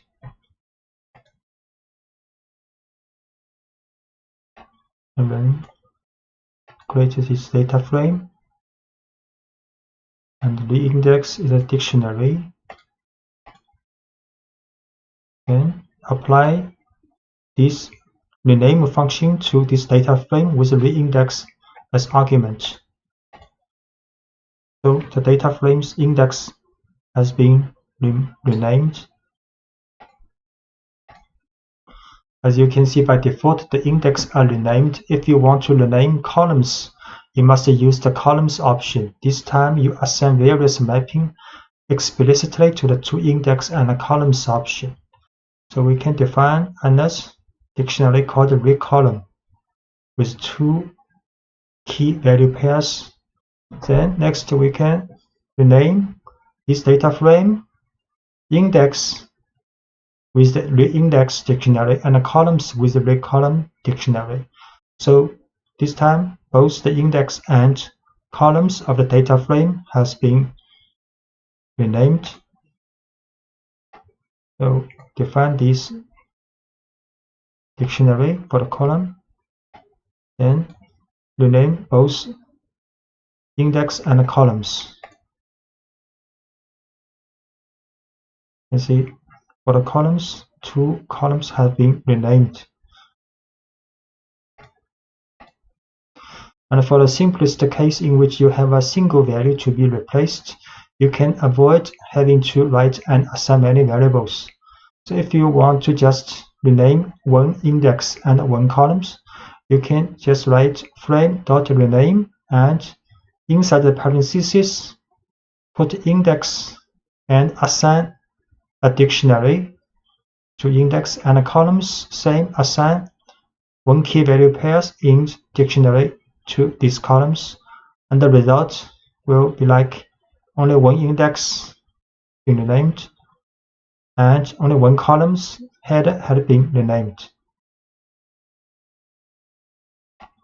And when this frame.rename, index is a dictionary and columns is a dictionary. Without this has been renamed, this has been renamed. And so far you have seen that the rename function returns a data frame with the changes and leaving unchanged the original data frame. So in the previous examples, if we print out the frame, the original data frame, index and column headers are not renamed. But if you want the changes to take effect on the object on which you call the function, you will set the in-place option to true. So this time we put in place to true in the function for rename. So if we print out the frame again, this will be renamed for this column. So for example, we print out frame now. It is not renamed both for index or for the columns. So if we want to rename and permanently for this frame, we have to put in place to true here. So we run. So this time we print out frame again. These columns has been renamed.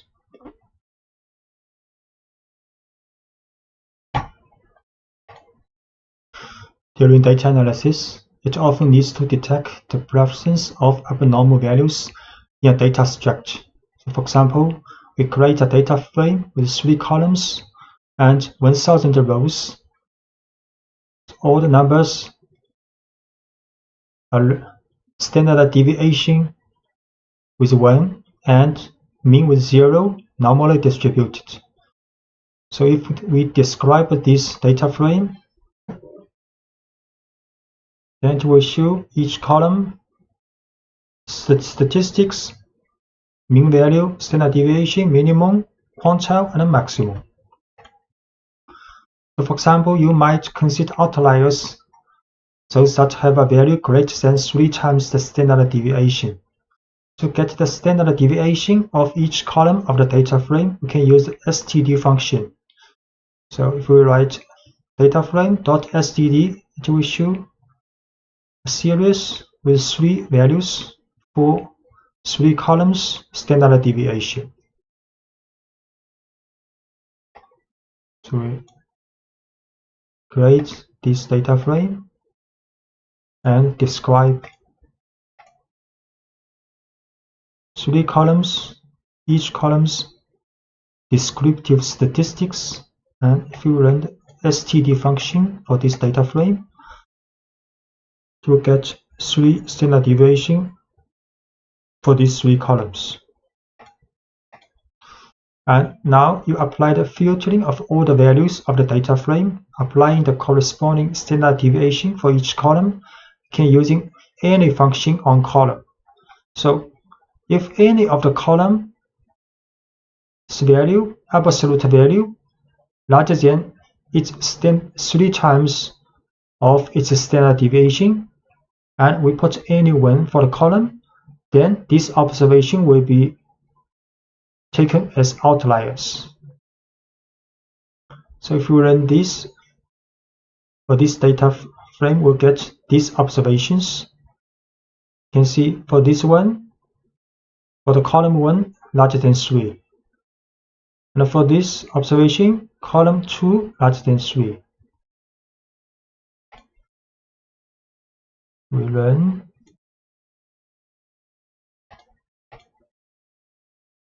Yeah, these 4 values larger than 3, taken as outlier. It's different because it's random data, so every time we run different. If you want to get a new data frame excluding all outlier observations, we have to first attract the index number of outlier and assign to an numpy array. So we can get this outlier index from, this is the from here to here, is the same as the statement in the previous page. Then we put dot index, get an index of this outlier data frame's index, then transformed to an numpy array. Next, we can put the original data frame here, then use drop, then put outlier index here, and in place true. Then we exclude outliers from this data frame. The next, for example, we use the length. So length data frame, it will not be 1000, it will be 996. So here, get the outlier data frame, index array.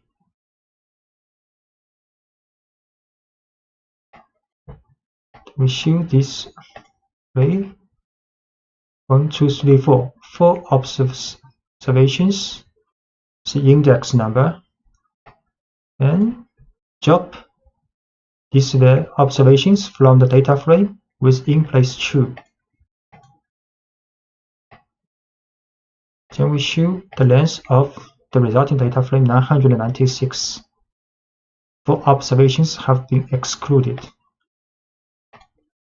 And if you want to, for example, detect and filter outliers based on only one specific column, so it can be implemented simply by the following operations.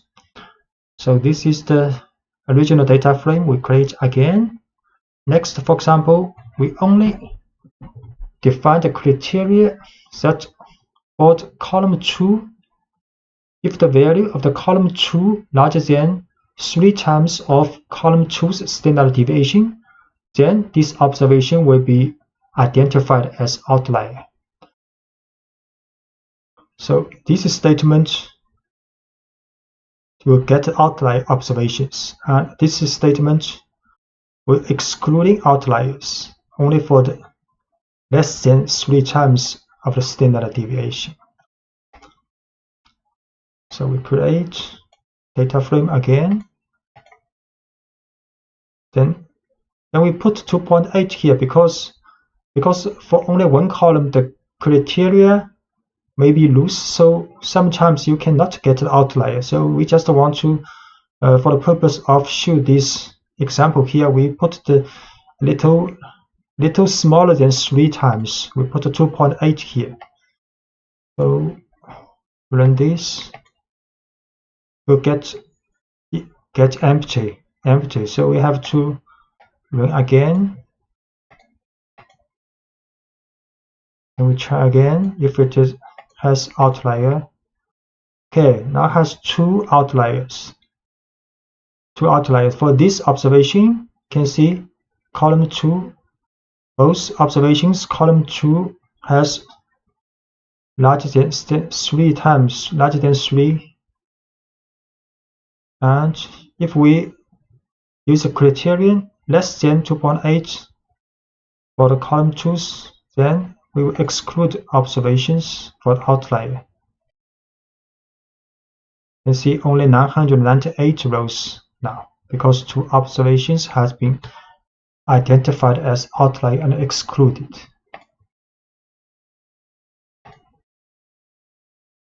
Sometimes it can be used, especially in some experimental cases, to handle large quantities of data generated in sequence. To carry out analysis of the data, however, it is necessary to transform this data into discrete categories. For example, by dividing the range of values of such readings into smaller intervals and counting the occurrence or statistics in them. So in your case, for example, you may have a reading of an experimental value between 0 and 100, and these data are collected in a list with 17 numbers. You know that the experimental values have a range from 0 to 100. Therefore, you can uniformly divide this interval, for example, into 4 equal parts called bins, and the first contains the values between 0 to 25, the second between 26 to 50, and the third between 51 to 75, and so on. To do this beginning with pandas, first you have to define an array containing the values of separation of bins. So we create an array called bins, which are the limit value for the bins. Then you can use a special function called cut and apply it to the array of results, also passing the bins. So next we can create a variable called cat. This is a categorical grouping variable created with pandas. pd.cut results is an array we defined earlier, and bins is this array for the limits. Then the cat will be an object which put each observation, each element of the original array in this in each category. And the length is 17 because we have 17 value in the original array, and this is the definition of the categories for each group.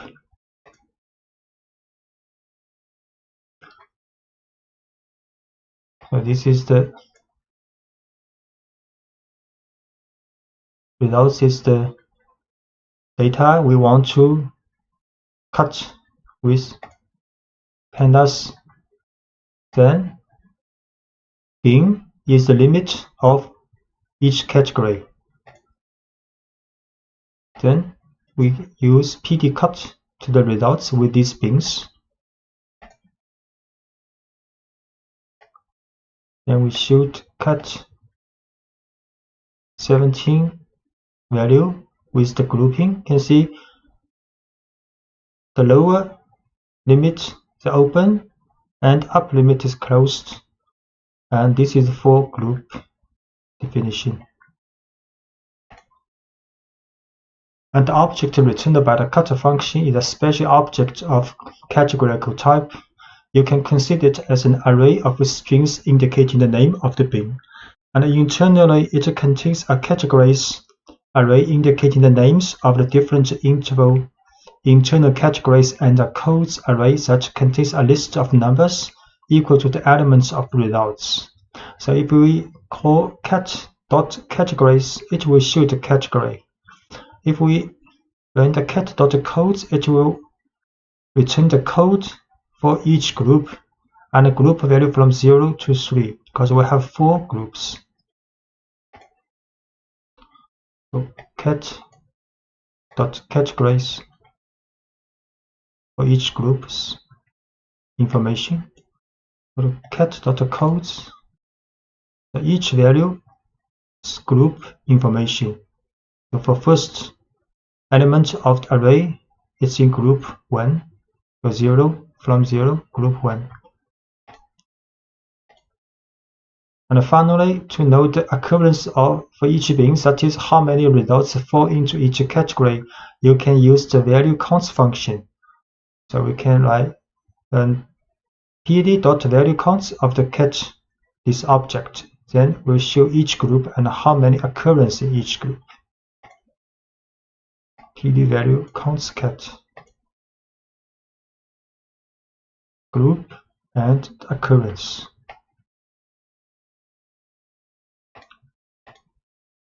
And you can give names to various bins by calling them first in an array of strings and then assigning to the labels options inside the cut function. So we can define an array called bin names and with 4 strings, like unlikely, less likely, and high likely. Then when we cut the results into bins, we put assignment argument labels, and with this array bin names here, then the result will be the value same as this array for the bin names.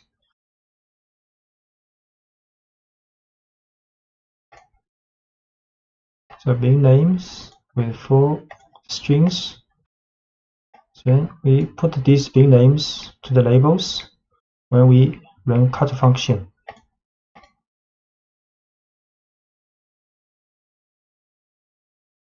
So the labels has been assigned to each value and for each group. And if the cut function is passed as an argument to an integer, instead of explicating the bin edges, this will divide the range of values of the array in equal intervals as specified by the number. The limits of the interval will be determined by the minimum and maximum of the sample data and divided by the number of bins. So if we put 5 here in the cut function, then pandas will calculate the minimum value and the maximum value of the sample data, then divided by 5 to determine the limit of each group. So you can see the lower limit, difference between lower to upper limit for each group almost the same with 5 group. PD cut results 5 with 5 group.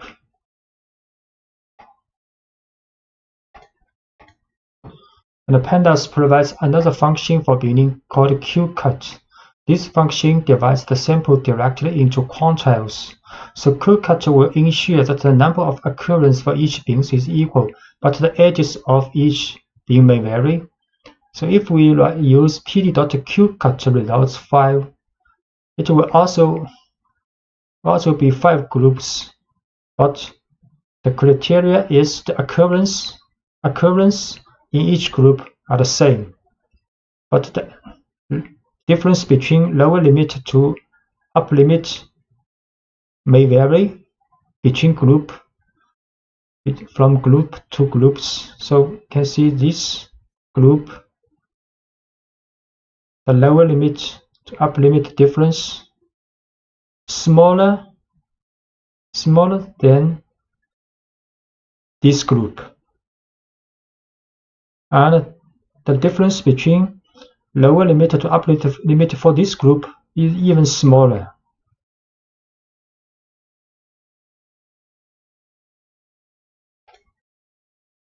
Quantile qcut 5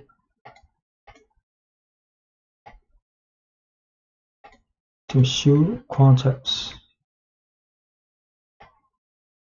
And if we run the value counts for the quantiles, it will be the same for each group, because 17 elements cannot be divided by 5 groups. So if we have, for example, 20 elements, then it will be 4 occurrences for each group.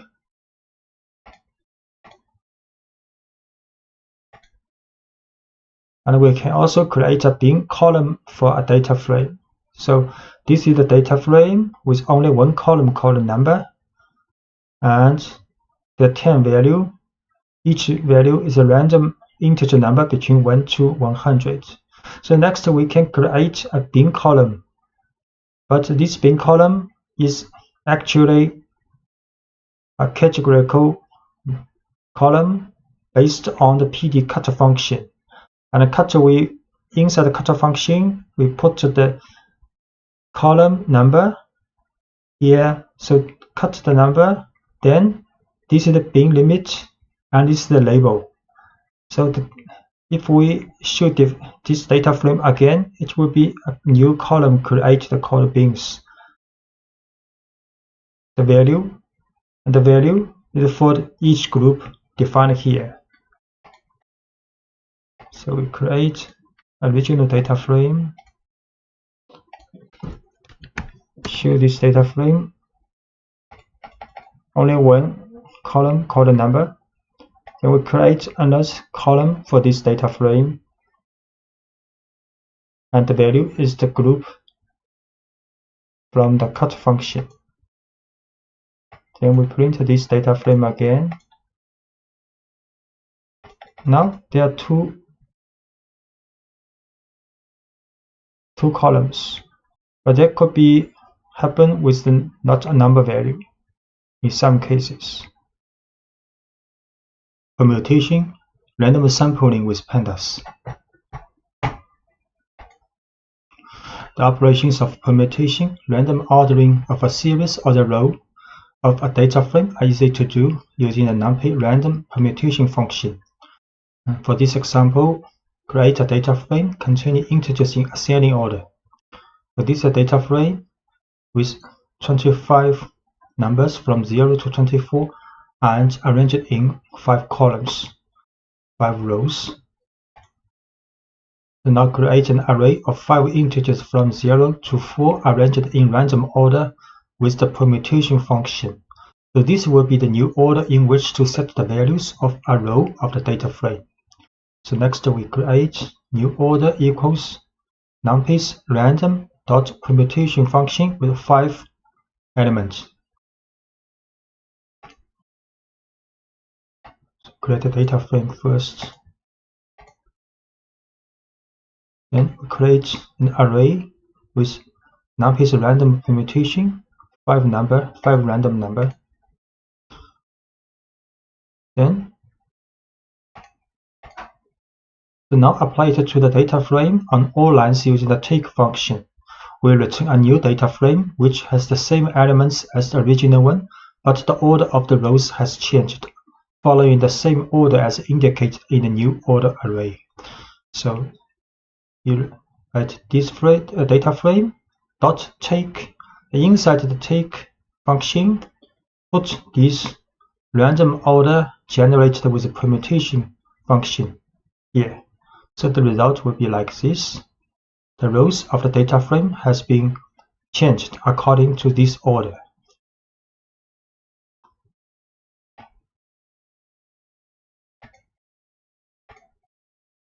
So this is the reordered data frame, and the index order is same as this new order.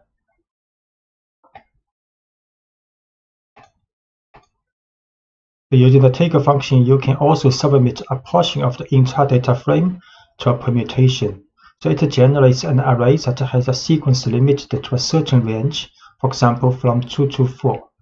So for example, we can define an array, for example with 3 number for the row. Then next, for the data frame, use take function and put this array inside the parentheses. Then the result will be data frame, and this is actually the part of the original data frame. In order is 3 number, then data frame dot take. We will return a data frame with 3 rows to the part of the original data frame. The random sampling. Sometimes when you have a huge data frame, you may need to sample it randomly, and the quickest way to do this is by using the numpy's random init and function and take function. So we can write sample.np random integer, then 0 to the length of the data frame. So size is 3. So this will return 3 integer number between 0 and the length of the data frame. Then put this sample in the take function.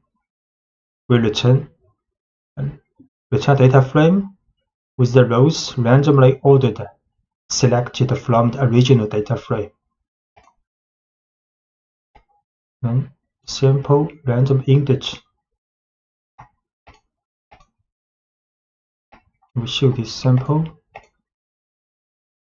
202. Next, we put this sample in a take function to the data frame.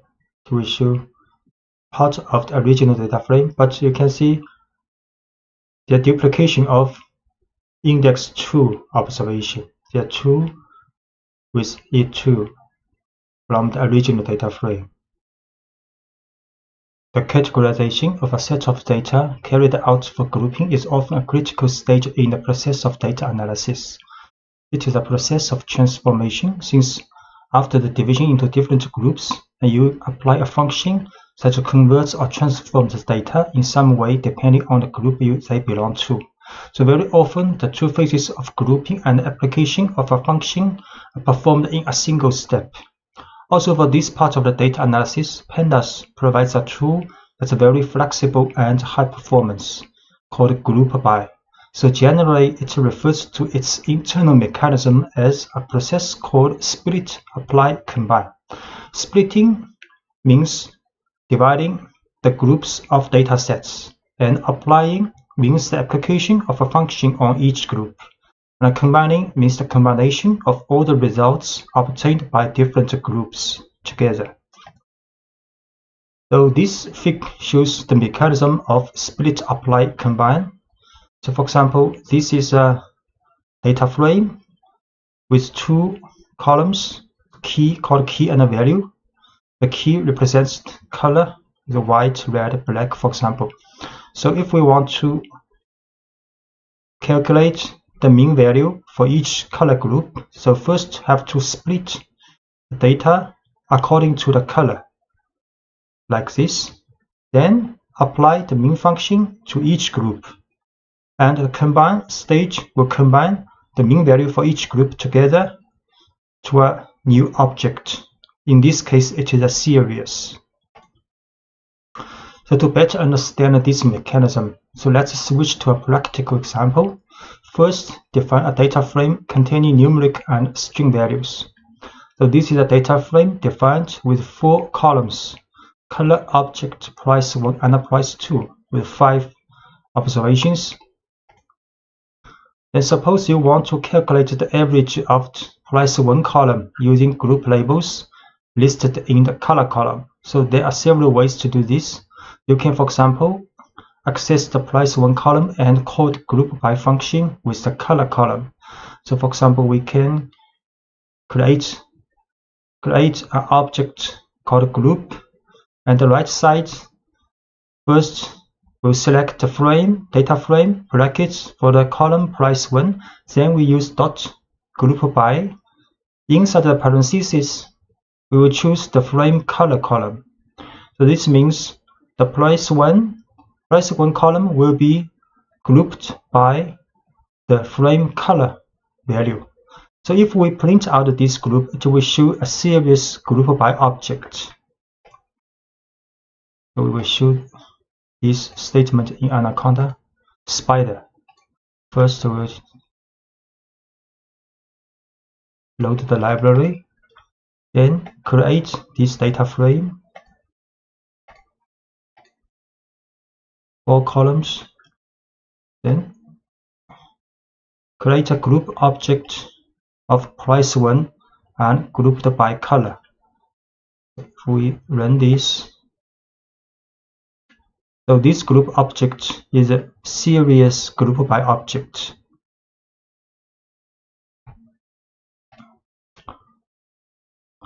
So what you have done is group in which all rows having the same value of color are grouped into a single item. So to analyze in detail how the data frame was divided into groups of rows, you call the attribute groups group by object. So next we can we can shoot groups information for this group object. We just run this group.groups. Then we show each group and the index of the observation inside each group.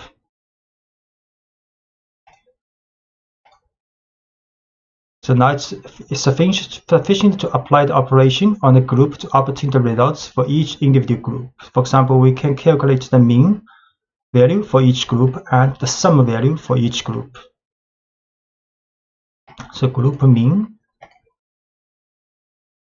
So mean value for each color group for the price 1. Group sum. So the price 1, the summation value for each color group.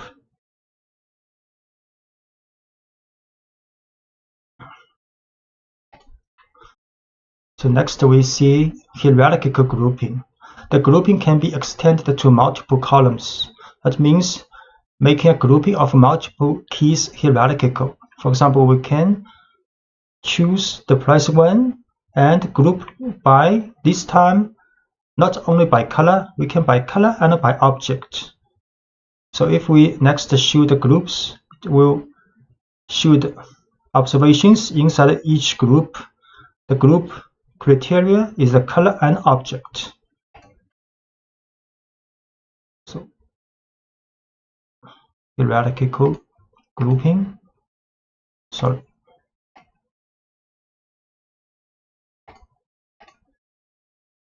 By 2 values grouping. Next, show the group's information. So each group has 1 value. Then can run the summation. So for the green pen, for example, the summation of price 1 is 2.75, for the pencil 1.30, so on.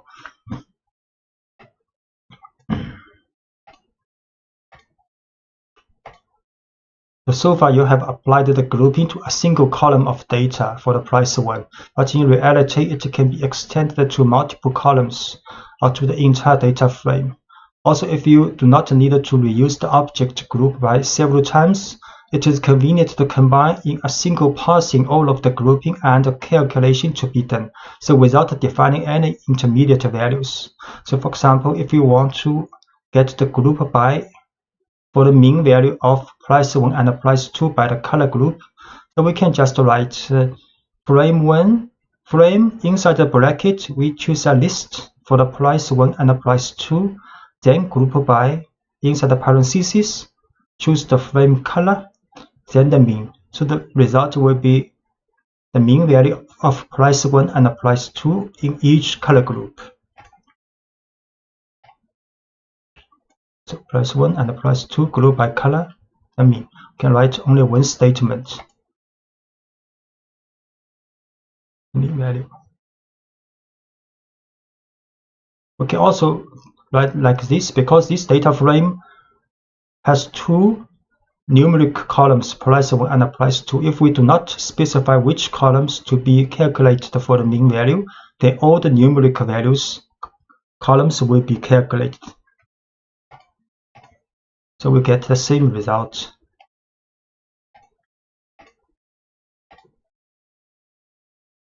Like this.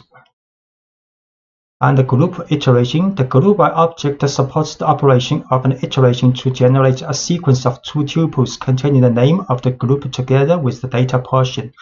This means the group by color will get the name and the group if we write a for loop. So name group is a tuple returned by the frame.group by color. So inside the for loop we can print name and print group. So like this, run. You can see for each color group, we print name. Name is the color group and group is this part with observations. So each color group name and the data information for this group.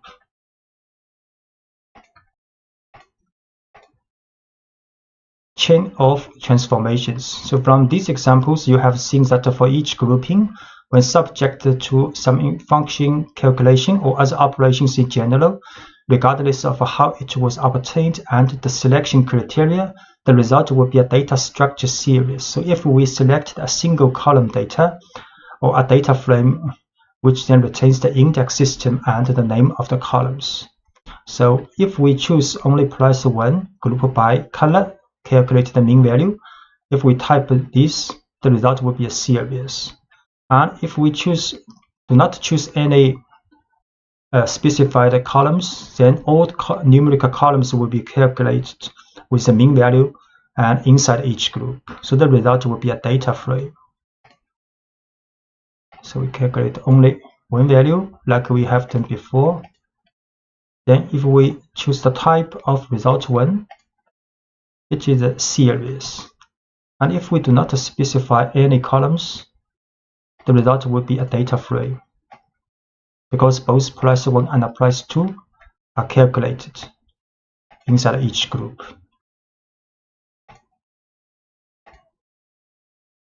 And it is therefore possible to select a single column at any point in the various phases of this process. So here are 3 cases in which the selection of a single column in 3 different stages of the process applies. And this example illustrates the great flexibility of this system of grouping provided by pandas. If we write price 1, select first and group by, then the mean, we get the same result as these 2 if we group by first, by color first, then select price 1, then the mean. Or we just group by color, then the mean, then select price 1. To get all these 3 statements, you will get the same result. So, for example, run this. We'll get mean value for price 1 for each group. If we group by first, same result. Group by price 1 last, same result. And we can also add prefix for the column headers in the result. So here we can write add prefix mean underscore in the end of this statement.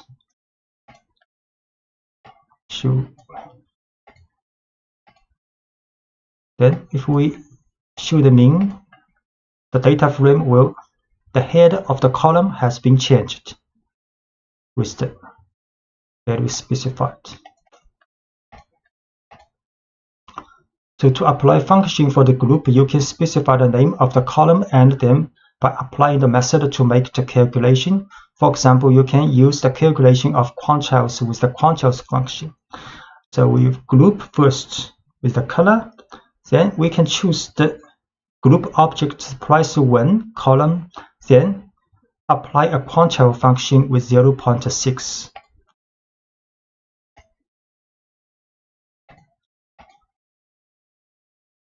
Then run this for the quantile. So this means the quantile value of price 1 inside each group. And of course, we can define own aggregation functions to apply to the groups with the AGG function. So for example, we define a range function with the series maximum value minus the minimum value. Then we can apply this function to the groups objects for the price 1. And we can also apply this function for the group information for all columns, price 1 and price 2. And we can apply 3 different informations, mean, standard deviation, and range, to the group object's price 1 column. We define this range function first. Then apply this range function with the AGG to price 1 of the grouping object. So this is the range value of price 1 in each group of color. Then we can apply range to the group. So all price 1 and price 2 will be done for the range function. Then apply 3 different functions to the price one in the group, color group. The means value standard deviation range value for the price one inside color group. Hi, I'm Wilson. Welcome to Python Full Course for Beginners.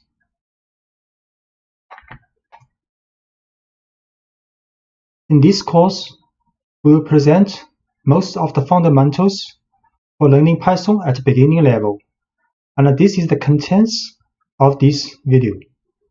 You can find detailed lectures in each section from the description of this video, where you can find also links to download Python source files. We assume that you have installed Python on your computer.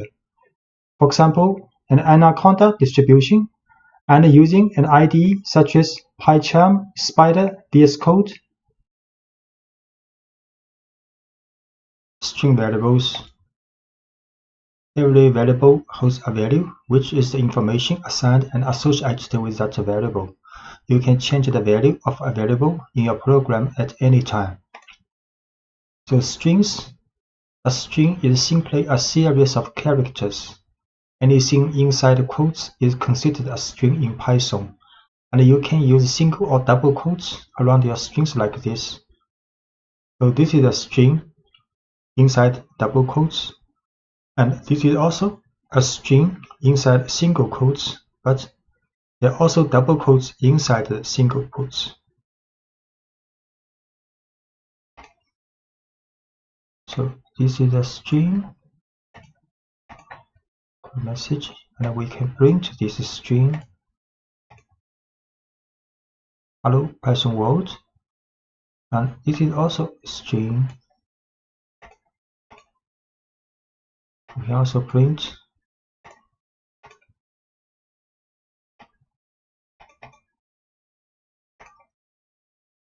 the changing case in a string with methods. So this is a string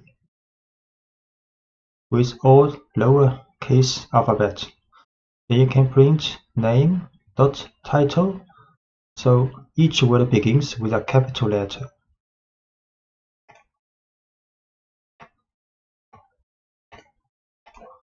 Name is a string.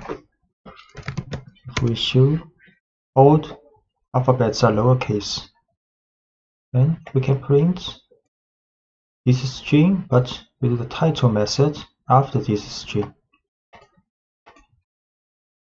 So A, Ada, Lovelace. So these two alphabets will be uppercase.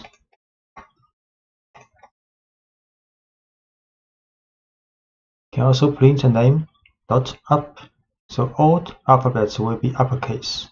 Or name dot lower, then all alphabets will be lowercase. So we create string name again. We show name as title case. So we can print with uppercase. All alphabets are uppercase now.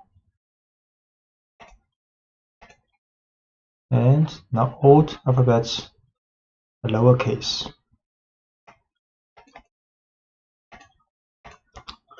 Combining or concatenating strings. So this is a string first name, and this is a string for last name. So you can create a string called full name using first name plus a space symbol and with last name. Then you can print out. So first name Ada, last name is Lovelace. Then full name is addition. So is the string concatenation of first name and last name and with a space. Then can print out his full name Ada space Lovelace.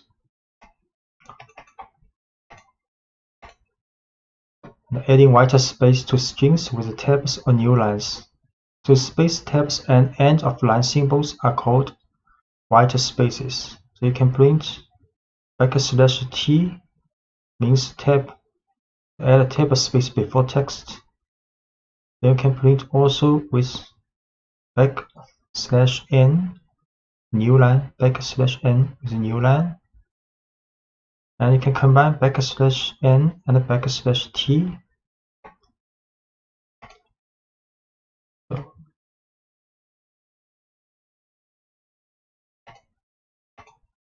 this is for the concatenation. Now we can print Python, then print \t Python. So there tab space.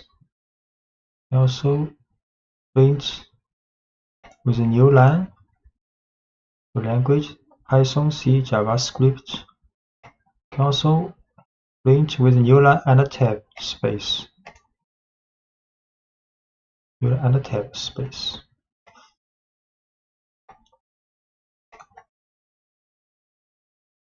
Stripping white spaces. So favorite language is Python with a space. Then favorite language R strip will right side white space removed temporarily. And favorite language L strip will remove white space at the left side. Favorite language dot strip will remove white space at both sides. So favorite language Python, the space, and can print out. You see a space here. And if we use R strip, then no space here now. But favorite language has not been changed, so R strip is temporarily remove this space.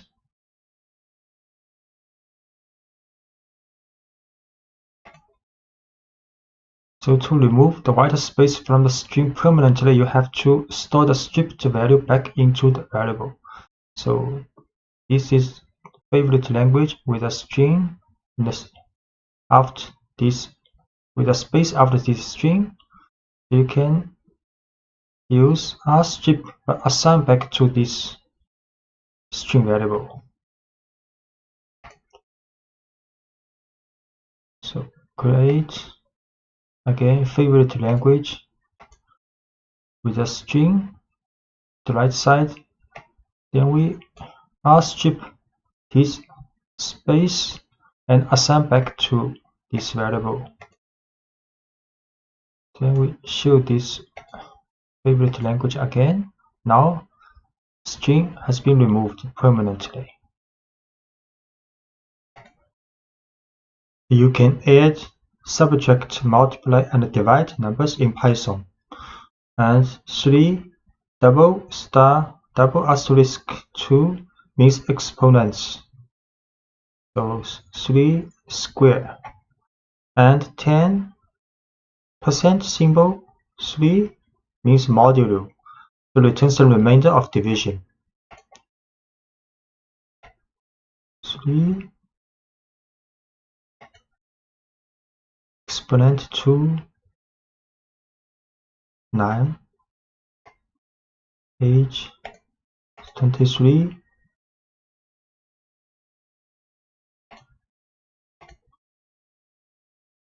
and avoiding type errors with the str function. So age is 23. Next, if we create a string variable called message equals happy plus age plus at birthday, then it will have error because Python not allowed you to add numeric variable with string directly, so you have to transform this numeric variable to the type string before adding together. So now message happy plus strh and plus birthday. Then we can print a message happy 23rd birthday. A list is a collection of items in a particular order. In Python, square brackets indicate a list, and individual elements in the list are separated by commas. So we can create a list called bicycles with 4 different types as the elements of this list. So we create another list called number list with 5 numbers in the brackets. So this is a string type list, and this is a numeric list. Create a list.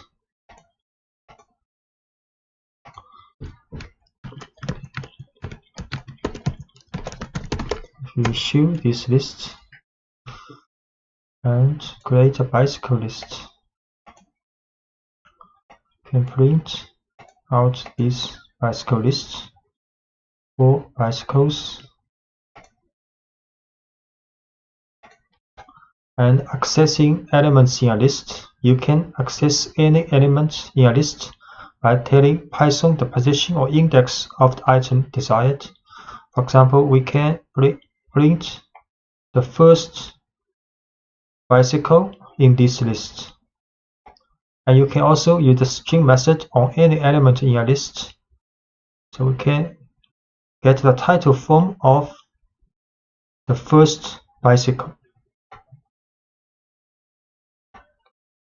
You can print first bicycle in the list. Select. Can also print first bicycle's title form in the list.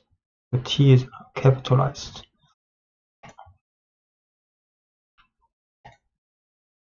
And note that index in the list starts at 0, not 1. And Python considers the first item in a list to be at a position 0, not position 1. The second item in a list has an index of 1. So if we print a bicycle bracket 1, then the second item will be pulled out. And if we write print bicycles 3 in the bracket, then the fourth item will be get out. So we can print the second bicycle and print the fourth bicycle. And we can also access items from the end side. So -1 means the last item in a list. -2, the second item from the end of the list, and so on. So we can print the last bicycle. We also print the second item from the end of the list.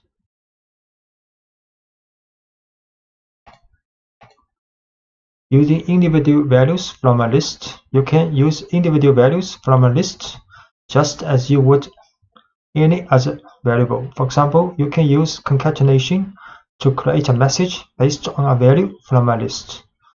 So for example, we can get out the first bicycle and using its title form, then this item concatenated with this string and this string.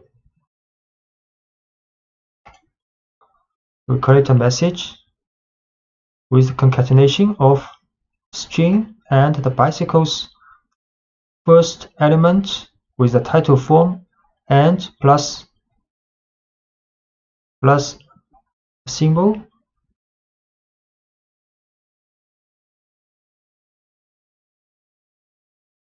Then we print out this message. So this message is my first bicycle with a track.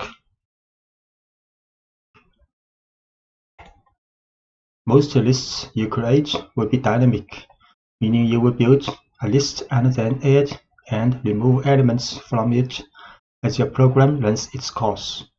To change an element, use the name of the list followed by the index of the element you want to change, and then provide the new value you want that item to have.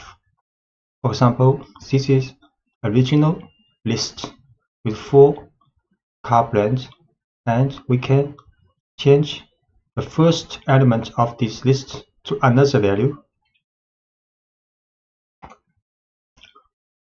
So this is a list with 4 cars. Print. Then we can set the first value to Ducati, and we print again. Now the first value has been changed. And we can also add elements to a list. Python provides several ways to add new data to existing lists. We can append elements to the end of a list.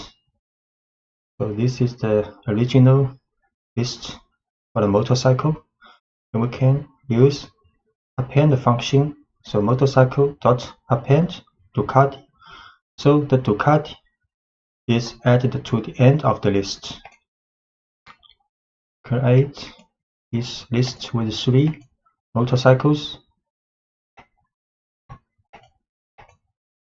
3 motorcycles now.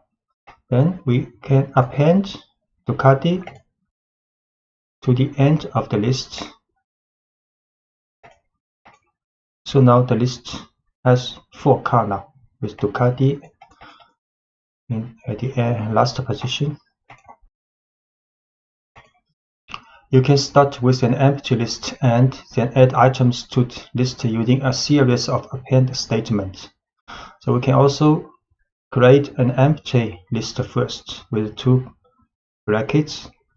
Then motorcycles, append Honda, append Yamaha, and append Suzuki. Create first an empty list. Then we can append 3 motorcycles. We show this list again. So now the list motorcycle has 3 cars now. And you can also insert elements into a list. So you can add a new element at any position in a list by using the insert method. You do this by specifying the index of the new element and the value of the new item.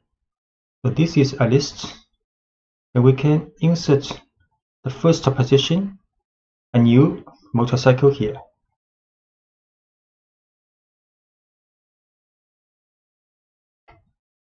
So this is a list with 3 motorcycles.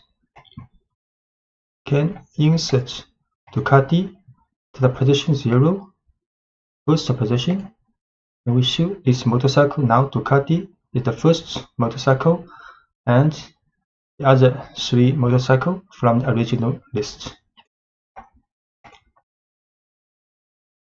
And we can also remove elements from a list. You can remove an item according to its position in the list or according to its value. So removing an item according to its position, you can use the del statement if you know the position of the item you want to remove from a list. So this is a list with 3 motorcycles. We can remove the first motorcycle, the second item, the list with 3 motorcycles. 3 motorcycles now. Then we'll del first motorcycle. Show again. Now only the 2 motorcycles left in the list. Can also create 3 motorcycles now. The motorcycle has 3 motorcycles in the list now. We can delete the second motorcycle in this time. We show again this list. Only 2 left. A second Yamaha has been removed.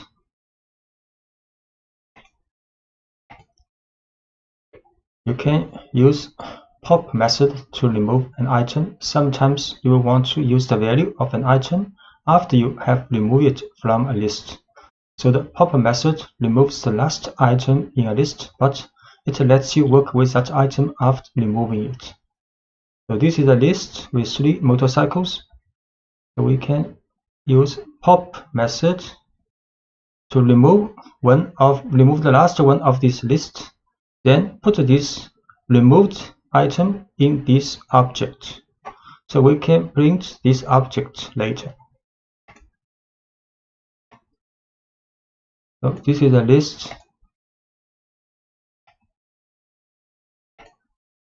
with 3 motorcycles. Then we can use the pop method.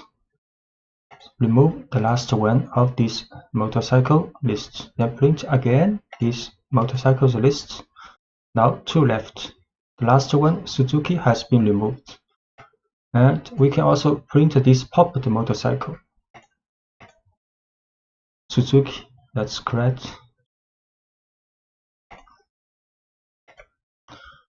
And popping items from any position in a list.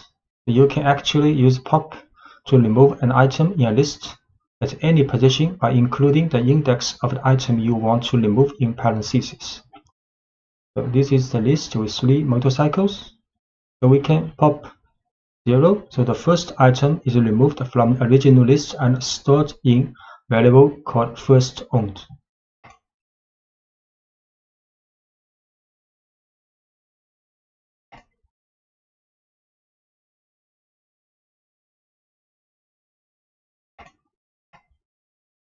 Create this motorcycle list again. So we pop the first one. Then we can print the first motorcycle I owned was here's the title. This message is the string concatenated with this popped value with a title form.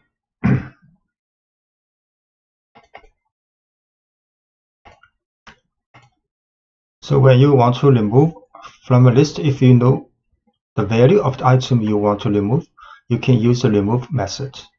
So this is a list with 4 motorcycles. So if we want to remove the item with this value, so we can use motorcycle.remove Ducati.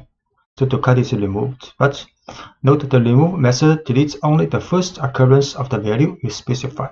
So if there is a possibility the value appears more than once in the list, you will need to use a loop to determine if all occurrences of the value have been removed.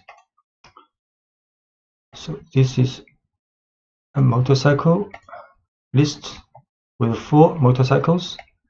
Then we can remove Ducati using remove function. And print again. Now Ducati has been removed. Sometimes you will want to preserve the original order of your list, and other times you will want to change the order. Python provides a number of different ways to organize your lists depending on the situation. Sorting a list permanently with the sort method. So this is a list with 4 cars. Then you can use cars.sort. Then the order of the elements are sorted in the list. So we create a list.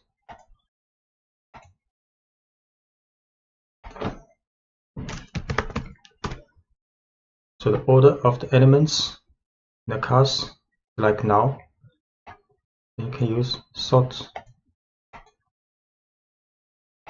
We'll print again. So now the elements are sorted alphabetically in the list.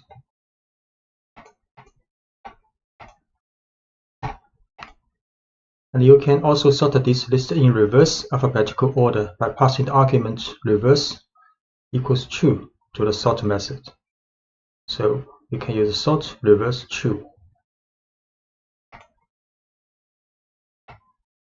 This is a car list with 4 motorcycles. You can sort reverse true. Then print again. So now the elements in the list has been sorted alphabetically with a reverse order. So sorting a list temporarily with the sorted function. The sorted function lets you display your list in a particular order, but doesn't affect the actual order of the list. So this is a list for motorcycles. You can use sorted cars. So it will show the list in a sorted order. But if you print this car again, the order has not been sorted. It has the original order. We'll create again this list for the motorcycle. So this is the original order. Copy again. So here is the original list. Print with the sorted function. So this is the sorted list alphabetically. Okay, again, print. Here is the original list again. We'll choose. So the original list, original order in the list has not been changed. We can also print the sorted cars in the reverse order. So this is the reverse alphabetical list if we use sorted.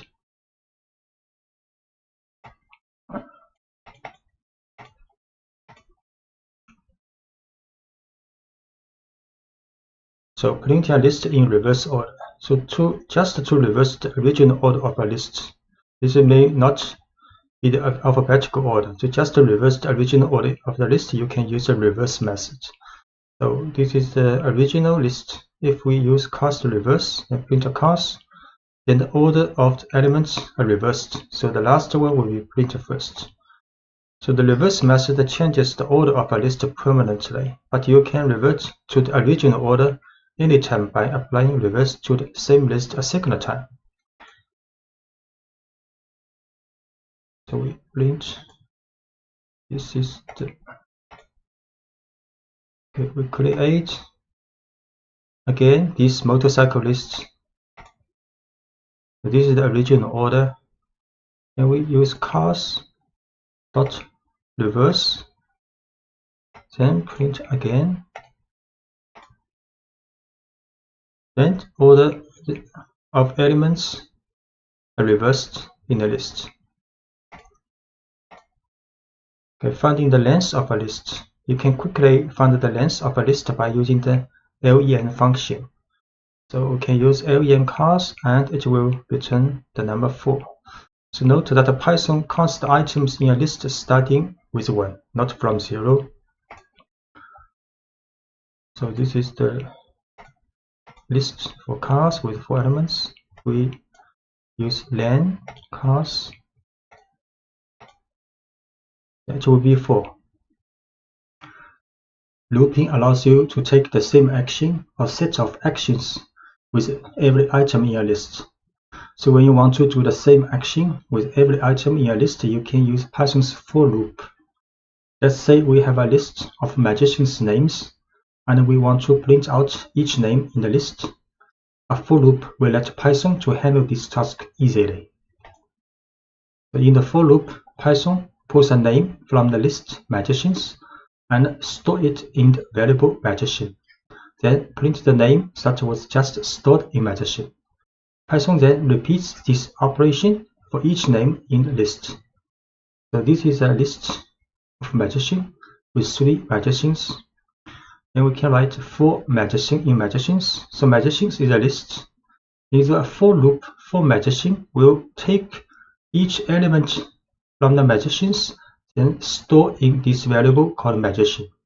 Then inside the for loop, we print each magician until there's no magician left in this list.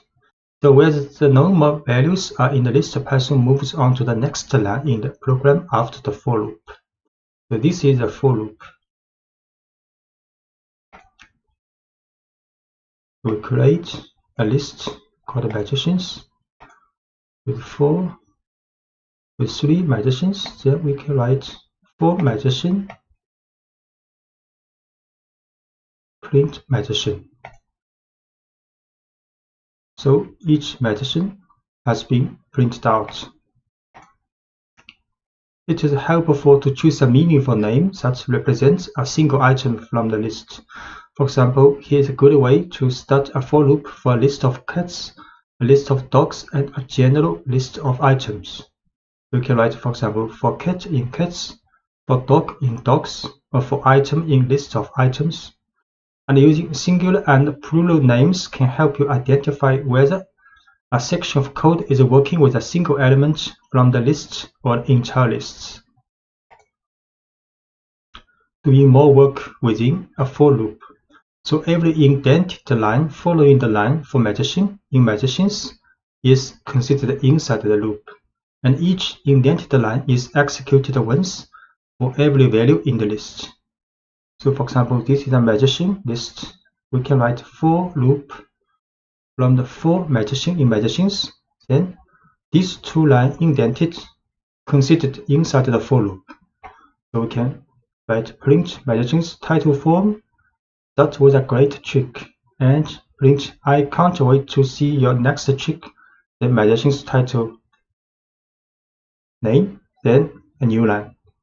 Then after this for loop finished, then we can print a single message.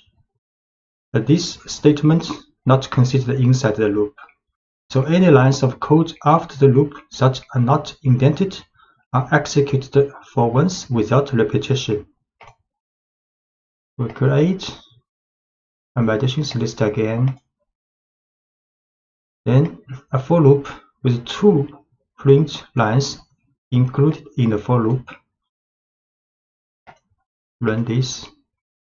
So for each element, each magazine in list, we share two messages. So Alice, that was a great trick. I can't wait to see your next trick, Alice.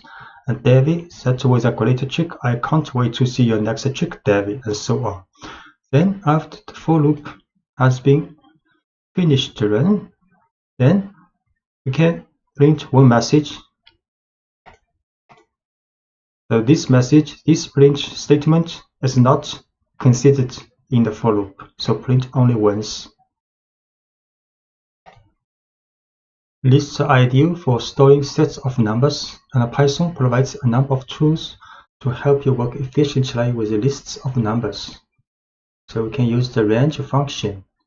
Python's range function makes it easy to generate a series of numbers. For example, you can use the range function to print a series of numbers like this. You can write a for loop, the for value in range 1 to 5, can print a value. The result will print 1, 2, 3, 4. The range 1 to 5 will print a number from 1 to 4. Then for each value of this 1 to 4 will print out. So although this code looks like it should print the numbers from 1 to 5, it doesn't print the number 5. So in this example, range prints only the numbers 1 through 4. This is the result of off by 1 behavior you will see often in Python and many other programming languages. So if you want to print the numbers from 1 to 5, you would use range 1, 6. So for value in range 1, 6, print value. Can print out for value in range 1 to 5, print value. So 1, 2, 3, 4 has been printed out. Use a range to make a list of numbers. If you want to make a list of numbers, you can convert the results of a range directly into a list using the list function. So for example, we can create a list called numbers, and the value is 1 to 5. Then next we can print numbers. We create a list called numbers, then print these numbers. So it's a list 1 to 5.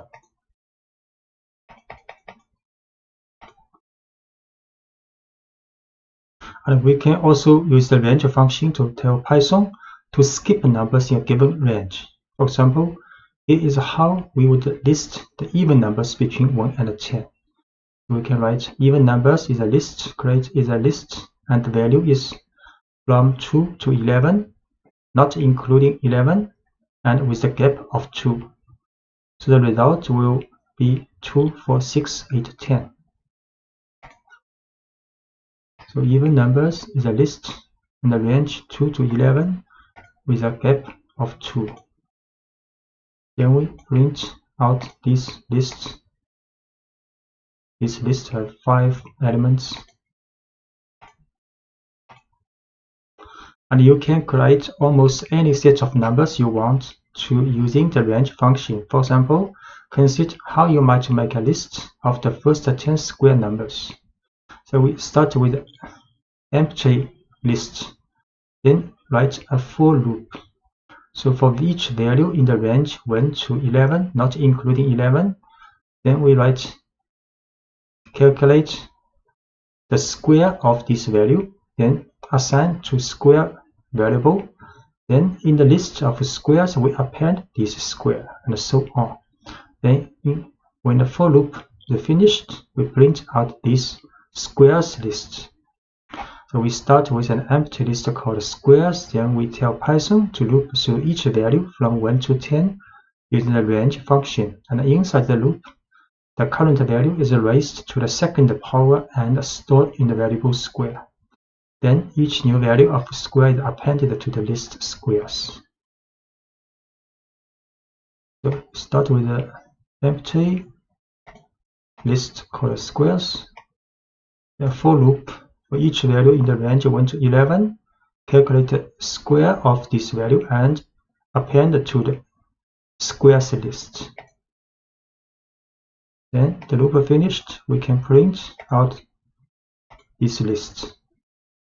So the value is 10 numbers, and each value is the square of the value in the range 1 to 11. And to write this code more concisely, you can omit the temporary variable square and append each new variable value directly to the list. So we can also start with a square list, empty list, then write a for loop with only one statement. So for value in range 1 to 11, we can calculate this square of this value, then directly append to this squares list. Then the for loop finished, then print out this squares list. Start with empty list squares, then for loop for each value in the range 1 to 11, calculate the square of this value, then append to the squares list. Then print out this list. The result is the same with 10 numbers, and each of numbers is the square of each value in range 1 to 11.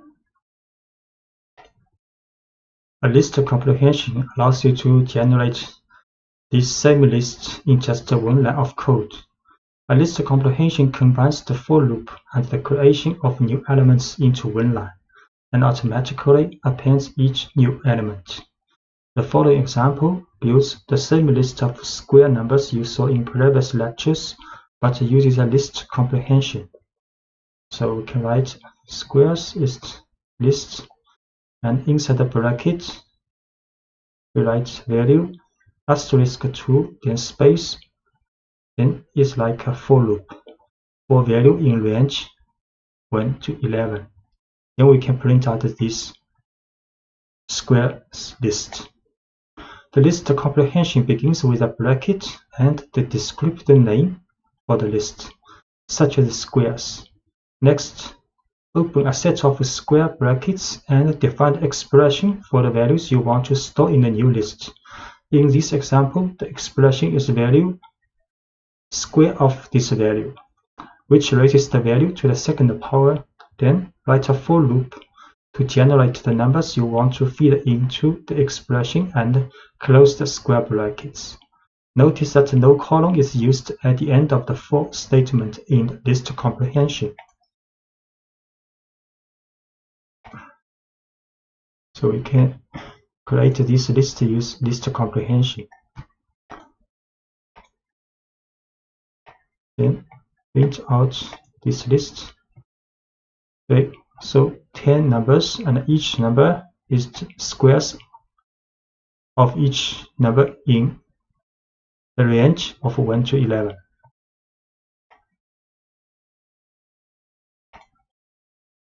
You can also work with a specific group of items in a list, which Python calls a slice. To make a slice, you specify the index of the first and the last elements you want to work with. As with the range function, Python stops one item before the second index you specify. So the following example involves a list of players on a team. So this is a list with 5 players, and we can print players bracket 0 to 3, then it will return the first 3 elements. So the code prints a slice of this list, which includes just the first 3 players. So players is a list with 5 players, then can print the first 3 players. And you can generate any subset of a list. For example, if you want the second, third, and fourth items in a list, you would start the slice at index 1 and end at index 4. So 4 not included. Then it will return the second, third, and fourth element. So from the index from 1 to 3. So the second, third, and fourth elements will be returned. So we print the second, third, and fourth elements. And if you omit the first index in a slice, Python automatically starts your slice at the beginning of this list. So if you just write column 4, then it will return the first 4 elements. So we return the first 4 elements with column 4.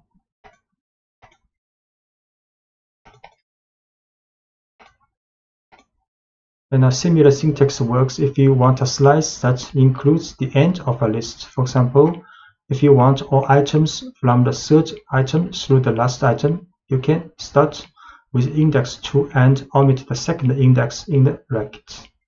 So we can just write players 2 column. Then it will return all items from the third item and through the end of the list. We print players 2 column, return from the second to the last items in the list. The negative index returns an element a certain distance from the end of a list. So therefore, you can output any slice from the end of a list. So for example, we can write players bracket -3, then column, then it will return the last 3 players.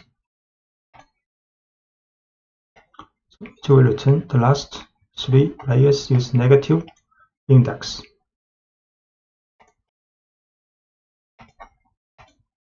And the looping through a slice. You can also use a slice in a for loop if you want a loop through a subset of the elements in a list. In the next example, we loop through the first 3 players and print their names. For example, can write for player in players, the slice with column to 3, then from the first to the third element of this list. Then for each element of these 3 elements, we can print each element's title for. So players 5 elements, print. So here are the first 3 players on my team. Then we can with a for loop for the slice of a list. So the first 3 elements played. And a copy a list. To copy a list, you can make a slice that includes the entire original list by omitting the first index and the second index. So we just use a bracket and a column inside the bracket to copy all the elements of the list.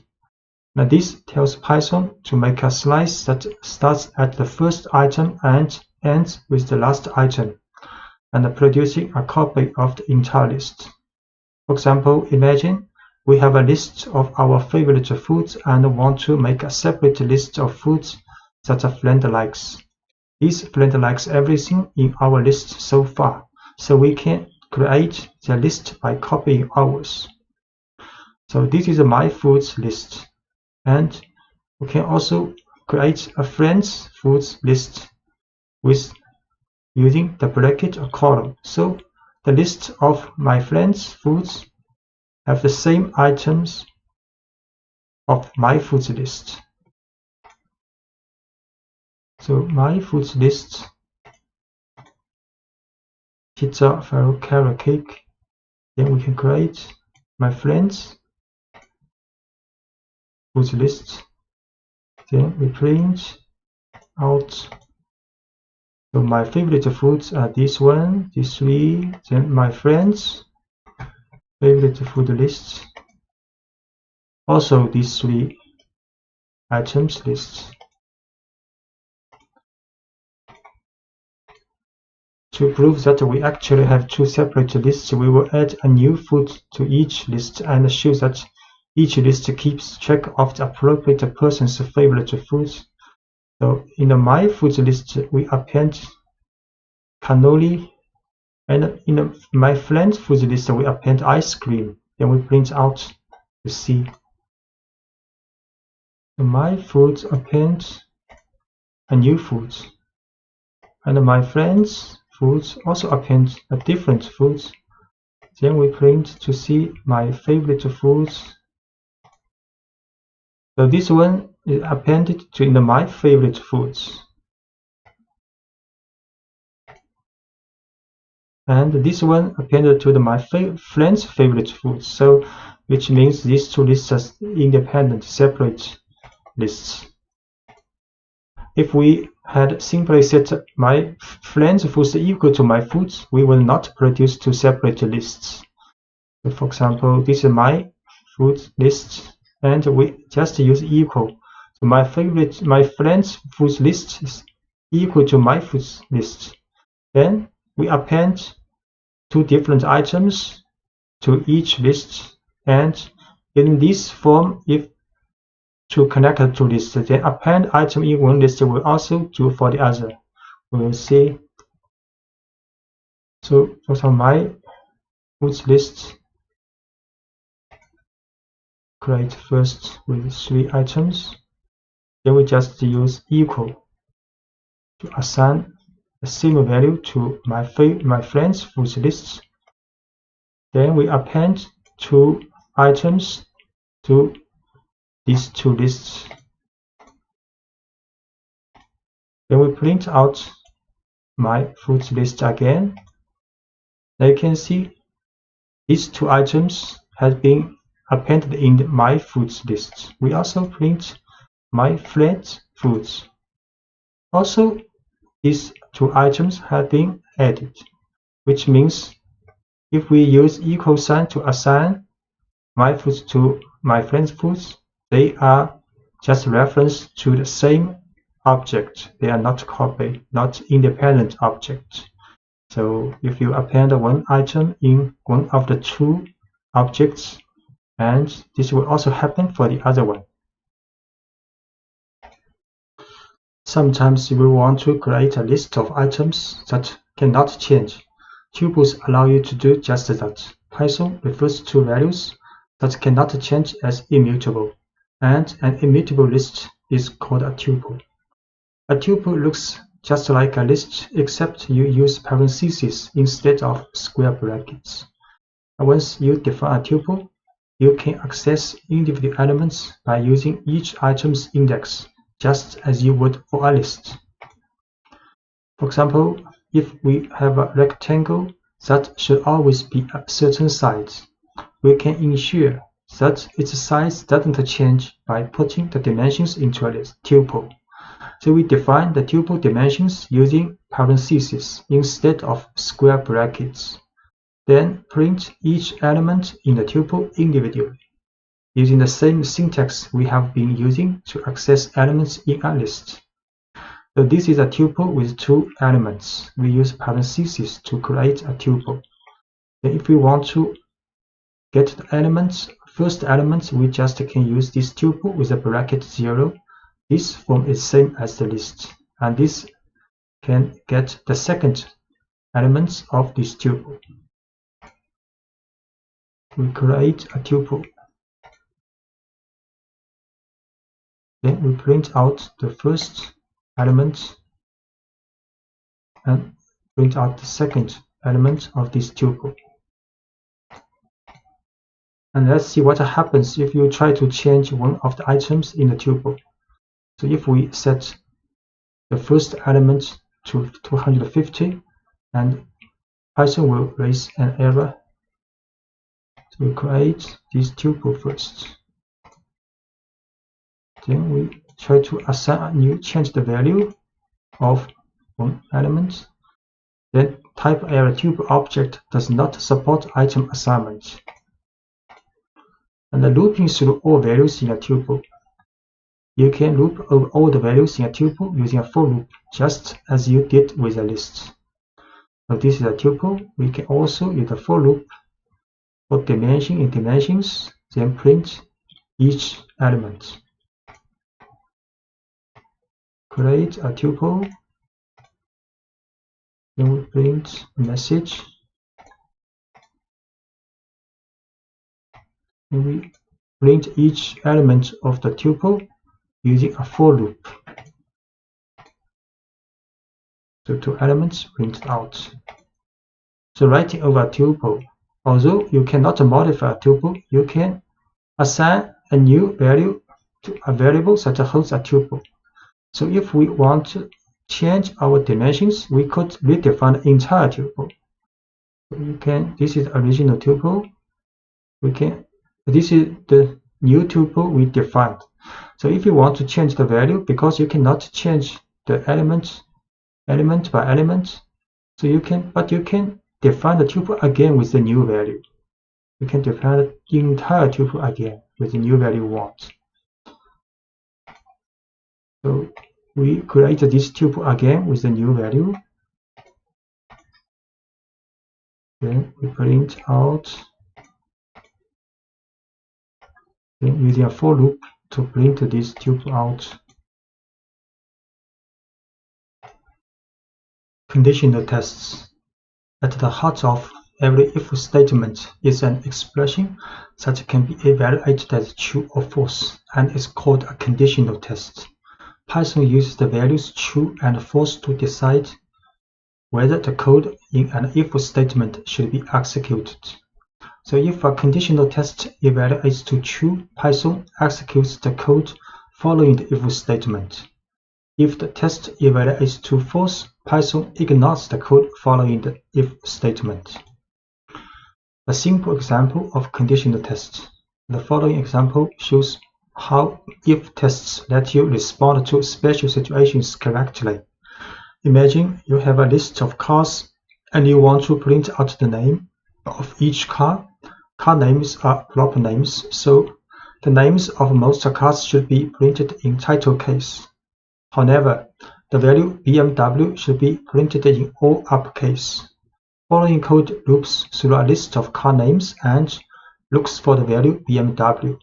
Whenever the value is BMW, it is printed in uppercase instead of title case. So this is a car list with 4 cars inside, and we write a for loop. So for car in cars, if this car equals BMW, then we print out this car's uppercase. Else, so if the car is not BMW, we run statement inside the else, then print this car with title for. So we create car list, then write a for loop to print each car's name either in title form or in uppercase. So if the car is BMW, then print out in uppercase. So you can see Audi, Subaru, Toyota all in title case, but BMW is in uppercase 4. So checking for equality. Most conditional tests compare the current value of a variable to a specific value of interest. The simplest conditional test checks whether the value of a variable is equal to the value of interest. So if the value is BMW, then we check car equals BMW, then get true. And if the value is Audi, if we check car if equals BMW, then we'll get false.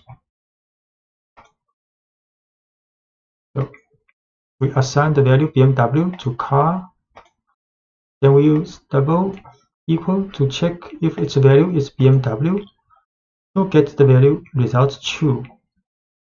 And if we assign the Audi value to car, then we check again if the car's value is BMW, then you will get false. And ignoring case when checking for equality. The testing for equality is case sensitive in Python. For example, two values with different capitalization are not considered equal. If the car is Audi with title form, but we check car's value is Audi, we'll get a false. So if case matters, this behavior is advantageous. But if case doesn't matter and instead you just want to test the value of a variable, you can convert the variable's value to lowercase before doing the comparison. So we again assign the value Audi with a title form to car. Then we check the condition if the value is equal to Audi with lowercase, but before we run this equal sign double equal, we add car.lower to transform the car's case to lower before we do the condition test. Notice that the lower function doesn't change the value that was originally stored in car. So the car's case is still Audi. And this lower is just a temporary transform this value to lowercase to do conditional tests. So we see car's value is Audi with title form. Then we check its value equals to lowercase Audi to get false. And we set again, for example, car's value is Audi, but we use lower function before doing the conditional test to get a true now. The checking for inequality. So when you want to determine whether two values are not equal, you can combine an exclamation point and an equal sign. So this means not equal. So we will store a requested pizza topping in a variable and then print a message if the person did not order anchovies. So this is request a topping called mushroom, this value. So if request a topping not equal to anchovy, then we'll print holded anchovies.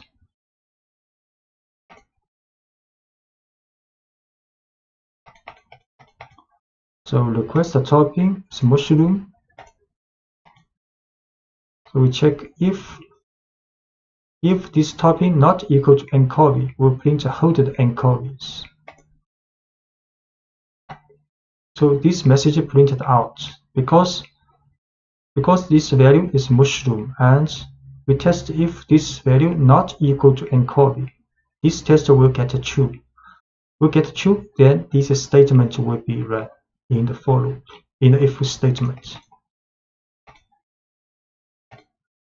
And the numerical comparisons. So testing numerical values is pretty straightforward. For example, the following code checks whether a person is 18 years old. So if the person is 18 years old, then you test numerically if the age equals 18. You get a true result. You can also test to see if two numbers are not equal. So for example, the following code prints a message if the given answer is not correct. So answer is 17. So we test if answer not equal to 42. Then we print a message. This is not the correct answer. Please try again. So age is 18.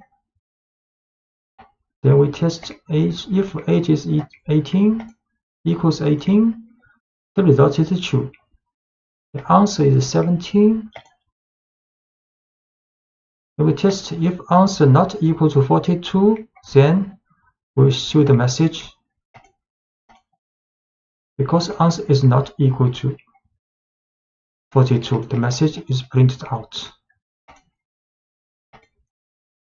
And the numerical comparisons, you can include various mathematical comparisons in your conditional statement as well, such as less than or equal to, greater than, and greater than or equal to. So age is 19, for example, we can run these tests.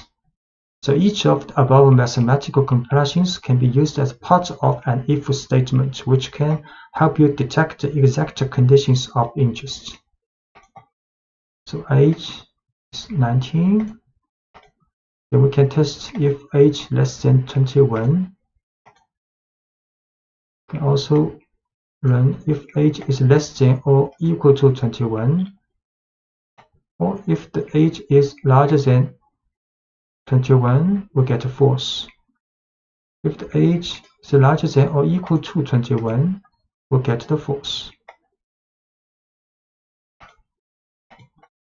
And you can use AND to check multiple conditions. To check whether two conditions are both true simultaneously, you can use the keyword AND to combine the two conditional tests. So if each test passes, the overall expression evaluates to true.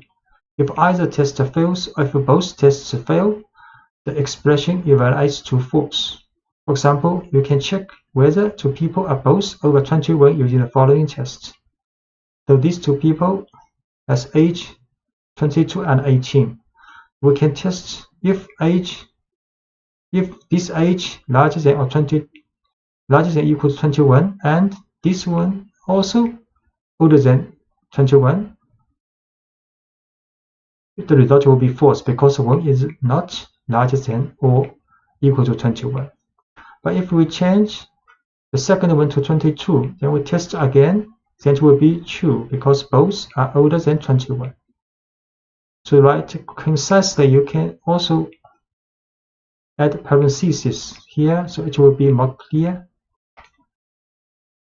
So we assign to age to person, then test if both are older than 21, then it will be false. And we assign new value to 22 for the second person. Then we test again, then it will be true. And you can also use the keyword OR, allows you to check multiple conditions as well, but it passes when either or both of the individual tests passes. So an OR expression fails only when both individual tests fail. So let's consider two ages again, but this time we will look for only one person to be over 21. So these two persons, 21, 22, 18 years old, then we test if one of the person is older than 21, the result will be true. And if we assign the first person to 18 also, then we test again, then the result will be false because none of the two people are older than 21 now. So we will set these two persons' age to 22, 18, then test if using auto test if one of the at least one is older than 21, get the result true. But if we set the first person also to 18 years old, then test again if at least one is older than 21, we'll get the false. And checking whether a value is in a list. So sometimes it's important to check whether a list contains a certain value before taking an action. So to find out whether a particular value is already in a list, you can use the keyword in. So let's consider some code you might write for a pizzeria. we will make a list of toppings a customer has requested for pizza, and then check whether certain toppings are in a list. So this is a requested topping with 3 elements, a list. Then we will run the conditional tests. Mushrooms in requested toppings. This is true because mushroom in. But if we run the pepperoni in requested toppings, we'll get false because this list does not contain pepperoni. The requested topping is a list called pizzeria. Then we run the conditional test. Mushroom in requested topping, get the true in results. If we run pepperoni in requested topping, the result is false. And you can also check whether a value is not in a list. So similarly, you might want to know if a value does not appear in a list. You can use the keyword not in this situation. For example, consider a list of users who are banned from commenting in a forum.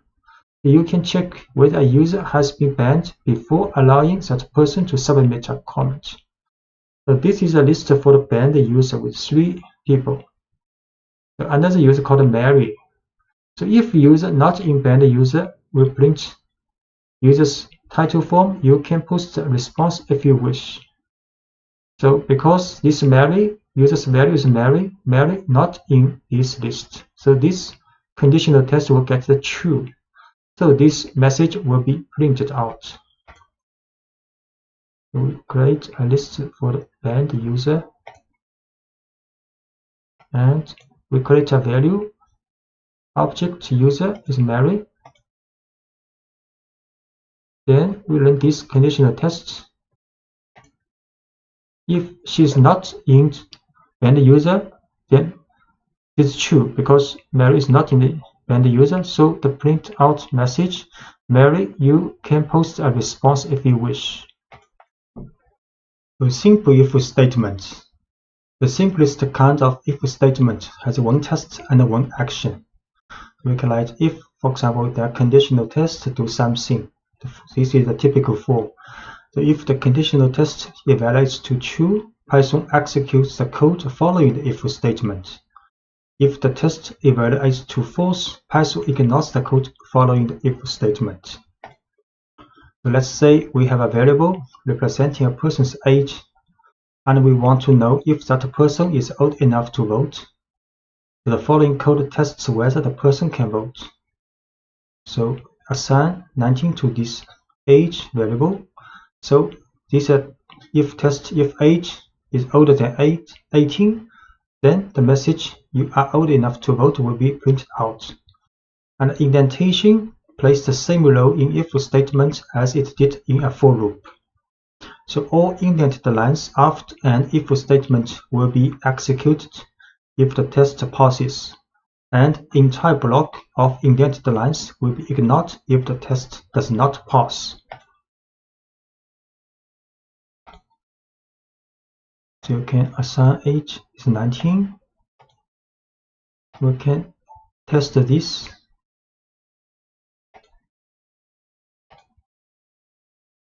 Because it's older than 18, so these 2 statements are run. So you can have as many lines of code as you want in block following the if statement. So let's add another line of output if the person is old enough to vote, so asking if the individual has registered to vote yet. So these 2 messages will be printed out. And if-else statement. And if-else block is similar to a simple if statement, but the else statement allows you to define an action or set of actions that are executed when a conditional test fails. So we will display the same message we had previously if the person is old enough to vote, but this time we will add a message for anyone who is not old enough to vote. So if we assign 17 to the age, then test if age is 18, is larger older than 18, we will print these 2 messages. But if this test fails, so we will run the else statement.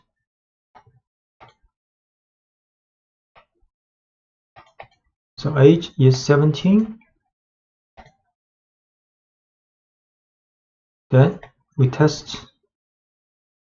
If age is older than 18, then print this message. Else, if this test is fail, then we will print these two messages.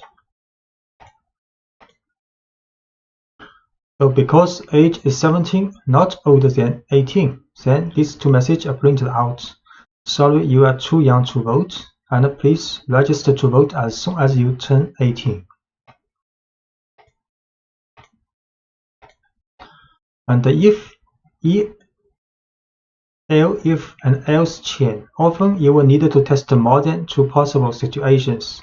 And to evaluate this, you can use Python's if else syntax. Python executes only one block in an if else chain. It runs each conditional test in order until one passes. So when a test passes, the code following that test is executed and Python skips the rest of the tests. The following code tests for the age group of a person and then prints an admission price message. So for example, age is 12. Then we run if age is younger than 4, then print this message. But this message, if this is fail, then Python will test this conditional test. If it is younger than 18 but older than 4. If this passes, gets a true result, then this message will be run. Then the if test, then the statement after the if test will be run. So if both of these conditional tests fails, then Python will run this message.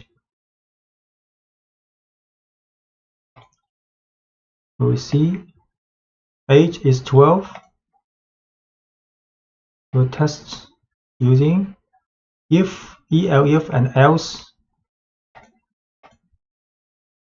The admission is 5 now because 12 is not younger than 4. Then this gets false. Then Python will test the next. Next will be true because younger than 18. So the statement inside the elif will be run. Then Python will finish this if statement, if, elif, else statement.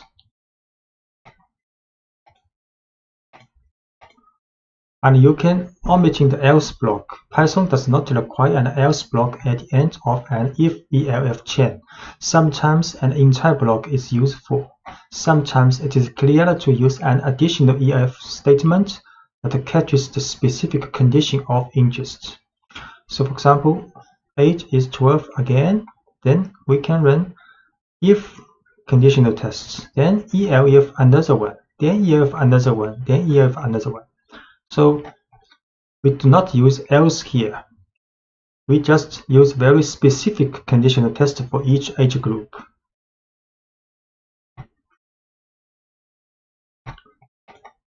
So we see age is 12.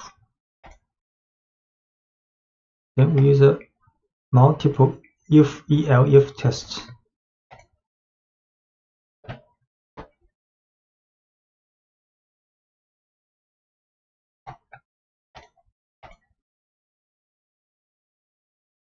So in this if, elif test, price has been assigned one of each value. Then next we print out this value. You see your admission cost is 5. So age 12 for this group, price 5, because not younger than 4 but younger than 18. And the else block is a catch-all statement. It matches any condition that wasn't matched by a specific if or elif test, and that can sometimes include invalid or even malicious data. So if you have a specific final condition you are testing for, consider using a final elif block and omit the else block. This is what we have seen in this code. You can do some interesting work when you combine lists and if statements.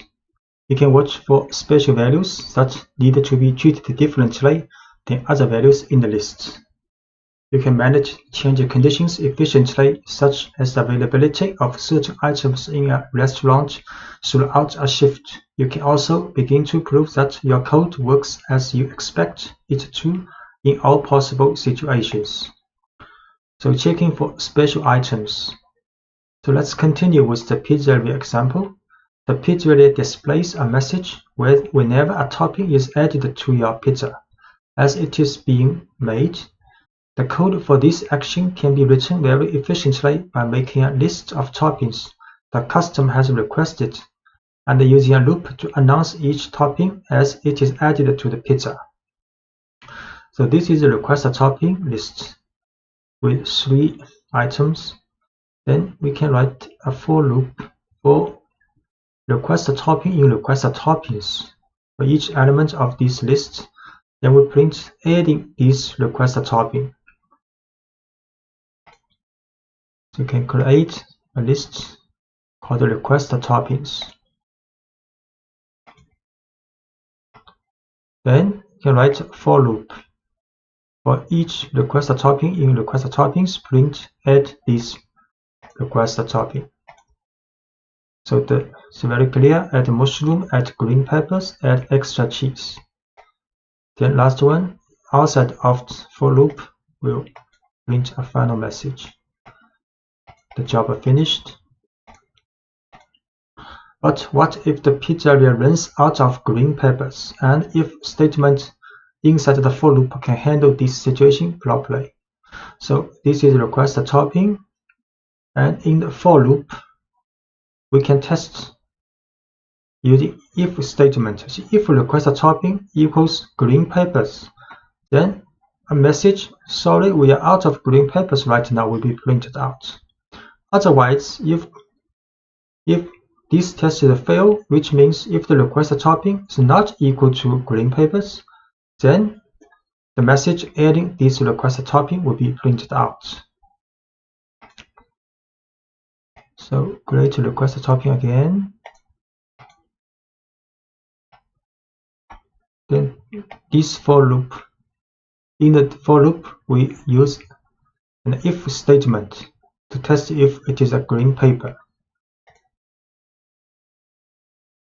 So the message is like this. So adding mushroom, and for the green peppers, the message will be like, sorry, we are out of green peppers right now. And for the extra cheese will be printed like adding extra cheese. So this is the last message of the for loop.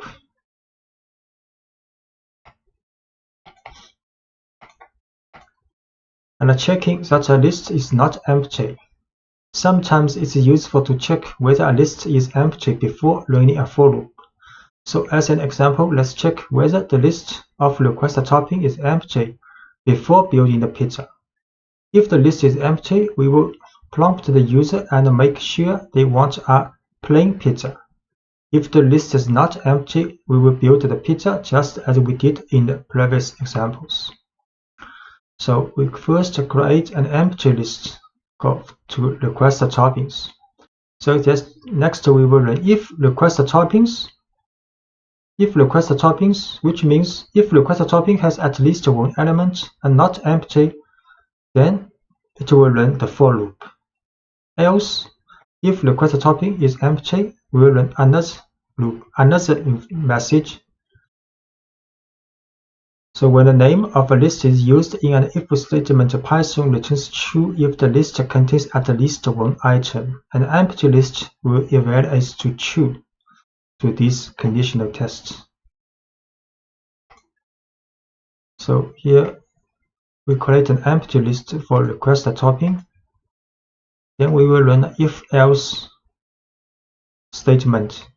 So if request topping is not empty, we will run this for loop.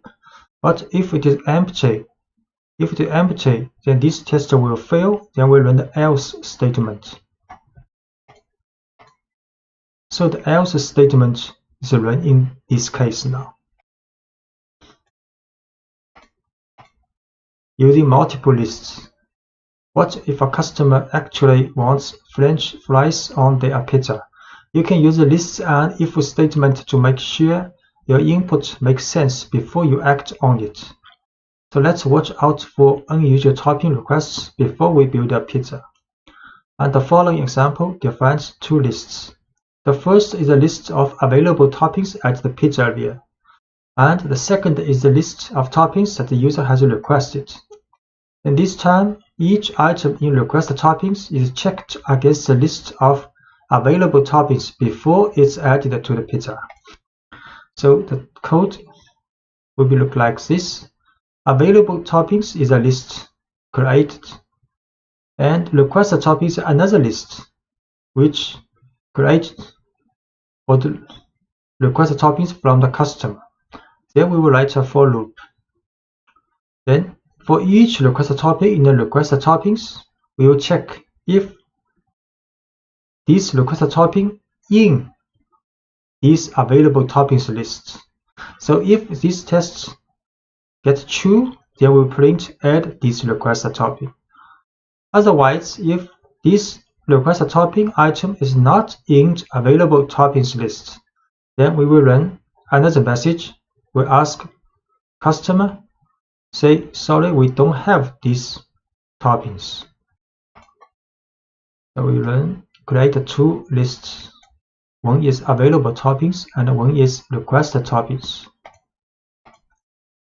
Then we write a for loop for each request toppings.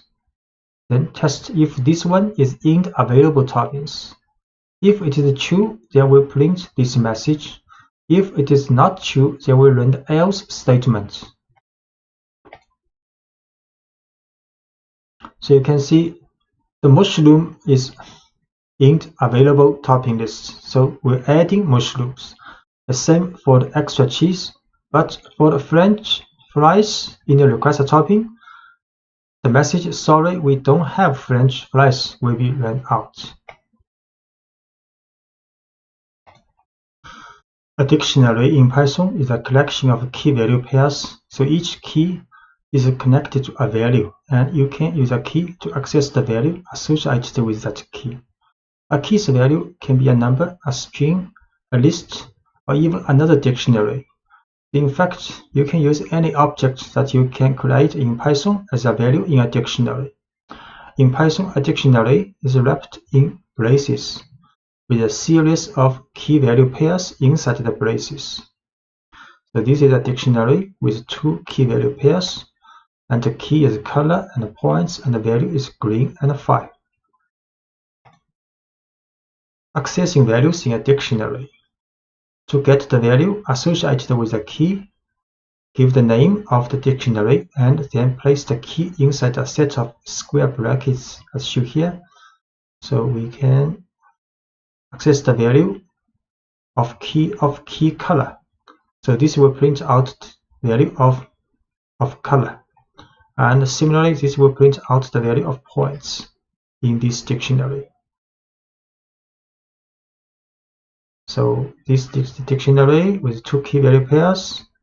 So we can get the points value of this dictionary and assign to new points. Next, we can print out these new points with a message.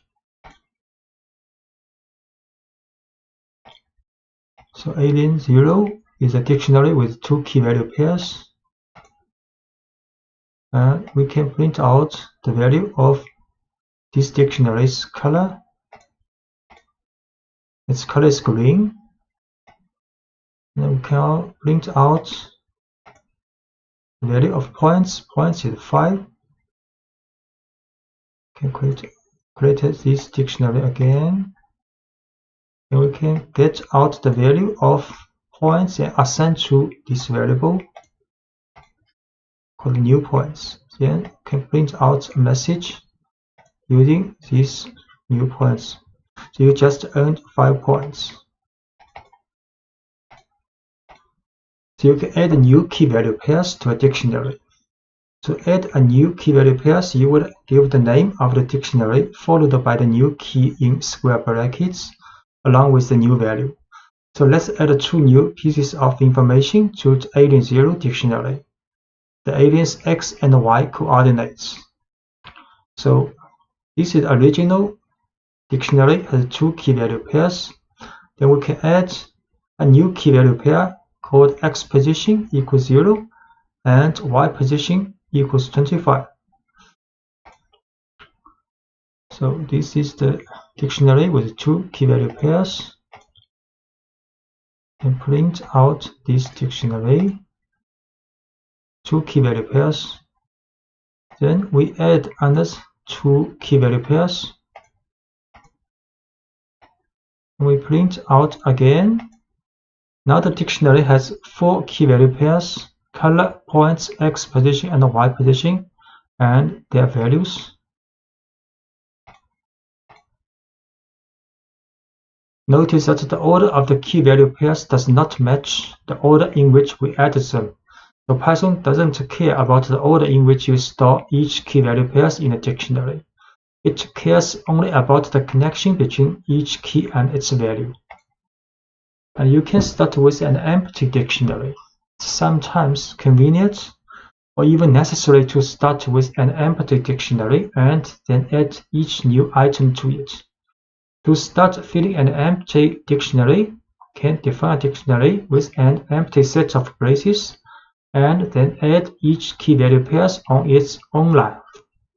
So we can start with an empty dictionary with 2 braces. Then we add 1 key value pairs using alien 0, brackets color equals green, and points equals 5. So add these 2 key value pairs into this dictionary. We start with an empty dictionary. Then we add these 2 key value pairs into a dictionary. Then print out again. Now the dictionary has 2 key value pairs. Can modify values in a dictionary. To modify a value in a dictionary, give the name of the dictionary with the key in square brackets and then the new value you want associated with that key.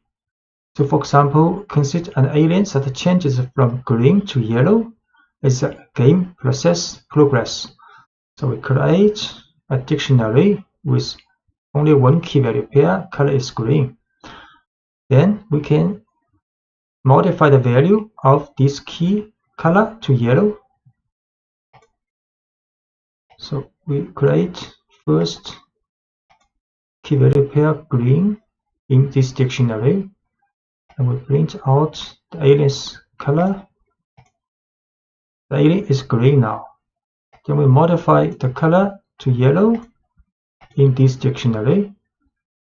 Then we can print out again. The alien is now yellow now. And you can set dictionary with, for example, 4, x position, y position, and a speed medium. Can print original position for this alien x position. So position is 0 now, original.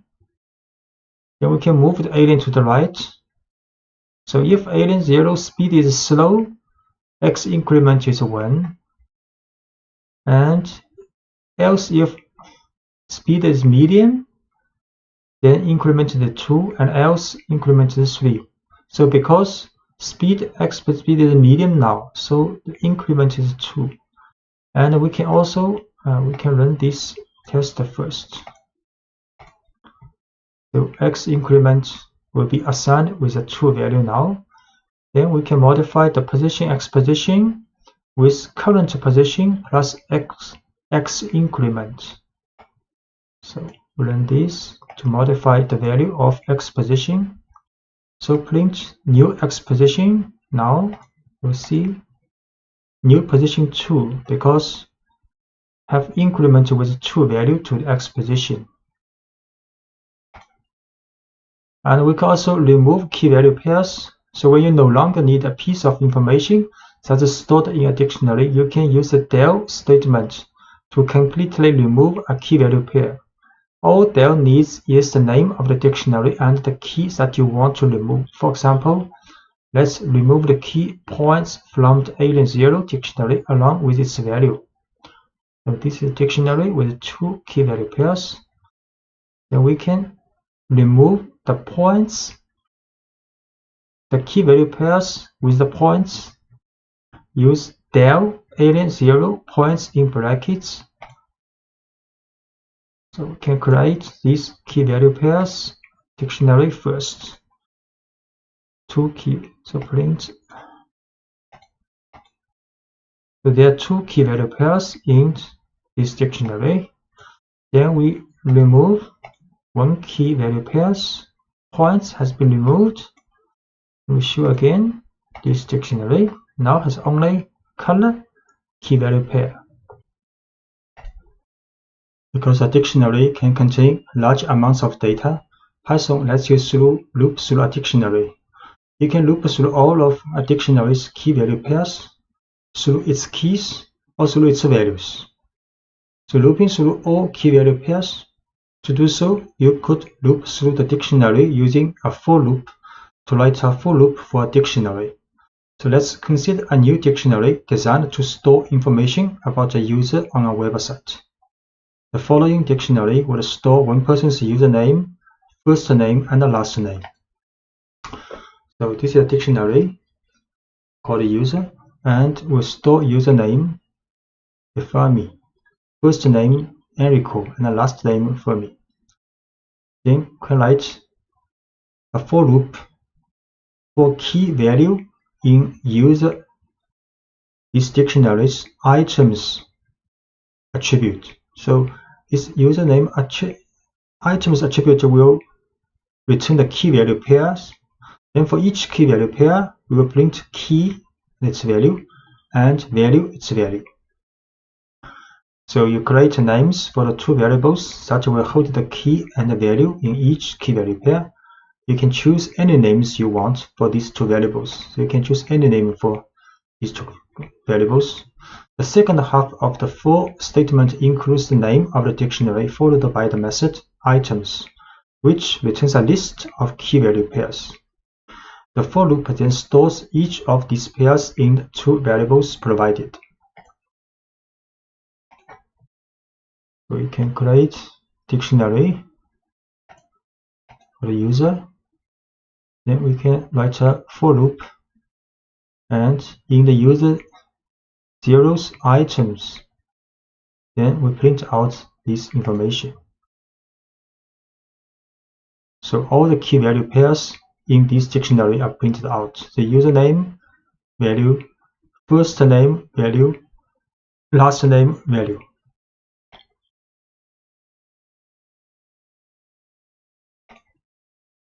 Another example of looping through all key value pairs. So we look at a dictionary of a favorite programming language of a number of people. So favorite language is a dictionary. Then the key is people's name, and the value are favorite languages of those people.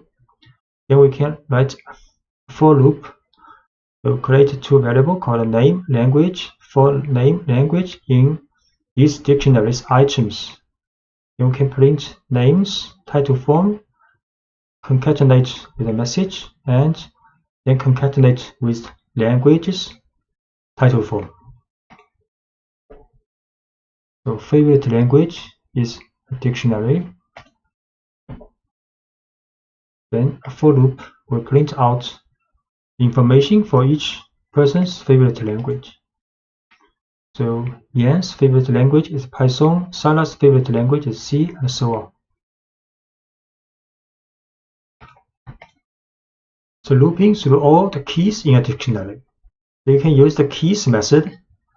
It's useful when you don't need to work with all of the values in a dictionary. So let's loop through the favorite language dictionary and print the names of everyone who took the poll. So this is the same dictionary as before.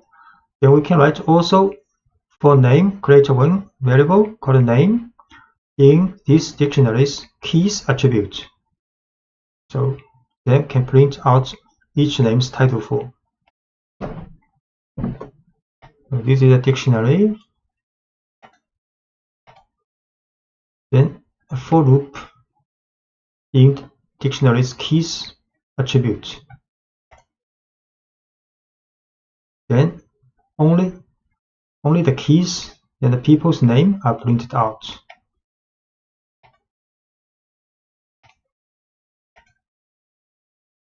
So looping through the keys is actually the default behavior when looping through a dictionary. So the following two codes would have exactly the same meaning. We can write for name in favorite languages. Do not add any methods after this dictionary. Or we can write for name in favorite languages .keys. These two statements will get the same result. You can choose to use the keys method explicitly if it makes your code easier to read, or you can omit it if you wish. And you can access the value associated with each key you care about inside the loop by using the current keys. So let's print a message to a couple of friends about the languages they choose. So we will loop through the names in the dictionary as we did previously, but when the name matches one of our friends, we will display a message about their favorite language.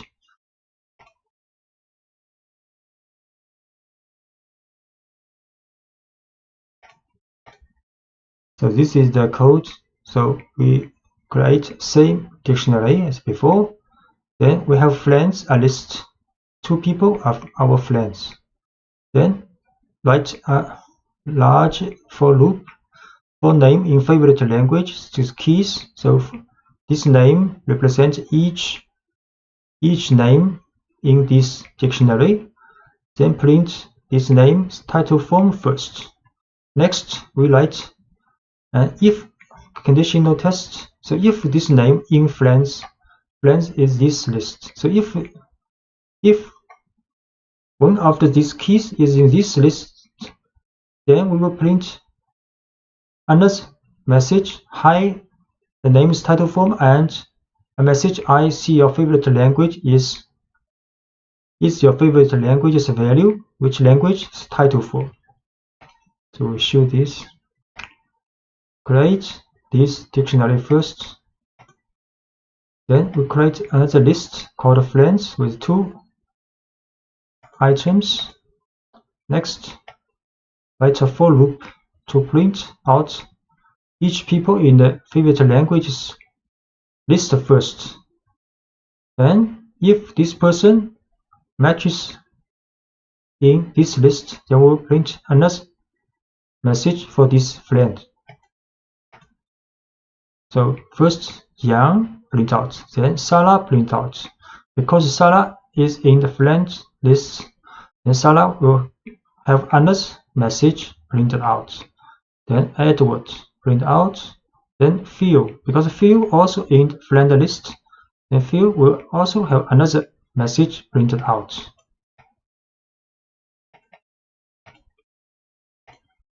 And you can also use the keys method to find out if a particular person was polled. So this time, let's find out if Erin took the poll. Same dictionary we produce. Then if Erin not in favorite language keys, we use not in. So favorite language.keys will return a list of these keys in the dictionary. And Erin if not in, so print Erin, please take your poll. And the keys method isn't just for looping, it actually returns a list of all keys, and the line simply checks if Erin is in this list. Because she is not, a message is printed inviting her to take the poll. We can create this dictionary first. Then check if Erin not in this dictionary's keys list, we'll print a message. Because Erin is not in, so the message is printed out.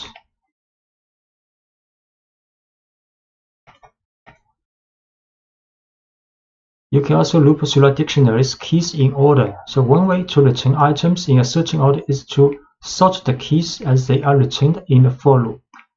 You can use the sorted function to get a copy of the keys in order.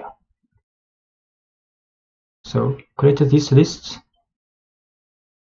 Then we use naming sorted favorite languages keys, then print out.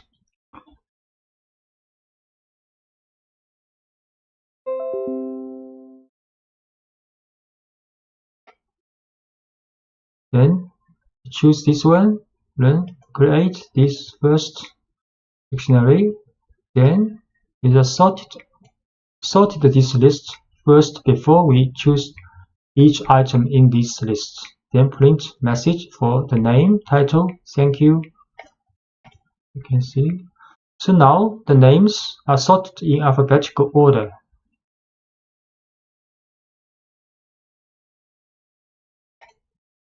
And looping through all values in dictionary. If you are primarily interested in the values that the dictionary contains, you can use values method to return a list of values without any keys. For example, say we can loop and print out programming language pool without the name of the person who chose each language. So this is the same dictionary. Then we can print a message following language has been mentioned. Then write a for loop. In this time, we use the values method for this dictionary, and then for language, the values method will get all values parts in the dictionary. Then we print out these old languages title for. So create this list, the dictionary first, then print a message. Then we use a for loop to print out all languages in this list. Sometimes you want to store a set of dictionaries in a list, or a list of items as a value in a dictionary. This is called nesting. You can nest a set of dictionaries inside a list of items inside a dictionary, or even a dictionary inside another dictionary. So first look at a list of dictionaries. In the last lecture, the Alien Zero dictionary contains a variety of information about one alien, but it has no room to store information about a second alien, so much less a screen full of aliens. How can you manage a fleet of aliens? One way is to make a list of aliens in which each alien is a dictionary of information about that alien. For example, the following code builds a list of 3 aliens. So we create 3 aliens with different information, for example, different colors. Then we can store these 3 aliens in a list called aliens. Then next, we can write a for loop for alien in aliens, print out each alien. Actually, each alien is a dictionary's information with key value pairs. A more realistic example will involve more than 3 aliens with code that automatically generates each alien. So in the following example, we also can use range to create a fleet of certain aliens. So we can start with an empty list. Then next, use a for loop. For loop in the range from 0 to 30. For each alien number, we create each alien, new alien. Then append this new alien in the aliens list. Actually, each alien's information is the same. So next, we can show the first 5 aliens in this alien list. Print out. We should create 3 aliens first. Each one a dictionary. Then we can put these 3 aliens in a list. Then next, using a for loop for alien in aliens, print out each alien. So each alien is a list printed out. The next, we make an empty list first. Then we create 30 aliens and put them in this list. Then we can print out the first 5 aliens in this aliens list. Actually have the same values, key value pairs for these 5. And we can also print the length of aliens, how many aliens in this list. So the total number of aliens is 30. So these aliens all have the same characteristics, but Python considers each one a separate object, which allows us to modify each alien individually. So imagine that one aspect of a game has some aliens changing color and moving faster as the game progresses. For example, to change the first 3 aliens to yellow, medium speed aliens worth 10 points each. We can do this.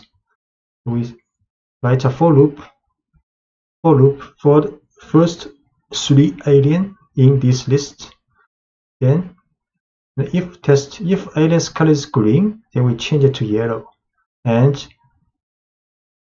change the speed to medium and change the alien's point to 10. So we can set alien's color speed point to this value if alien's color is green in the first 3 aliens.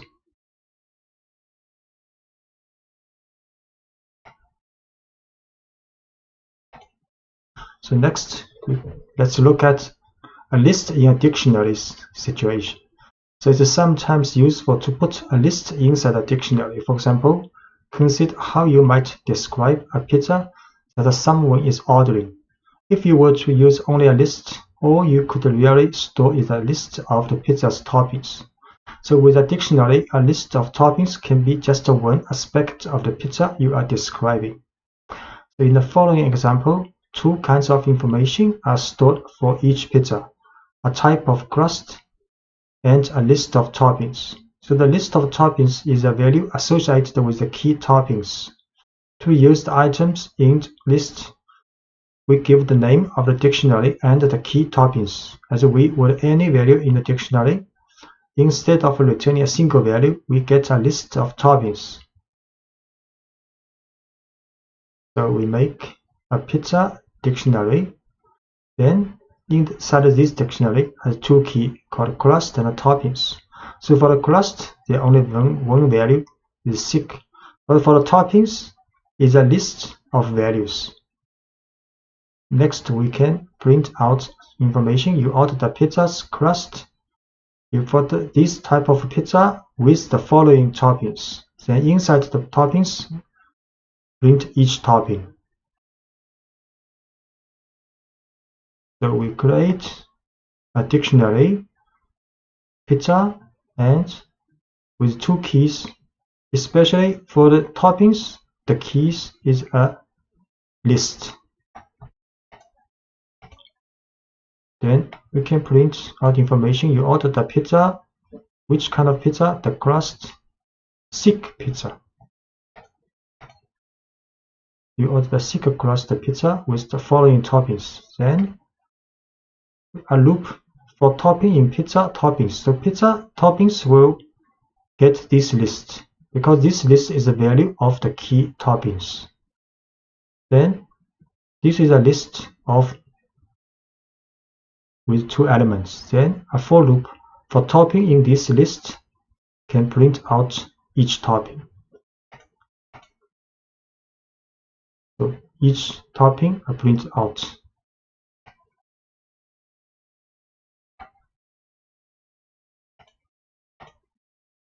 You can nest a list inside a dictionary anytime you want more than one value to be associated with a single key in a dictionary.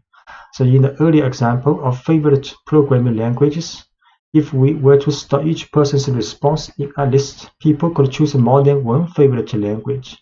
So when we loop through the dictionary, the value associated with each person would be a list of languages rather than a single language. So for the programming languages dictionary,